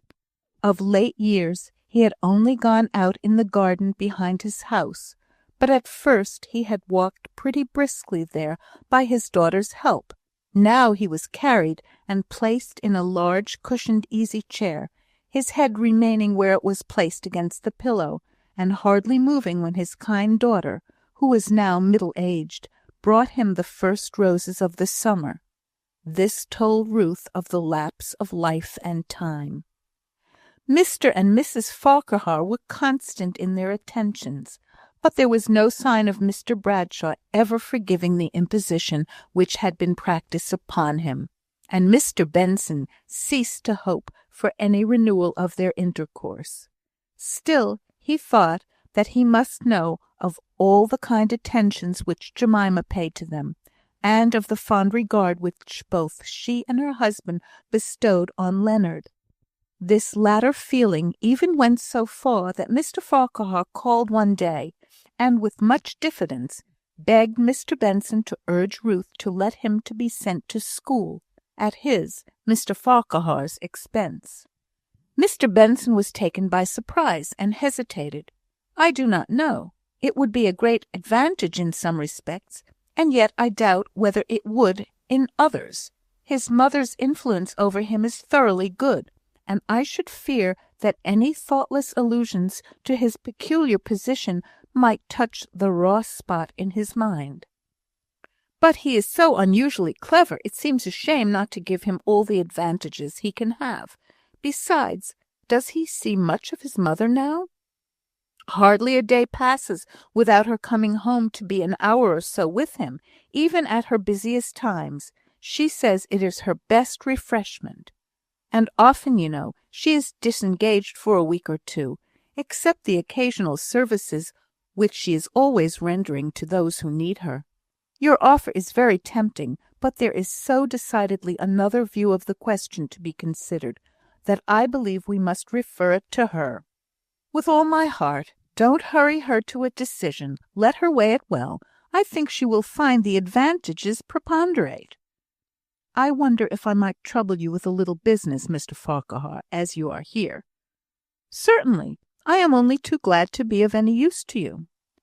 "Why, I see from the report of the Star Life Assurance Company in the Times, which you are so good as to send to me, that they have declared a bonus on the shares.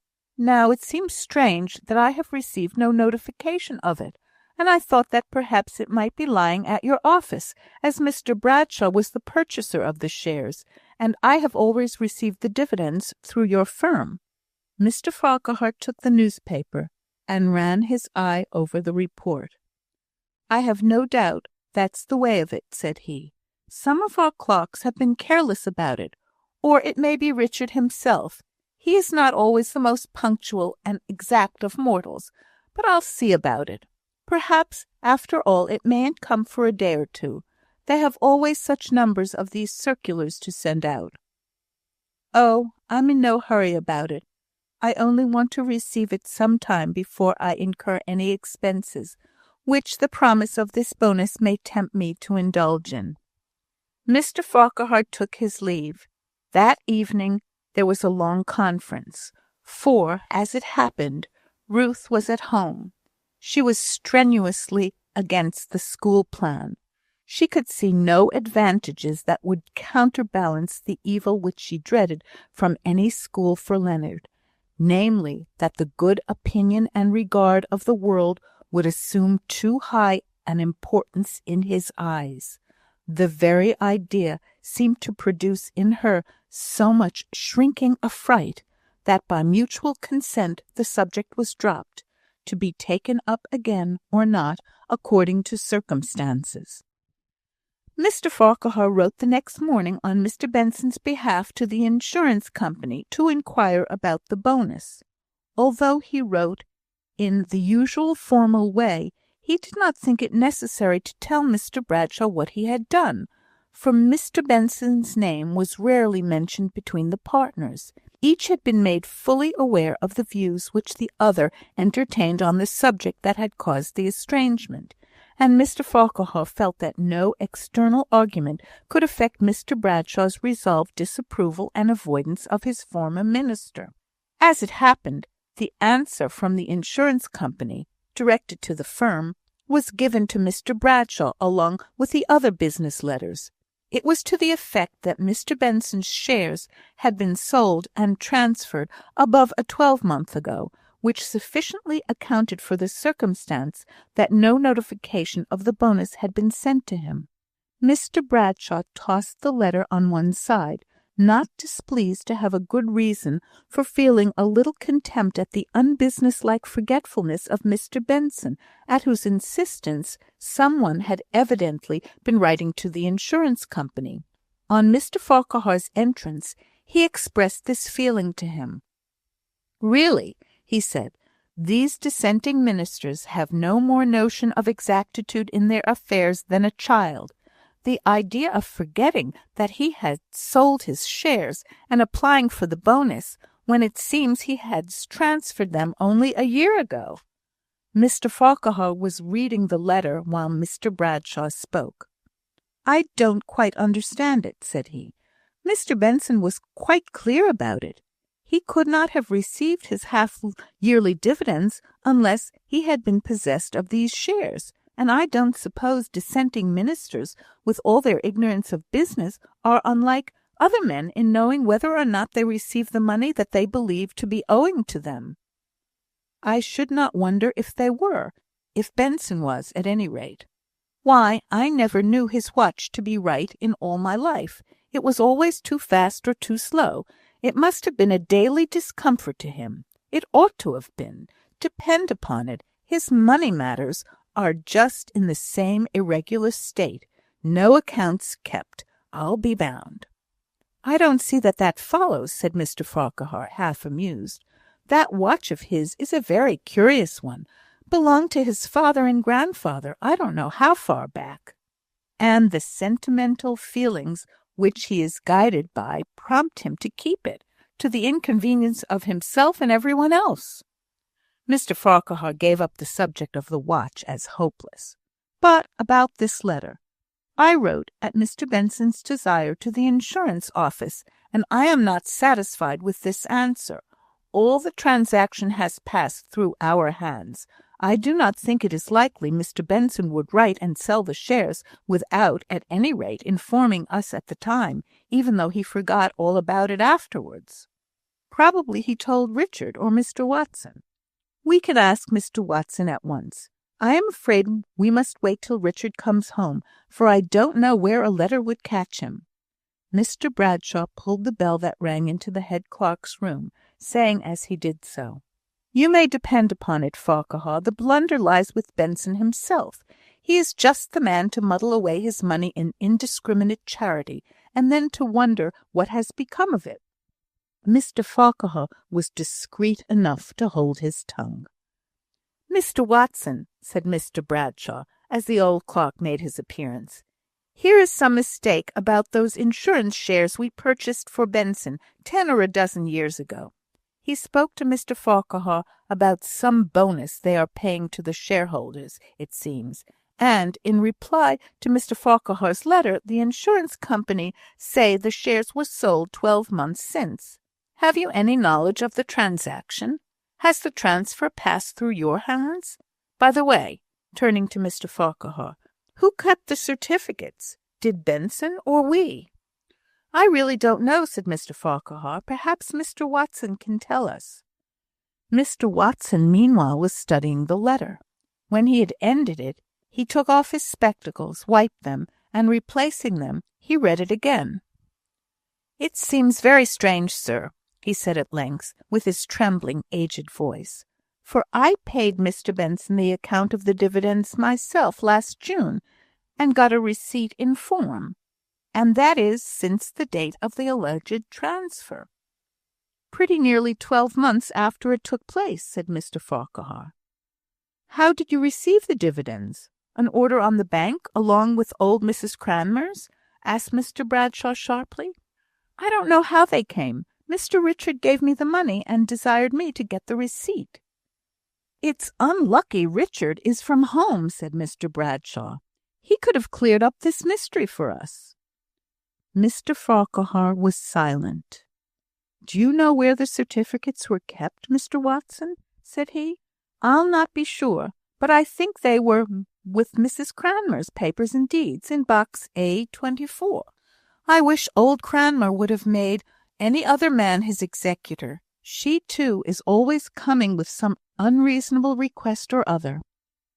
"Mr. Benson's inquiry about his bonus is perfectly reasonable, at any rate." Mr. Watson, who was dwelling in the slow fashion of age on what had been said before, now spoke. "I'll not be sure, but I am almost certain," Mr. Benson said, "when I paid him last June, that he thought he ought to give the receipt on a stamp, and had spoken about it to Mr. Richard the time before, but that Mr. Richard said that it was of no consequence. Yes," continued he, gathering up his memory as he went on, "he did, I remember now, and I thought to myself that Mr. Richard was but a young man. Mr. Richard will know all about it." "Yes," said Mr. Farquhar gravely. "I shan't wait till Richard's return," said Mr. Bradshaw. "We can soon see if the certificates are in the box Watson points out. If they are there, the insurance people are no more fit to manage their concern than that cat, and I shall tell them so. If they are not there, as I suspect will prove to be the case, it is just forgetfulness on Benson's part, as I have said from the first." "You forget the payment of the dividends," said Mr. Farquhar in a low voice. "Well, sir, what then?" said Mr. Bradshaw abruptly. While he spoke, while his eye met Mr. Farquhar's, the hinted meaning of the latter flashed through his mind, but he was only made angry to find that such a suspicion could pass through anyone's imagination. "I suppose I may go, sir," said Watson respectfully, an uneasy consciousness of what was in Mr. Farquhar's thoughts troubling the faithful old clerk. "Yes, go. What do you mean about the dividends?" asked Mr. Bradshaw impetuously of Mr. Farquhar. "Simply, I think there can have been no forgetfulness, no mistake on Mr. Benson's part," said Mr. Farquhar, unwilling to put his dim suspicion into words. "Then, of course, it is some blunder of that confounded insurance company. I will write to them to-day, and make them a little brisker and more correct in their statements." "Don't you think it would be better to wait till Richard's return? He may be able to explain it." "No, sir," said Mr. Bradshaw sharply. "I do not think it would be better.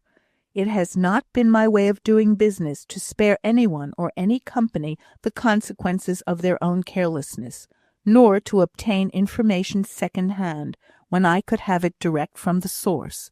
I shall write to the insurance office by the next post." Mr. Farquhar saw that any further remonstrance on his part would only aggravate his partner's obstinacy, and besides, it was but a suspicion, an uncomfortable suspicion. It was possible that some of the clerks at the insurance office might have made a mistake.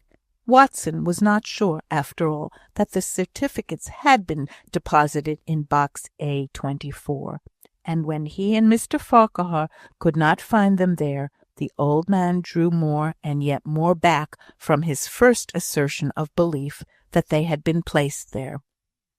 Mr. Bradshaw wrote an angry and indignant reproach of carelessness to the insurance company. By the next mail, one of their clerks came down to Eccleston, and having leisurely refreshed himself at the inn and ordered his dinner with care, he walked up to the great warehouse of Bradshaw and Company and sent in his card, and with a pencil notification, on the part of the Star Insurance Company, to Mr. Bradshaw himself. Mr. Bradshaw held the card in his hand for a minute or two without raising his eyes. Then he spoke out loud and firm. "Desire the gentleman to walk up. Stay, I will ring my bell in a minute or two, and then show him upstairs." When the errand boy had closed the door, Mr. Bradshaw went to a cupboard where he usually kept a glass and a bottle of wine, of which he very seldom partook, for he was an abstemious man. He intended now to take a glass, but the bottle was empty, and though there was plenty more to be had for ringing, or even simply going into another room, he would not allow himself to do this. He stood and lectured himself in thought. "After all, I am a fool for once in my life. If the certificates are in no box which I have yet examined, that does not imply they may not be in some which I have not had time to search. Farquhar would stay so late last night, and, even if they are in none of the boxes here, that does not prove." He gave the bell a jerking ring, and it was yet sounding when Mr. Smith, the insurance clerk, entered.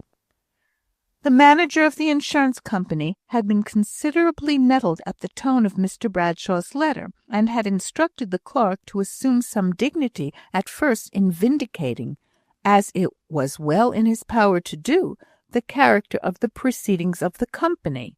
But at the same time he was not to go too far, for the firm of Bradshaw and Company was daily looming larger in the commercial world, and if any reasonable explanation could be given, it was to be received, and bygones be bygones. "Sit down, sir," said Mr. Bradshaw. "You are aware, sir, I presume, that I come on the part of Mr. Dennison, the manager of the Star Insurance Company, to reply in person to a letter of yours of the 29th addressed to him?" Mr. Bradshaw bowed. "A very careless piece of business," he said stiffly. "Mr. Dennison does not think you will consider it as such when you have seen the deed of transfer, which I am commissioned to show you." Mr. Bradshaw took the deed with a steady hand. He wiped his spectacles quietly, without delay and without hurry, and adjusted them on his nose.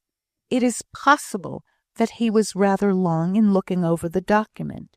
At least, the clerk had just begun to wonder if he was reading through the whole of it, instead of merely looking at the signature, when Mr. Bradshaw said, "It is possible that it may be. Of course, you will allow me to take this paper to Mr. Benson, to inquire if this be his signature." "There can be no doubt of it, I think, sir," said the clerk, calmly smiling, for he knew Mr. Benson's signature well. "I don't know, sir, I don't know." He was speaking as if the pronunciation of every word required a separate effort of will, like a man who has received a slight paralytic stroke. "You have heard, sir, of such a thing as forgery. Forgery, sir," said he, repeating the last word very distinctly, for he feared that the first time he had said it, it was rather slurred over. "Oh, sir, there is no room for imagining such a thing. I assure you, in our affairs we become aware of curious forgetfulness on the part of those who are not of business habits. Still, I should like to show it Mr. Benson, to prove to him his forgetfulness, you know. I believe, on my soul, it is some of his careless forgetfulness. I do, sir, said he. Now he spoke very quickly. It must have been. Allow me to convince myself. You shall have it back to-night, or first thing in the morning. The clerk did not quite like to relinquish the deed, nor yet did he like to refuse Mr. Bradshaw. If that very uncomfortable idea of forgery should have any foundation in truth, and he had given up the writing, there were 1,000 chances to 1 against its being anything but a stupid blunder. The risk was more imminent of offending one of the directors. As he hesitated, Mr. Bradshaw spoke very calmly, and almost with a smile on his face. He had regained his self-command. You are afraid, I see. I assure you, you may trust me. If there has been any fraud, if I have the slightest suspicion of the truth of the surmise I threw out just now," he could not quite speak the bare naked word that was chilling his heart, "I will not fail to aid the ends of justice, even though the culprit should be my own son." He ended as he began, with a smile, such a smile, the stiff lips refused to relax and cover the teeth. But all the time he kept saying to himself, "I don't believe it. I don't believe it. I'm convinced it's a blunder of that old fool Benson." But when he had dismissed the clerk and secured the piece of paper, he went and locked the door and laid his head on his desk and moaned aloud. He had lingered in the office for the 2 previous nights, at first occupying himself in searching for the certificates of the insurance shares, but when all the boxes and other repositories for papers had been ransacked, the thought took hold of him that they might be in Richard's private desk, and, with the determination which overlooks the means to get at the end, he had first tried all his own keys on the complicated lock, and then broken it open with 2 decided blows of a poker, the instrument nearest at hand. He did not find the certificates.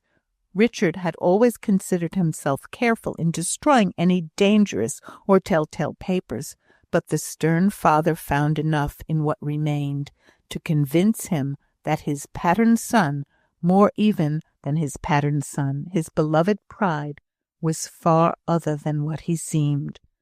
Mr. Bradshaw did not skip or miss a word. He did not shrink while he read. He folded up letter by letter. He snuffed the candle when its light began to wane, and no sooner, but he did not miss or omit one paper. He read every word. Then, leaving the letters in a heap upon the table and the broken desk to tell its own tale, he locked the door of the room which was appropriated to his son as junior partner, and carried the key away with him. There was a faint hope, even after this discovery of many circumstances of Richard's life, which shocked and dismayed his father.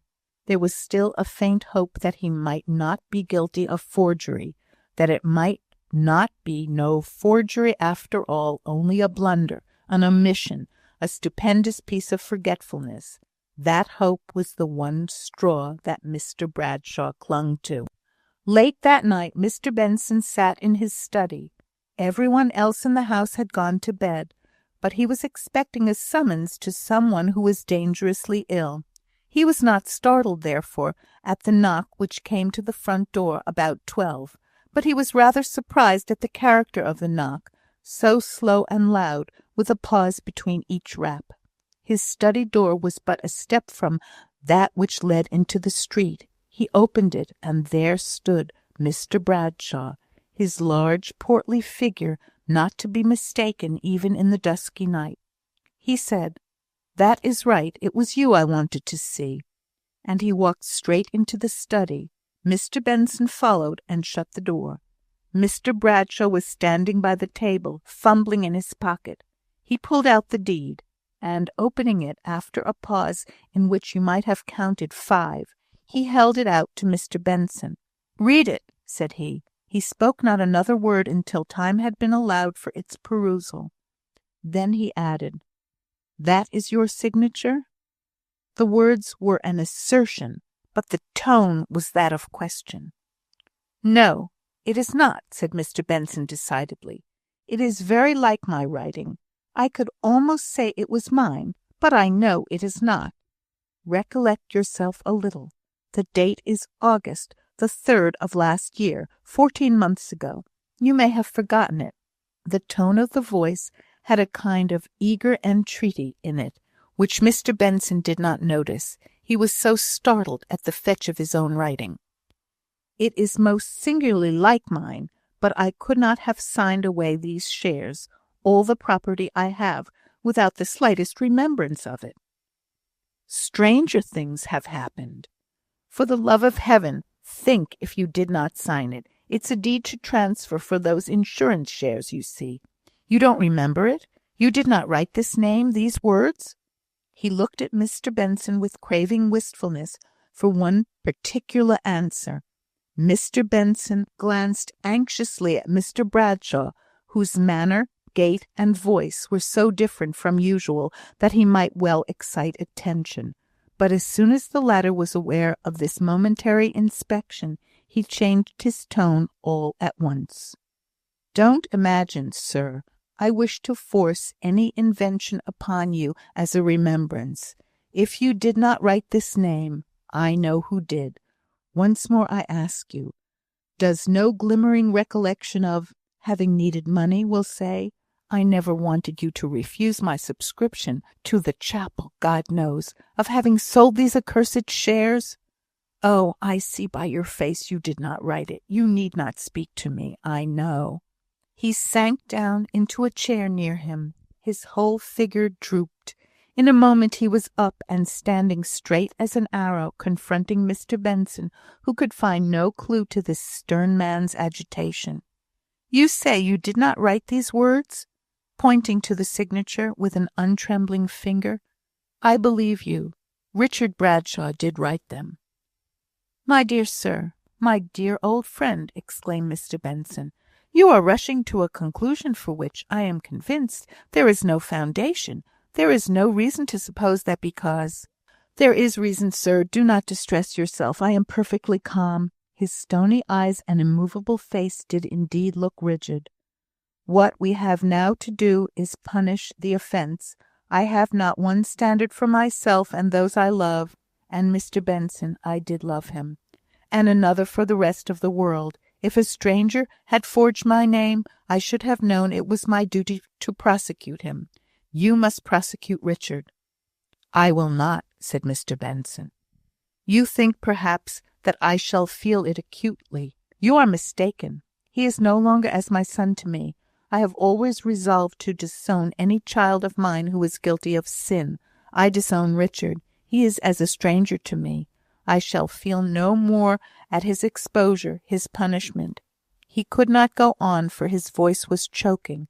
"Of course, you understand that I must feel shame at our connection. It is that is troubling me.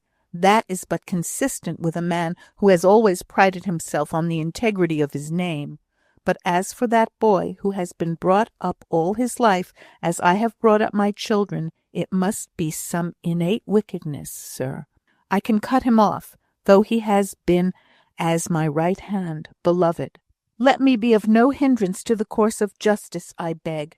He has forged your name. He has defrauded you of money, of your all, I think you said." "Someone has forged my name. I am not convinced that it was your son. Until I know all the circumstances, I decline to prosecute." "What circumstances?" asked Mr. Bradshaw, in an authoritative manner, which would have shown irritation but for his self-command. "The force of that temptation, the previous habits of the person." "Of Richard? He is the person," Mr. Bradshaw put in. Mr. Benson went on, without taking any notice. "I should think it right to prosecute if I found out that this offence against me was only one of a series committed with premeditation against society. I should then feel, as a protector of others more helpless than myself." "It was your all," said Mr. Bradshaw. "It was all my money. It was not my all," replied Mr. Benson, and then he went on, as if the interruption had never been. Against an habitual offender, I shall not prosecute Richard, not because he is your son. Do not imagine that. I should decline taking such a step against any young man without first ascertaining the particulars about him, which I know already about Richard, and which determine me against doing what would blast his character for life, would destroy every good quality he has." "What good quality remains to him?" asked Mr. Bradshaw. "He has deceived me. He has offended God." "Have we not all offended him?" Mr. Benson said in a low tone. "Not consciously. I never do wrong consciously. But Richard, the remembrance of the undeceiving letters, the forgery, filled up his heart so completely that he could not speak for a minute or two. Yet, when he saw Mr. Benson on the point of saying something, he broke in. "It is of no use talking, sir. You and I cannot agree on these subjects. Once more, I desire you to prosecute that boy, who is no longer a child of mine." "Mr. Bradshaw, I shall not prosecute him. I have said it once for all. Tomorrow you will be glad that I do not listen to you. I should only do harm by saying more at present. There is always something aggravating in being told that the mood in which we are now viewing things strongly will not be our mood at some other time. It implies that our present feelings are blinding us, and that some more clear-sighted spectator is able to distinguish our future better than we do ourselves. The most shallow person dislikes to be told that anyone can gauge his depth." Mr. Bradshaw was not soothed by this last remark of Mr. Benson's. He stooped down to take up his hat and be gone. Mr. Benson saw his dizzy way of groping, and gave him what he sought for. But he received no word of thanks. Mr. Bradshaw went silently towards the door, but just as he got there, he turned round and said, "If there were more people like me and fewer like you, there would be less evil in the world, sir. It's your sentimentalists that nurse up sin." Although Mr. Benson had been very calm during this interview, he had been much shocked by what had been let out respecting Richard's forgery, not by the fact itself so much as by what it was a sign of. Still, he had known the young man from childhood, and had seen and often regretted that his want of moral courage had rendered him peculiarly liable to all the bad effects arising from his father's severe and arbitrary mode of treatment. Dick would never have had pluck enough to be a hardened villain under any circumstances, but unless some good influence, some strength was brought to bear upon him, he might easily sink into the sneaking scoundrel. Mr. Benson determined to go to Mr. Farquhar's the first thing in the morning, and consult him as a calm, clear-headed family friend, partner in the business, as well as son and brother-in-law to the people concerned. Chapter 31. An accident to the Dover coach. While Mr. Benson lay awake for fear of oversleeping himself, and so being late at Mr. Farquhar's, it was somewhere about 6 o'clock, dark as an October morning is at that time. Sally came to his door and knocked. She was always an early riser, and if she had not been gone to bed long before Mr. Bradshaw's visit last night, Mr. Benson might safely have trusted to her calling him.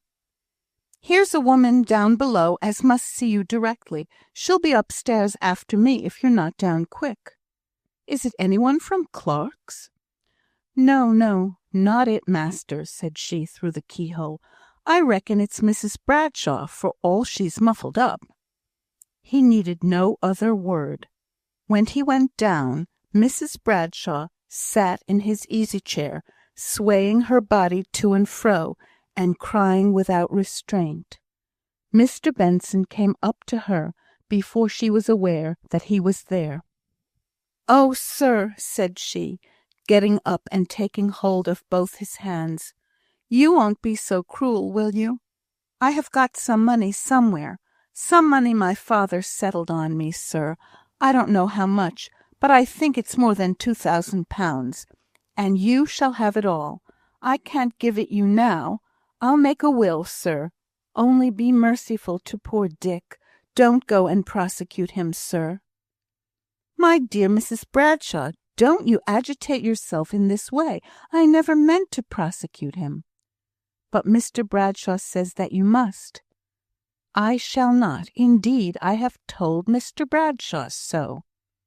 Has he been here? Oh, is not he cruel? I don't care. I have been a good wife till now, I know I have. I have done all he bid me, ever since we were married. But now I will speak my mind, and say to everybody how cruel he is, how hard to his own flesh and blood. If he puts poor Dick in prison, I will go too. If I'm to choose between my husband and my son, I choose my son, for he will have no friends unless I am with him. Mr. Bradshaw will think better of it. You will see that, when his first anger and disappointment are over, he will not be hard or cruel. You don't know Mr. Bradshaw, said she mournfully, if you think he'll change.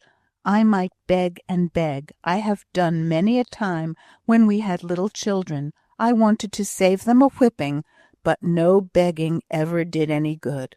At last I left it off. He'll not change.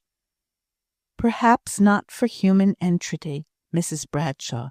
Is there nothing more powerful? The tone of his voice suggested what he did not say. If you mean that God may soften his heart, replied she humbly, I'm not going to deny God's power. I have need to think of him, she continued, bursting into fresh tears, for I am a very miserable woman. Only think, he cast it up against me last night, and said, if I had not spoilt Dick, this would never have happened. He hardly knew what he was saying last night. I will go to Mr. Farquhar's directly and see him. And you had better go home, my dear Mrs. Bradshaw. You may rely upon our doing all that we can. With some difficulty, he persuaded her not to accompany him to Mr. Farquhar's, but he had, indeed, to take her to her own door before he could convince her that, at present, she could do nothing but wait the result of the consultation of others. It was before breakfast, and Mr. Farquhar was alone, so Mr. Benson had a quiet opportunity of telling the whole story to the husband before the wife came down. Mr. Farquhar was not much surprised, though greatly distressed. The general opinion he had always entertained of Richard's character had predisposed him to fear, even before the inquiry respecting the insurance shares. But it was still a shock when it came, however much it might have been anticipated. What can we do? Said Mr. Benson, as Mr. Farquhar sat gloomily silent.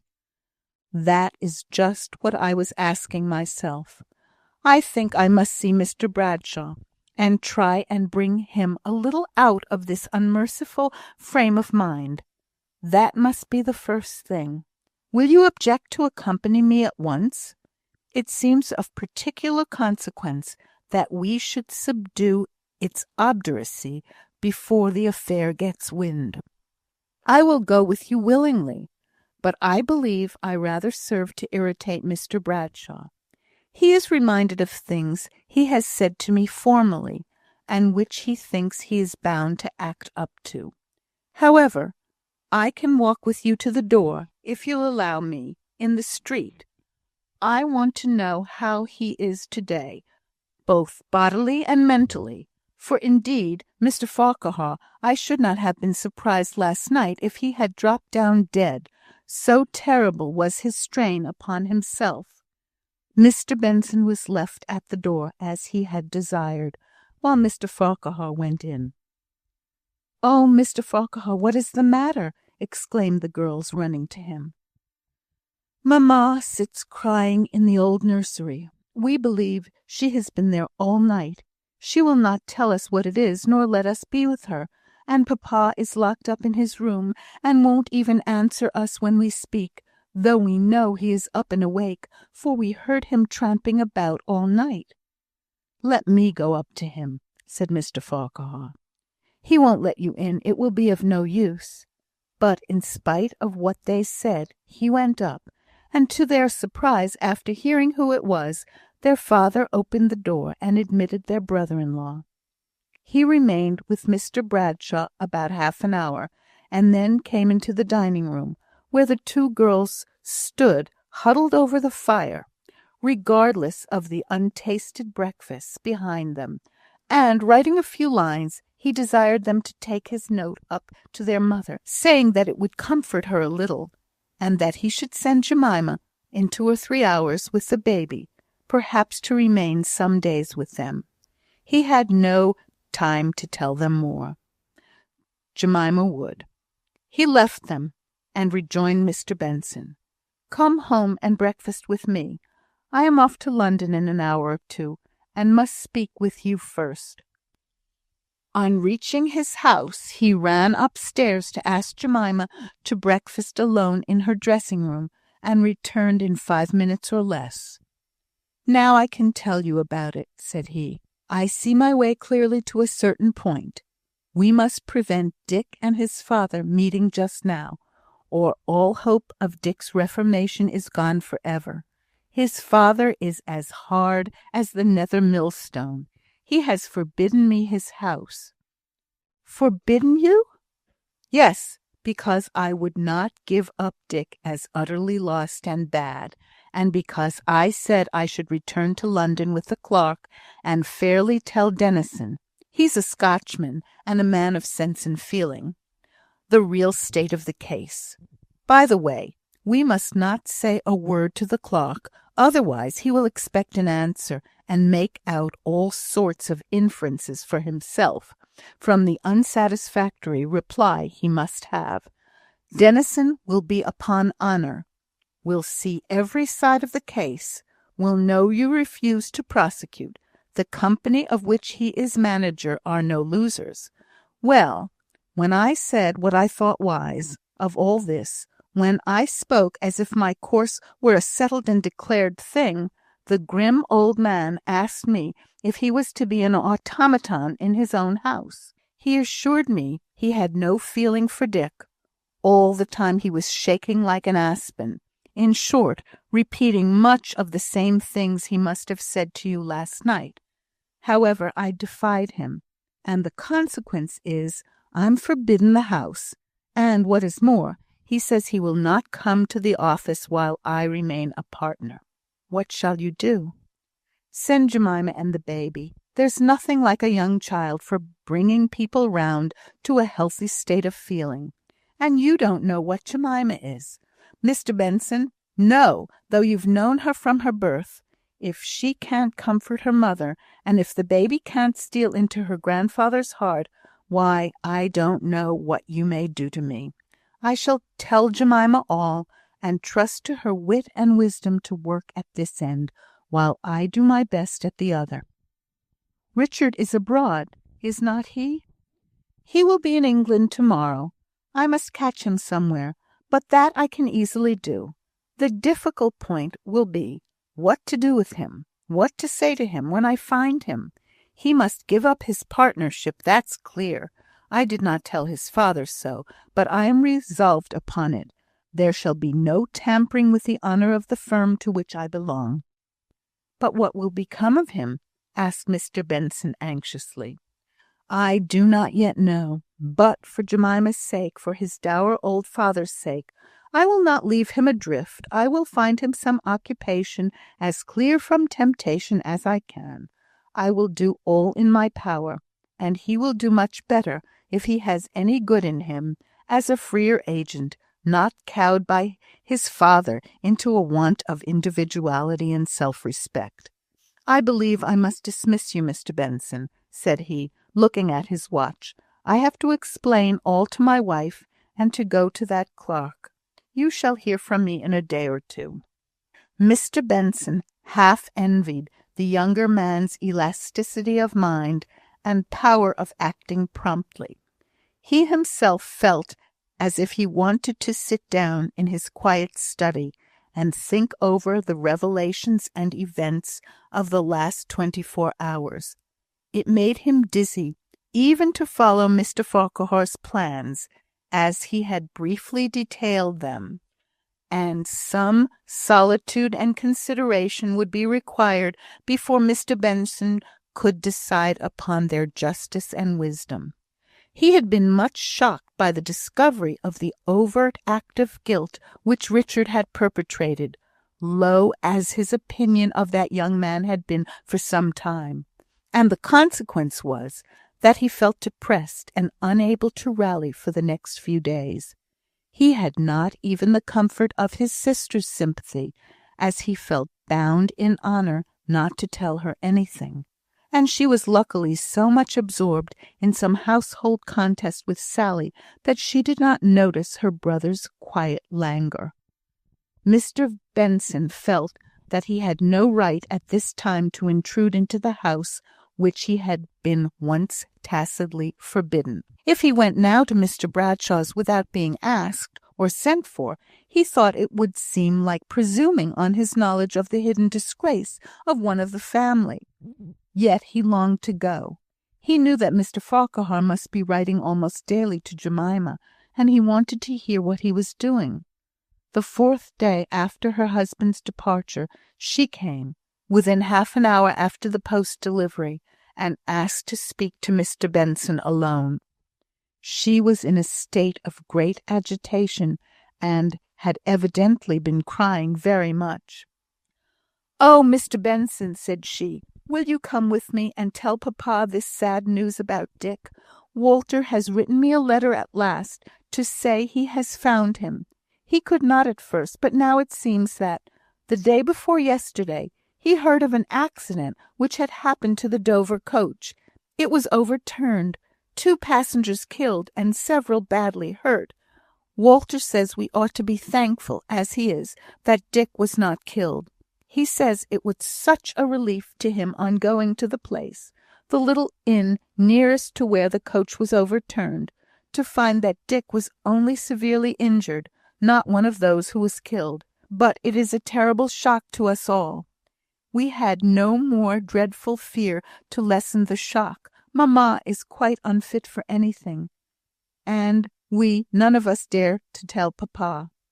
Jemima had hard work to keep down her sobs thus far, and now they overmastered her. "How is your father? I have wanted to hear every day," asked Mr. Benson tenderly.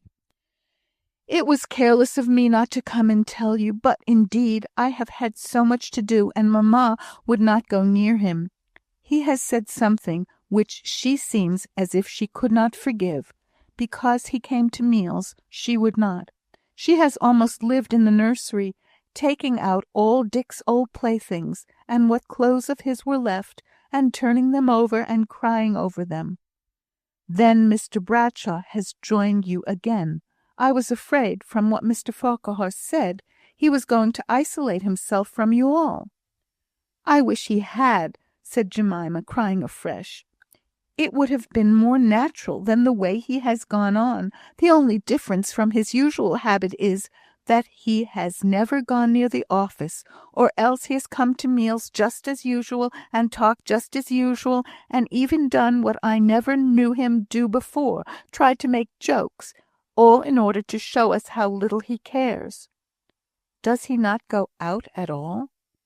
"Only in the garden. I am sure he does not care after all. He must care. He cannot shake off a child in this way, though he thinks he can, and that makes me so afraid of telling him of this accident. Will you come, Mr. Benson?" He needed no other word. He went with her, as she rapidly threaded her way through the by-streets. When they reached the house, she went in without knocking, and putting her husband's letter into Mr. Benson's hand, she opened the door of her father's room, and saying, "Papa, here is Mr. Benson," left them alone. Mr. Benson felt nervously incapable of knowing what to do or to say. He had surprised Mr. Bradshaw sitting idly over the fire, gazing dreamily into the embers. But he had started up and drawn his chair to the table on seeing his visitor, and after the first necessary words of politeness were over, he seemed to expect him to open the conversation. "Mrs. Farquhar has asked me," said Mr. Benson, plunging into the subject with a trembling heart, "to tell you about a letter she has received from her husband." He stopped for an instant, for he felt that he did not get nearer the real difficulty, and yet could not tell the best way of approaching it. "She need not have given you that trouble. I am aware of the reason of Mr. Farquhar's absence. I entirely disapprove of his conduct. He is regardless of my wishes, and disobedient to the commands which, as my son-in-law, I thought he would have felt bound to respect. If there is any more agreeable subject that you can introduce, I shall be glad to hear you, sir." "Neither you nor I must think of what we like to hear or to say. You must hear what concerns your son." "I have disowned the young man who was my son," replied he coldly. "The Dover coach has been overturned," said Mr. Benson, stimulated into abruptness by the icy sternness of the father. But, in a flash, he saw what lay below that terrible assumption of indifference. Mr. Bradshaw glanced up in his face one look of agony, and then went grey pale, so livid that Mr. Benson got up to ring the bell in a fright, but Mr. Bradshaw motioned to him to sit still. "Oh, I have been too sudden, sir. He is alive! He is alive!" he exclaimed, as he saw the ashy face working in a vain attempt to speak. But the poor lips, so wooden not a minute ago, went working on and on, as if Mr. Benson's words did not sink down into the mind or reach the understanding. Mr. Benson went hastily for Mrs. Farquhar. "Oh, Jemima," said he, "I have done it so badly. I have been so cruel. He is very ill, I fear. Bring water, brandy." And he returned with all speed into the room.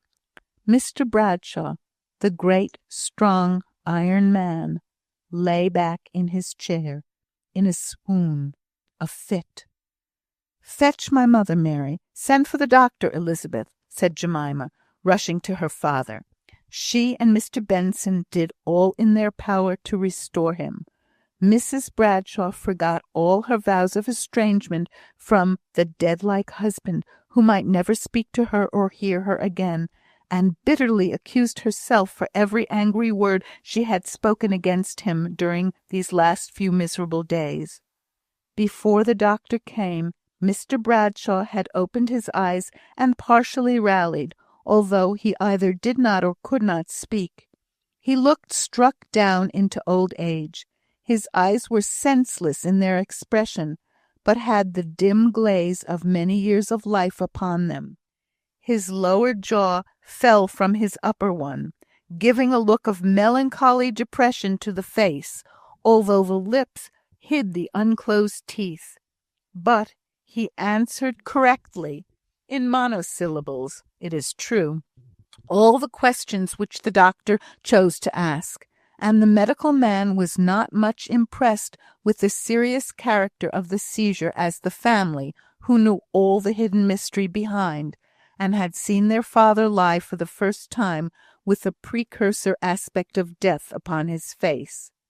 Rest, watching, and a little medicine were what the doctor prescribed.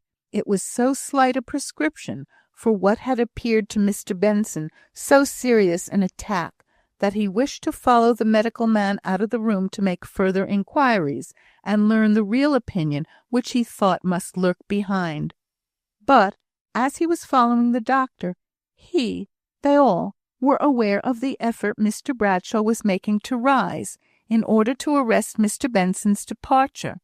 He did stand up, supporting himself with one hand on the table, for his legs shook under him. Mr. Benson came back instantly to the spot where he was. For a moment it seemed as if he had not the right command of his voice, but at last he said, with a tone of humble, wistful entreaty, which was very touching, "He is alive, sir, is he not?" "Yes, sir, indeed he is. He is only hurt. He is sure to do well. Mr. Farquhar was with him," said Mr. Benson, almost unable to speak for tears. Mr. Bradshaw did not remove his eyes from Mr. Benson's face for more than a minute after his question had been answered. He seemed as though he would read his very soul, and there see if he spoke the truth. Satisfied at last, he sank slowly into his chair, and they were silent for a little space, waiting to perceive if he would wish for any further information just then. At length he put his hands slowly together in the clasped attitude of prayer, and said, "Thank God." Chapter 32. The Bradshaw pew again occupied. If Jemima allowed herself now and then to imagine that one good would result from the discovery of Richard's delinquency in the return of her father and Mr. Benson to something of their old understanding and their old intercourse, if this hope fluttered through her mind, it was doomed to disappointment. Mr. Benson would have been most happy to go if Mr. Bradshaw had sent for him. He was on the watch for what might be even the shadow of such an invitation, but none came. Mr. Bradshaw, on his part, would have been thoroughly glad if the wilful seclusion of his present life could have been broken by the occasional visits of the old friend whom he had once forbidden the house, but this prohibition having passed his lips, he stubbornly refused to do anything which might be construed into unsaying it. Jemima was for some time in despair of his ever returning to the office, or resuming his old habits of business. He had evidently threatened as much to her husband. All that Jemima could do was to turn a deaf ear to every allusion to this menace, which he threw out from time to time, evidently with a view to see if it had struck deep enough into her husband's mind for him to have repeated it to his wife. If Mr. Farquhar had named it, if it was known only to 2 or 3 to have been, but for 1/2 hour even, his resolution, Mr. Bradshaw could have adhered to it without any other reason than the maintenance of what he called consistency, but which was in fact doggedness. Jemima was often thankful that her mother was absent and gone to nurse her son. If she had been at home, she would have entreated and implored her husband to fall back into his usual habits, and would have shown such a dread of his being as good as his word that he would have been compelled to adhere to it by the very consequence affixed to it. Mr. Farquhar had hard work, as it was, in passing rapidly enough between the two places, attending to his business at Eccleston, and deciding, comforting, and earnestly talking in Richard's sick room. During an absence of his, it was necessary to apply to one of the partners on some matter of importance, and accordingly, to Jemima's secret joy, Mr. Watson came up and asked if her father was well enough to see him on business. Jemima carried in this inquiry literally, and the hesitating answer which her father gave was in the affirmative. It was not long before she saw him leave the house, accompanied by the faithful old clerk, and when he met her at dinner, he made no allusion to his morning visitor, or to his subsequent going out. But from that time forwards he went regularly to the office. He received all the information about Dick's accident, and his progress toward recovery, in perfect silence, and in as indifferent a manner as he could assume. But yet he lingered about the family sitting-room every morning until the post had come in which brought all letters from the south. When Mr. Farquhar at last returned to bring the news of Dick's perfect convalescence, he resolved to tell Mr. Bradshaw all that he had done and arranged for his son's future career. But, as Mr. Farquhar told Mr. Benson afterwards, he could not really say if Mr. Bradshaw had attended to one word that he said. "Rely upon it," said Mr. Benson, "he has not only attended to it, but treasured up every expression you have used." "Well, I tried to get some opinion or sign of emotion out of him. I had not much hope of the latter, I must own, but I thought he would have said whether I had done wisely or not in procuring that Glasgow situation for Dick, that he would perhaps have been indignant at my ousting him from the partnership so entirely on my own responsibility." "How did Richard take it?" "Oh, nothing could exceed his penitence. If one had never heard of the proverb, 'When the devil was sick, the devil a monk would be,' I should have had greater faith in him, or, if he had had more strength of character to begin with, or more reality and less outward appearance of good principle instilled into him. However, this Glasgow situation is the very thing.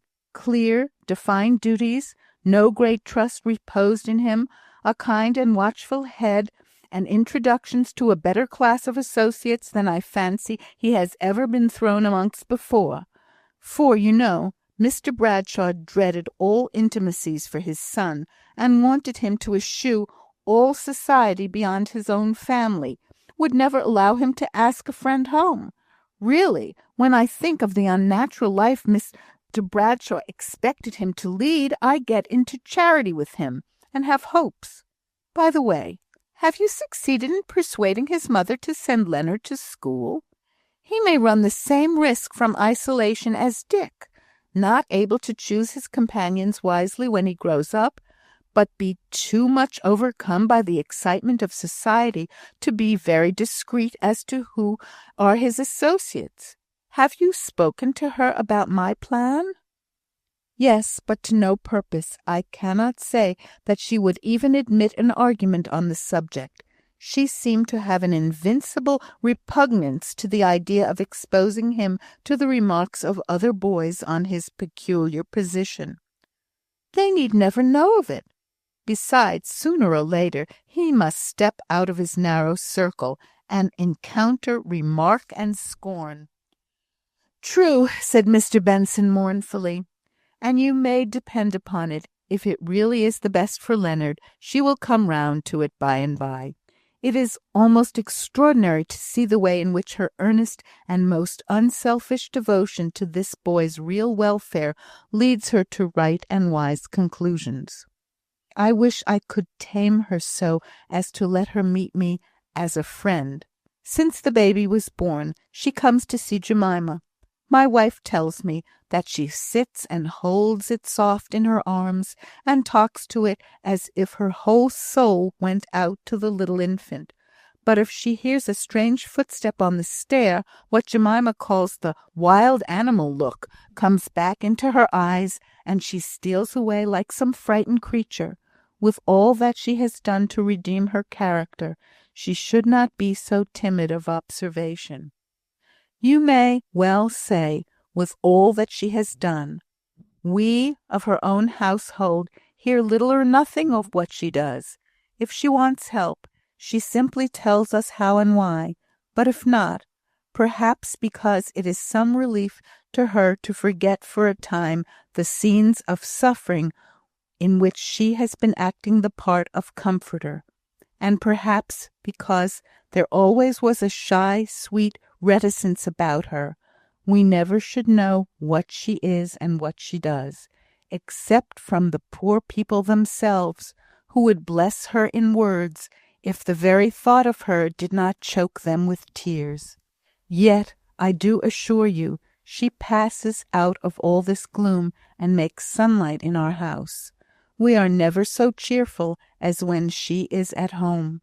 She always had the art of diffusing peace, but now it is positive cheerfulness. And about Leonard, I doubt if the wisest and most thoughtful schoolmaster could teach half as much directly as his mother does unconsciously and indirectly every hour that he is with her. Her noble, humble, pious endurance of the consequences of what was wrong in her early life seems expressly fitted to act upon him, whose position is, unjustly, for he has done no harm, so similar to hers. Well, I suppose we must leave it alone for the present.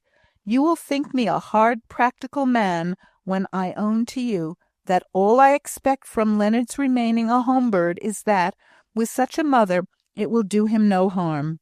At any rate, remember my offer is the same for a year, 2 years hence as now. What does she look forward to making him into finally? I don't know. The wonder comes into my mind sometimes, but never into hers, I think. It is part of her character, part, perhaps, of that which made her what she was, that she never looks forward and seldom back. The present is enough for her. And so the conversation ended. When Mr. Benson repeated the substance of it to his sister, she mused a while, breaking out into an occasional whistle, although she had cured herself of this habit in a great measure, and at last she said, "Now, do you know, I never liked poor Dick, and yet I'm angry with Mr. Farquhar for getting him out of the partnership in such a summary way. I can't get over it, even though he has offered to send Leonard to school. And here he's reigning Lord Paramount at the office. As if you, Thurstan, weren't as well able to teach him as any schoolmaster in England. But I should not mind that affront, if I were not sorry to think of Dick, though I never could abide him, labouring away in Glasgow for a petty salary of nobody knows how little, while Mr. Farquhar is taking halves, instead of thirds, of the profits here."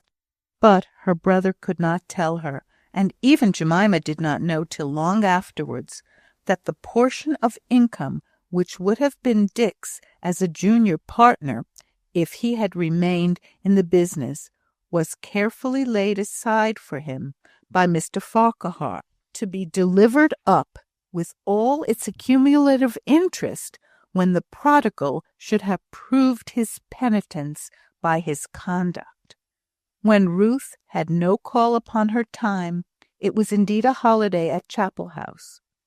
She threw off as much as she could of the care and sadness in which she had been sharing, and returned fresh and helpful, ready to go about in her soft, quiet way, and fill up every measure of service, and heap it with the fragrance of her own sweet nature. The delicate mending that the elder women could no longer see to do was put by for Ruth's swift and nimble fingers. The occasional copying or patient writing to dictation that gave rest to Mr. Benson's weary spine was done by her with sunny alacrity. But most of all, Leonard's heart rejoiced when his mother came home. Then came the quiet confidences, the tender exchange of love, the happy walks from which he returned stronger and stronger, going from strength to strength as his mother led the way. It was well, as they saw now, that the great shock of the disclosure had taken place when it did.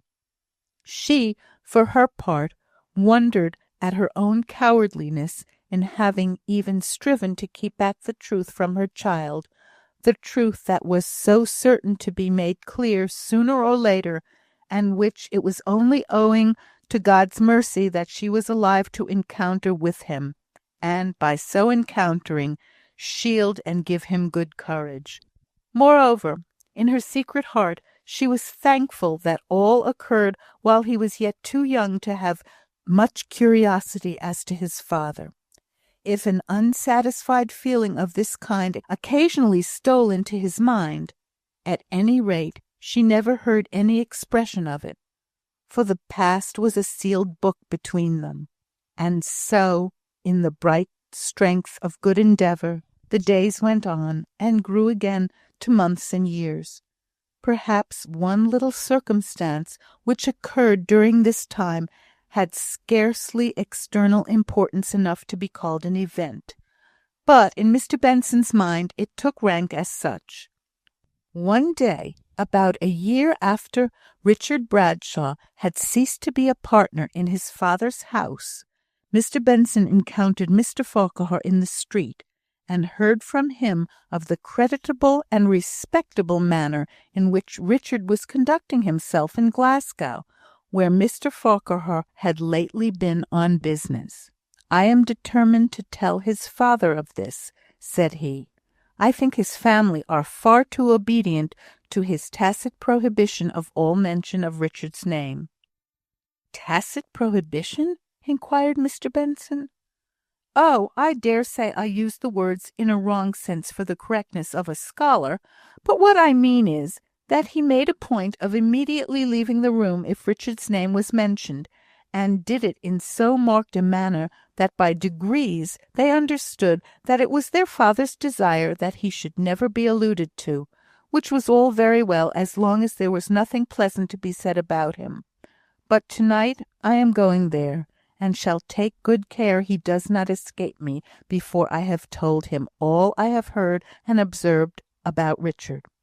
He will never be a hero of virtue, for his education has drained him of all moral courage, but with care, and the absence of all strong temptation for a time, he will do very well.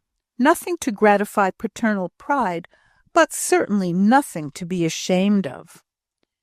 It was on the Sunday after this that the little circumstance to which I have alluded took place. During the afternoon service, Mr. Benson became aware that the large Bradshaw pew was no longer unoccupied. In a dark corner, Mr. Bradshaw's white head was to be seen, bowed down low in prayer.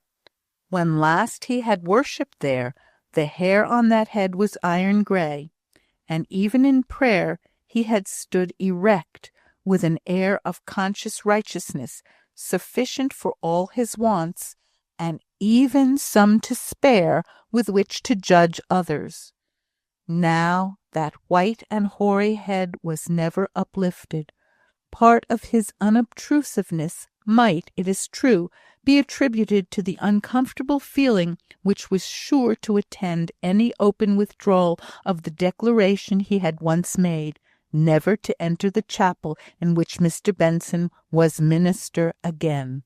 And as such a feeling was natural to all men, and especially to such a one as Mr. Bradshaw, Mr. Benson instinctively respected it, and passed out of the chapel with his household, without ever directing his regards to the obscure place where Mr. Bradshaw still remained immovable. From this day, Mr. Benson felt sure that the old friendly feeling existed once more between them, although some time might elapse before any circumstances gave the signal for a renewal of their intercourse. Chapter 33. A Mother to be Proud of. Old people tell of certain years when typhus fever swept over the country like a pestilence. Years that bring back the remembrance of deep sorrow, refusing to be comforted, to many a household, and which those whose beloved pass through the fiery time unscathed shrink from recalling, for great and tremulous was the anxiety, miserable the constant watching for evil symptoms, and beyond the threshold of home a dense cloud of depression hung over society at large. It seemed as if the alarm was proportionate to the previous light-heartedness of fancied security, and indeed it was so. For since the days of King Belshazzar, the solemn decrees of doom have ever seemed most terrible when they awe into silence the merry revellers of life. So it was this year to which I come in progress of my story. The summer had been unusually gorgeous. Some had complained of the steaming heat, but others had pointed to the lush vegetation which was profuse and luxuriant. The early autumn was wet and cold, But people did not regard it in contemplation of some proud rejoicing of the nation, which filled every newspaper and gave food to every tongue. In Eccleston, these rejoicings were greater than in most places, for, by the national triumph of arms, it was supposed that a new market for the staple manufacture of the place would be opened, and so the trade, which had for a year or two been languishing, would now revive with redoubled vigour. Besides these legitimate causes of good spirits, there was the rank excitement of a coming election, in consequence of Mr. Dunn having accepted a government office procured for him by one of his influential relations. This time the Cranworths roused themselves from their magnificent torpor of security in good season, and were going through a series of pompous and ponderous hospitalities, in order to bring back the Eccleston voters to their allegiance. While the town was full of these subjects by turns, now thinking and speaking of the great revival of trade, now of the chances of the election as yet some weeks distant, now of the balls at Cranworth Court, in which Mr. Cranworth had danced with all the belles of the shopocracy of Eccleston, there came creeping, in hidden slimy courses, the terrible fever, that fever which is never utterly banished from the sad haunts of vice and misery, but lives in such darkness, like a wild beast in the recesses of his den. It had begun in the low Irish lodging-houses, but there it was so common it excited little attention. The poor creatures died almost without the attendance of the unwarned medical men, who received their first notice of the spreading plague from the Roman Catholic priests. Before the medical men of Eccleston had time to meet together and consult, and compare the knowledge of the fever which they had severally gained, it had, like the blaze of a fire which had long smouldered, burst forth in many places at once, not merely among the loose living and vicious, but among the decently poor, nay, even among the well-to-do and respectable. And, to add to the horror, like all similar pestilences, its course was most rapid at first, and was fatal in the great majority of cases, hopeless from the beginning. There was a cry, and then a deep silence, and then rose the long wail of the survivors. A portion of the infirmary of the town was added to that already set apart for a fever ward. The smitten were carried thither at once, whenever it was possible, in order to prevent the spread of infection, and on that lazar house was concentrated all the medical skill and force of the place. But when one of the physicians had died, in consequence of his attendance, when the customary staff of matrons and nurses had been swept off in 2 days, and the nurses belonging to the infirmary had shrunk from being drafted into the pestilential fever ward, when high wages had failed to tempt any to what, in their panic, they considered as certain death, when the doctors stood aghast at the swift mortality among the untended sufferers, who were dependent only on the care of the most ignorant hirelings, too brutal to recognize the solemnity of death. All this had happened within a week from the first acknowledgment of the presence of the plague. Ruth came one day, with a quieter step than usual, into Mr. Benson's study, and told him she wanted to speak to him for a few minutes. "To be sure, my dear, sit down," said he, for she was standing and leaning her head against the chimney-piece, idly gazing into the fire. She went on standing there, as if she had not heard his words, and it was a few moments before she began to speak. Then she said, "I want to tell you that I have been this morning and offered myself as matron to the fever ward while it is so full. They have accepted me, and I am going this evening." "Oh, Ruth, I feared this. I saw your look this morning as we spoke of this terrible illness."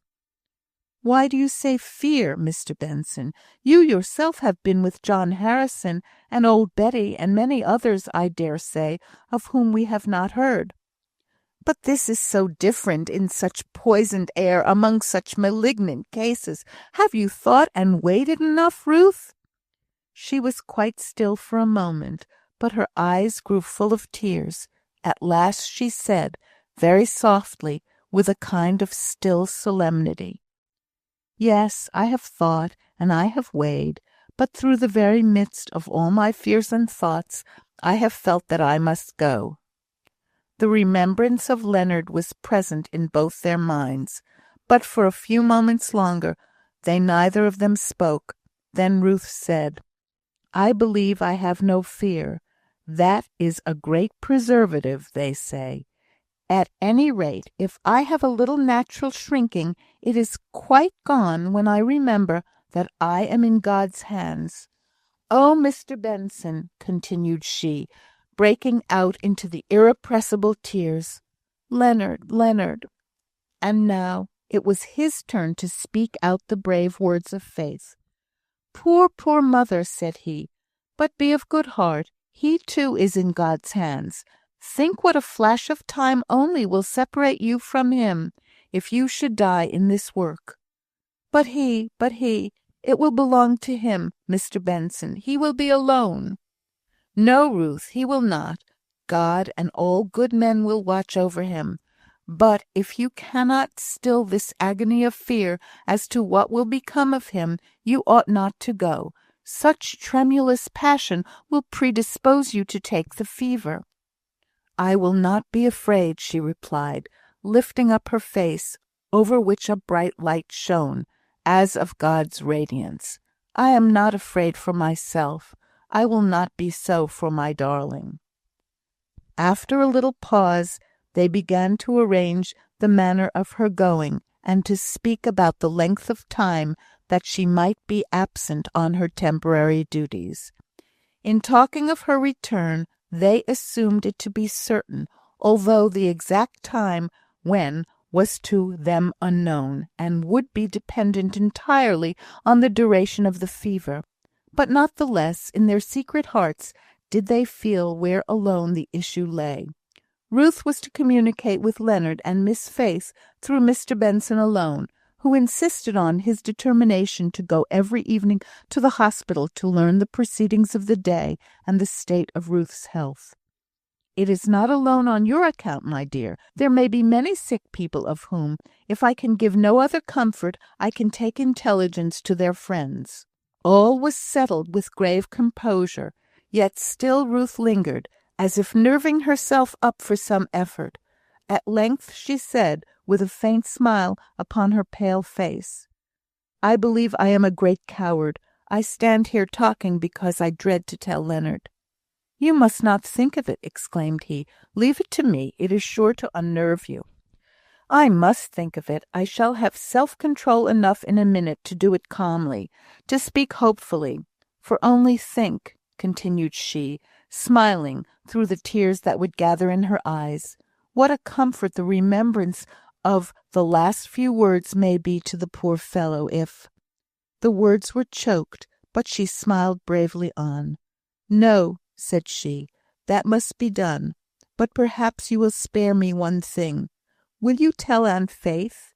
I suppose I am very weak, but knowing that I must go, and not knowing what may be the end, I feel as if I could not bear to resist her entreaties just at last. Will you tell her, sir, while I go to Leonard?" Silently he consented, and the two rose up and came forth, calm and serene. And calmly and gently did Ruth tell her boy of her purpose, not daring even to use any unaccustomed tenderness of voice or gesture, lest, by so doing, she should alarm him unnecessarily as to the result. She spoke hopefully, and bade him be of good courage, and he caught her bravery, though his, poor boy, had root rather in his ignorance of the actual imminent danger than in her deep faith. When he had gone down, Ruth began to arrange her dress, When she came downstairs, she went into the old familiar garden and gathered a nosegay of the last lingering autumn flowers, a few roses and the like. Mr. Benson had tutored his sister well, and although Miss Faith's face was swollen with crying, she spoke with almost exaggerated cheerfulness to Ruth. Indeed, as they all stood at the front door, making believe to have careless nothings to say, just as at an ordinary leave-taking, you would not have guessed the strained chords of feeling there were in each heart. They lingered on, the last rays of the setting sun falling on the group. Ruth once or twice had roused herself to the pitch of saying good-bye, but when her eye fell on Leonard, she was forced to hide the quivering of her lips and conceal her trembling mouth amid the bunch of roses. "They won't let you have your flowers, I'm afraid," said Miss Benson. "Doctors so often object to the smell." "Oh, perhaps not," said Ruth hurriedly. "I did not think of it. I will only keep this one rose. Here, Leonard darling." She gave the rest to him. It was her farewell, for having now no veil to hide her emotion. She summoned all her bravery for one parting smile, and, smiling, turned away. But she gave one look back from the street, just from the last point at which the door could be seen, and catching a glimpse of Leonard standing foremost on the step, she ran back, and he met her halfway, and mother and child spoke never a word in that close embrace. "Now, Leonard," said Miss Faith, "be a brave boy. I feel sure she will come back to us before very long." But she was very near crying herself, and she would have given way, I believe, if she had not found the wholesome outlet of scolding Sally for expressing just the same opinion respecting Ruth's proceedings as she herself had done not 2 hours before. Taking what her brother had said to her as a text, she delivered such a lecture to Sally on want of faith that she was astonished at herself, and so much affected by what she had said that she had to shut the door of communication between the kitchen and the parlour pretty hastily, in order to prevent Sally's threatened reply from weakening her belief in the righteousness of what Ruth had done. Her words had gone beyond her conviction.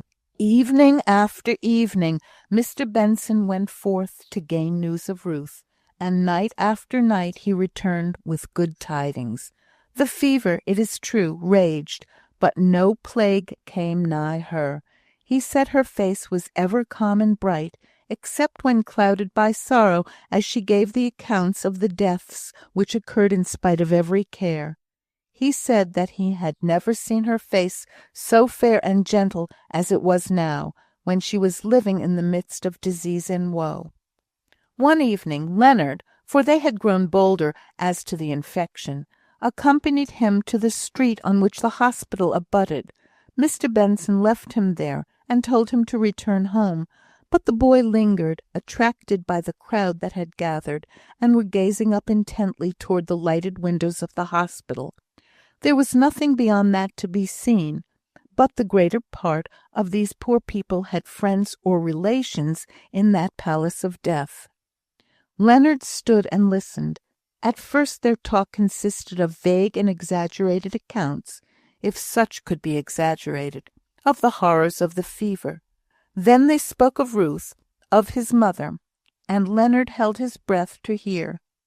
"They say she has been a great sinner, and that this is her penance," quoth one. And as Leonard gasped, before rushing forward to give the speaker straight the lie, an old man spoke.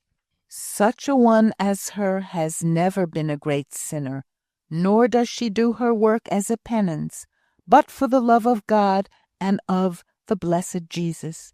She will be in the light of God's countenance when you and I will be standing afar off. I tell you, man, when my poor wench died, as no one would come near, her head lay at that hour on this woman's sweet breast. I could fell you." The old man went on, lifting his shaking arm. for calling that woman a great sinner. The blessing of them who were ready to perish is upon her." Immediately there arose a clamour of tongues, each with some tale of his mother's gentle doings, till Leonard grew dizzy with the beatings of his glad, proud heart. Few were aware how much Ruth had done. She had never spoke of it, shrinking with sweet shyness from overmuch allusion to her own work at all times. Her left hand truly knew not what her right hand did, and Leonard was overwhelmed now to hear of the love and the reverence with which the poor and outcast had surrounded her. It was irrepressible.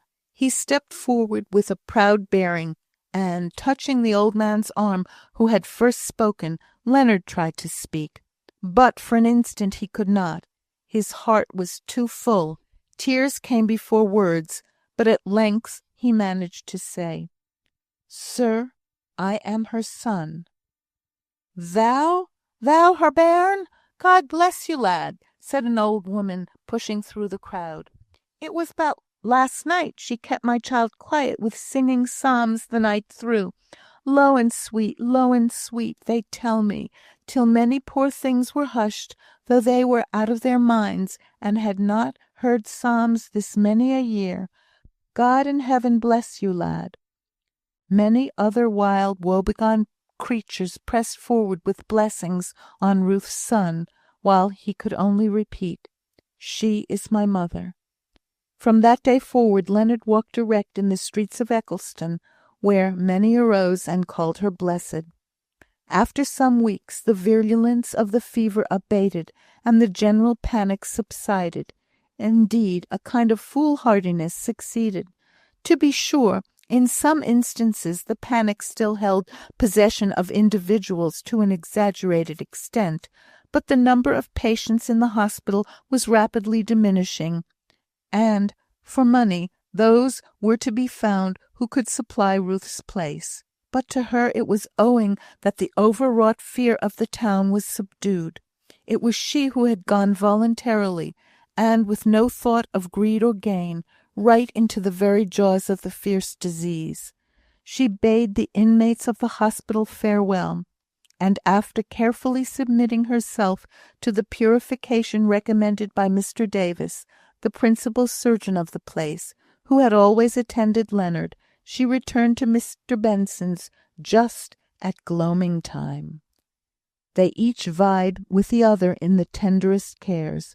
They hastened tea, they wheeled the sofa to the fire, they made her lie down, and to all she submitted with the docility of a child, and, when the candles came, even Mr. Benson's anxious eye could see no changes in her looks, but that she seemed a little paler. The eyes were as full of spiritual light, the gently parted lips as rosy, and the smile, if more rare, yet as sweet as ever. Chapter 34. I must go and nurse Mr. Bellingham. The next morning, Miss Benson would insist upon making Ruth lie down on the sofa. Ruth longed to do many things, to be much more active, but she submitted when she found that it would gratify Miss Faith if she remained as quiet as if she were really an invalid. Leonard sat by her, holding her hand. Every now and then he looked up from his book, as if to make sure that she was indeed restored to him. He had brought her down the flowers which she had given him the day of her departure, and which he had kept in water as long as they had any greenness or fragrance, and then had carefully dried and put by. She, too, smiling, had produced the one rose which she had carried away to the hospital. Never had the bond between her and her boy been drawn so firm and strong. Many visitors came this day to the quiet chapel house. First of all, Mrs. Farquhar appeared. She looked very different from the Jemima Bradshaw of 3 years ago. Happiness had called out beauty. The colouring of her face was lovely, and vivid as that of an autumn day. Her berry red lips scarce closed over the short white teeth for her smiles, and her large dark eyes glowed and sparkled with daily happiness. They were softened by a mist of tears as she looked upon Ruth. "Lie still, don't move. You must be content today to be waited upon and nursed. I have just seen Miss Benson in the lobby, and had charge upon charge not to fatigue you. Oh, Ruth, how we all love you, now we have you back again. Do you know, I taught Rosa to say her prayers as soon as ever you were gone to that horrid place, just on purpose that her little innocent lips might pray for you. I wish you could hear her say it. Please, dear God, keep Ruth safe. Oh, Leonard, are not you proud of your mother?" Leonard said yes, rather shortly, as if he were annoyed that anyone else should know, or even have a right to imagine, how proud he was. Jemima went on. "Now, Ruth, I have got a plan for you. Walter and I have partly made it, and partly it's Papa's doing. Yes, dear, Papa has been quite anxious to show his respect for you. We all want you to go to the dear Eagle's Crag for this next month, and get strong, and have some change in that fine air at Abermouth. I am going to take little Rosa there. Papa has lent it to us, and the weather is often very beautiful in November." "Thank you very much. It is very tempting, for I have been almost longing for some such change. I cannot tell all at once whether I can go, but I will see about it, if you will let me leave it open a little while." "Oh, as long as you like, so that you will but go at last. And Master Leonard, you are to come too. Now, I know I have you on my side." Ruth thought of the place. Her only reluctance arose from the remembrance of that one interview on the sands, that walk she could never go again. But how much remained, how much that would be a charming balm and refreshment to her. "What happy evenings we shall have together! Do you know, I think Mary and Elizabeth may perhaps come." A bright gleam of sunshine came into the room. "Look, how bright and propitious for our plans. Dear Ruth, it seems like an omen for the future." Almost while she spoke, Miss Benson entered, bringing with her Mr. Grey, the rector of Eccleston. He was an elderly man, short and stoutly built, with something very formal in his manner. But any one might feel sure of his steady benevolence who noticed the expression of his face, and especially of the kindly black eyes that gleamed beneath his grey and shaggy eyebrows. Ruth had seen him at the hospital once or twice, and Mrs. Farquhar had met him pretty frequently in general society. "Go and tell your uncle," said Miss Benson to Leonard. "Stop, my boy. I have just met Mr. Benson in the street, and my errand now is to your mother. I should like you to remain and hear what it is, and I am sure that my business will give these ladies," bowing to Miss Benson and Jemima, "so much pleasure that I need not apologise for entering upon it in their presence." He pulled out his double eyeglass, saying, with a grave smile, "You ran away from us yesterday so quietly and cunningly, Mrs. Denbigh, that you were, perhaps, not aware that the board was sitting at that very time and trying to form a vote sufficiently expressive of our gratitude to you. As chairman, they requested me to present you with this letter, which I shall have the pleasure of reading." With all due emphasis, he read aloud a formal letter from the secretary to the infirmary, conveying a vote of thanks to Ruth. The good rector did not spare her one word, from date of signature, and then, folding the letter up, he gave it to Leonard, saying, "There, sir, when you are an old man, you may read that testimony to your mother's noble conduct with pride and pleasure. For indeed," continued he, turning to Jemima, "no words can express the relief it was to us. I speak of the gentlemen composing the board of the infirmary.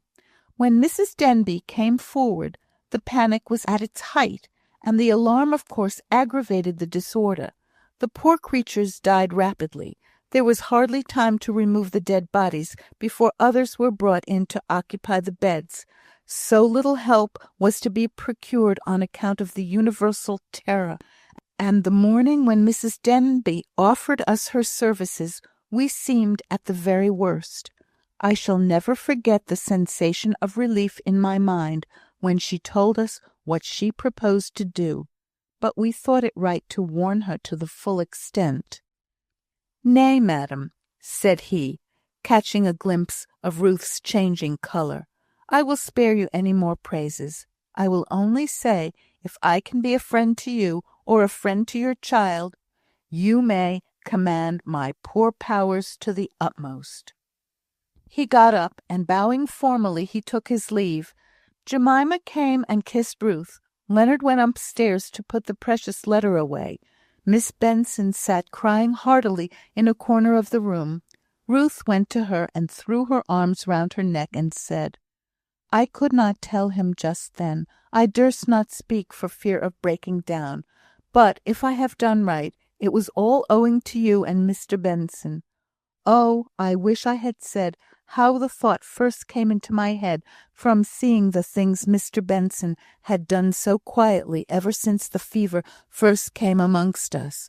I could not speak, and it seemed as if I was taking those praises to myself, when all the time I was feeling how little I deserved them, how it was all owing to you."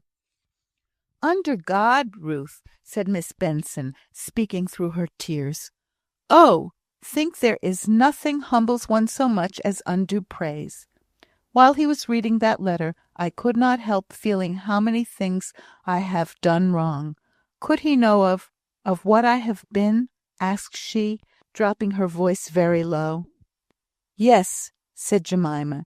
"He knew. Everybody in Eccleston did know. But the remembrance of those days is swept away. Miss Benson," she continued, for she was anxious to turn the subject, "you must be on my side, and persuade Ruth to come to Abermouth for a few weeks. I want her and Leonard both to come. I'm afraid my brother will think that Leonard is missing his lessons sadly. Just of late we could not wonder that the poor child's heart was so full, but he must make haste, and get on all the more for his idleness." Miss Benson piqued herself on being a disciplinarian. "Oh, as for lessons, Walter is so very anxious that you should give way to his superior wisdom, Ruth, and let Leonard go to school. He will send him to any school you fix upon, according to the mode of life you plan for him." "I have no plan," said Ruth. "I have no means of planning. All I can do is try and make him ready for anything." "Well," said Jemima, "we must talk it over at Abermouth, for I am sure you won't refuse to come, dearest Ruth. Think of the quiet, sunny days, and the still evenings that we shall have together, with little Rosa to tumble about among the fallen leaves, and there's Leonard to have his first sight of the sea." "I do think of it," said Ruth, smiling at the happy picture Jemima drew. And both smiling at the hopeful prospect before them, they parted, never to meet again in life. No sooner had Mrs. Farquhar gone than Sally burst in. "Oh, dear," said she, looking around her. "If I had but known that the rector was coming to call, I'd have put on the best covers and the Sunday tablecloth. You're well enough," continued she, surveying Ruth from head to foot. "You're always trim and dainty in your gowns, though I reckon they cost but twopence a yard, and you've got a face to set 'em off. But as for you," as she turned to Miss Benson, "I think you might had something better on than that old stuff, if it had only been to do credit to a parishioner like me, whom he has known ever since my father was his clerk. You forget, Sally, I had been making jelly all the morning." "How could I tell it was Mr. Grey when there was a knock at the door?" Miss Benson replied. "You might ha' letten me do the jelly. I'se warrant I could ha' pleased Ruth as well as you. If I had but known he was coming, I'd ha' slipped round the corner and bought ye a neck ribbon or something to lighten ye up. I's loath he should think I'm living with dissenters that don't know how to keep themselves trig and smart." "Never mind, Sally. He never thought of me. What he came for was to see Ruth, and, as you say, she's always neat and dainty." "Well, I reckon it cannot be helped now. But if I buy you a ribbon, will you promise to wear it when church folks come? For I cannot abide the way they have of scoffing at the dissenters about their dress." "Very well, we'll make that bargain," said Miss Benson. "And now, Ruth, I'll go and fetch you a cup of warm jelly." "Ah, indeed, Aunt Faith," said Ruth, "I am very sorry to balk you, but if you're going to treat me as an invalid, I'm afraid I shall rebel." But when she found that Aunt Faith's heart was set upon it, she submitted very graciously, only dimpling up a little as she found that she must consent to lie on the sofa and be fed, when in truth she felt full of health, with a luxurious sensation of languor stealing over her now and then, just enough to make it very pleasant to think of the salt breezes and the sea beauty which awaited her at Abermouth. Mr. Davis called in the afternoon, and his visit was also to Ruth. Mr. and Miss Benson were sitting with her in the parlour, and watching her with contented love, as she employed herself in household sewing, and hopefully spoke about the Abermouth plan. "Well, so you had our worthy rector here to-day. I am come on something of the same kind of errand, only I shall spare you the reading of my letter, which, I'll answer for it, he did not." "Please to take notice," said he, putting down a sealed letter, "that I have delivered you a vote of thanks from my medical brothers, and open and read it at your leisure, only not just now, for I want to have a little talk with you on my own behoof. I want to ask you a favour, Mrs. Denbigh." "A favour!" exclaimed Ruth. "What can I do for you? I think I may say I will do it without hearing what it is." "Then you're a very imprudent woman," replied he. "However, I'll take you at your word. I want you to give me your boy." "Leonard?" "Aye, there it is. You see, Mr. Benson, one minute she's as ready as can be, and the next she looks at me as if I were an ogre." "Perhaps we don't understand what you mean," said Mr. Benson. "The thing is this. You know I've no children, and I can't say I've ever fretted over it much, but my wife has. And whether it is that she has infected me, or that I grieve over my good practice going to a stranger when I ought to have had a son to take it after me, I don't know. But of late, I've got to look with covetous eyes on all healthy boys, and at last I've settled down my wishes on this Leonard of yours, Mrs. Denbigh." Ruth could not speak, for even yet she did not understand what he meant. He went on. "Now, how old is the lad?" He asked Ruth, but Miss Benson replied, "He'll be 12 next February." "Humph, only 12. He's tall and old-looking for his age. You look young enough, it is true." He said this last sentence as if to himself, but seeing Ruth crimson up, he abruptly changed his tone. 12, is he? Well, I take him from now. I don't mean that I really take him away from you," said he, softening all at once, and becoming grave and considerate. "His being your son, the son of one whom I have seen, as I have seen you, Mrs. Denbigh, out and out the best nurse I ever met with, Miss Benson, and good nurses are things we doctors know how to value.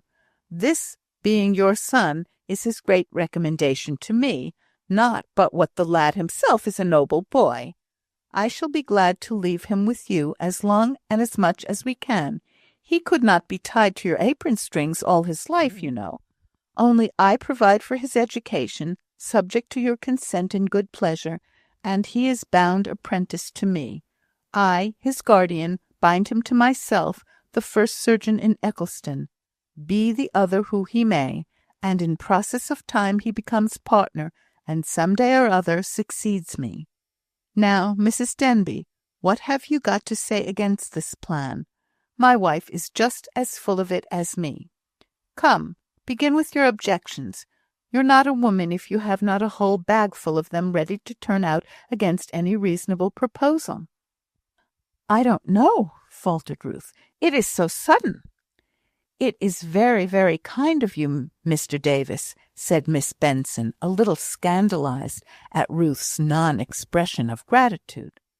"Pooh, I'll answer for it in the long run. I am taking good care of my own interests. Come, Mrs. Denbigh, is it a bargain?" Now Mr. Benson spoke. "Mr. Davis, it is rather sudden, as she says. As far as I can see, it is the best as well as the kindest proposal that could have been made, but I think we must give her a little time to think about it." "Well, 24 hours, will that do?" Ruth lifted her head. "Mr. Davis, I am not ungrateful because I can't thank you." She was crying while she spoke. "Let me have a fortnight to consider about it. In a fortnight I will make up my mind. Oh, how good you all are." "Very well. Then this day fortnight, Thursday the 28th, you will let me know your decision. Mind, if it's against me, I shan't consider it a decision, for I'm determined to carry my point. I'm not going to make Mrs. Denbigh blush, Mr. Benson, by telling you, in her presence, of all that I have observed about her these last 3 weeks, that has made me sure of the good qualities I shall find in this boy of hers. I was watching her when she little thought of it. Do you remember that night when Hector O'Brien was so furiously delirious, Mrs. Denbigh?" Ruth went very white at the remembrance. "Why now, look there, how pale she is at the very thought of it. And yet, I assure you, she was the one to go up and take the piece of glass from him which he had broken out of the window for the sole purpose of cutting his throat, or the throat of anyone else for that matter. I wish we had some others as brave as she is." "I thought the great panic was passed away," said Mr. Benson. "Ay, the general feeling of alarm is much weaker, but here and there are as great fools as ever. Why, when I leave here, I am going to see our precious member, Mr. Donne." "Mr. Donne?" said Ruth. "Mr. Donne, who lies ill at the Queen's, came last week with the intention of canvassing, but was too much alarmed by what he heard of the fever to set to work, and in spite of all his precautions he has taken it, and you should see the terror they are in at the hotel. Landlord, landlady, waiters, servants, all. There's not a creature who will go near him if they can help it, and there's only his groom, a lad he saved from drowning, I'm told, to do anything for him. I must get him a proper nurse, somehow or somewhere, for all my being a Cranworth man. Ah, Mr. Benson, you don't know the temptations we medical men have. Think, if I allowed your member to die now, as he might very well, if he had no nurse, how famously Mr. Cranworth would walk over the course. Where's Mrs. Denbigh gone to? I hope I've not frightened her away by reminding her of Hector O'Brien and that awful night, when I do assure you she behaved like a heroine." As Mr. Benson was showing Mr. Davis out, Ruth opened the study door and said in a very calm, low voice, "Mr. Benson, will you allow me to speak to Mr. Davis alone?" Mr. Benson immediately consented, thinking that, in all probability, she wished to ask some further questions about Leonard. But as Mr. Davis came into the room and shut the door, he was struck by her pale, stern face of determination, and awaited her speaking first.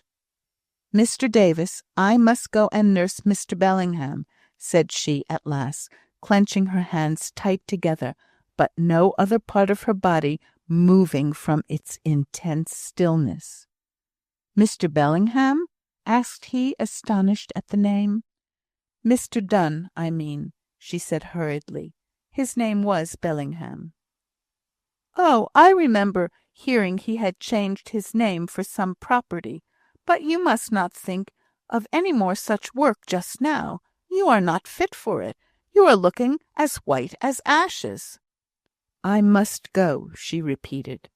"Nonsense! Here's a man who can pay for the care of the first hospital nurses in London, and I doubt if his life is worth the risk of one of theirs even, much more of yours.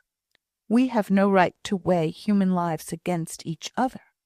No, I know we have not, but it's a way we doctors are apt to get into, and at any rate it's ridiculous of you to think of such a thing.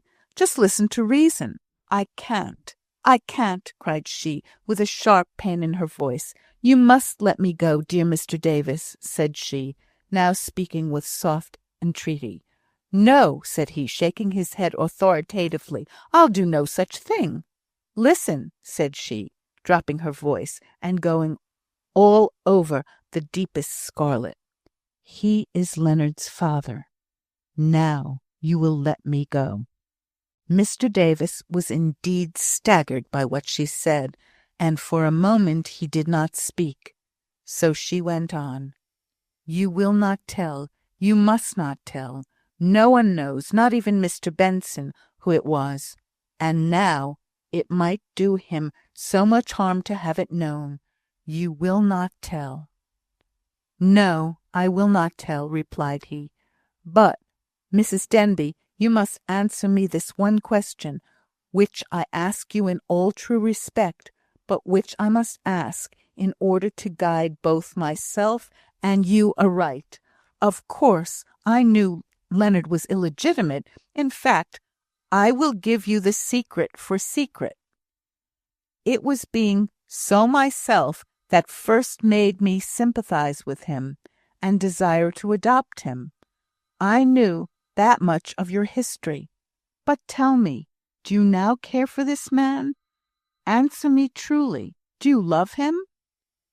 For a moment or two she did not speak.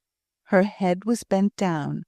Then she raised it up and looked with clear and honest eyes into his face. I have been thinking, but I do not know, I cannot tell. I don't think I should love him, if he were well and happy. But you said he was ill, and alone. How can I help caring for him? How can I help caring for him? Repeated she, covering her face with her hands, and the quick hot tears stealing through her fingers. He is Leonard's father, continued she, looking up at Mr. Davis suddenly. He need not know, he shall not, that I have ever been near him. If he is like the others, he must be delirious. I will leave him before he comes to himself. But now let me go. I must go. I wish my tongue had been bitten out before I had named him to you. He would do well enough without you, and I dare say, if he recognizes you, he will only be annoyed. It is very likely, said Ruth heavily. Annoyed? Why, he may curse you for your unasked-for care for him. I have heard my poor mother, and she was as pretty and delicate a creature as you are, cursed for showing tenderness when it was not wanted. Now, be persuaded by an old man like me, who has seen enough of life to make his heart ache. Leave this fine gentleman to his fate. I promise you to get him as good a nurse as can be had for money. No, said Ruth, with dull persistency, as if she had not attended to his dissuasions. I must go. I will leave him before he recognizes me. Why then, said the old surgeon, if you're so bent upon it, I suppose I must let you. It is but what my mother would have done. Poor heartbroken thing. However, come along and let us make the best of it.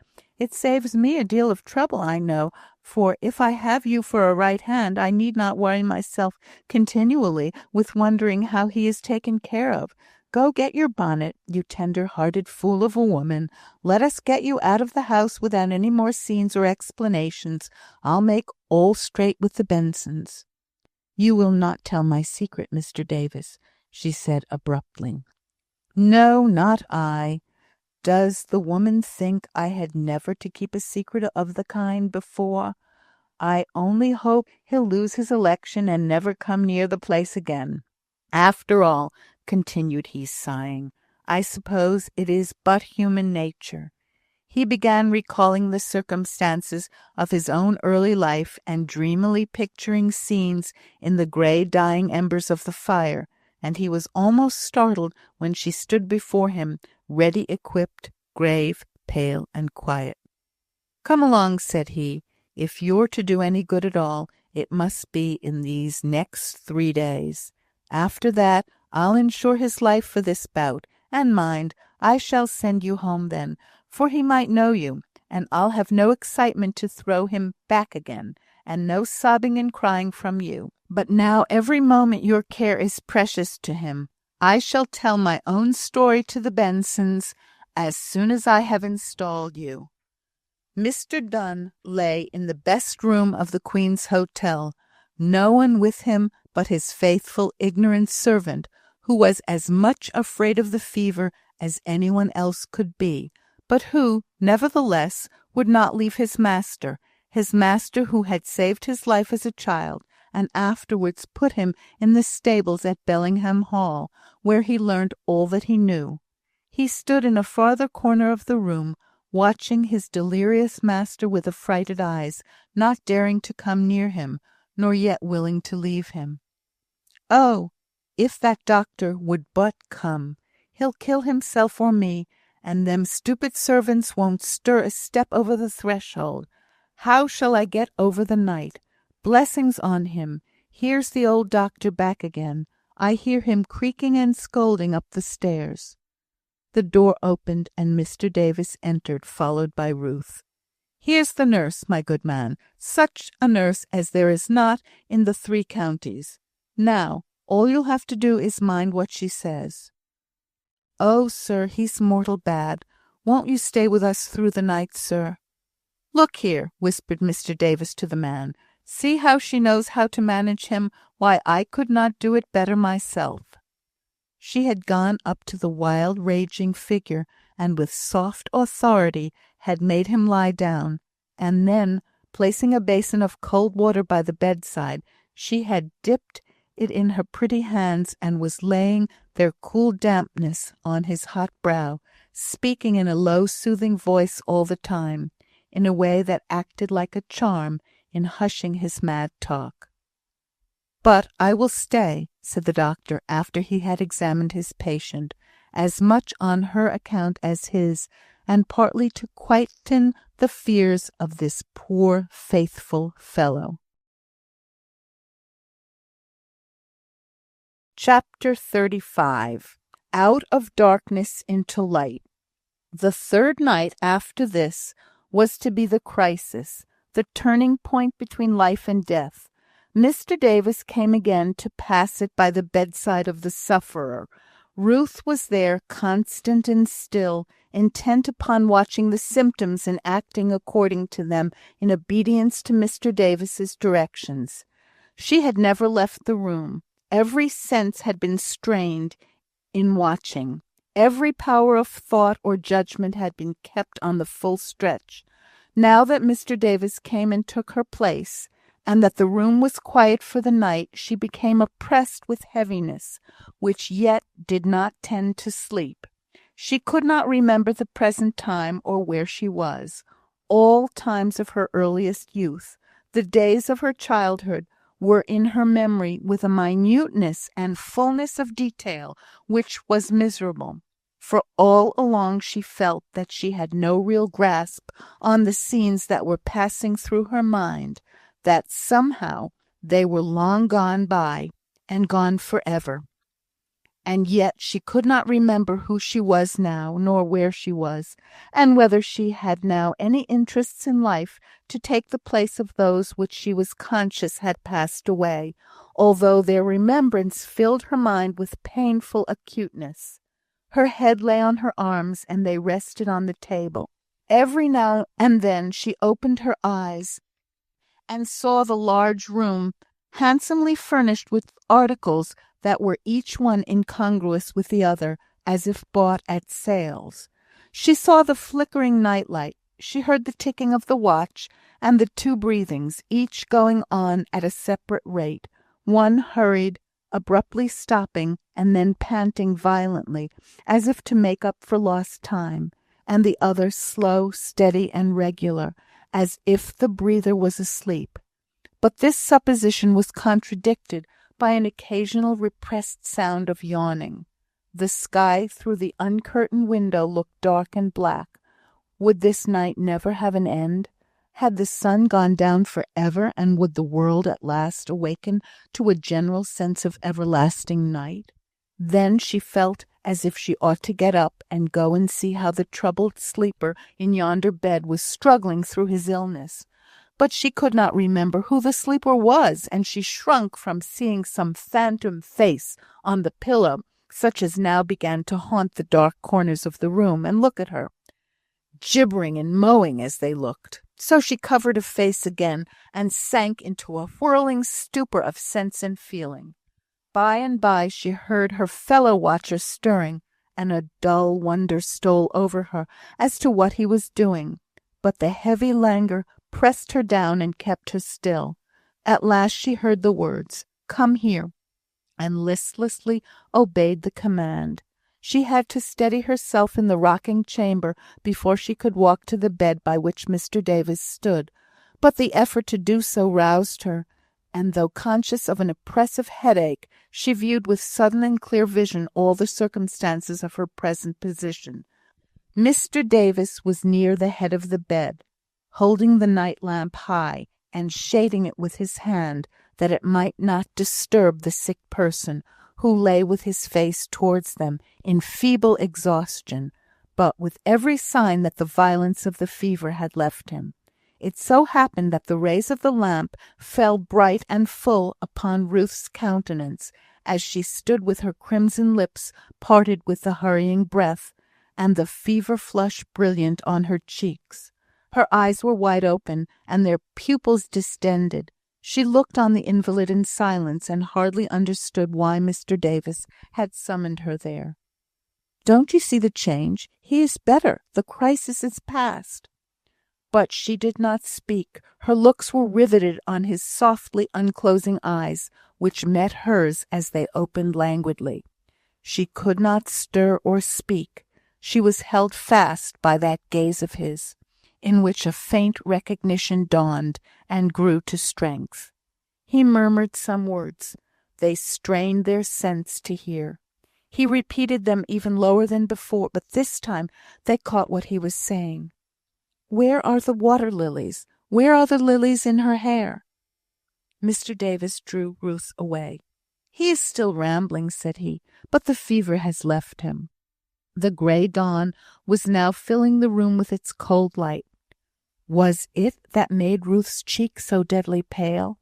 Could that call out the wild entreaty of her look, as if imploring help against some cruel foe that held her fast and was wrestling with her spirit of life? She held Mr. Davis's arm. If she had let it go, she would have fallen. "Take me home," she said, and fainted dead away. Mr. Benson carried her out of the chamber, and sent the groom to keep watch by his master. He ordered a fly to convey her to Mr. Benson's, and lifted her in when it came, for she was still half unconscious. It was he who carried her upstairs to her room, where Miss Benson and Sally undressed and laid her in her bed. He awaited their proceedings in Mr. Benson's study. When Mr. Benson came in, Mr. Davis said, "Don't blame me. Don't add to my self-reproach. I have killed her. I was a cruel fool to let her go. Don't speak to me." "It may not be so bad," said Mr. Benson, himself needing comfort in that shock. "She may recover. She surely will recover. I believe she will." No, she won't. But she shall, if I can save her." Mr. Davis looked defiantly at Mr. Benson, as if he were fate. "I tell you she shall recover, or else I am a murderer. What business had I to take her to nurse him?" He was cut short by Sally's entrance and announcement that Ruth was now prepared to see him. From that time forward, Mr. Davis devoted all his leisure, his skill, his energy to save her.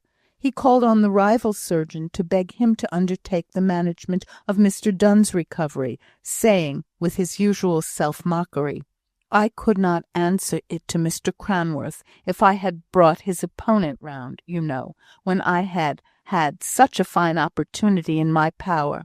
Now, with your patience and general radical interest, it will be rather a feather in your cap, for he may want a good deal of care yet, though he is getting on famously. So rapidly, in fact, that it's a strong temptation to me to throw him back. A relapse, you know." The other surgeon bowed gravely, apparently taking Mr. Davis in earnest, but certainly very glad of the job thus opportunely thrown in his way. In spite of Mr. Davis's real and deep anxiety about Ruth, he could not help chuckling over his rival's literal interpretation of all he had said. "To be sure, what fools men are! I don't know why one should watch and strive to keep them in the world. I have given this fellow something to talk about confidently to all his patients. I wonder how much stronger a dose the man would have swallowed. I must begin to take care of my practice for that lad yonder. Well a day, well a day. What was this sick fine gentleman sent here for, that she should run a chance of her life for him? Or why was he sent into the world at all, for that matter?" Indeed, however much Mr. Davis might labour with his professional skill, however much they might all watch and pray and weep, it was but too evident that Ruth home must go and take her wages. Poor, poor Ruth! It might be that, utterly exhausted by watching and nursing, first in the hospital and then by the bedside of her former lover, the power of her constitution was worn out. Or it might be her gentle, pliant sweetness. But she displayed no outrage or discord even in her delirium. There she lay in the attic room in which her baby had been born, her watch over him kept, her confession to him made, and now she was stretched on the bed in utter helplessness, softly gazing at vacancy with her open unconscious eyes, from which all depth of their meaning had fled, and all they told of was of a sweet childlike insanity within. The watchers could not touch her with their sympathy, or come near her dim world. So, mutely, but looking at each other from time to time with tearful eyes, they took a poor comfort from the one evident fact that, though lost and gone astray, she was happy and at peace. They had never heard her sing. Indeed, the simple art which her mother had taught her had died with her early joyousness at that dear mother's death. But now she sang continually, very slow and low. She went from one childish ditty to another without let or pause, keeping a strange sort of time with her pretty fingers as they closed and unclosed themselves upon the counterpane. She never looked at anyone with the slightest glimpse of memory or intelligence in her face. No, not even Leonard. Her strength faded day by day, but she knew it not. Her sweet lips were parted to sing, even after the breath and the power to do so had left her, and her fingers fell idly on the bed. 2 days she lingered thus, all but gone from them, and yet still there. They stood around her bedside, not speaking or sighing or moaning. They were too much awed by the exquisite peacefulness of her look for that.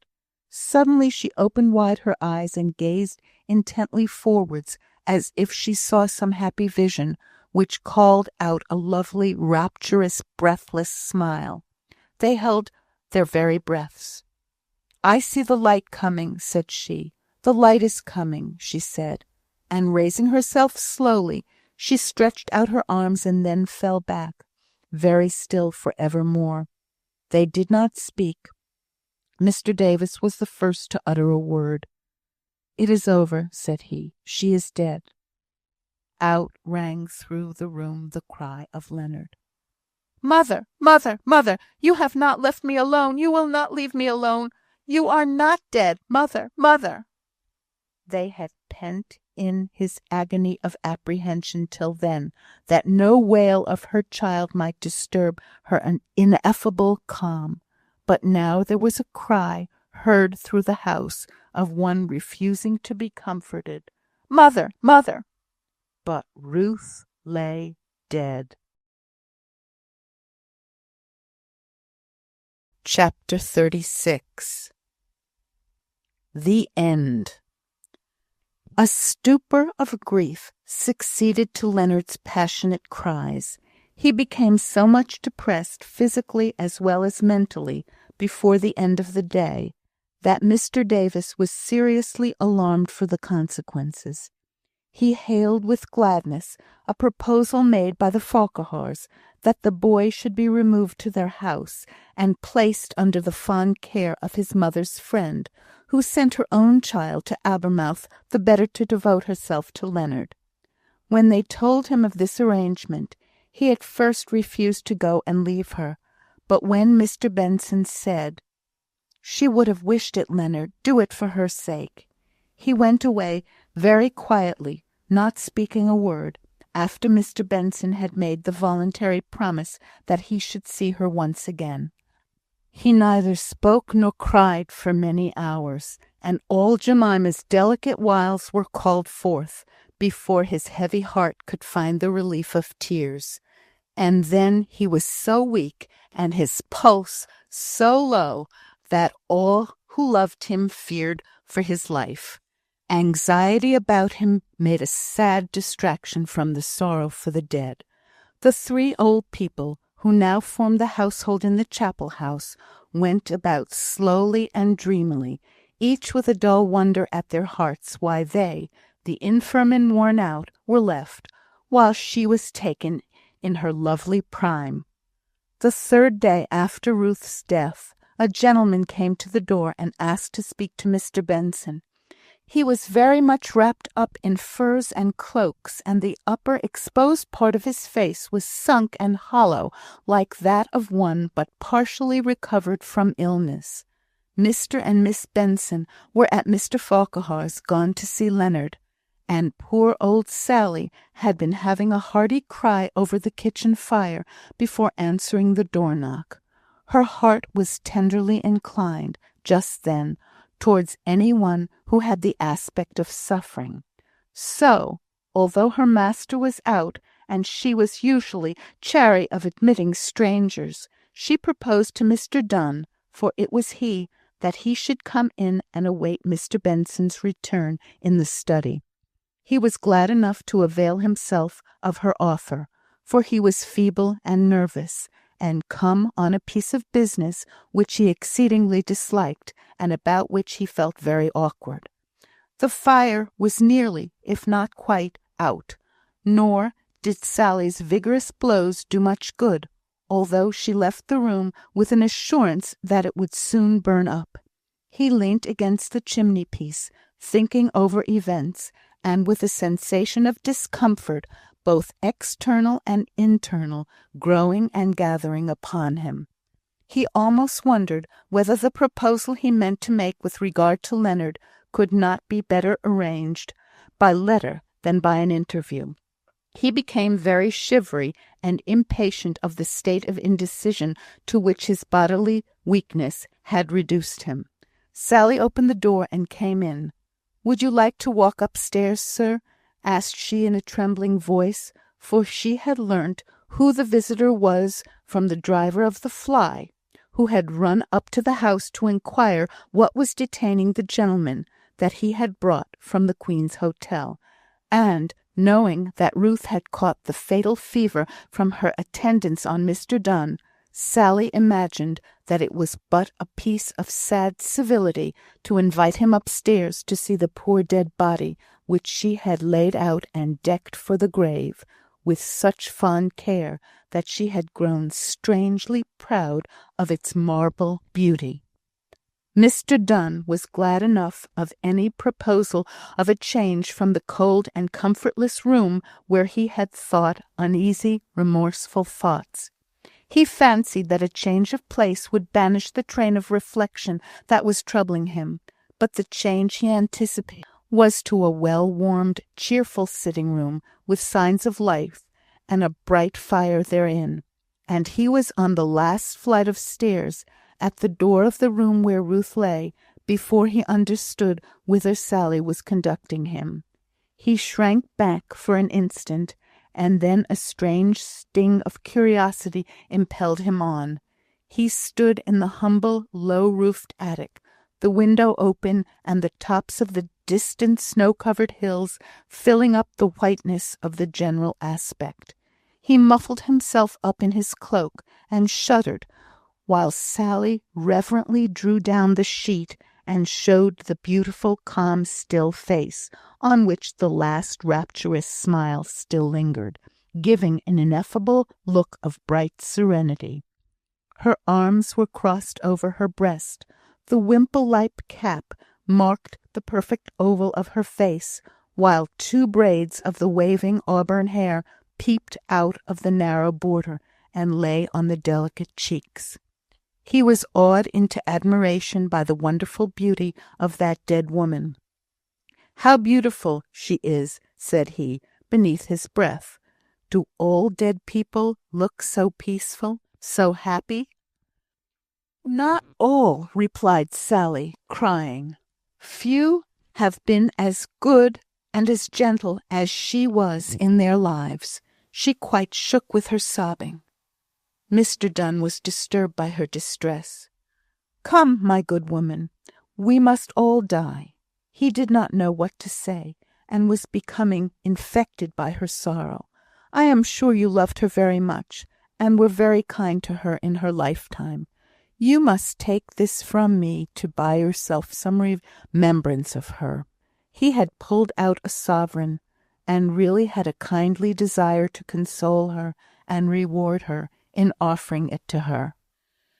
But she took her apron from her eyes as soon as she became aware of what he was doing, and still holding it midway in her hands, she looked at him indignantly before she burst out. "And who are you, that think to pay for my kindness to her by money? And I was not kind to you, my darling," said she, passionately addressing the motionless, serene body. "I was not kind to you. I frabbed you and plagued you from the first, my lamb. I came and cut off your pretty locks in this very room. I did. And you said never an angry word to me. No, not then, nor many a time after, when I was very sharp and cross to you. No, I was never kind to you, and I do not think the world was kind to you, my darling. But you are gone where the angels are very tender to such as you. You are, my poor wench." She bent down and kissed the lips, from whose marble, unyielding touch Mr. Donne recoiled, even in thought. Just then Mr. Benson entered the room. He had returned home before his sister, and came upstairs in search of Sally, to whom he wanted to speak on some subject relating to the funeral. He bowed in recognition of Mr. Donne, whom he knew as the member for the town, and whose presence impressed him painfully, as his illness had been the proximate cause of Ruth's death. But he tried to check this feeling, as it was no fault of Mr. Donne's.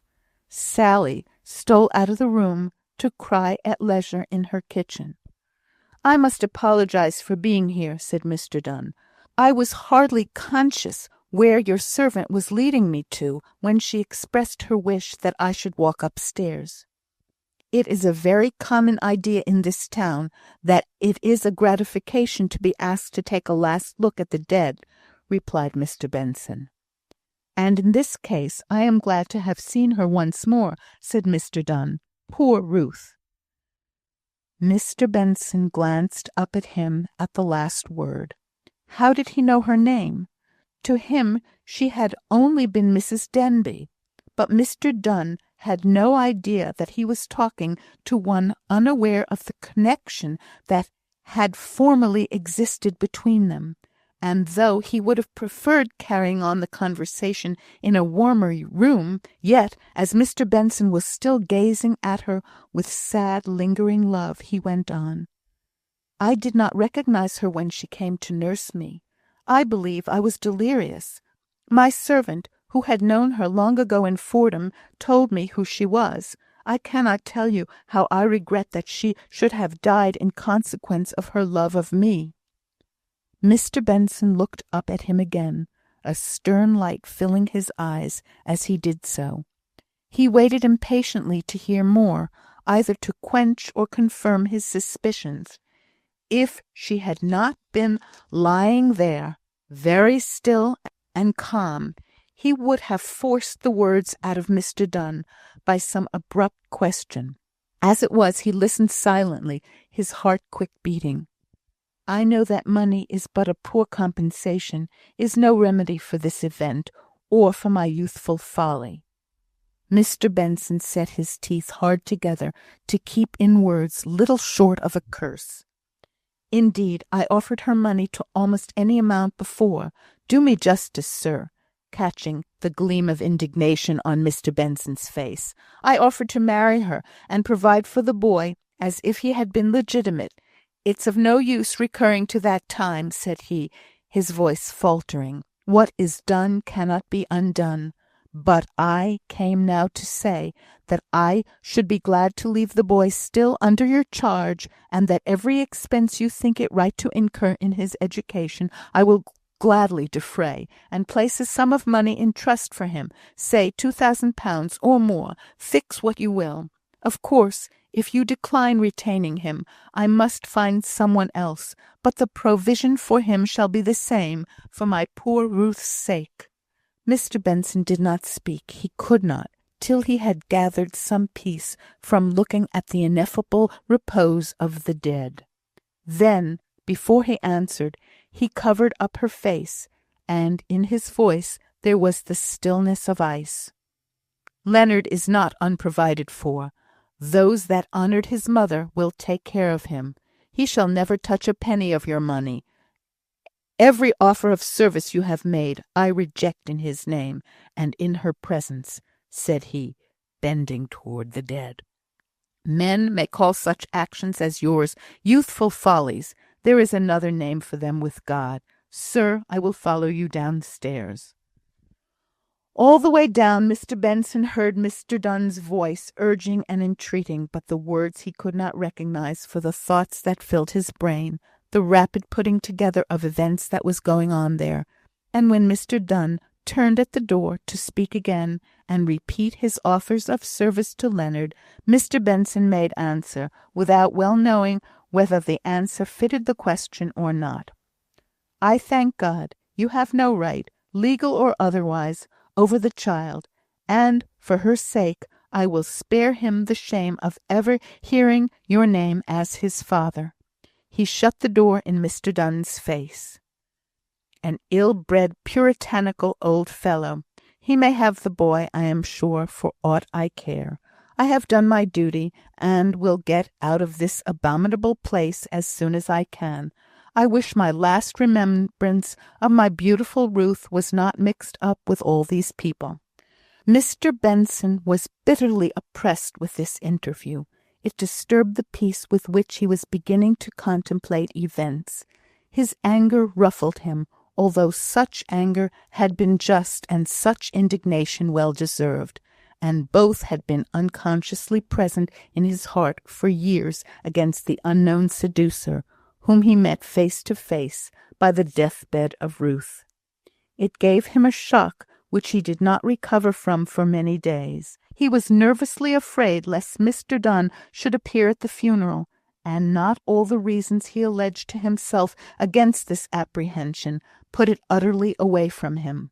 Before then, however, he heard casually, for he would allow himself no inquiries, that he had left the town. No, Ruth's funeral passed over in calm and simple solemnity. Her child, her own household, her friend and Mr. Farquhar quietly walked after the bier, which was borne by some of the poor to whom she had been very kind in her lifetime, and many others stood aloof in the little burying ground, sadly watching that last ceremony. They slowly dispersed, Mr. Benson leading Leonard by the hand and secretly wondering at his self-restraint.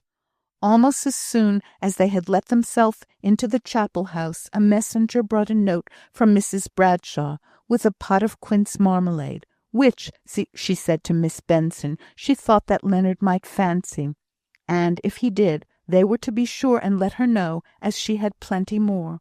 Or was there anything else that he would like? She would gladly make him whatever he fancied. Poor Leonard! He lay stretched on the sofa, white and tearless, beyond the power of any such comfort, however kindly offered. But this was only one of the many homely, simple attentions which all came round to him to offer, from Mr. Gray, the rector, down to the nameless poor who called at the back door to inquire how it fared with her child. Mr. Benson was anxious, according to dissenting custom, to preach an appropriate funeral sermon. It was the last office he could render to her. It should be done well and carefully. Moreover, it was possible that the circumstances of her life, which were known to all, might be made effective in this manner to work conviction of many truths. Accordingly, he made great preparation of thought and paper. He laboured hard, destroying sheet after sheet, his eyes filling with tears between whiles, as he remembered some fresh proof of the humility and sweetness of her life. Oh, that he could do her justice! But words seemed hard and inflexible, and refused to fit themselves to his ideas. He sat late on Saturday, writing. He watched through the night till Sunday morning was far advanced. He had never taken such pains with any sermon, and he was only half satisfied with it after all. Mrs. Farquhar had comforted the bitterness of Sally's grief by giving her very handsome warning. At any rate, she felt oddly proud and exulting when she thought of her new black gown, but when she remembered why she wore it, she scolded herself pretty sharply for her satisfaction, and took to crying afresh with redoubled vigour. She spent the Sunday morning in alternately smoothing down her skirts and adjusting her broad-hemmed collar, or bemoaning the occasion with tearful earnestness. But the sorrow overcame the little quaint vanity of her heart, as she saw troop after troop of humbly dressed mourners pass by into the old chapel. They were very poor, but each had mounted some rusty piece of crape, or some faded black ribbon. The old came halting and slow, the mothers carried their quiet, awe-struck babes. And not only these were there, but others, equally unaccustomed to nonconformist worship.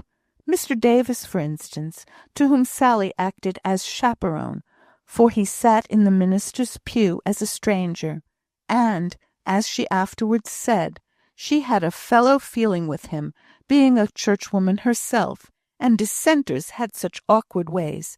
However, she had been there before, so she could set him to rights about their fashions. From the pulpit, Mr. Benson saw one and all the well-filled Bradshaw pew, all in deep mourning. Mr. Bradshaw conspicuously so. He would have attended the funeral gladly if they would have asked him. The Farquhars, the many strangers, the still more numerous poor, one or two wild-looking outcasts who stood afar off, but wept silently and continually. Mr. Benson's heart grew very full. His voice trembled as he read and prayed, but he steadied it as he opened his sermon, his great last effort in her honour, the labour that he had prayed God to bless to the hearts of many.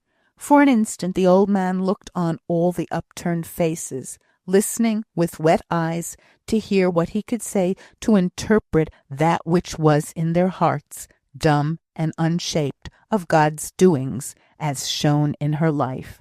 He looked, and as he gazed, a mist came before him, and he could not see his sermon, nor his hearers, but only Ruth, as she had been, stricken low and crouching from sight in the upland field by Landau, like a woeful, hunted creature.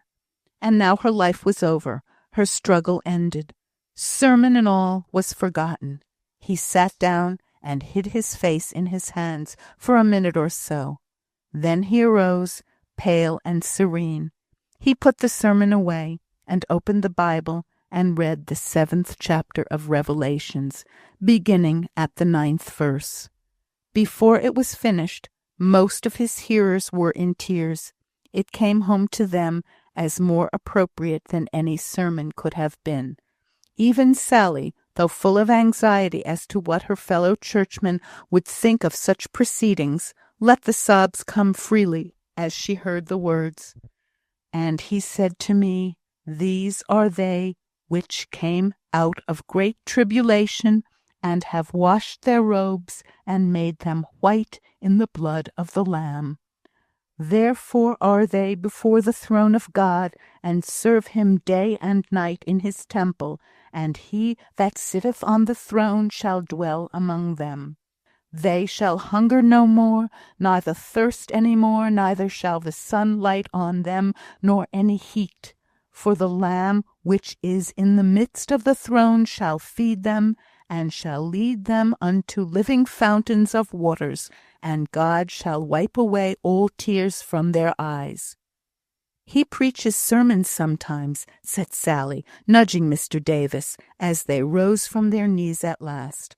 I make no doubt there was as grand a sermon in yon paper book as ever we hear in church. I've heard him pray uncommon fine, quite beyond any but learned folk.